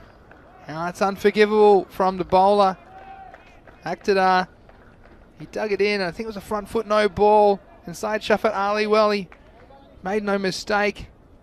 Whether he heard the call or not, it was short, and he was always going after that stroke. So that's no ball +4. The next ball will be a free hit as well. So the score getting up there now. Looking at 25 at the halfway point of the second over. Yeah, we've been saying that we haven't seen much made out of free hits. Can they take something out of this one? Let's see this time. Well, this one, there's a fair bit of bat on it. I don't think it's going to have the journey. It may just plug in the outfield, and running from the batsman, they'll trot back for an easy 2. And again, he got enough bat on that, but inconsequential whether that was caught or not, as it was a free hit. Moving on to 27 after 4 balls and of this over, and Aktadar, well, that took a little bit. That could quite easily have disappeared over the fence into the no man's land. Nobody knows what's on the other side of that fence, Rico. It's a long way down. It's a few snakes, I think. And I tell you what, they're well fed if they eat cricket balls. But yeah, elevation is 185 metres, isn't it? The elevation here at Montjuic. Yeah, we are a long way up. A very flat hill. But beautiful view, though. You get a great view of the city, don't you? Of course, the Olympic baseball was played here in 1992. Here's Aktadar. Can he answer? This is short again. And I tell you what, this one has gone all the way. Well, that one's going to feed the snakes, Rico. That's another Maximo. And what a start it's been for the Royals. Well, they might have thrown away against Pakcelona, but they're in the box seat here against the Warriors. And the Warriors, well, they're in some serious trouble. And the umpire calling for new balls, and rightly so. Qué guay, eh? Adiós, pelota. Eso, pelota, tienes un viaje de Barcelona. Necesita más. Qué grande, qué fuerte tienes esta hombre. Yeah, that is absolutely travelling, and they won't be finding that ball, Rico. I'm getting what you're putting down here. Beautiful day for cricket in Spain. There's a ball to go in the second over. The score already 33. He's back over the wicket, Aktadar. Well, he's going to go for it. It's very high. It's with the wind. I think it's going to carry all the way. Consecutive Maximos. And what an over that is. What an over that is. There were 26 off it. And after 2 overs, the Barna Royals are 39 runs without loss. Eso es muy grande, eh? Mamma mia. Well, it's all happening here. And, well, I was saying, when you got a run chase going on, you got to hit a few runs, you got to hit big. And he's hitting big. Well, isn't he? Went and got that one and took it downtown. Well, coming up after this, we have match 20, the final match of the day. And the Warriors, they're going to have to back up and they're going to play a powerful Pakcelona team. And I did suggest that Mohammad Jaffrey could be promoted to the top of the order with Mohammad Ihsan in that game. That's the inside scoop if you're playing some Dream 11 cricket. I'm sure Mohammad Jaffrey is a lot of Dream 11 teams indeed. Mohammad Ihsan, of course, has been very powerful. Both of those guys at the top of the order for Pakcelona having over 200 Dream 11 points, although Jaffrey mostly because of his wickets. Well, Prince Demand, he's under a bit of an injury cloud, but I wonder if we'll see him at the top of the innings for the Warriors. Also, we saw Mohsin Ali coming into some form, so if you're watching the first innings of this match, I'm sure that he is a very good person to have in there. So don't forget, follow us on social media at European Cricket. You can get all that information as soon as it comes to hand, those dashboards, and of course the match summaries. Of course, for the full scorecards and our full match previews, you can go to our website, europeancricket.com. This looks like Deepak Rana coming in. He's bowled well so far in the tournament. Well, this one's going to go a long way, and not mucking about is Hamza Assar. He's put another one down there. He says, hello Deepak, goodbye Deepak. That ball is gone. It's a huge Maximo. Hairaba, gidda pao, tol bajao, shakke bajde, patake chalpe. It's a party of sixes at the moment. They're flying all over this ground. Well, most of them going out of this ground. Well, as you would say, Rico, chuck the fat there. That one is out of here. And Deepak Rana, welcome to the crease. Can he come back? Well, he tries again. This one doesn't really time it. It's just going to be the one. And we got the fresh Prince down there, but the Prince is hobbled. We saw him had a bit of a leg injury, didn't he? And we don't think we'll see him at the bowling crease, so that's a bit of a blow to the Warriors bowling stocks as well. I think somebody, probably before Hamza Assar came out to bat, showed him a few highlights of his fielding and maybe his bowling, and he's up for it. And we know he can bat. He scored 39 of 29 balls in that match against Pakcelona. This is Syed Shafat Ali with the bat. This one's just going to be 1 run down, 2 mid-off, and the Prince doing the fielding. And yeah, that's a bit of a concern for the Prince. And one thing we would say, though, in this Group B, they won't play again until Monday week, so they got a bit of a break between games. 11 days, actually, between games. This whole week, week 1 in Barcelona, has been Group A and Group B. So we've seen half of the teams. Now, Group C and Group D, they'll be playing week 2, starting on Monday, of course, the 15th of February. Here's Deepak Rana. Well, this is another one, and the fielder, well, he was entertained by it, but it's just over his head, and it's going to go for a Maximo. And 6 more runs. And this man, Hamza, well, we said that your luck can change in an instinct. in an instant, I should say. And that was a very interesting one, that plug. And I tell you what, Rico, if that boundary was 1 metre longer, it wouldn't have even been 4. So quite an interesting shot from Hamza. I think he might try it again. Deepak has the right of reply. This one's always uppish towards square leg, and the fielder does well to get something on it. Yeah, it's still get a single. Difficult fielding position, that, isn't it? Because you get the ball, you're sort of halfway on the grass, on the clay, and if it's coming to you there, you don't really know how it's going to bounce. He managed to get enough on there to stop it going through to the boundary. And well, Hamza, well, the catch he dropped cost 48 runs, so maybe he's been told he's got to go out there and at least get 48 runs. Well, he's on his way and already past the 50 mark of the Royals. This one's quite wide, and yeah, I think it's going to be called. So Deepak Rana, he's been a pretty effective bowler in these conditions, but he's got 2 batsmen going hard at him, and they're going hard in the power play. Still a ball to go. And I have to say, it's been an impressive display of hitting by the openers. What do you think? If you're watching on our YouTube channel, let us know on the European Cricket Network. Here is Rana with the last ball of the over. Well, this is up, it's in the air, and Prince has got a chance. He has to go back. It'd be an amazing catch. Oh, what an effort it was from the Prince. But it went all the way off the end of his fingers. I don't even know if he would have been able to stay in the field of play. So an excellent effort and great commitment from that player. I know he's a fan favourite, but the result is clear. It's 6 more runs and another Maximo to finish the power play. And the Barna Royals, what a power play it was. They're over 60. They're 61 for no loss after 3. Wow, what a power play indeed. It's hard to believe we're watching the same team there. The Prince, well, diving, but there was no way that even if he had taken that catch, which would have been amazing anyhow, but there's no way he would have stayed inside the rope by doing so. So it was always going to be 6. End of the power play. Well, they're absolutely gone ballistic here. 61 off 3. Yeah, well, I mean, his best case scenario, perhaps he could have caught it and flicked it back into the field of play, and they may have got probably 2 runs, but still, the Prince, and we know he's not 100% fit. In fact, I don't even know he's 50% fit the way he's moving around, Rico. But he went after that ball, and he'd be disappointed. He couldn't pull off something miraculous, but he's that kind of player. And this is Amish Azad. He's going to bowl the 4th over now, of course. End of the power play, and 5 outfielders allowed, and the Warriors relieved about that. And his first one can be missed by everyone.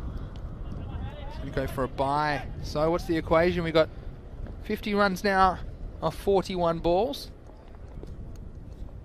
So they've got it under control, don't they? I mean, this run rate's around the 7 to a 7.5 and over required, and they've got it in hand. But we did see the Royals earlier make a meal of their game against Pakcelona. They seem to have them on toast, and much the same situation, although batting second this time. Can they cruise to a victory? Well, and he's away. An edge, and that's the end of Syed Shafat Ali. It was short of a length, perhaps not quite short enough to play that stroke, and from an off-stump kind of a line, you see there's nice bowling Amish Shazad, perhaps a little bit full, but good sportsmanship by the batsman as well. He knew he'd edged it, and he walked straight off, not waiting for the umpire's decision. The game being played in very good spirit here in Barcelona, Spain, but an important wicket, and we were just talking about it, weren't they? And we've seen power plays that are huge, and then we've seen teams really struggle sometimes to carry that momentum throughout those middle overs. Yeah, that was a good delivery from Shazad. In fact, the first 2 that he's bowled been very good, beating about the first time around. And this one, well, good angle, good pace, good lift, and a smart catch taken.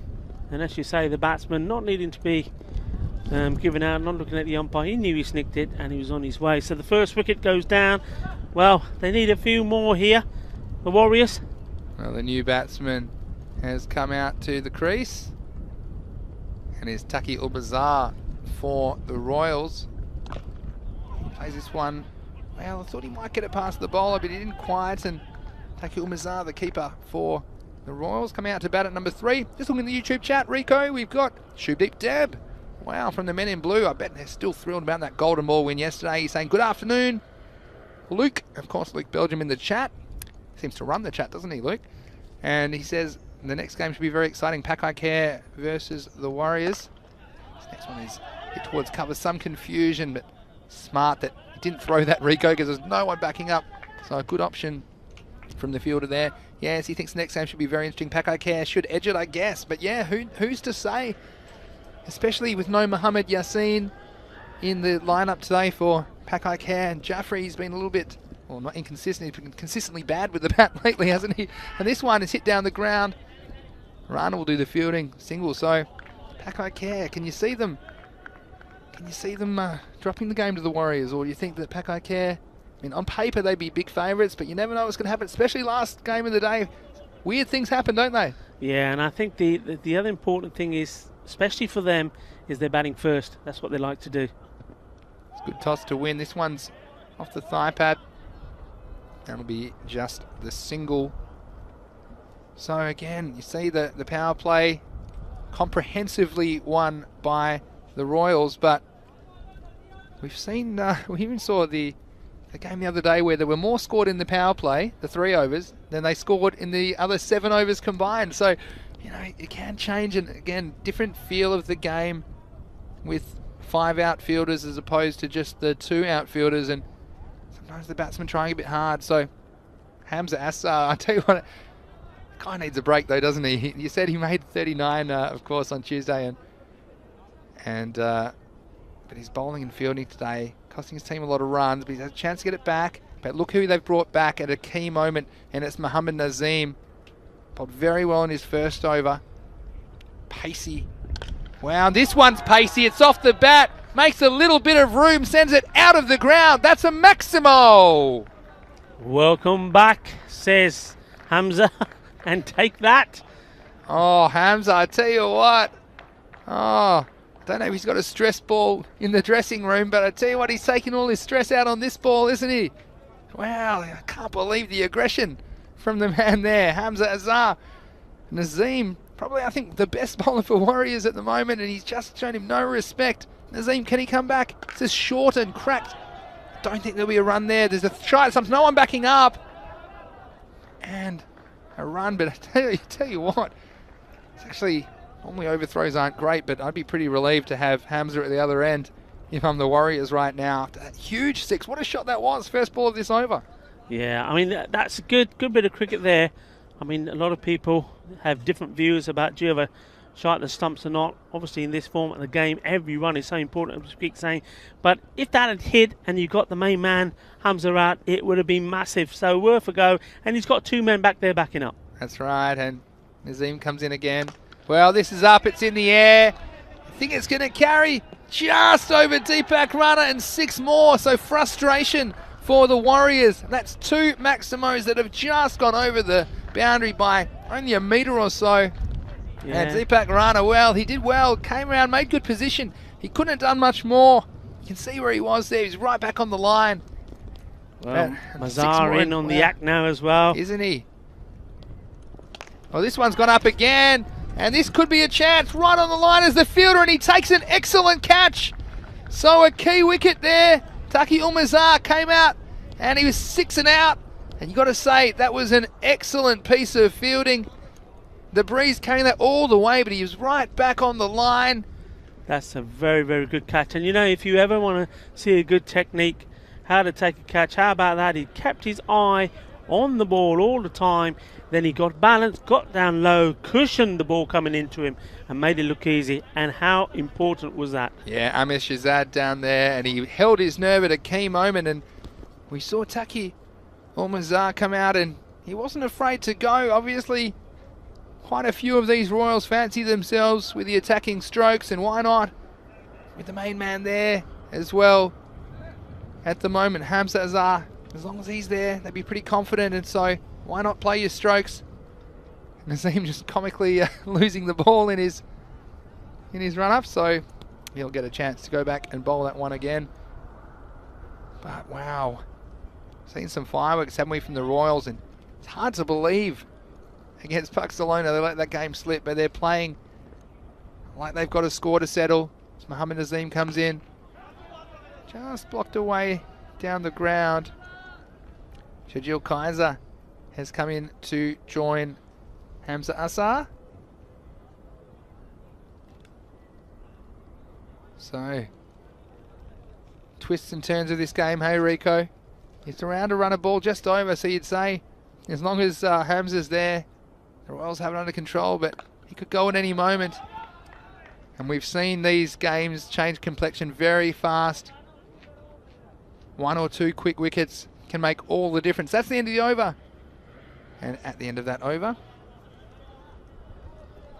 the score is 79 for 2.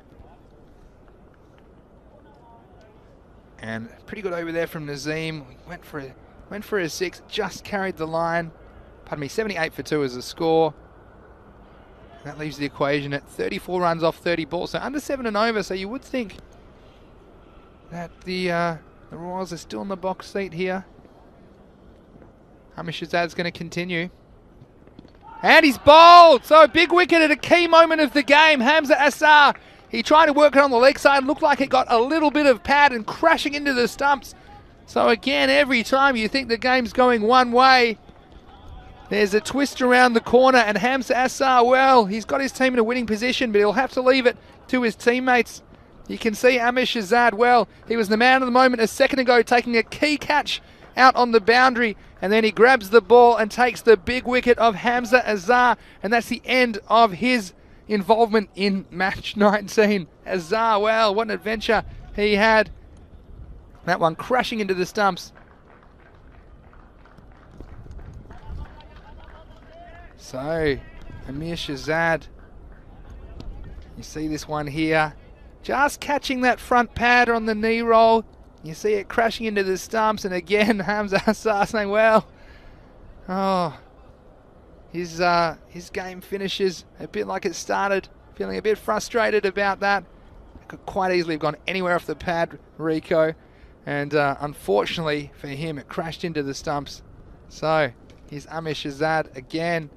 And now, well, let's hit the keeper on the end of the fingers. I think he's not particularly impressed about that, Waqar Iqbal. We said it wasn't that easy to keep back there. Some of them shooting through, and look, on paper, 7 and over looks easy, but when you're out there, you're not playing on paper, are you, Rico? It's a different proposition when you're brand new to the middle. We've got 2 brand new batsmen here, Sharjeel and Anna Sultan Khan.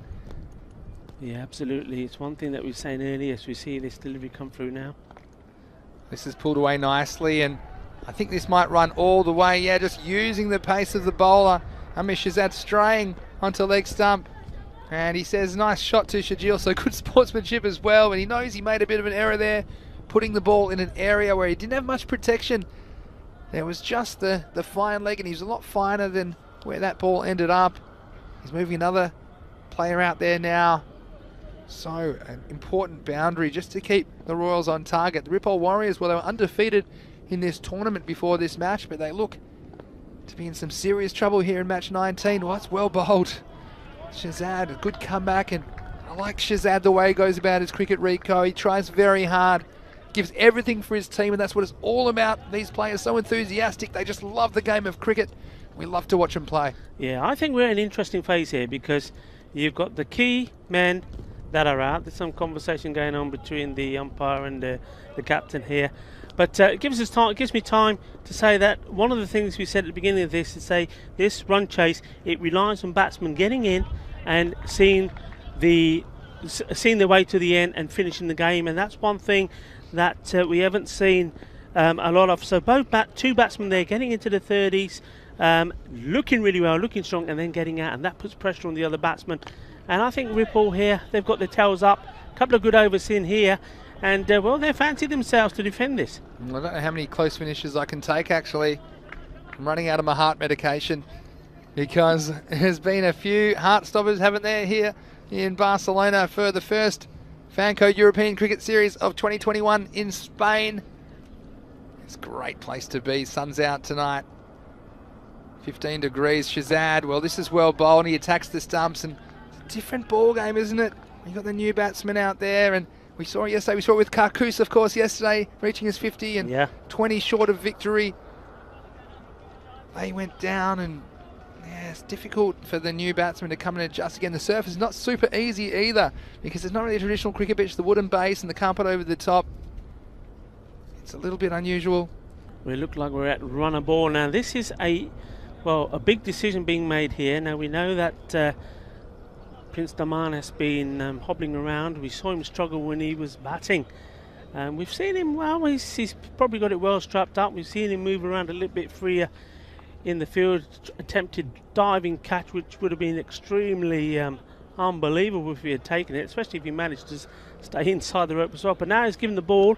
He's going to have a bowl. Let's see how this goes. This is courageous or foolish, depending what you think. Well, he tries, and this is comes through at a decent pace. I get one. I think about two, but Shajil's going to get sent back by his partner there, Anas Sultan Khan.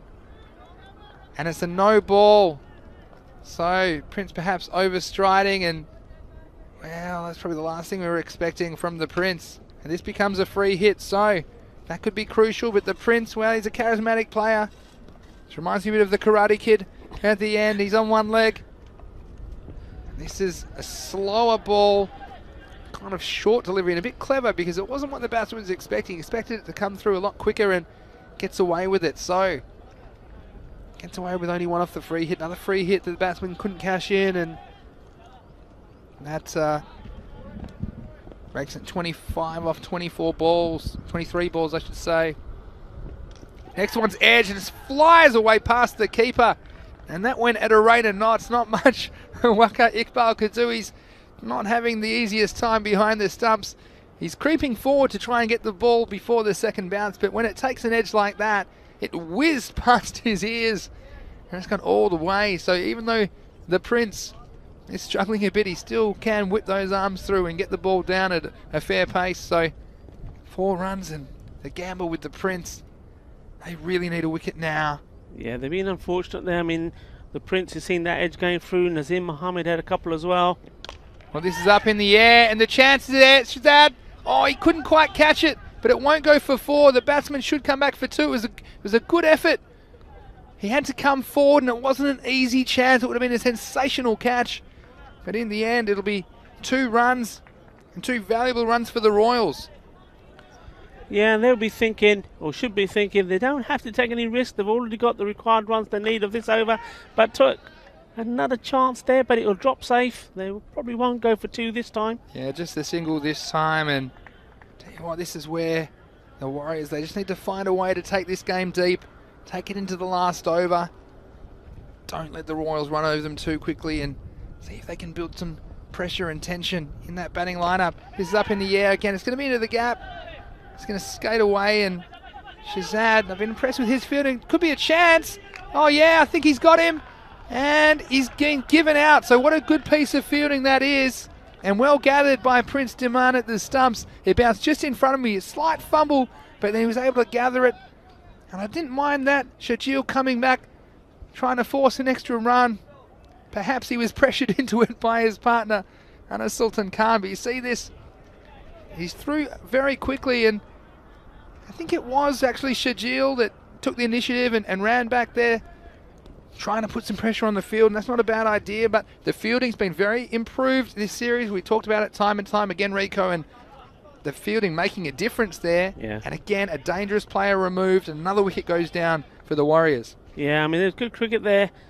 I think, again, Shazad has been very good. For the Royals, I should say, and Prince comes back in, pushes the batsman back, and it'll be a dot. So again, I think for a moment there, and Shazad thought the same when he got the throw in. He saw where the Prince was standing, wasn't really standing in the right place, and he thought that that chance was going to go begging. But the Prince did well, stopped the ball. Luckily for him, I think it dropped in front of him off his hands. He was able to pick it up and get the run out. And again, all of these things matter because it's they didn't complete the second run, so it was only a single.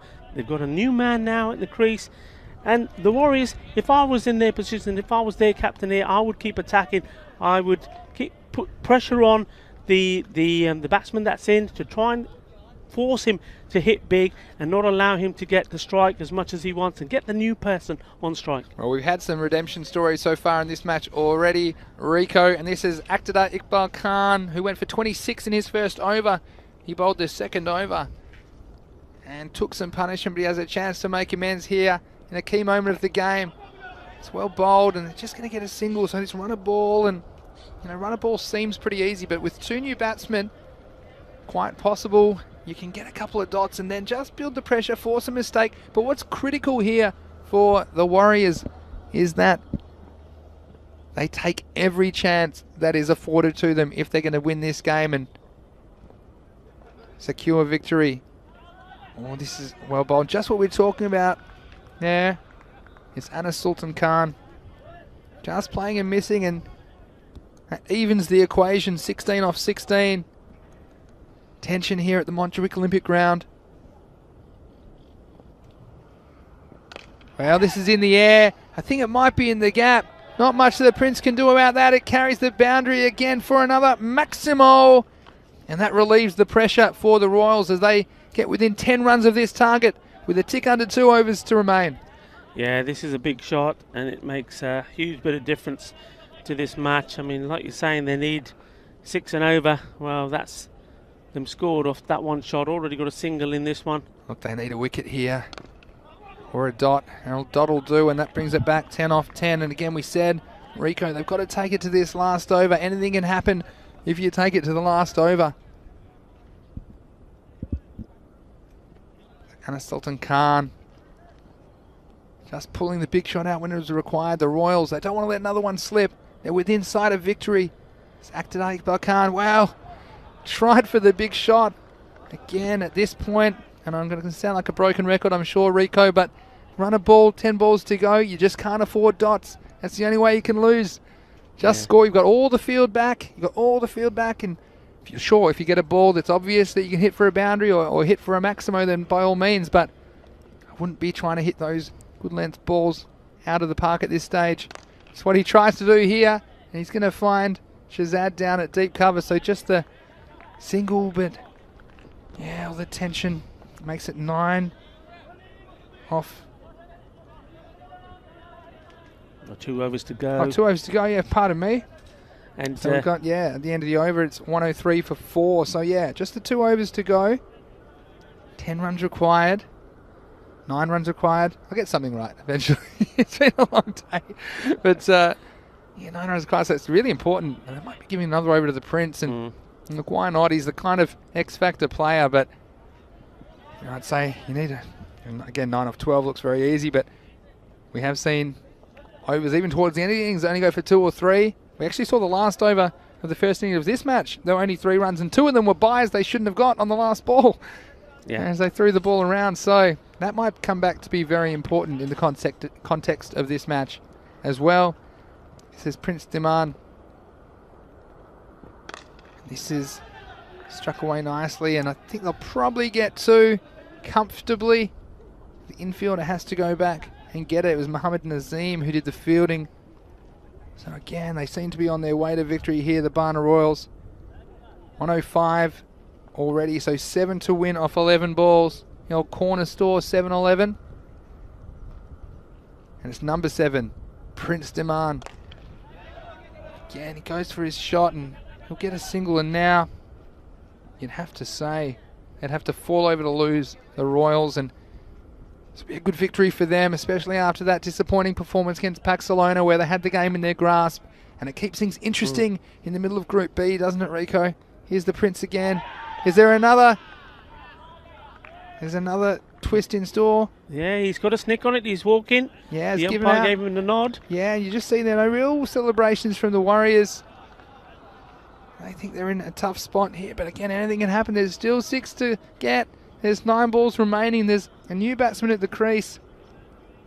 You've got Anas Sultan Khan at the other end, who has been solid in the last couple of overs. Just getting a runner ball, but it's been what's required, hasn't it, from the Royals.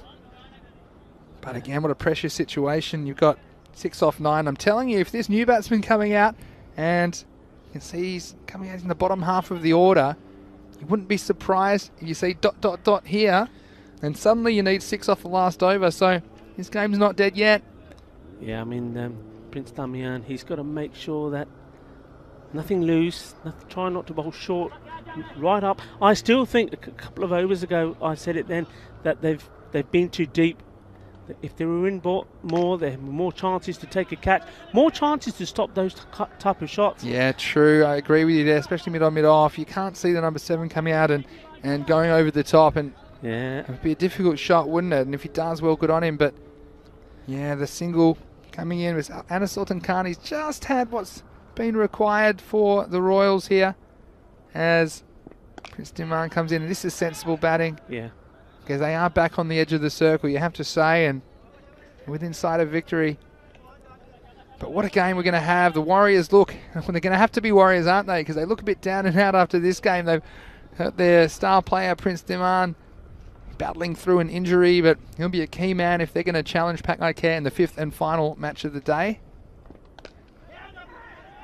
Once more, that's what I'm talking about. There's just nobody there. I mean, look at that.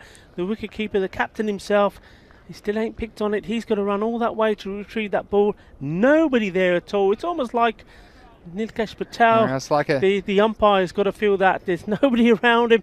And they've just not put the pressure on. You know when the game's sort of slipping away from you and you think, you know what, they're going to get there easy. We need wickets. They would need wickets to win this game or to slow the run rate down. And their men have just been too deep. They haven't put a ring around them. They haven't really made them work too hard for these ones. Yeah, you said it. And yeah, it was a bit of a ghost town in the infield, wasn't it? But I think they're going to have to come up now and take a bit of a gamble. This game is a last over game. And we've got another last over game to you here on the European Cricket Network. There's 2 to tie, 3 to win. The score 111 to 109 at this point. Prince Diman, he's going to wander back to his position at long off. And they've trusted Mohsin Ali well. He came up with some fireworks with the bat. Let's see if he can provide something special with the ball. He's only got 2 to defend. And he does come up with the goods. The first ball of the 10th over. And this game is alive. They've only got 2 to play with. 3 required for the victory. And the score is still 111 to 109. And Mohsin Ali, well, he may well be the man of the match in what may be a losing cause, but it won't be a losing cause if he has something to say about it. And you see here, perhaps a bit of inexperience from the batsman. He went the big shot. It wasn't the one to play it to. So still trailing by 2. They need 3 to win now off 5 balls. 5 balls, 3 to win. I mean, I'm just wondering if they're going to make a change here in the field. They've got to surely. Well, I do see there is one man now that's in now. Still got somebody right back there on the boundary at square leg. They've just got to come in. They've got to get into the ring and put a bit of pressure. They can't afford them to take these singles. Yeah, I think you need to gamble and try and keep Anna Sultan Khan at the non-strikers end. This new batsman, he'll be desperate to get down to the safety of the non-strikers end. Mohsin Ali comes up with a good straight away. Here he comes, 3 off 5. And it's dropped. Put him down. Well, it's edged and dropped, and no run probably is the most important thing about that. And Wakali would be upset, and I'm sure Mohsin upset. That flew away. And I tell you what, there's no harm done. I would love to be a hand surgeon in Barcelona at the moment, because this one, I think it's gone on the end of the fingers. Wakali, it flew away so quickly, he didn't really have time to move his feet. I often think actually wicket keeping at this distance is more difficult than wicket keepers and first class bowlers where you're a long way back. 3 or 4. You have no time. Yeah, 3 or 4. Oh no, it couldn't be, could it? Again, it's another dot. Well, 3 off 3. I know what you're going to write down. I know it starts with a G, and the second word starts with a B. Enrico, are we heading? We've got 3 off 3 now. I tell you what, I might blow through the roof of this tent if we had another golden ball. 3 off 3. The batsman, Nabil Kaiser. The captain, what can he do? 3 off 3 required. And he's missed that one, so 3 off 2. Oh, and could they snatch defeat from the jaws of victory? The Bana Royals, they did it before against Pakcelona. So what do we got now? 3 off 2 required. So 3 off 2, 2 singles for a golden ball. He needs to score. I think they need to run almost no matter what. Even if he has to sacrifice himself to get Anna Sultan Khan down that end. He's watching helplessly. 3 runs off 2 required. And he'll get through. This might tie the game. Yes, and it does. So Mohsin Ali, whatever this has been, the scores are tied. 1-1-1 to 1-1-1. It's a double picket fence. Rico Full here at the Montjuic Olympic Ground in match 19 of the Fan Code European Cricket Series. Well, they're finally getting the message. The men are coming in. For me, they're still a little bit too deep there on the offside. That's a little bit better. Yeah, close them in, get the ring in. And you know what? I fancy this being a dot ball. Well, you know, it could quite be, but I know they're going to be running for absolutely anything, that's for sure. Yeah. Imagine the pressure if a ball is popped up in the air, essentially. At this stage, they need one run. If they don't score a run, we're heading to a golden ball. A golden ball tiebreaker. Here's Mohsin Ali. 1 to win for the Royals. A single run required. And it's a wide. It'll be the end of the game. It won't matter. Even if it's out, it's given out. But the game is over. The wide will win the game for the Royals. So what dramatic circumstances that is. I'm not even sure if the wicket counts because the game might be over on the call of wide. But regardless, it is by the barest of margins. The Barna Royals, they sneak in off the very, very last ball. And Mohsin Ali, wow, he bowled such a good last over. Just slipping that one down the leg side. And of course the wide, it's out. But then that's the moment that he realises, oh no. As soon as that ball goes down the leg side, it's out. And although the run out was affected by the keeper, and it was a nice bit of work by Waqar Iqbal there down the leg side as well, unfortunately, it was not enough to secure victory. And the Royals, well, they get redemption. And I'm feeling pretty good for Hamza Azhar at the moment, getting his team over the line. And good sportsmanship from the Warriors as well, applauding the other team. And what an exciting game. And just when you think you've got a clear outcome of a game, of course, Rico, you can expect in the Fancode European Cricket Series, things are going to take a turn. Oh my word, what a game that was. I mean, who would have thought it was going to go right down to the last ball? Mohsin Ali, well, you got to give it to him. I mean, what a fantastic over that was. You know, for someone who's not bowled, he's mainly a batsman, he put them back in the game, and in the end, well, okay, the ball going down the leg side to finish it. And you're absolutely right, as soon as the ball went for wide and it was given, that was the end of the game, so the run out there won't count. But, well, what a game. We keep getting these games. We're just, wow. It's just, you just don't know which way it's going to go. Absolutely fantastic. And, guys, that's why Rico Full always says this European cricket is a frenzy of explosive and action-packed entertainment. And no wonder it's taking the world by storm. Well, you're not wrong there, Rico. And Mohsin Ali, wow, what a game he played. He's still my man of the match regardless. I know he wasn't quite able to drag his team across the line.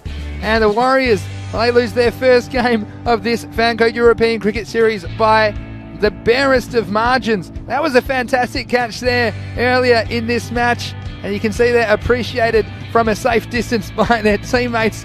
But wow, just when you think it's going one way, something will come. And this was a great bowling comeback when you think about it. The fact that they snuck in by a single run, how important were these 4 wickets by Saeed Gulrez Hussain? He had 2 wickets in consecutive balls and did it twice, and it was twice as nice for that player. And you can see there getting it done in that last over. He only had 1 off the bat in the last over, did Saeed Gulrez Hussain, and that proved to be all the difference. And you see there a wicket which changed the game really. You see this one flying away, some pace on the ball, and Akhtar, well, he got a fair bit of punishment. Our man Hamza Azhar, well, he didn't have a great time in the field or with the ball. But I tell you what, with bat in hand, Rico, he was very destructive. Very destructive indeed. I mean, he smashed the ball all over the place, 29 of 14. And you know what? You got to feel a little bit for the Ripple Warriors because they had a little bit of bad luck there at the beginning as well. Ball hitting the edge, going to the boundary. And sometimes, you know, it's just not meant to be. But they never gave up. They kept fighting. And to take this game right the way to the last ball, that was really some doing. And they almost sneaked it in. I said it, didn't I, Rico? Anytime you take the game to the last over, anything can happen. And this is a nice catch by Shahzad. I thought he applied himself well. He can be proud of his efforts from the Warriors. And that was the moment when they had it all under control when Hamza Azhar said, oh, why me? I thought perhaps I could see us home. And this is a nice bit of fielding as well, throwing off balance. Shahzad taking a risky second. You see an awkward bounce for the Prince. But he scooped that one up and just nonchalantly knocked over the wickets.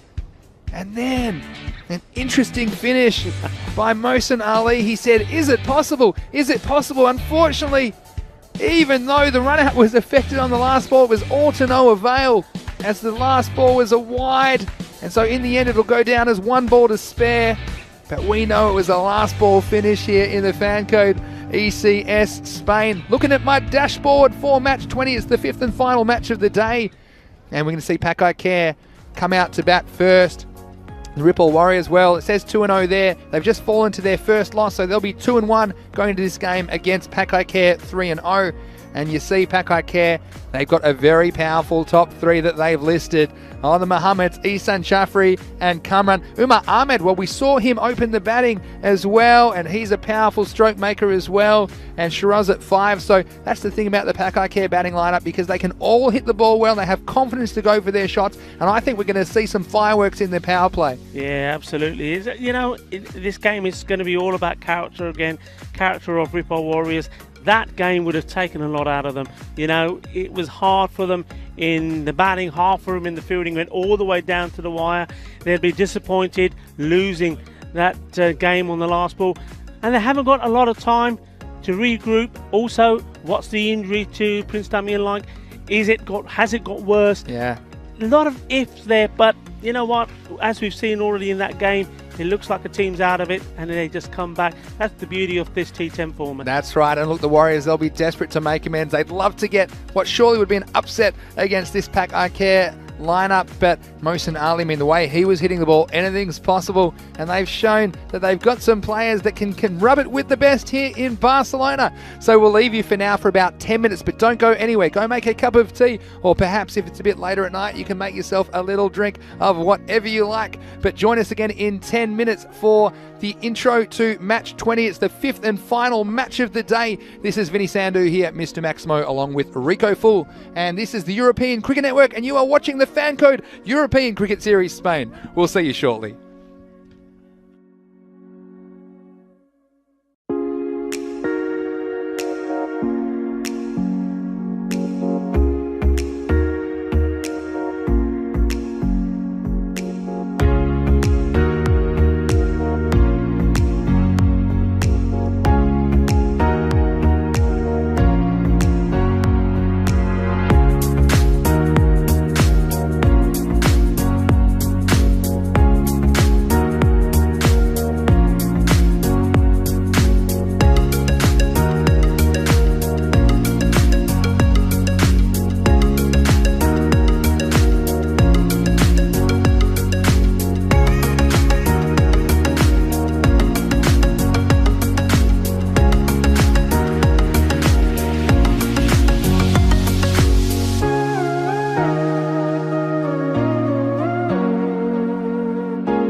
Well, hello and welcome back to the Fancode European Cricket Series right here on the European Cricket Network. Mr. Maximo with you here, and we're ready for the fifth and final match of the day. It's match 20 of the Fancode European Cricket Series, and Pakcelona are going to come back to play the Relive Warriors. What an interesting matchup this is going to be. I'm going to hand it over to the match referee for the toss of the coin. Tails. Tails is the call. And it's tails. So, Pakcelona won the toss. What would you like to do? First. Pakcelona won the toss and elected to bat first. So you saw there the Pakcelona captain, Shiraz Ahmed. He's definitely going to bat first on this surface. He told me he'd really want to get out there and try and put a big score on the board. We've seen how destructive they've been at the top of the order. Mohammad Ihsan, he's been in great form. He missed out a little bit with the bat in the previous game. I wonder who they will partner with him. Could be Mohammad Jafri. He's been a bit short of runs. Perhaps they'll send him to the top of the order. And of course, Mohammad Jafri, very destructive with the ball. They've got some superstars in their team. Mohammad Kamran, of course, he is a crowd favourite. Well, the Relive Warriors, they lost some early wickets in that last game, so their batting's been a bit shaky, and we wonder about the fitness of their key player, Prince Deman. But I tell you what, Rico, it's going to be a very interesting finish to the day here in match 20. With 5 matches every day, the European Cricket Network keeps serving up the cricket entertainment. It's over to you in the box. Thank you very much, Vinny. Yes, we're in for an exciting run feast. That's my prediction for this game. I mean, Pakcelona, we know all about their strengths, and they're just strong in every department, aren't they, really? It's not any weaknesses, really, to point out when they're on top. They're on top, and at the moment, even though they're missing a couple of their key players, like the normal captain, Mohammad Babar is missing, spin bowler Sikandar Ali. They'll probably feature perhaps later on in this Fancode European Cricket Series. Remember, so many more games still to come. In total, 124 games. But they've been awesome. Mohammad Ihsan, I would guess that he will be opening up again. Well, if he shows the sort of form that is when he scored 74 in just 33 balls, well, that'll be something to see. And I just got a feeling here, with the sun shining on them, with them already having played today, that we're in for a feast, an exhibition of T10 run scoring. I could be wrong. I could have put a curse on them. I hope not, because it certainly would be great to finish the day with a game that's full of loads of runs. We've seen loads of wickets fall today. We've seen a fair number of runs. Well, key players for me, I've mentioned Mohammad Ihsan. Well, Mohammad Yassin is missing, but Mohammad, well, I think he batted very well, stepping up to open the batting, hit a few big ones himself. Then, of course, you can never write off the likes of Mohammad Jafri and Mohammad Kamran as well. And I'm sure there's a few others down the order which we wouldn't normally see that are around us. Relive Warriors, well, they've got to pick themselves up. They're right back doing what they were a few minutes ago in the field. They've got to start all over again. And in the end, well, they somehow took that game to the very last ball. But how much did that game take out of them? Vinny Sandhu back in the box.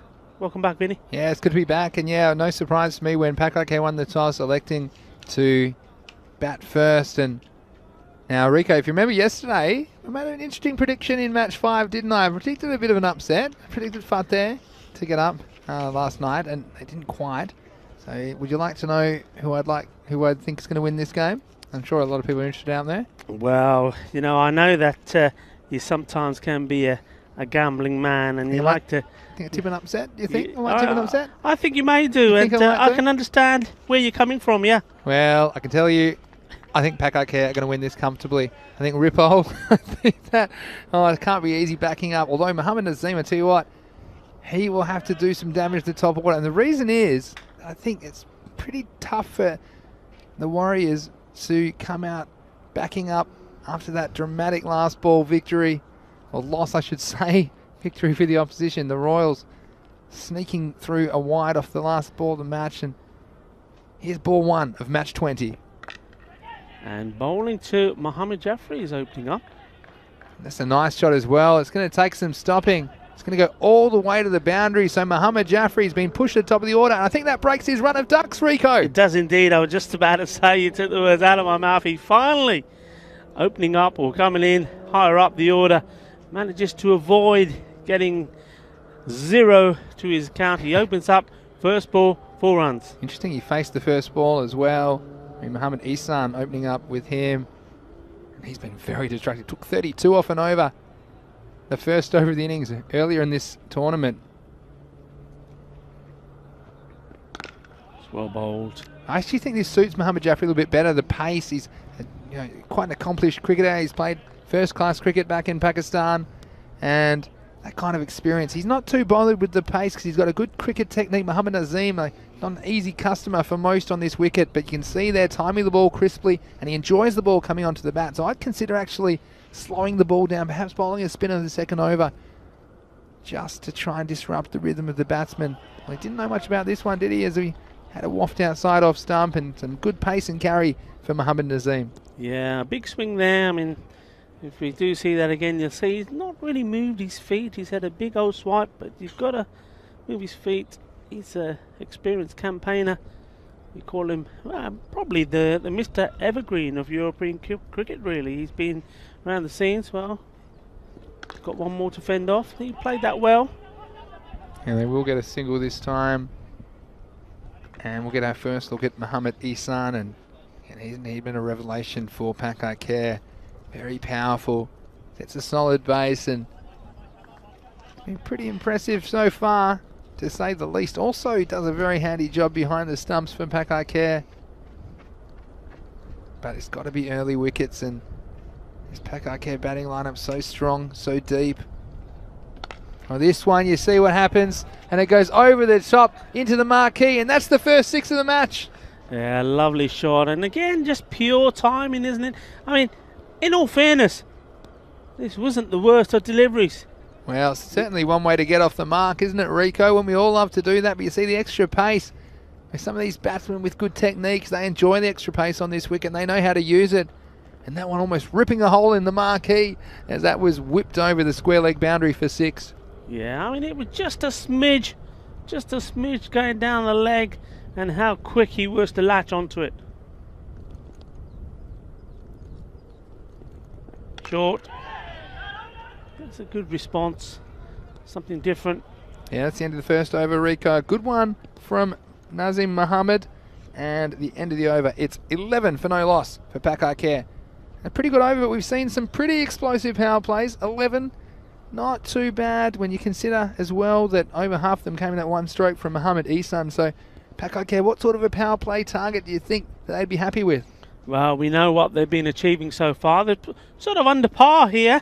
I mean, I suppose Mohamed Ihsan will say, well, that's what happens when I don't open. But no, I still think 30. They know that's what they would have set themselves. Power play has got to be 30 plus. So I think some shots coming here. This looks like the Prince. He's going to open the bowling for the Warriors. Digs it in short, nobody there at all, not very sensible, smashed away. I mean, when you think he's not 100%, he's not running in and banging that in, well, he's going to have to do an awful lot or put an awful lot into this pitch to get that ball anywhere up, looking dangerous to a man like Mohamed Jaffrey. That's easy pickings for him. We were worried about getting too full to Jaffrey, but an overcorrection. Let's see what he comes back with here, the Prince. It's a better length as it's a straight pull down the ground for a single. Now, I want to know about Mohamed Yassin. Is it true that Mohamed Yassin, any truth to rumor, Mohamed Yassin and Mohamed Ihsan aren't talking to each other after the run out on Tuesday? Not that I've heard. And very grumpy. There's a lot of chatter on social media about that because they had a nasty mix-up, didn't they, as they were flying in that game on Tuesday. Here's the Prince. Oh, well, that wasn't too far away. Shots of catch it. No, just joking, actually. This Mohamed Yassin taking the day off. It's a long tournament, of course. 10 group matches for each of these teams. But after today, we won't see these Group B teams again until the first day of week 3.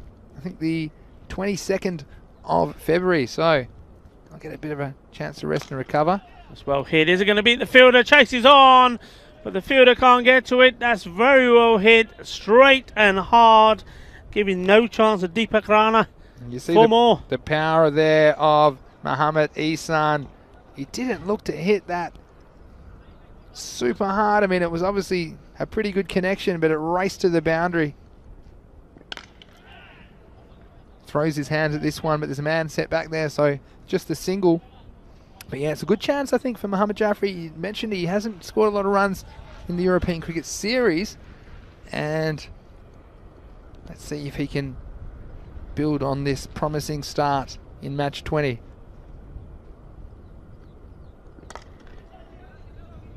Well, this time Rana having to run to his right. He will get there. Goes down, stops the ball, restricts Jaffrey to the single. Again, I mean, anything's possible, isn't it? In this game, the Warriors, especially with the form of Mohsin Ali, you saw last time, and we know Prince Diman, what he's capable of with the bat. That's the end of the over. It's 22. And again, so legs 11 twice. That's 22 off the first 2 overs. And the Prince, after a bit of a loose start, comes back and recovers. Not too bad, and we thought we might see some big fireworks, and we've seen a couple of nice strokes, but nothing of the magnitude that we saw on Tuesday in the power play. Both their power plays over 60, I think they were on Tuesday, but Nazim to continue.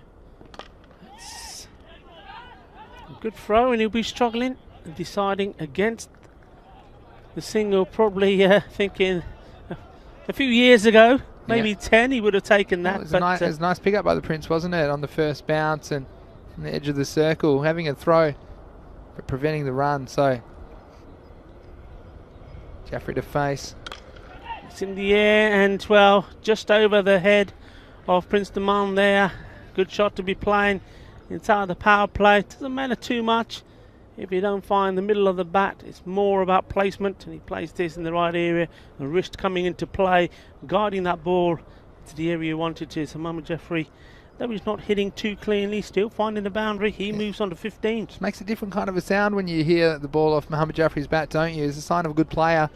And he has lost his wicket early quite a few times. Here's Nazim. Oh, he's mullered that. Balle, smashing into the board in there. 6 carreras más. Mira esta hombre. Qué fuerte tiene 6 carreras. Wow, this was a mucho maximo. We'll see it on the replay.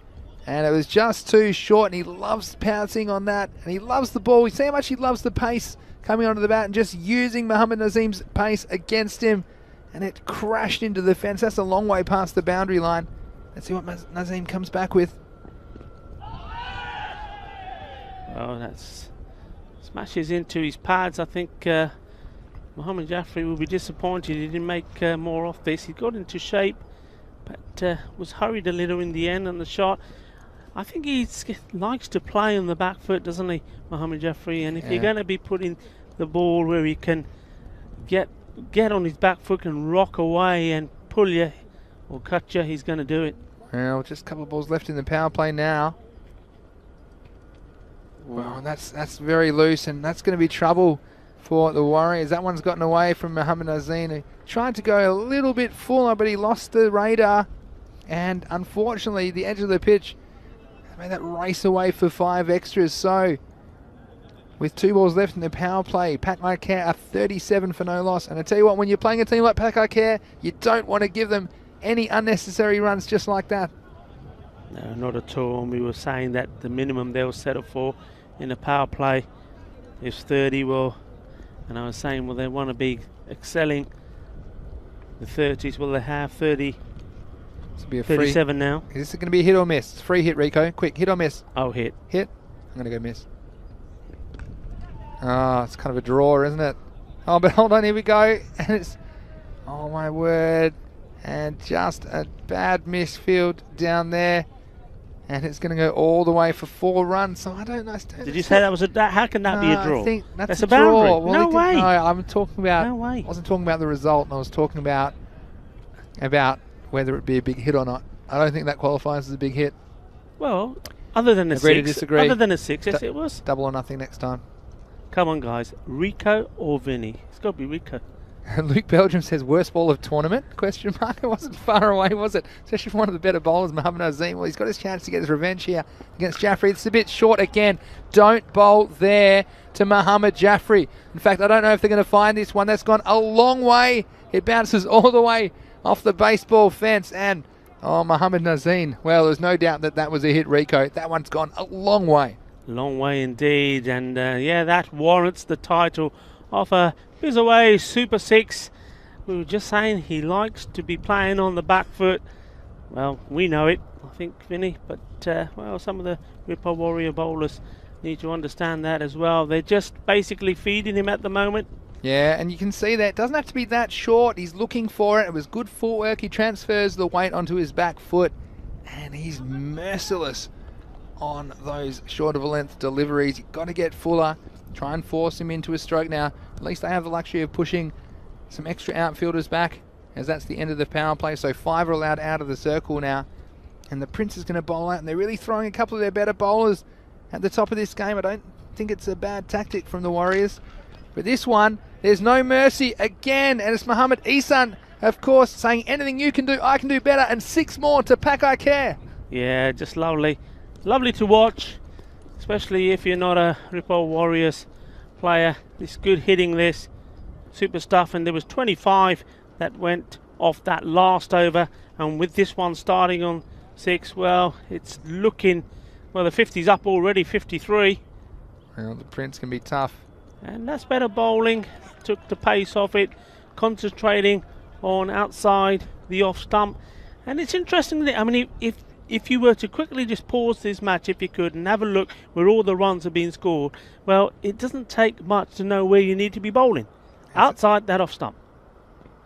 And you see exactly what you're saying is correct there. Expert comments from Rico Full. Now, there's half a chance of the bowler's end. It was very slow to get going, wasn't he, Mohammad Ihsan? But get home.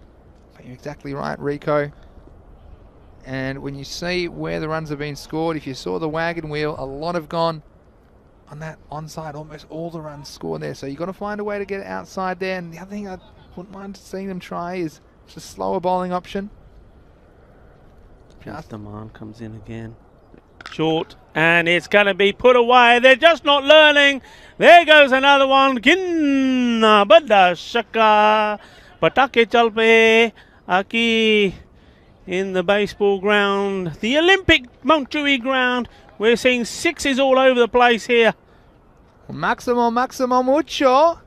That was really huge. That one's almost gone over the fence, and it's a tall fence. Let's see what happens next ball. He tries it again, but oh, Rico and Jaffrey, you can't believe he's collected a pond full of ducks so far, hasn't he, in the European Cricket Series? But I tell you what, he's making up for it here, and he's really going to town here in match 20 of the Fan Code European Cricket Series. So, I was about to say well bowled, but it was obviously wider than I thought it was. I'm going to make a big call here. You ready? Go on. 'Cause you know, I know you like my big calls in match 5. Go on. Century to Jaffrey. Okay. That means Fierce, he'll be out this ball.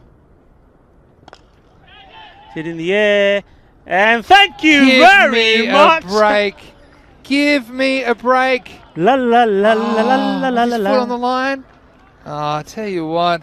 Looks like I'm out of the prediction business.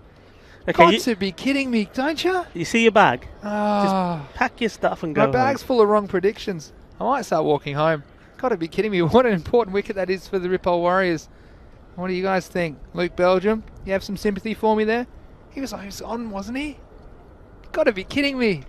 Oh, tell you what, Mohammad Jaffrey, when you watch this back, you owe Mr. Maximo big time. Tell you what, I thought you were on today. He's disappointed. It was the only way he was going to go, wasn't he? Oh, well, it gets late in the day. We get a bit crazy here at the Fan Code European Cricket Series. And I'm going to have to write. The next prediction is I'm not making any more predictions for the rest of the year. Not even, don't even mind the rest of the day or the rest of the week or the rest of the tournament. What a great catch that was. And that wasn't was it ever? And you didn't want to drop him, did you? Jugaad Singh taking a good catch under pressure. He's seen the ball being hit all over the place. Bowlers are bowling no balls, wides, 6s galore. Under pressure, takes the catch. And, well, it's Mohammad Ihsan on strike. Yeah, Mohammad Cameron's come to join him in the middle, and this will be interesting. This ball will need another one because that one is gone, and I think that one might be in the ocean. Well, it's probably bounced off the Olympic Stadium, and yeah, Pretty sure going all the way into the sea. That's big. Well, he's probably saying once more to Mohammad Jaffrey, who is 37 off 17 balls. He's back in the dugout saying, this is the way you do it. If you're going to hit it, you hit it. Well, Amir Shahzad, welcome to the crease. Slices that away, and agonisingly for the bowler, goes in between the two fielders there, and not able to cut off the boundary as well. So getting a little bit lucky there. But, well, if you're going to have a swing and you swing hard, it's one of the few that have gone out onto the offside. And, well, Mohammed Kamran there cheekily trying to educate Mohamed Ishan and how he needs to play those shots. I don't think he needs too much coaching, really. Oh, it doesn't, does he? There we go. Got it all under control. And you know what? I'm going to do my little bit for the Warriors here. Now, I knew I just said I wouldn't make any more predictions, right? But I reckon Mohamed Ihsan, century. What do you think? He's a bit behind at the moment. I'm just not even entertaining you anymore with this. Century. I'm not entertaining you anymore with this. Look, I want a good game. You're bound to get something right eventually. I just want a good game. Yeah, it didn't quite go where he wanted to. I think he was looking for this gap here towards us. Okay, a century might be out of reach. I'm going to say 80 plus. Okay, I'm going to go 80 plus. Come on, give me a loan, Rico. I need it. Need to feed the kids. Oh, I've been struggling, haven't I? And this is why I just stick to watching the cricket normally here. Here he is on strike. Just pushes away. It's pretty well bowled, actually. I like Amir Shahzad as a cricketer, Rico. I like the way he's always giving 100%. Yeah. No matter what he's doing, whether it's with the bat or with the ball or in the field. And yeah, and see then the way he went after that. And even this situation where they're taking a bit of punishment, aren't they, at the moment, the Warriors, but giving 110%. Amir Shahzad, he can be very proud of his efforts. And we've got European Cricket Network, they're on to me. Preparations prevent poor predictions. Well, that's if Mohammed says, Mr. Maximum, please don't make predictions. I was famous for my predictions last year. They're pretty accurate. Yeah, that's it. You wait until you hear from the Mohammad Jaffrey fan club. Well, I'm a member of it, actually, the Mohammad Jaffrey fan club. Love to watch him.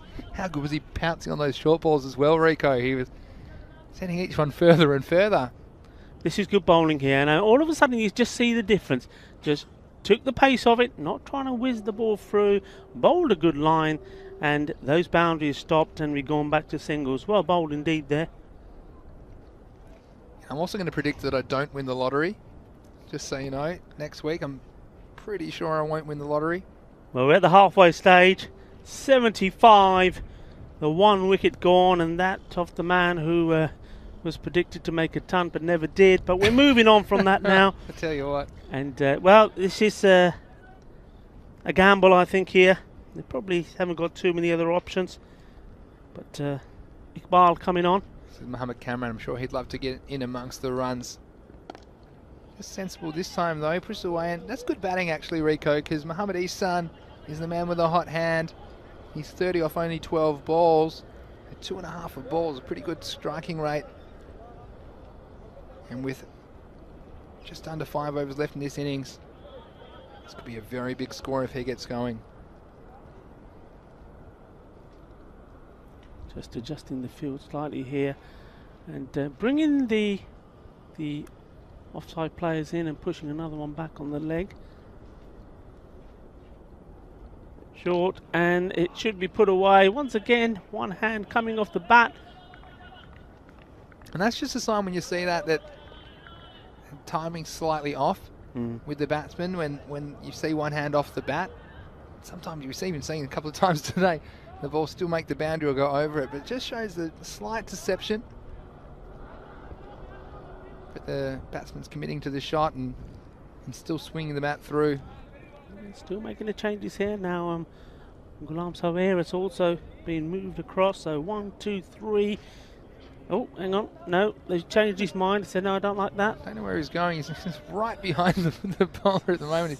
They're really packing that area. And Mohamed Ihsan, I mean, some of these fielders, they might have to be about 50 or 60 metres tall to catch some of these, but this is the area that he scores in. He's very strong. That's Mohamed Kamran on strike at the moment, actually, but he's also very strong in that area.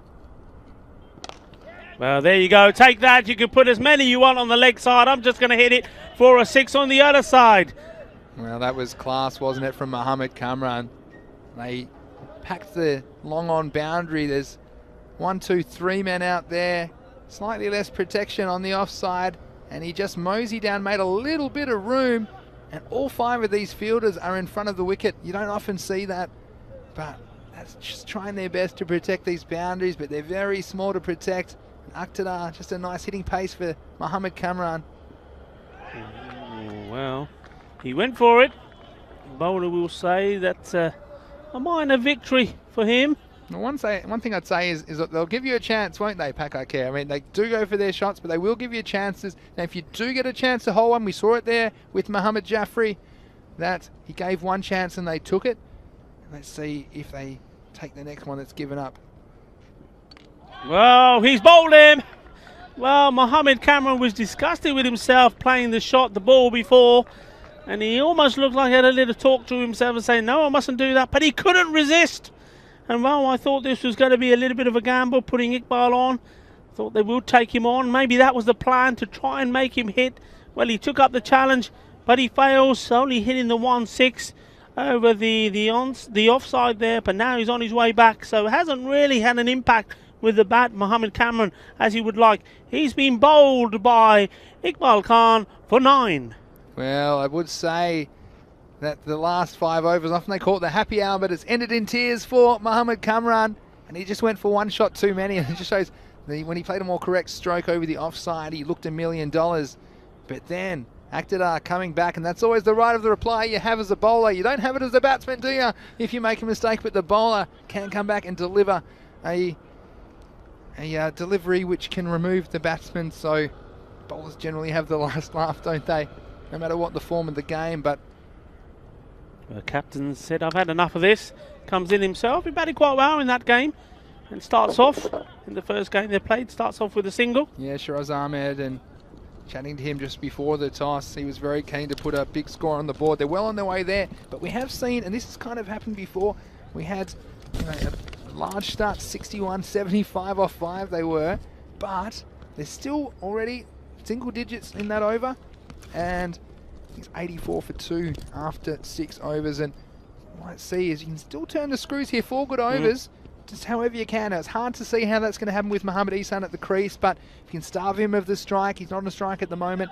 We're going to see Mohsin Ali, and geez, he delivered almost a miracle over to pull off an unlikely victory for Ripoll, just slipping a ball down leg side when they couldn't concede any runs whatsoever. We were so close to another golden ball, weren't we, Rico? Let's see what Mohsin Ali can deliver. Down the leg side, it's going to be pushed through that gap. Yes, it is. That's a very, very good shot. It's all about timing, all about placement, and we've seen him play a few there. He does like to whip that away. Yeah, I reckon those fielders on the leg side boundary about 15 metres apart, but he managed to still get it with enough power, and that's all timing, wasn't it? Yeah, apologies. That's the captain. I thought it was yeah, Shiraz Ihsan, Ahmed. Shiraz Ahmed. Yeah, he can also hit the ball very well, and you saw there timing the ball incredibly well to get 4 runs. This one, there could be a chance for a catch here, and it's taken very, very well indeed. Ghulam Saber taking a very good catch. The Curry Master showing what he can do. That's fabulous. Well, I'll tell you what, he swallowed this one, the Curry Master, hasn't he, on the long on boundary. He was really travelling and struck very well. Shiraz is going to be a little bit upset with himself, but I tell you what, he hit that very well, but safe hands for Ghulam Saber. I'm sure he enjoyed that one as well. And we talked about having to take your chances against Pakcelona. They've got a strong batting lineup, but they will give you chances. And Ghulam, well, we saw him do a bit of damage with the bat in the previous game, but this time his safe hands paying off for the Warriors. Yeah, absolutely. And well, batsman Mohsin Ali taking another wicket. Isn't he doing well with the ball? And, well, he almost pulled a victory out of nowhere, bowling the 10th over. Only had a couple of runs to defend, and in the end, going down to a last ball finish. But Mohsin Ali just putting in a spot where it's not a foregone conclusion. This is Umar Ahmed, who's come to the crease, not getting a chance to cross. That went so quickly to long on, didn't it? So Umar Ahmed will be facing Mohsin Ali. Umar Ali, we know he only likes to play one way. He had played quite a cameo role, didn't he, opening in the last game And he was stepping in for Mohammed Yassin, wasn't he? And he did a great job. He did stuck around earlier on and then opened up when he needed to. Yeah, he's a pretty good player. Well, this one is on very, very high. Is there a chance for the fielder? Well, Ghulam, he might catch it, but he'll be catching it in the commentary box because that is 6. And Ghulam, well, you just see the power of the player there, Mohammed Ihsan. He got the height and often a slight breeze, just a little zephyr, taking it over the boundary. And a nice effort there from Ghulam Savar as well. He was very keen to get his hands on that one anyway, but 6 more. And I tell you what, Mohammed Ihsan, he's raced to 37. If he can get some more of this strike, it could be a large score on the cards for Pakcelona. Oh, that's nicely played this time on the offside. Take the single. Good backing up there from Umar Ahmed. Yeah, and all the players of the Pakcelona very popular with our viewers on the European Cricket Network. And who's your favourite Pakcelona player? I know Mohammed Kamran's got a lot of fans out there. People love the way he goes about his cricket. Mohammed Jaffrey, of course. We've got a few comments here, not surprisingly. Atif Mohammed saying, Mr. Maximo, please don't make predictions. Well, I think that's a very, very good call. And getting a bit crazy. And James Stewart says, predictions like a good suit. Loud and often colourful. Well, thanks, James. Oh, that's gone. Ball, vale, vale, out of the ground it goes. Qué fuerza tienes esta hombre. Es un hombre que tiene mucha fuerza. Es genial. Impresionante. Well, and you can see there the double threat because that wasn't Mohammed Ihsan. That was Umar Ahmed. He's just come to the crease and he can also clear the boundary. That's what is so dangerous about this Pakcelona batting lineup is it's not just 1 or 2 or even 3 players. Here we are, the number 5, Umar Ahmed coming in. Off only his second ball, he's sending it well out of the ground in the Montjuic Olympic round here in Barcelona, Spain. And what a day we've had of cricket action entertainment. It's Akhtar Iqbal Khan. He's going to take up the attack again. And can he remove the dangerous Ihsan? They desperately want to see the back of him. 100 is already up in the 7th over. Doesn't quite time that. Fielder did well. Had to get down low and quick. Made sure that that one didn't escape through. If it did, it would have gone all the way to the rope. And this is something I do when I'm looking at the game at this point. After 7 overs, you'd expect if Mohammed Ihsan had faced half the balls, he would have faced 21 of the balls, 42 balls before this over. He's only faced 15, so he's been a little bit starved to the strike. He finds himself at the non-strikers end again, and it's Umar Ahmed who can only work away for a single, but just shows you the difference about who's facing the deliveries. So Mohammed Ihsan, he's flying, he's going at over 2.5 a ball before this over, and if he had somehow faced 30 balls instead of 15 of the 42, you think what Pakcelona might be on right now. So he's right up the business end at the moment. Let's see if he can do any damage against Akhtar. Wow, he can do damage. All right, that's big. Gone all the way over the ropes again. And I like this little clever movement beforehand, trying to put the bowler off and then stood still, waiting for the ball, smashes it away. That's just pure class. Well, Mohammed Twinkle Toes Ihsan, remember, I called him for 80 plus, so I think my predictions might be back on here because he has gone very, very big, and there's still a few more balls left in this innings for Pakcelona. There's still 15 left, and you wonder if he faces a few of those and what he might end up on, but he's raced to 45 off only 17 balls, and Akhtar, well, just giving him a bit of length to work with. He's got to get a bit fuller than that. He's get up in the block hole. Balle, balle, balle, out of the ground it goes, and what a way to bring up your 50. This is absolutely fantastic. Well, we said we were going to have a little bit of a run feast here, and he's delivering. Does that little trick again with his footwork, and bang, there she goes. That's big. Well, Twinkle Toes, Mohammed Ihsan, he's making up for lost time, and he just got out in the first game of the day at a time when he maybe didn't expect to, but Akhtar's going to try around the wicket, but I think if he strays on the leg stump, this one might disappear as well. On the ground, but should be cut off, 2 men. Yeah, blasted down the ground, wasn't it? And, well, 51 off only 18 balls, 52 now off 19, and Mohammed Ihsan, such an exciting player to watch, and we've seen all kinds of cricketing talent and different approaches, of course. There's quite a variety of skill levels and techniques in Spanish cricket, but Mohammed Ihsan is beautiful to watch, and the sound of the ball hitting the bat is music to my ears. Well, that's a very rare dot ball in this match, especially the last few overs that we've seen when it brings up the end of the over. And look at that score. 8 overs gone and 117 for 3. Yes, and Akhtar, well, they can be pretty proud of his efforts. He went for 24 off 2, but won't have the ugliest figures for the Warriors. They're going to have a big run chase on their hands, and that man, Mohamed Ihsan, when he sets himself and opens himself up to that leg side, it's very difficult as a bowler to come up with some sort of a plan. And we might talk this over about how we might approach this, because very difficult to keep running and bowling and getting the same result. And he's on strike right now, and he sets himself and doesn't quite time this one. And look for his second. It's good hard running, hoping for a fumble, but he's not going to get back. And probably my tactic to Mohamed Ihsan is to try and bowl full and wide. Like, he does like to try and, not say premeditate, but he does like to hit on the leg side. So probably my tactic would be maybe round the wicket and try and sneak the ball inside the wide line. If you do give away a wide, well, it's only one. If you get it wrong to him, and you're kind of guaranteed to go the journey. So easier said than done, but it's important the bowlers do have a plan, even at this stage. This is Umar on strike this time. Oh, he's hit that well. That was, well, very unfortunate, the batsman, but we've seen that a number of times at that part of the ground. I mean, the money was on the ball, racing away for 4 runs. He hits the ground and just held up the bit of backspin. And I think in the end, just taking a single there. Yeah, it's Akhtar Iqbal Khan.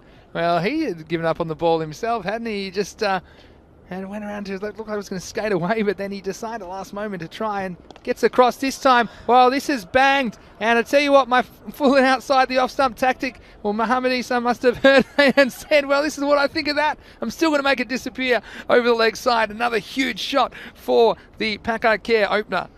Well, 125 is the highest score that's been registered in this Fancade European Cricket Series so far in Barcelona, where they've reached that already with that shot. So they're going to go on to score the most runs so far in this series. And, well, with this man still on strike, there's going to be a few more scored as well. And that's well bowled. Not giving him room this time. Yeah, it's all length, isn't it? I mean, I don't know who you are. Like, any time you give him any length to work with, he's got really fast hands, doesn't he? And he gets him through the ball, he's able to elevate it. So that kind of a length, and you see bowlers practicing, or you put a shoe on the popping crease or something like that, some sort of target. That's what you need to do at this stage. And that, even if it's a low full toss, you know, like, that's the sort of thing that just might make it a little bit more difficult to elevate that ball over the field. But he's just so powerful, and because he is so powerful, he's got that margin of error. He doesn't even know how to hit it in the middle of the bat. It tends to still leave the arena. That's hit in the air. I don't think it will go all the way to the boundary. And, well, the Prince Demand taking a very comfortable catch in the end, got into position. And, well, often we say when we look at the fielder running in to take the catch that you get a good indication if they're going to take it or not. Well, there was never any doubt there. Yeah, Prince like shelling peas for him. He might have a slight injury, but he just had to take a few steps round to his left. And good reward for Amish Shahzad, who's bowled pretty well in this game, I think, under difficult circumstances. And a nice little cameo. He did hit one big shot there, Umair Ahmed, but that time holding out to one of the 3-men placed back there on the leg side boundary. And the Prince doing the rest. Well, the Prince might already have on his mind how he's going to approach this target. And you do think at this stage it might be in excess of 140.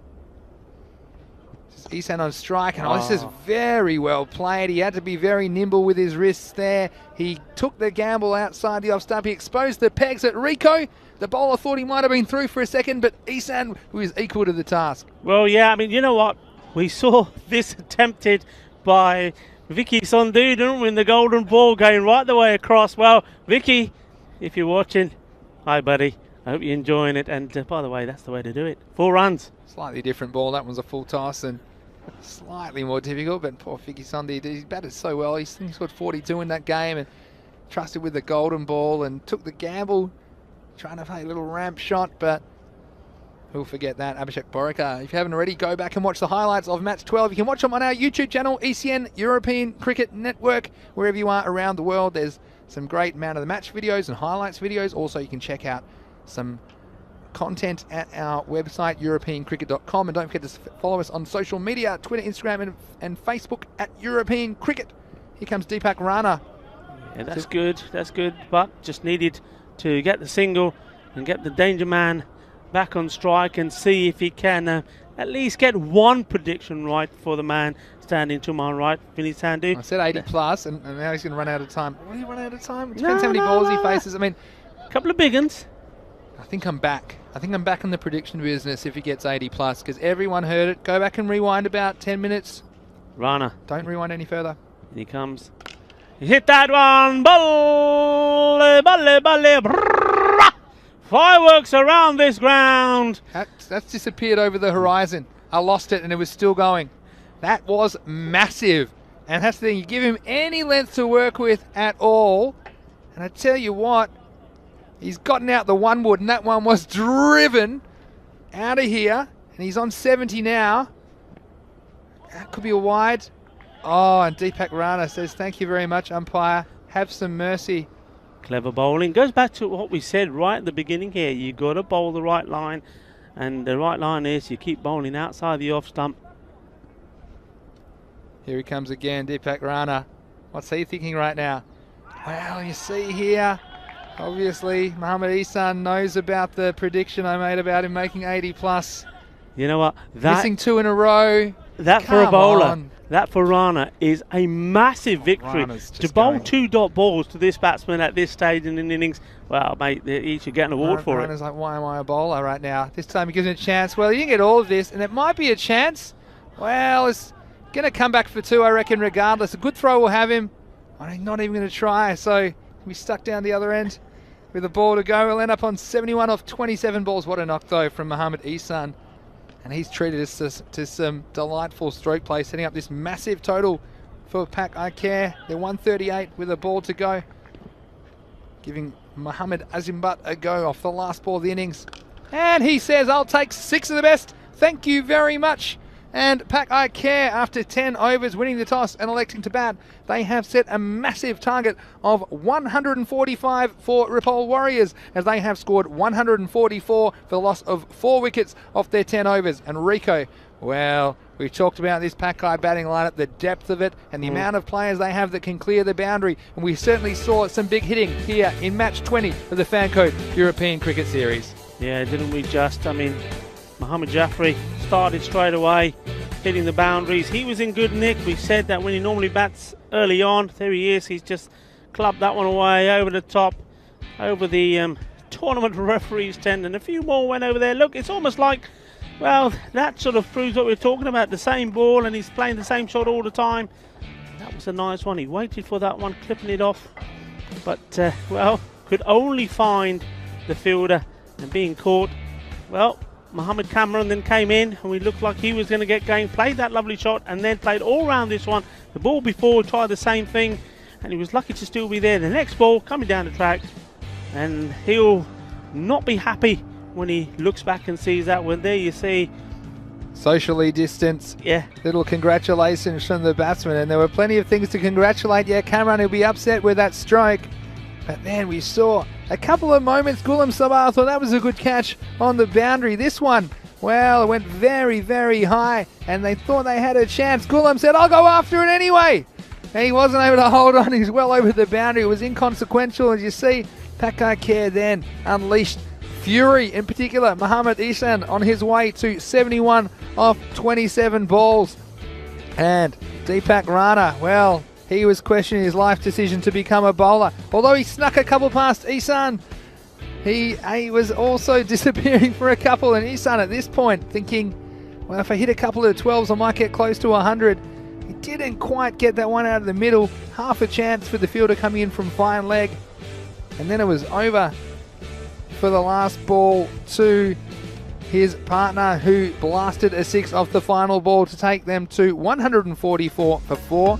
Now, Rico, we might just mention before we go to the break that we do have 5 matches tomorrow as well 5 matches coming up here on ECN. It's the final day for the week. We're Monday to Friday for this week and the following 4. So 5 weeks here in Barcelona, 5 matches a day. And tomorrow we head back to Group A. It's their 3rd day of action, although of course it was rain affected on Monday. So we'll get to see those teams once again. We'll get to see the Catalonia Tigers again, and they lost their only game they completed on Monday. I'm sure they'll be keen to get back out there.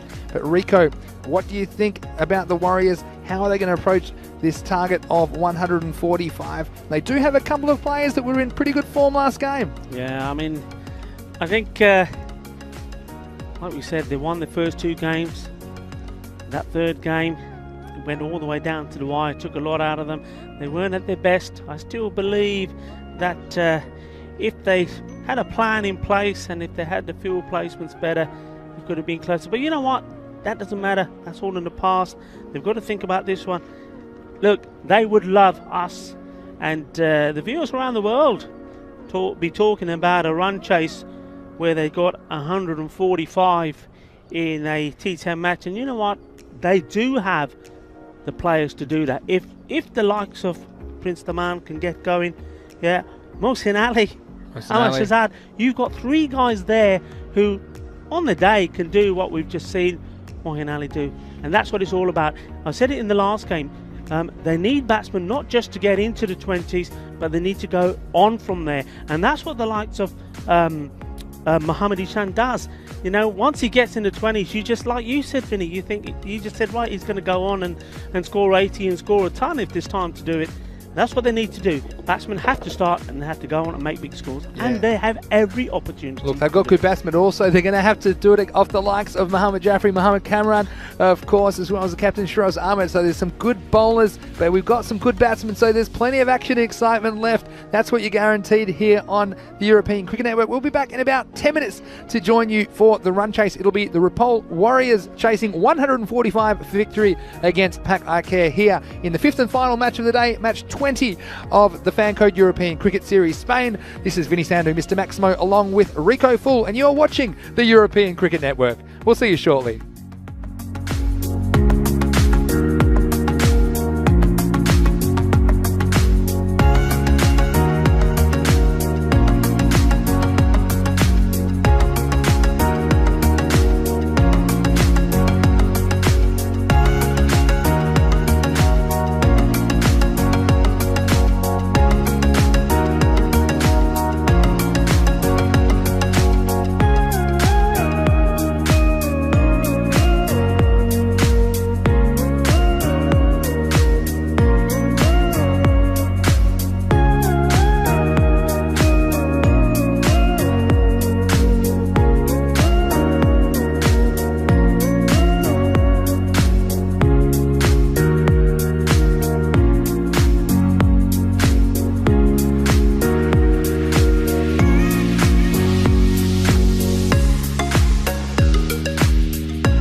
Yes, welcome back here to the Montjuic Olympic Ground here in Barcelona, Spain. It's the second innings of the final match of day 4. It's match 20 of the fan code European Cricket Series Spain.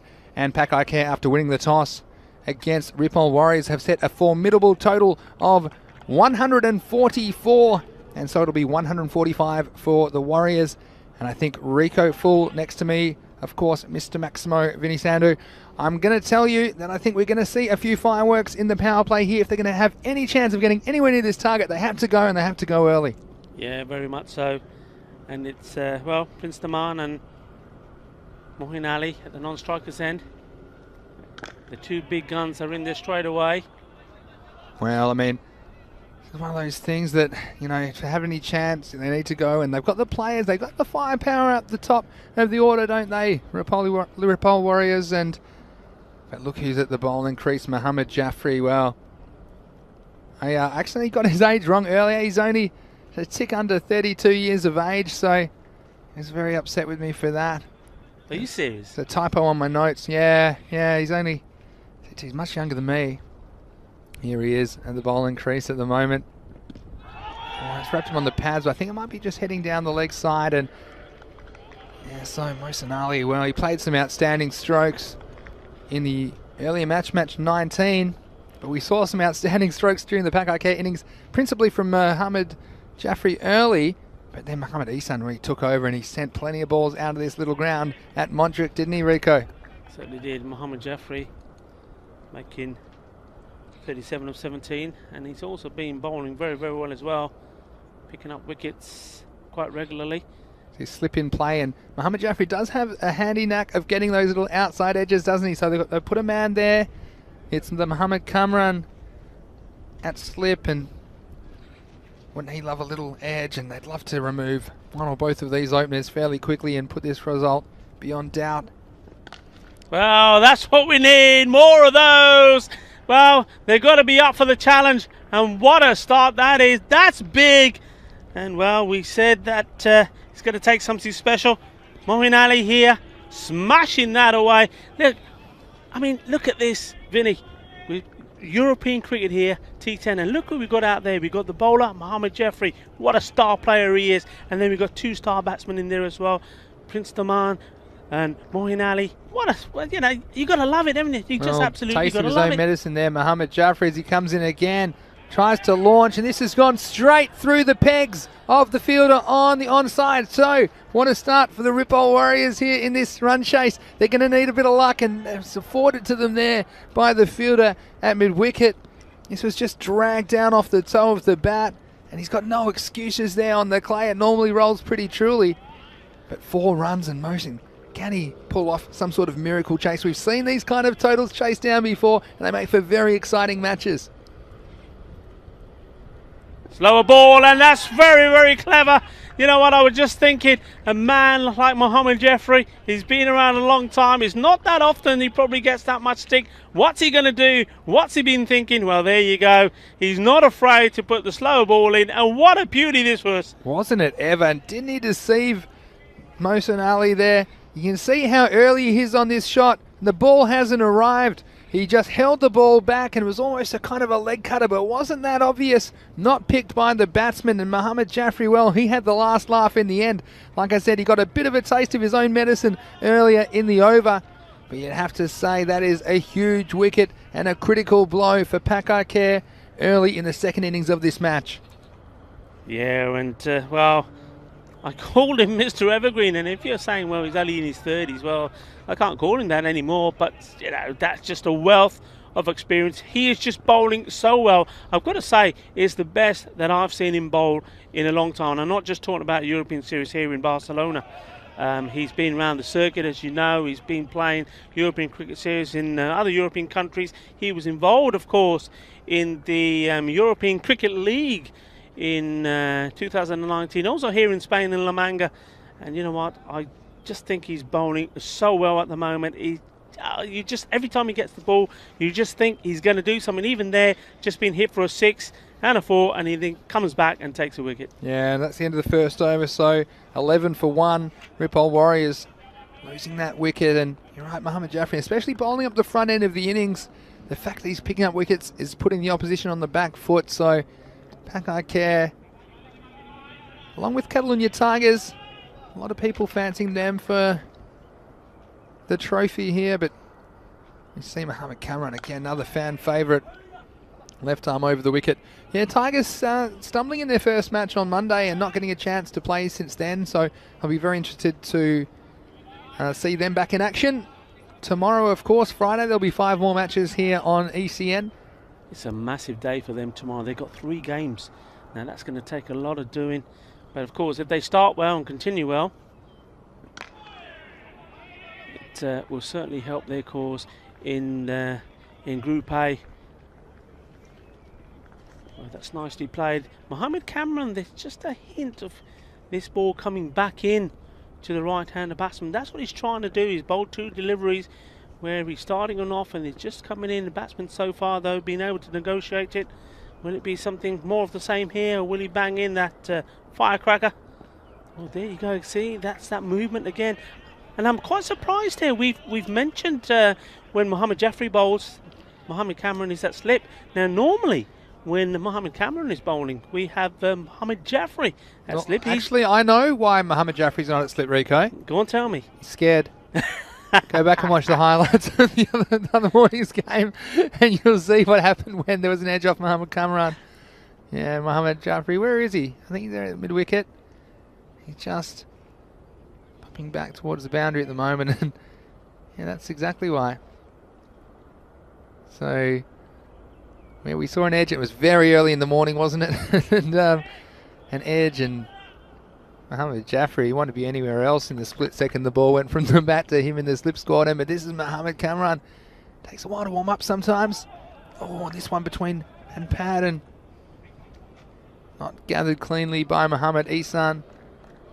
And that was a slight edge, so it could have been a chance there.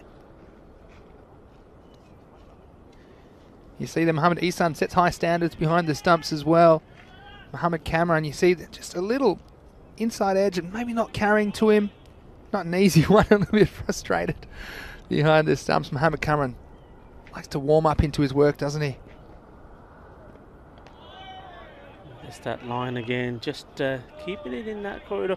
This is clever bowling because he's getting this ball to go right across the right-handers. Then every so often he brings that one right in. And don't forget, he's also got the quick, very quick short ball as well. You don't see him use the slower ball as much. He does have it. He's got one that's quicker though, and that's the dangerous one as well. Let's just slip this one through. There we go. That's the one which is more on the stumps. Just trying to get that to get in between bat and pad. Yeah, and we're getting a look here at Amir Shazad coming out number 3. And I mentioned before, I like the way he goes about his cricket. Seen him fielding quite well in the outfield for the Warriors and also contributing with the ball. And he just seems to try all the time, giving his all for his team. That's what it's all about. Wherever you're watching around the world, I hope you're enjoying these players. So great to be broadcasting this cricket from Europe. It's growing all the time. And if you are in Europe, why don't you join a club?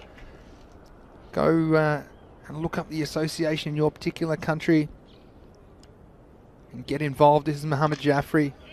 It's well bowled and pushed away by the Prince. Seems to have recovered a little bit from that leg injury from earlier in the day. Yeah, but there are opportunities if people are in Spain, or not necessarily Spain, anywhere across Europe. This grassroots cricket growing at a rate of knots, expanding all the time as more and more people are aware that it's being played. And of course, every country has a large population of people that come from traditional cricket playing countries. So get involved, and we hope you're enjoying the action here on the European Cricket Network. Here comes Mohammad Jaffrey. This is the last of the power plays. The score, that will take it to 16.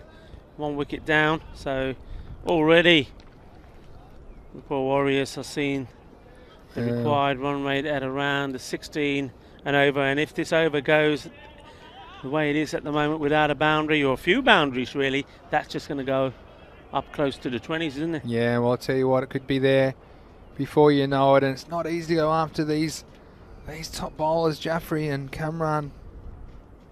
But you have to try something.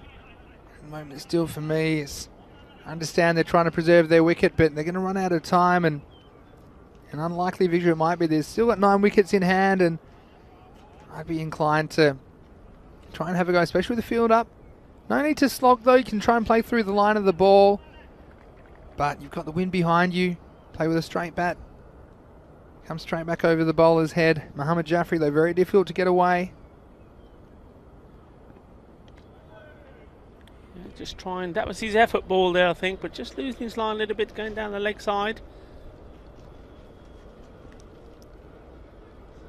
Still 3 to come in the over. Been the wide. Well, let us know late in on the day what's been your moment for the day. We're still there looking up on the chat. It's certainly been a day once more full of entertainment, and I know that my mind is scrambled trying to think of my best moments. There's been so many great games. And that's a beautiful shot, classy. 4 runs, you don't have to run for those. It's nicely played, getting right on top of the ball, through the gap. And, going like a bullet to the boundary. What a shot there. He timed that one, and just what they needed, but they needed more of it, and a lot more of it if they're going to get anywhere near this total, the Ripoll Warriors.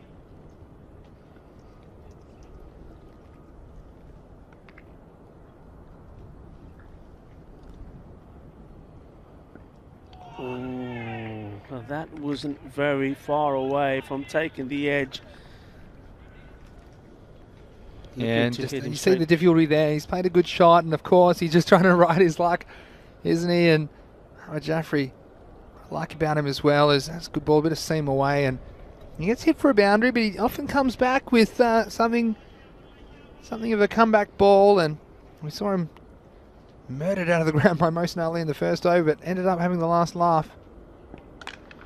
It's going up in the air, and it's observation that needs to be made when that catch is taken, and I just clocked it myself before the ball. I mean, a wicket goes down. We're talking about Mohammad Jaffrey, how he always comes back, but I had a quick look around there, and even though we're inside the power play and 2 men are allowed outside the ring, nobody was outside the ring. Everybody was in the ring because they know they've got the runs on the board. They're making the batsman trying to hit over the top, and you would see probably a shot like that in some of the other games, the fielder wouldn't have got to it because they're on the boundary. So they know what they're doing. They're a very professional outfit. Yeah, and there was no fuss there either from the captain, was there? Shiraz Ahmed, he just settled under it and had very safe hands, correct technique. And look, that's one thing about the Fanco European Cricket Series this year. The fielding has improved a lot, I would say. Also, the umpiring has improved a lot in this series, and it's brilliant to see things improving. And this is one of the things, of course, last year we saw a variety of standards in the European Cricket Series across Europe. But one thing's for sure, that all these players, they go away and they work on their game. And there's more and more players improving the standard of the competition as well. So hopefully we can keep doing this for a very long time, and you'll see standards steadily improving across the continent. And look, one day, you know, my dream, Rico, is I'd love to see a 32-team Cricket World Cup that's competitive, and that not necessarily the big countries at the moment are always dominating. I'd like to see a more even competition, and that's one of the things I hope that I see. And it might take a generation, but we're on our way there with innovations like the European Cricket Series. Here's Mohammad Kamran, the firecracker. And sometimes I've noticed his second over, it's a little bit quicker, isn't he? He says, you know what, I haven't really given it everything in the first over, and I'm hungry for some wickets. Mohammad Kamran, he said he's been playing for 3 years here in Barcelona. Very popular figure for our audience on the European Cricket Network. 22 for 2. Power play is over. We're into the 4th over. And the captain, Waqar Iqbal, has come out. Oh, and that's off the back. So I tell you what's a little bit of instinct coming into play for the batsman there. It's dug in short. And you have a look at this on the replay. And you wear a bit of padding in cricket, but there's no padding there. But I like that. Bit of man-on-man action. He was just not letting Kamran know if it hurt, and it probably did. Didn't rub it. Here he comes again. What's the reply? Well, again, there's some good pace from the left armour, and he's going to be a big weapon, isn't he? We haven't seen him really fire with the bat He's played probably a couple of loose strokes with the bat, but with the ball, probably one of the quicker bowlers, the quickest bowler probably we've seen this week, it's fair to say.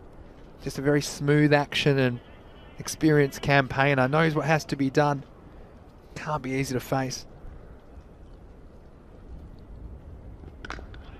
Nice correct stroke this time, and this is the quandary, isn't it, for the Warriors at this stage.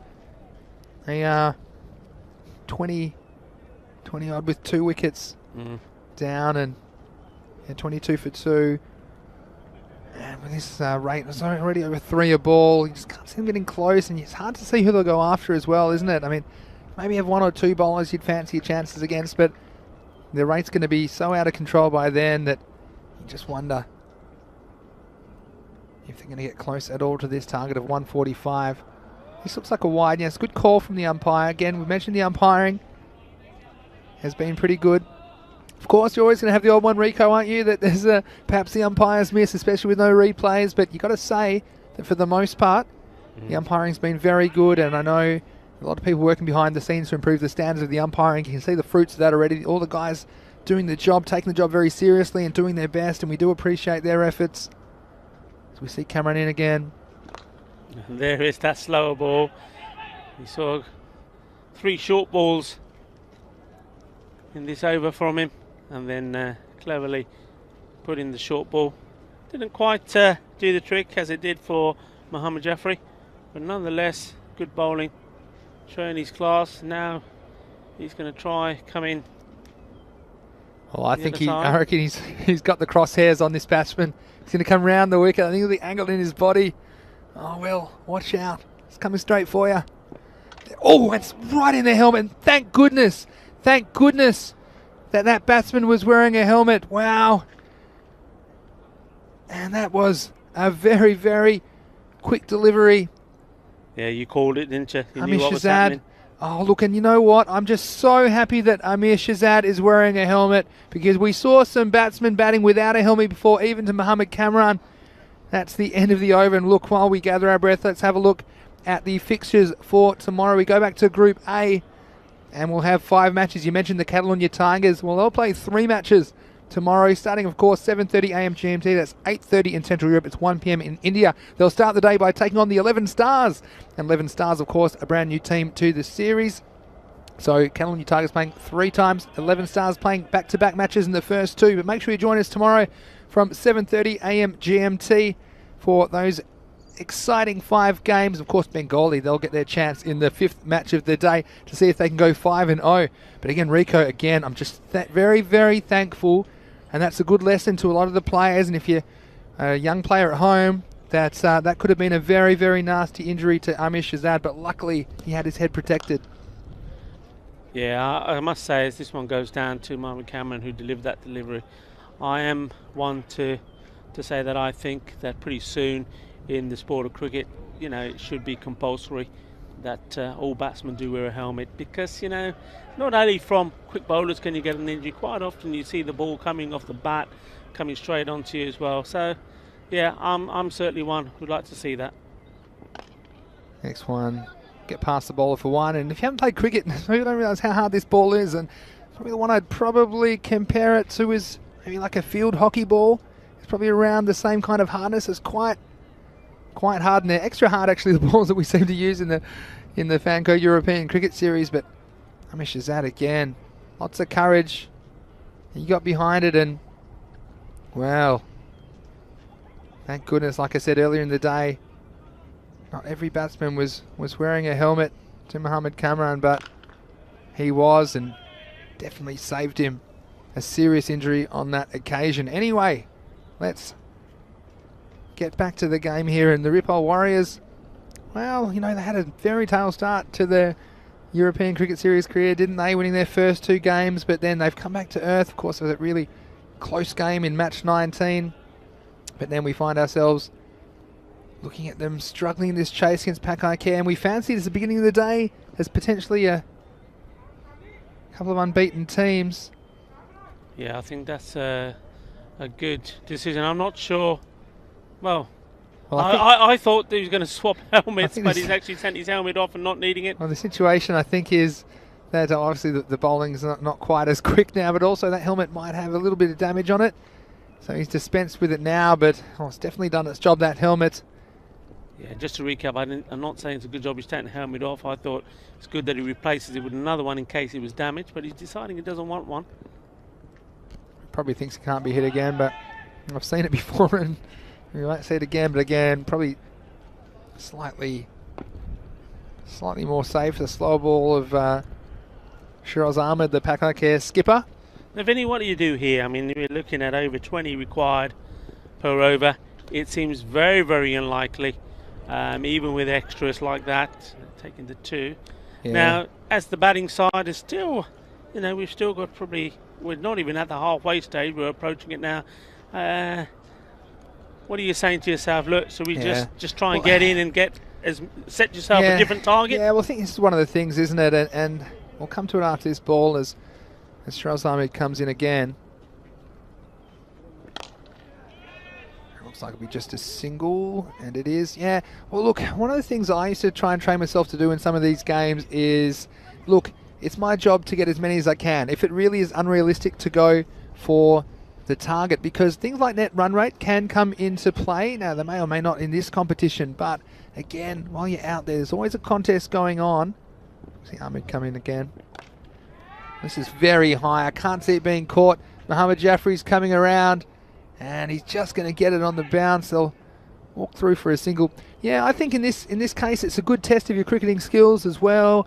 Trying to execute your skills, and this is all good practice. You won't get better practice than this for your remaining 6 group matches, that's for sure. As we see there at the end of the over, it's 31 for 2 at the halfway point of the innings. So look, I know it can be a little bit difficult with this thing out of the game, and you can tell, from the Pack I Care point of view, they know that the job's done in this match, but yeah, you need to try and get something out of it. And like I say, you can practice, and actually you can't even practice here very much, can you, at the moment with all the restrictions, but this is a chance just to get used to the pitch, get used to the conditions, and the practice that you do here may come in handy down the track in your remaining matches. This first ball, from Mohammad Azim Butt down the leg side for a wide. So yeah, I mean, I've played in games where, 2020 games I'm probably thinking of, where the target's just gotten out of reach, it's getting over 3.5, 4 a ball. And you just think, you know what? There's every chance. As we see, the next ball is going to come out, and I feel like that's going to just pitch in front of Mohammad Jaffrey. Yeah, I remember a game where we were chasing something like 140, and we were in all sorts of trouble, and we ended up kind of around the 80 mark with a handful of overs to go. And I thought, well, we just need to get as many as we can and approach it as if we're batting first and trying to almost get everyone we could. Yeah, I think I would agree with that. I think as the 2 batsmen, you'd probably say, okay, look, maybe the 144 is not realistic, but you know what? Why don't we set ourselves another target? Why don't we say 100, and that's, see if we can get to that. And, if they get to that sooner, then the 10 overs are up, then change, then say, right, okay, look, we've got to 100, let's, 120. Yeah, but so the difficulty is, Rico, the difficulty is obviously the fielding side, they're not bringing the same kind of intensity that they would, I suppose, in a game when they were defending 100. So much as you can tell yourself to try and chase that imaginary target of 100, you assume that the other team is going to care, no pun intended, about the target. So here, the Pack I Care, they've had a bit of a long afternoon. You can see them just sitting here enjoying a bit of the sting out of the game now, and it gives us a great chance to reflect on the day we've had, though, and I'm sure we'll go through some of the earlier matches. If you want to stick around after this for a couple of minutes, we'll have some highlights of today's match 5, and then also we'll recap all the action. Just a great chance as well, if you don't already, why don't you follow us on social media at European Cricket, because there's all these clips and highlights. They're going up all the time. There's been some very exciting highlights. I mean, we didn't quite get the golden ball today, but we went close, didn't we, Rico? And I'm sure we've got plenty more action to come. Still over 100 matches to go here in Barcelona, Spain, for the first Fan Code European Cricket Series of the year. It's great to have your company on the European Cricket Network. See a comment by Luke Belgium. I'll come to it after this ball.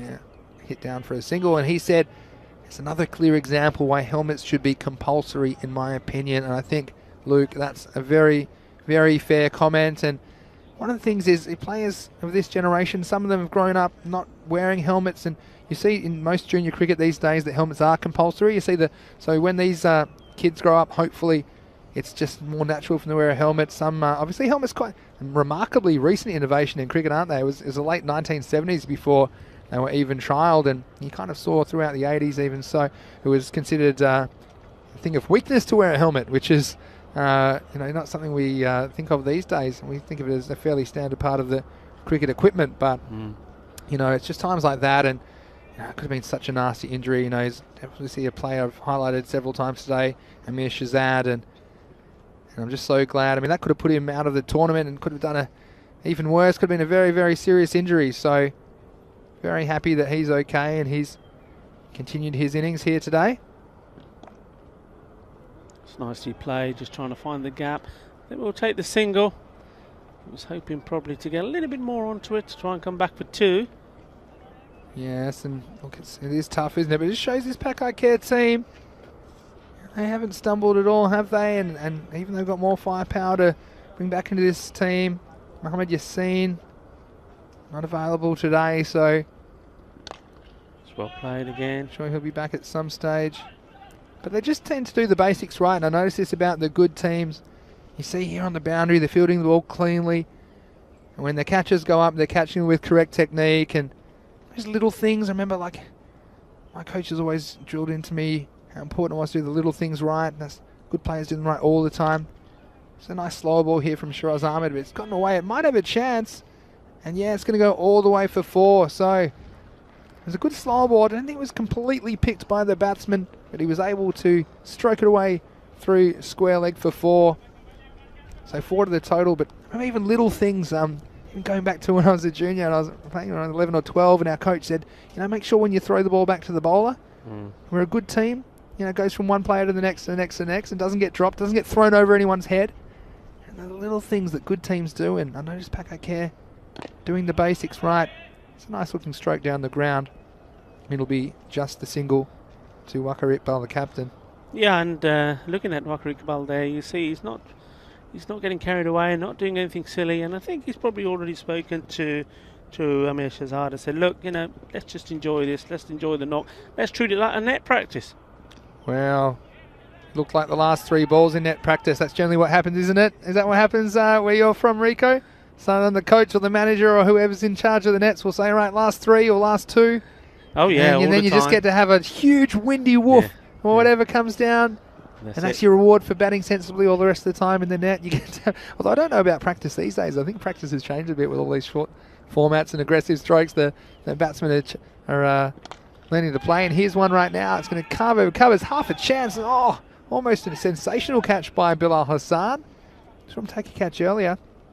Yeah, Rick, I'm not sure if you're aware, but these days, of course, with the advent of short form cricket in the 20 over and 10 over format, as we see this good effort by Bilal down there at cover, he had to turn on his heels and head backwards.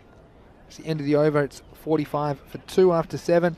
Yeah, so you actually see some practice these days, and it's a lot more like a baseball practice, where someone will kind of underarm balls or bowl balls at a fairly comfortable speed, and the batsman will practice what they call range hitting. So they'll just basically have 6 hitting practice, and it's kind of unthinkable for the old days. It's a bit more old school. It's more about your keeping the ball on the ground.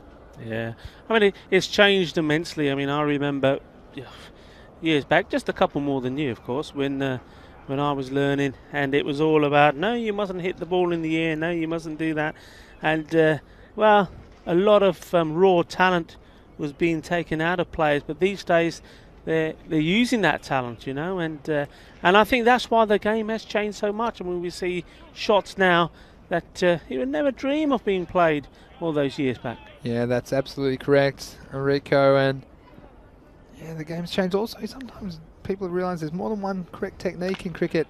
It's a full toss, and not quite sure if it's got the legs, and yeah, just gets over him, and so that's going to be a Maximo late in the day here in Barcelona. And you see, I mean, lots of these players, look at players like Steve Smith, for example, as an example of someone who has a few quirks about him. And in the old days, that would get coached out of players. And what you find is that some of the most effective players at the top levels, they do things slightly differently. And so to foster that and keep the aspects that tend to work for individuals. But yeah, Rico, look, it's been a great day's cricket, and we're 4 days down in Barcelona. I'm very thankful we haven't lost another day to rain, so hopefully the rain holds off tomorrow. Hope you're enjoying all the action here on the European Cricket Network. Well, this is hit almost past the bowler. Always had a chance there, but just the single. And so they've passed the 50 mark now, but geez, it's been hard going, and makes you think, doesn't it? This Pakcelona team so strong, especially strong in all facets of the game. It's not quite going to carry. One hand, one bounce, says Mohammed Cameron. Don't you remember he got run out like that a couple of days ago? He tried to get his revenge. And we saw him get out that way the other day off a free hit as well. It was on the Tuesday game. And Mohammed Cameron, look at it here, attacking the ball and having a go at the Ripple Warriors skipper Waka Iqbal, who was just dawdling in the middle of the pitch. You see here in the 8th over, it's beautiful skyline at the moment. Barcelona, wow. I know the world's not quite the place it was a year ago, if you like, but still such a beautiful, beautiful part of the world, and it's great to be here bringing you the action on the European Cricket Network. Here is Mohammed Azim Butt again. This could be an easy catch. Yes, it's taken. So Mohammed Afzal getting into the action for Pakcelona. That's the end of a fighting innings from Amir Shehzad. Yeah. Yeah, in the end, I suppose as the overs are running down, he's decided to try and play a few shots, try and get a few boundaries in, finding that he's lost his wicket. Yeah, you're talking about this setting, and I know we both, to end the day, have a nice, it's almost a 30-40 minute walk back to our base. And I was reading somewhere, and I checked up on this. Those roads that we go around several years ago was actually the circuit for the Spanish Grand Prix. Is that right? That is right. And the Spanish Grand Prix was held there for several years. And you can imagine what a beautiful setting that also would have been here. This is Ghulam Sabah, the new batsman. He's a non-striker's end because it was the end of the over. At the end of 8, it was 52 for 3. And look, some people might say in this game, Rico, that, well, how could they not be more runs because they've only lost 1 or 2 wickets. But I tell you what, it hasn't been that easy to score out there. They've had some quality bowling. This is Rana Sahel. He's getting a go in the 9th over. Be interesting to see who Pakcelona use, where they perhaps use some of their lesser-known bowlers. Give them a go on the big stage to snare a wicket. Rana Sahel. Now, Ghulam Sabir is in now, and we know he played a hefty innings, but he only knows how to play one way, so he's not going to. Well, the sort of net practice he's going to have is just enough, says swish, Ghulam swish. Sabir. Yeah, well, look, a big fan of this guy as well, and we saw him contribute in the last game, and we also saw him fielding pretty well in the first innings of this match too. He's a real character, and he's heavily involved, of course, behind the scenes in Spanish cricket.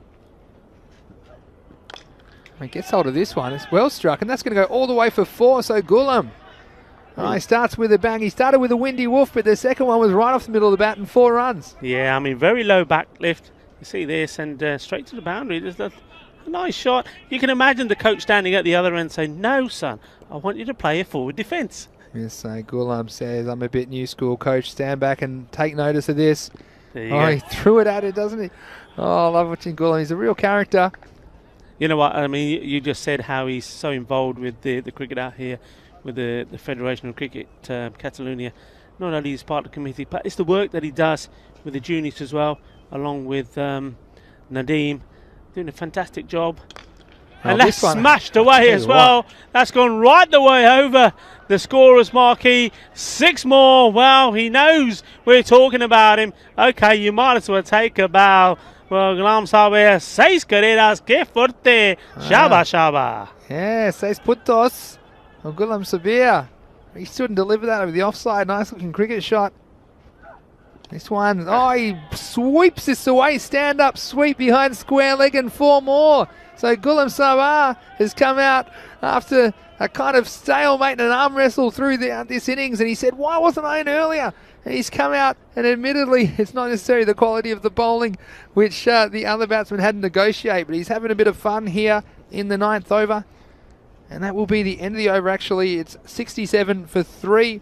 And I can tell you, got another question from Luke Belgium. And question for commentators, are you both going to be on each day, or are there some other commentators on the schedule? And ECN saying, Rico and Vinny doing a super job, but there will be a rotation of the commentary team coming before voices are lost. Thank you, ECN, whoever's at the wheel there. But yeah, a lot of things, complications basically with travel schedules and restrictions at the moment. But is that a good thing or a bad thing? Luke, he's just said thank you. So I don't know if that's what Luke thinks, but yeah, well, we're enjoying anything we get to do. But of course, we've got a great team of people around us at the European Cricket Network, and a lot of people that put in a lot of effort to make this cricket and bring it to you behind the scenes. Some early mornings and late nights, organising the players and the schedule, and of course, all our production crew as well. And thanks to them for another great day's cricket action. Gulam really pins the ears back. But Rico, it really is a team effort here at ECN, isn't it? And we just like to extend our appreciation to everyone at the European Cricket Network and all their operations team as well that get this cricket going, because they put in a lot of time and hours to make these games happen. Yeah, into the last over here. Gulam Sabah, remember, scoring 31 of 23 in the earlier game.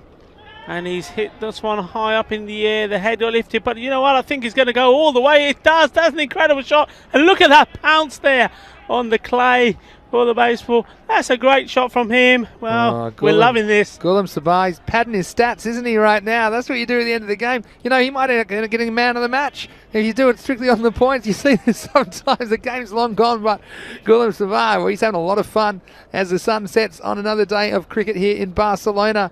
It's the slinger. And he's got this one out of the screws as well. That could be 6 more. In fact, this one's even bigger. That one's cleared the grandstand. So Gulam Sabah, well, I know this is a game that they've lost comfortably, but I can guarantee he'll be watching this one back several times tonight, because he's got a couple of the biggest sixes you'll ever see. And look at this. He just opens himself up. Chal mere bhai, chak de fatte. Shaka, shaka. Is he going to hit another? Comes down, he goes in the air. I don't think it's going all the way. Fielder's got it covered. He puts it down. He wants to go back and hit another one. He's told no. Well, the curry master. Well, I tell you what. Wakar Iqbal, the captain, saying why not. And Gulam Sabah, he's got the hot hand, but he won't be able to get to face the last ball. 27 of 9. Well, how about that? Yeah, Gulam Sabah, you're definitely a master blaster, one of mine. And, well, whatever it is that you put in your curries, it certainly does the job. I'll have one, I think. Tell you what. I'll be racing down the hill and up here again tomorrow morning. Yeah, so you'll find that that will bring things to a close here on the 5th and final match. It's the end of day 4 in Barcelona, Spain. Make sure you join us again, of course, tomorrow from 7:30 a.m. GMT. It's 8:30 in Central Europe. It's 1 p.m. in Europe. Stay tuned, because we're going to give you a bit of a recap of the day's play. But before, let's have a look at some of the highlights. And I tell you what, a little bit earlier at the start of match 20, there was some big hitting, and Mohammad Jaffrey was pouncing on anything short of a length, and he looked like he could be set for a big one. Very, very strong over that mid-wicket region. And you did say that Pakcelona, well, they were very confident, very quick to say they'd bat first after they won the toss, Rico, and you can absolutely see why. Yeah, I mean, it's their baby. That's what they like to do. And the thing is, you don't see them rushing or panicking to do this. Mohammad Jaffrey being caught there. 37 he made of his 17 balls before he perished. Mohamed Cameron came in, and they were putting a field to the leg side to him. He played the ball before that for a lovely 6 over the top of the off, and then went for his usual tactic shot, missing it, and finally he had to go back, and he'll feel that he missed out on a run feast today. It was an opportunity for him to perform up the order. Yeah, Mohamed Cameron, be upset with that, and this one's stroking. You just wonder, this Pakcelona team, they're kind of batting under no pressure all the time. You wonder what might happen if they are in a bit of a pressure situation. And that just showed a little bit of indiscipline there from Cameron, but I tell you what, definitely made up for it. Gulam Saba, well, what a game he had. He's always taking crowd catches and he's playing. We saw some great hitting from Pakcelona, and this man in particular. Well, wasn't he destructive, Mohammad Ihsan? He just manoeuvred his way around the crease and got the deliveries he wanted, and he punished most. He missed a couple in the last over. He's just wondering what happened to those couple with that last ball. Again, giving a half chance, but there was a total of 144 on the board. And although Mohsin Ali started with a bang, with a big Maximo, and he got a couple away, including that fielding error from Pakcelona, it was a very clever piece of bowling that saw the end of him. The well-disguised slower ball, and really from that moment, Rico, you kind of had the instinct that the Ripoll Warriors weren't going to be in the hunt in this chase. No, especially when Prince Damien went as well. There's him going. And, well, that was curtains, really. The big guns were gone, and that allowed Mohammed Cameron to bend his back a little bit, bowled well, and in the end, fair play to the Ripoll Warriors, and they knew the game was not on. A bit of a partnership being put on between the captain, Waqar Iqbal, and Amir Shahzad. Mohammed Cameron there, quite deceiving. Got a quick throw in, trying to take a wicket. Speaking of wicket, that was the wicket that went early, and then this man came in. Lam Sawer, and well, we were talking about what an inspirational guy he is for Cricket Catalonia. Had a lifeline there, ended up being not out at the end. Bludgeoned the ball all over the place, certainly hit one of the biggest sixes of the day. What a great day it's been, thoroughly entertaining. And well, going back to Mohammad Ihsan, well, don't forget he was the top batsman in the European Cricket Series 2 here last year at the end of November. 376 runs he scored at a strike rate of 264.78, and the way he's going here, Vinny, looks like he's going to surpass that. I mean, that strike rate of over 260, that's an amazing rate to be scoring runs at, an amazing rate of knots. So you see, that's almost 3 a ball. He's going to be hard to stop. So very comfortable victory, and he was instrumental in it with his 71 off 27 balls. And it was, of course, Pakcelona getting over the top of the Ripoll Warriors in this match, 104 to 81 with the ball. Mohammad Jaffrey, he was the one that did the job. Good all-round effort from Mohammad Jaffrey, 37 off 17 with the bat. He threatened to make more. He must have heard that I predicted him for a ton. He was out the very next ball, caught right on the mid-wicket boundary. But again, he delivered with the ball early in the innings and stifling any chance of a chase. And you know what? That slower ball was a very, very skillful piece of bowling. And you can see the experience there in this game. And, you know, ultimately, they fell around 63 runs short of the total set to them by Pakcelona. With the bowling, like I said, Mohammad Jaffrey 2 for 18, but the only other wicket was to Mohammad Azim Butt in the dying stage of the innings. It led to a really interesting cameo from Gulam Samar, who ended up with 27 off 9 balls and lost a couple of cricket balls for us. But ultimately, it was a one-sided affair in the last match of the day. But we had an excellent day of cricket action here. Of course, 5 days every day, Monday to Friday, 5 weeks, and as the sun sets over the horizon in Barcelona, I'm certainly looking forward to seeing the Group A teams again, in particular the Catalonia Tigers, and we'll come to them in a second. But perhaps first we might have a little look back at the day we've had, and geez, it seems a long time ago, doesn't it, that we came to the ground. Actually, we come to the ground before dawn, don't we, Rico? We do. I mean, it's pretty dark out here. I mean, just looking, I was just having a thought to myself about Pakcelona. And one thing I don't think we've seen, and we probably haven't seen it much in this Fancode European Cricket Series here in Barcelona too much for many of the teams yet. He's a good spinner, a good wrist spinner that gives the ball a little bit of flight. We've seen, I would say, slower bowlers, but I don't think we've seen really a genuine spinner that can really make the batsman think and be, do I come out, do I go forward, the risk of being stumped, do I commit myself? And I think, just a thought that maybe Pakcelona, that's perhaps something worth trying on them, taking the pace right off the ball. We know they like the pace on, they're big hitters, they've got a good batting lineup, but we haven't seen a good spinner yet, and maybe that's what will make the difference. Well, maybe that's what we'll see in the other groups. Remember, still very early days here in this Fancode European Cricket Series. I mean, we've only just seen Group A and Group B. We haven't really had a chance to look at some of the teams coming up in the other groups. To give you an idea, you get to see the Bangladesh Kings, and they are a very good outfit. Minaj, remember, unfortunately couldn't take part in the European Cricket League last year because it's been, but they've been playing really well. So, a lot of teams still yet to come. Just up on the screen at the moment, you see the standings of Group B, and it's Pakcelona, and not surprisingly at the top of that table, and the others are playing catch-up.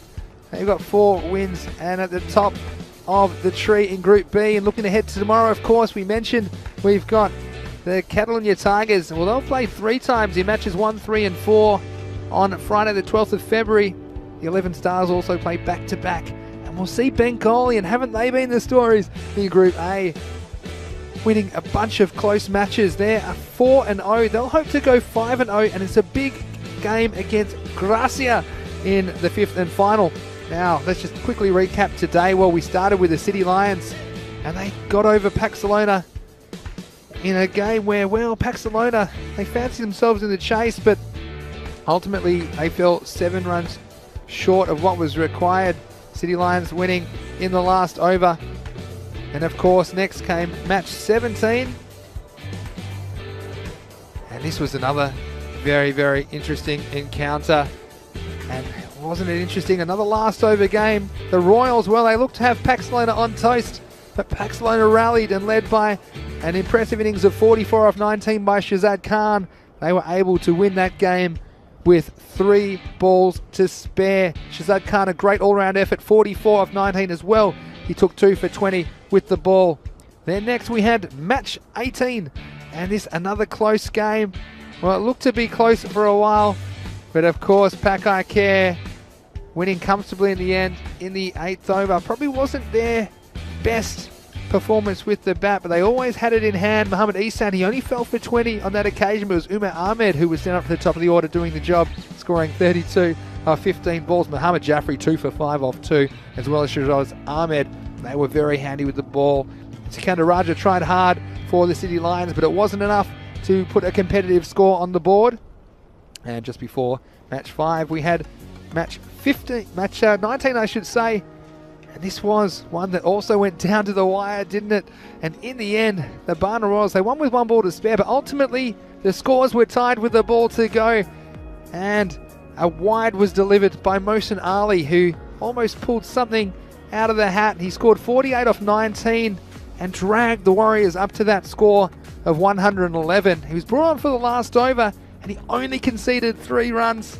And he looked at perhaps he would take them to a very unlikely victory, but it wasn't to be. And unfortunately, the Ripoll Warriors, after a very good day on Tuesday, they weren't able to secure another win on Thursday. So they finished 2-2 going into the break, and they'll be back on Monday week, the 22nd of February, where we'll see them perform in Group B again. Well, Rico, it's been a pleasure being with you today again, of course. And we'd like to thank all our viewers and all our subscribers all around the world. We hope you've enjoyed it. Yeah. And Rico, look, I guess we've got some more cricket tomorrow, and then we'll break for the weekend. You certainly will. I tell you what, I mean, we started looking at the groups. Pakcelona, of course, sitting right there at the top, but how close are the others behind? 2 teams joint on 4th place, the Barna Royals and Ripoll Warriors, and then they're holding up the bottom, City Lions, Pakcelona, Hero Sabadell. I tell you what, everything to play for. It's so exciting, isn't it? It absolutely is, and we hope to see you tomorrow, 7:30 a.m. GMT. That's 8:30 in Central Europe and 1 p.m. in India. But for now, this is Vinny Sandhu, Mr. Maximo, along with Rico Full. It's a pleasure having your company always on the European Cricket Network, and we'll see you tomorrow. It's goodbye for now.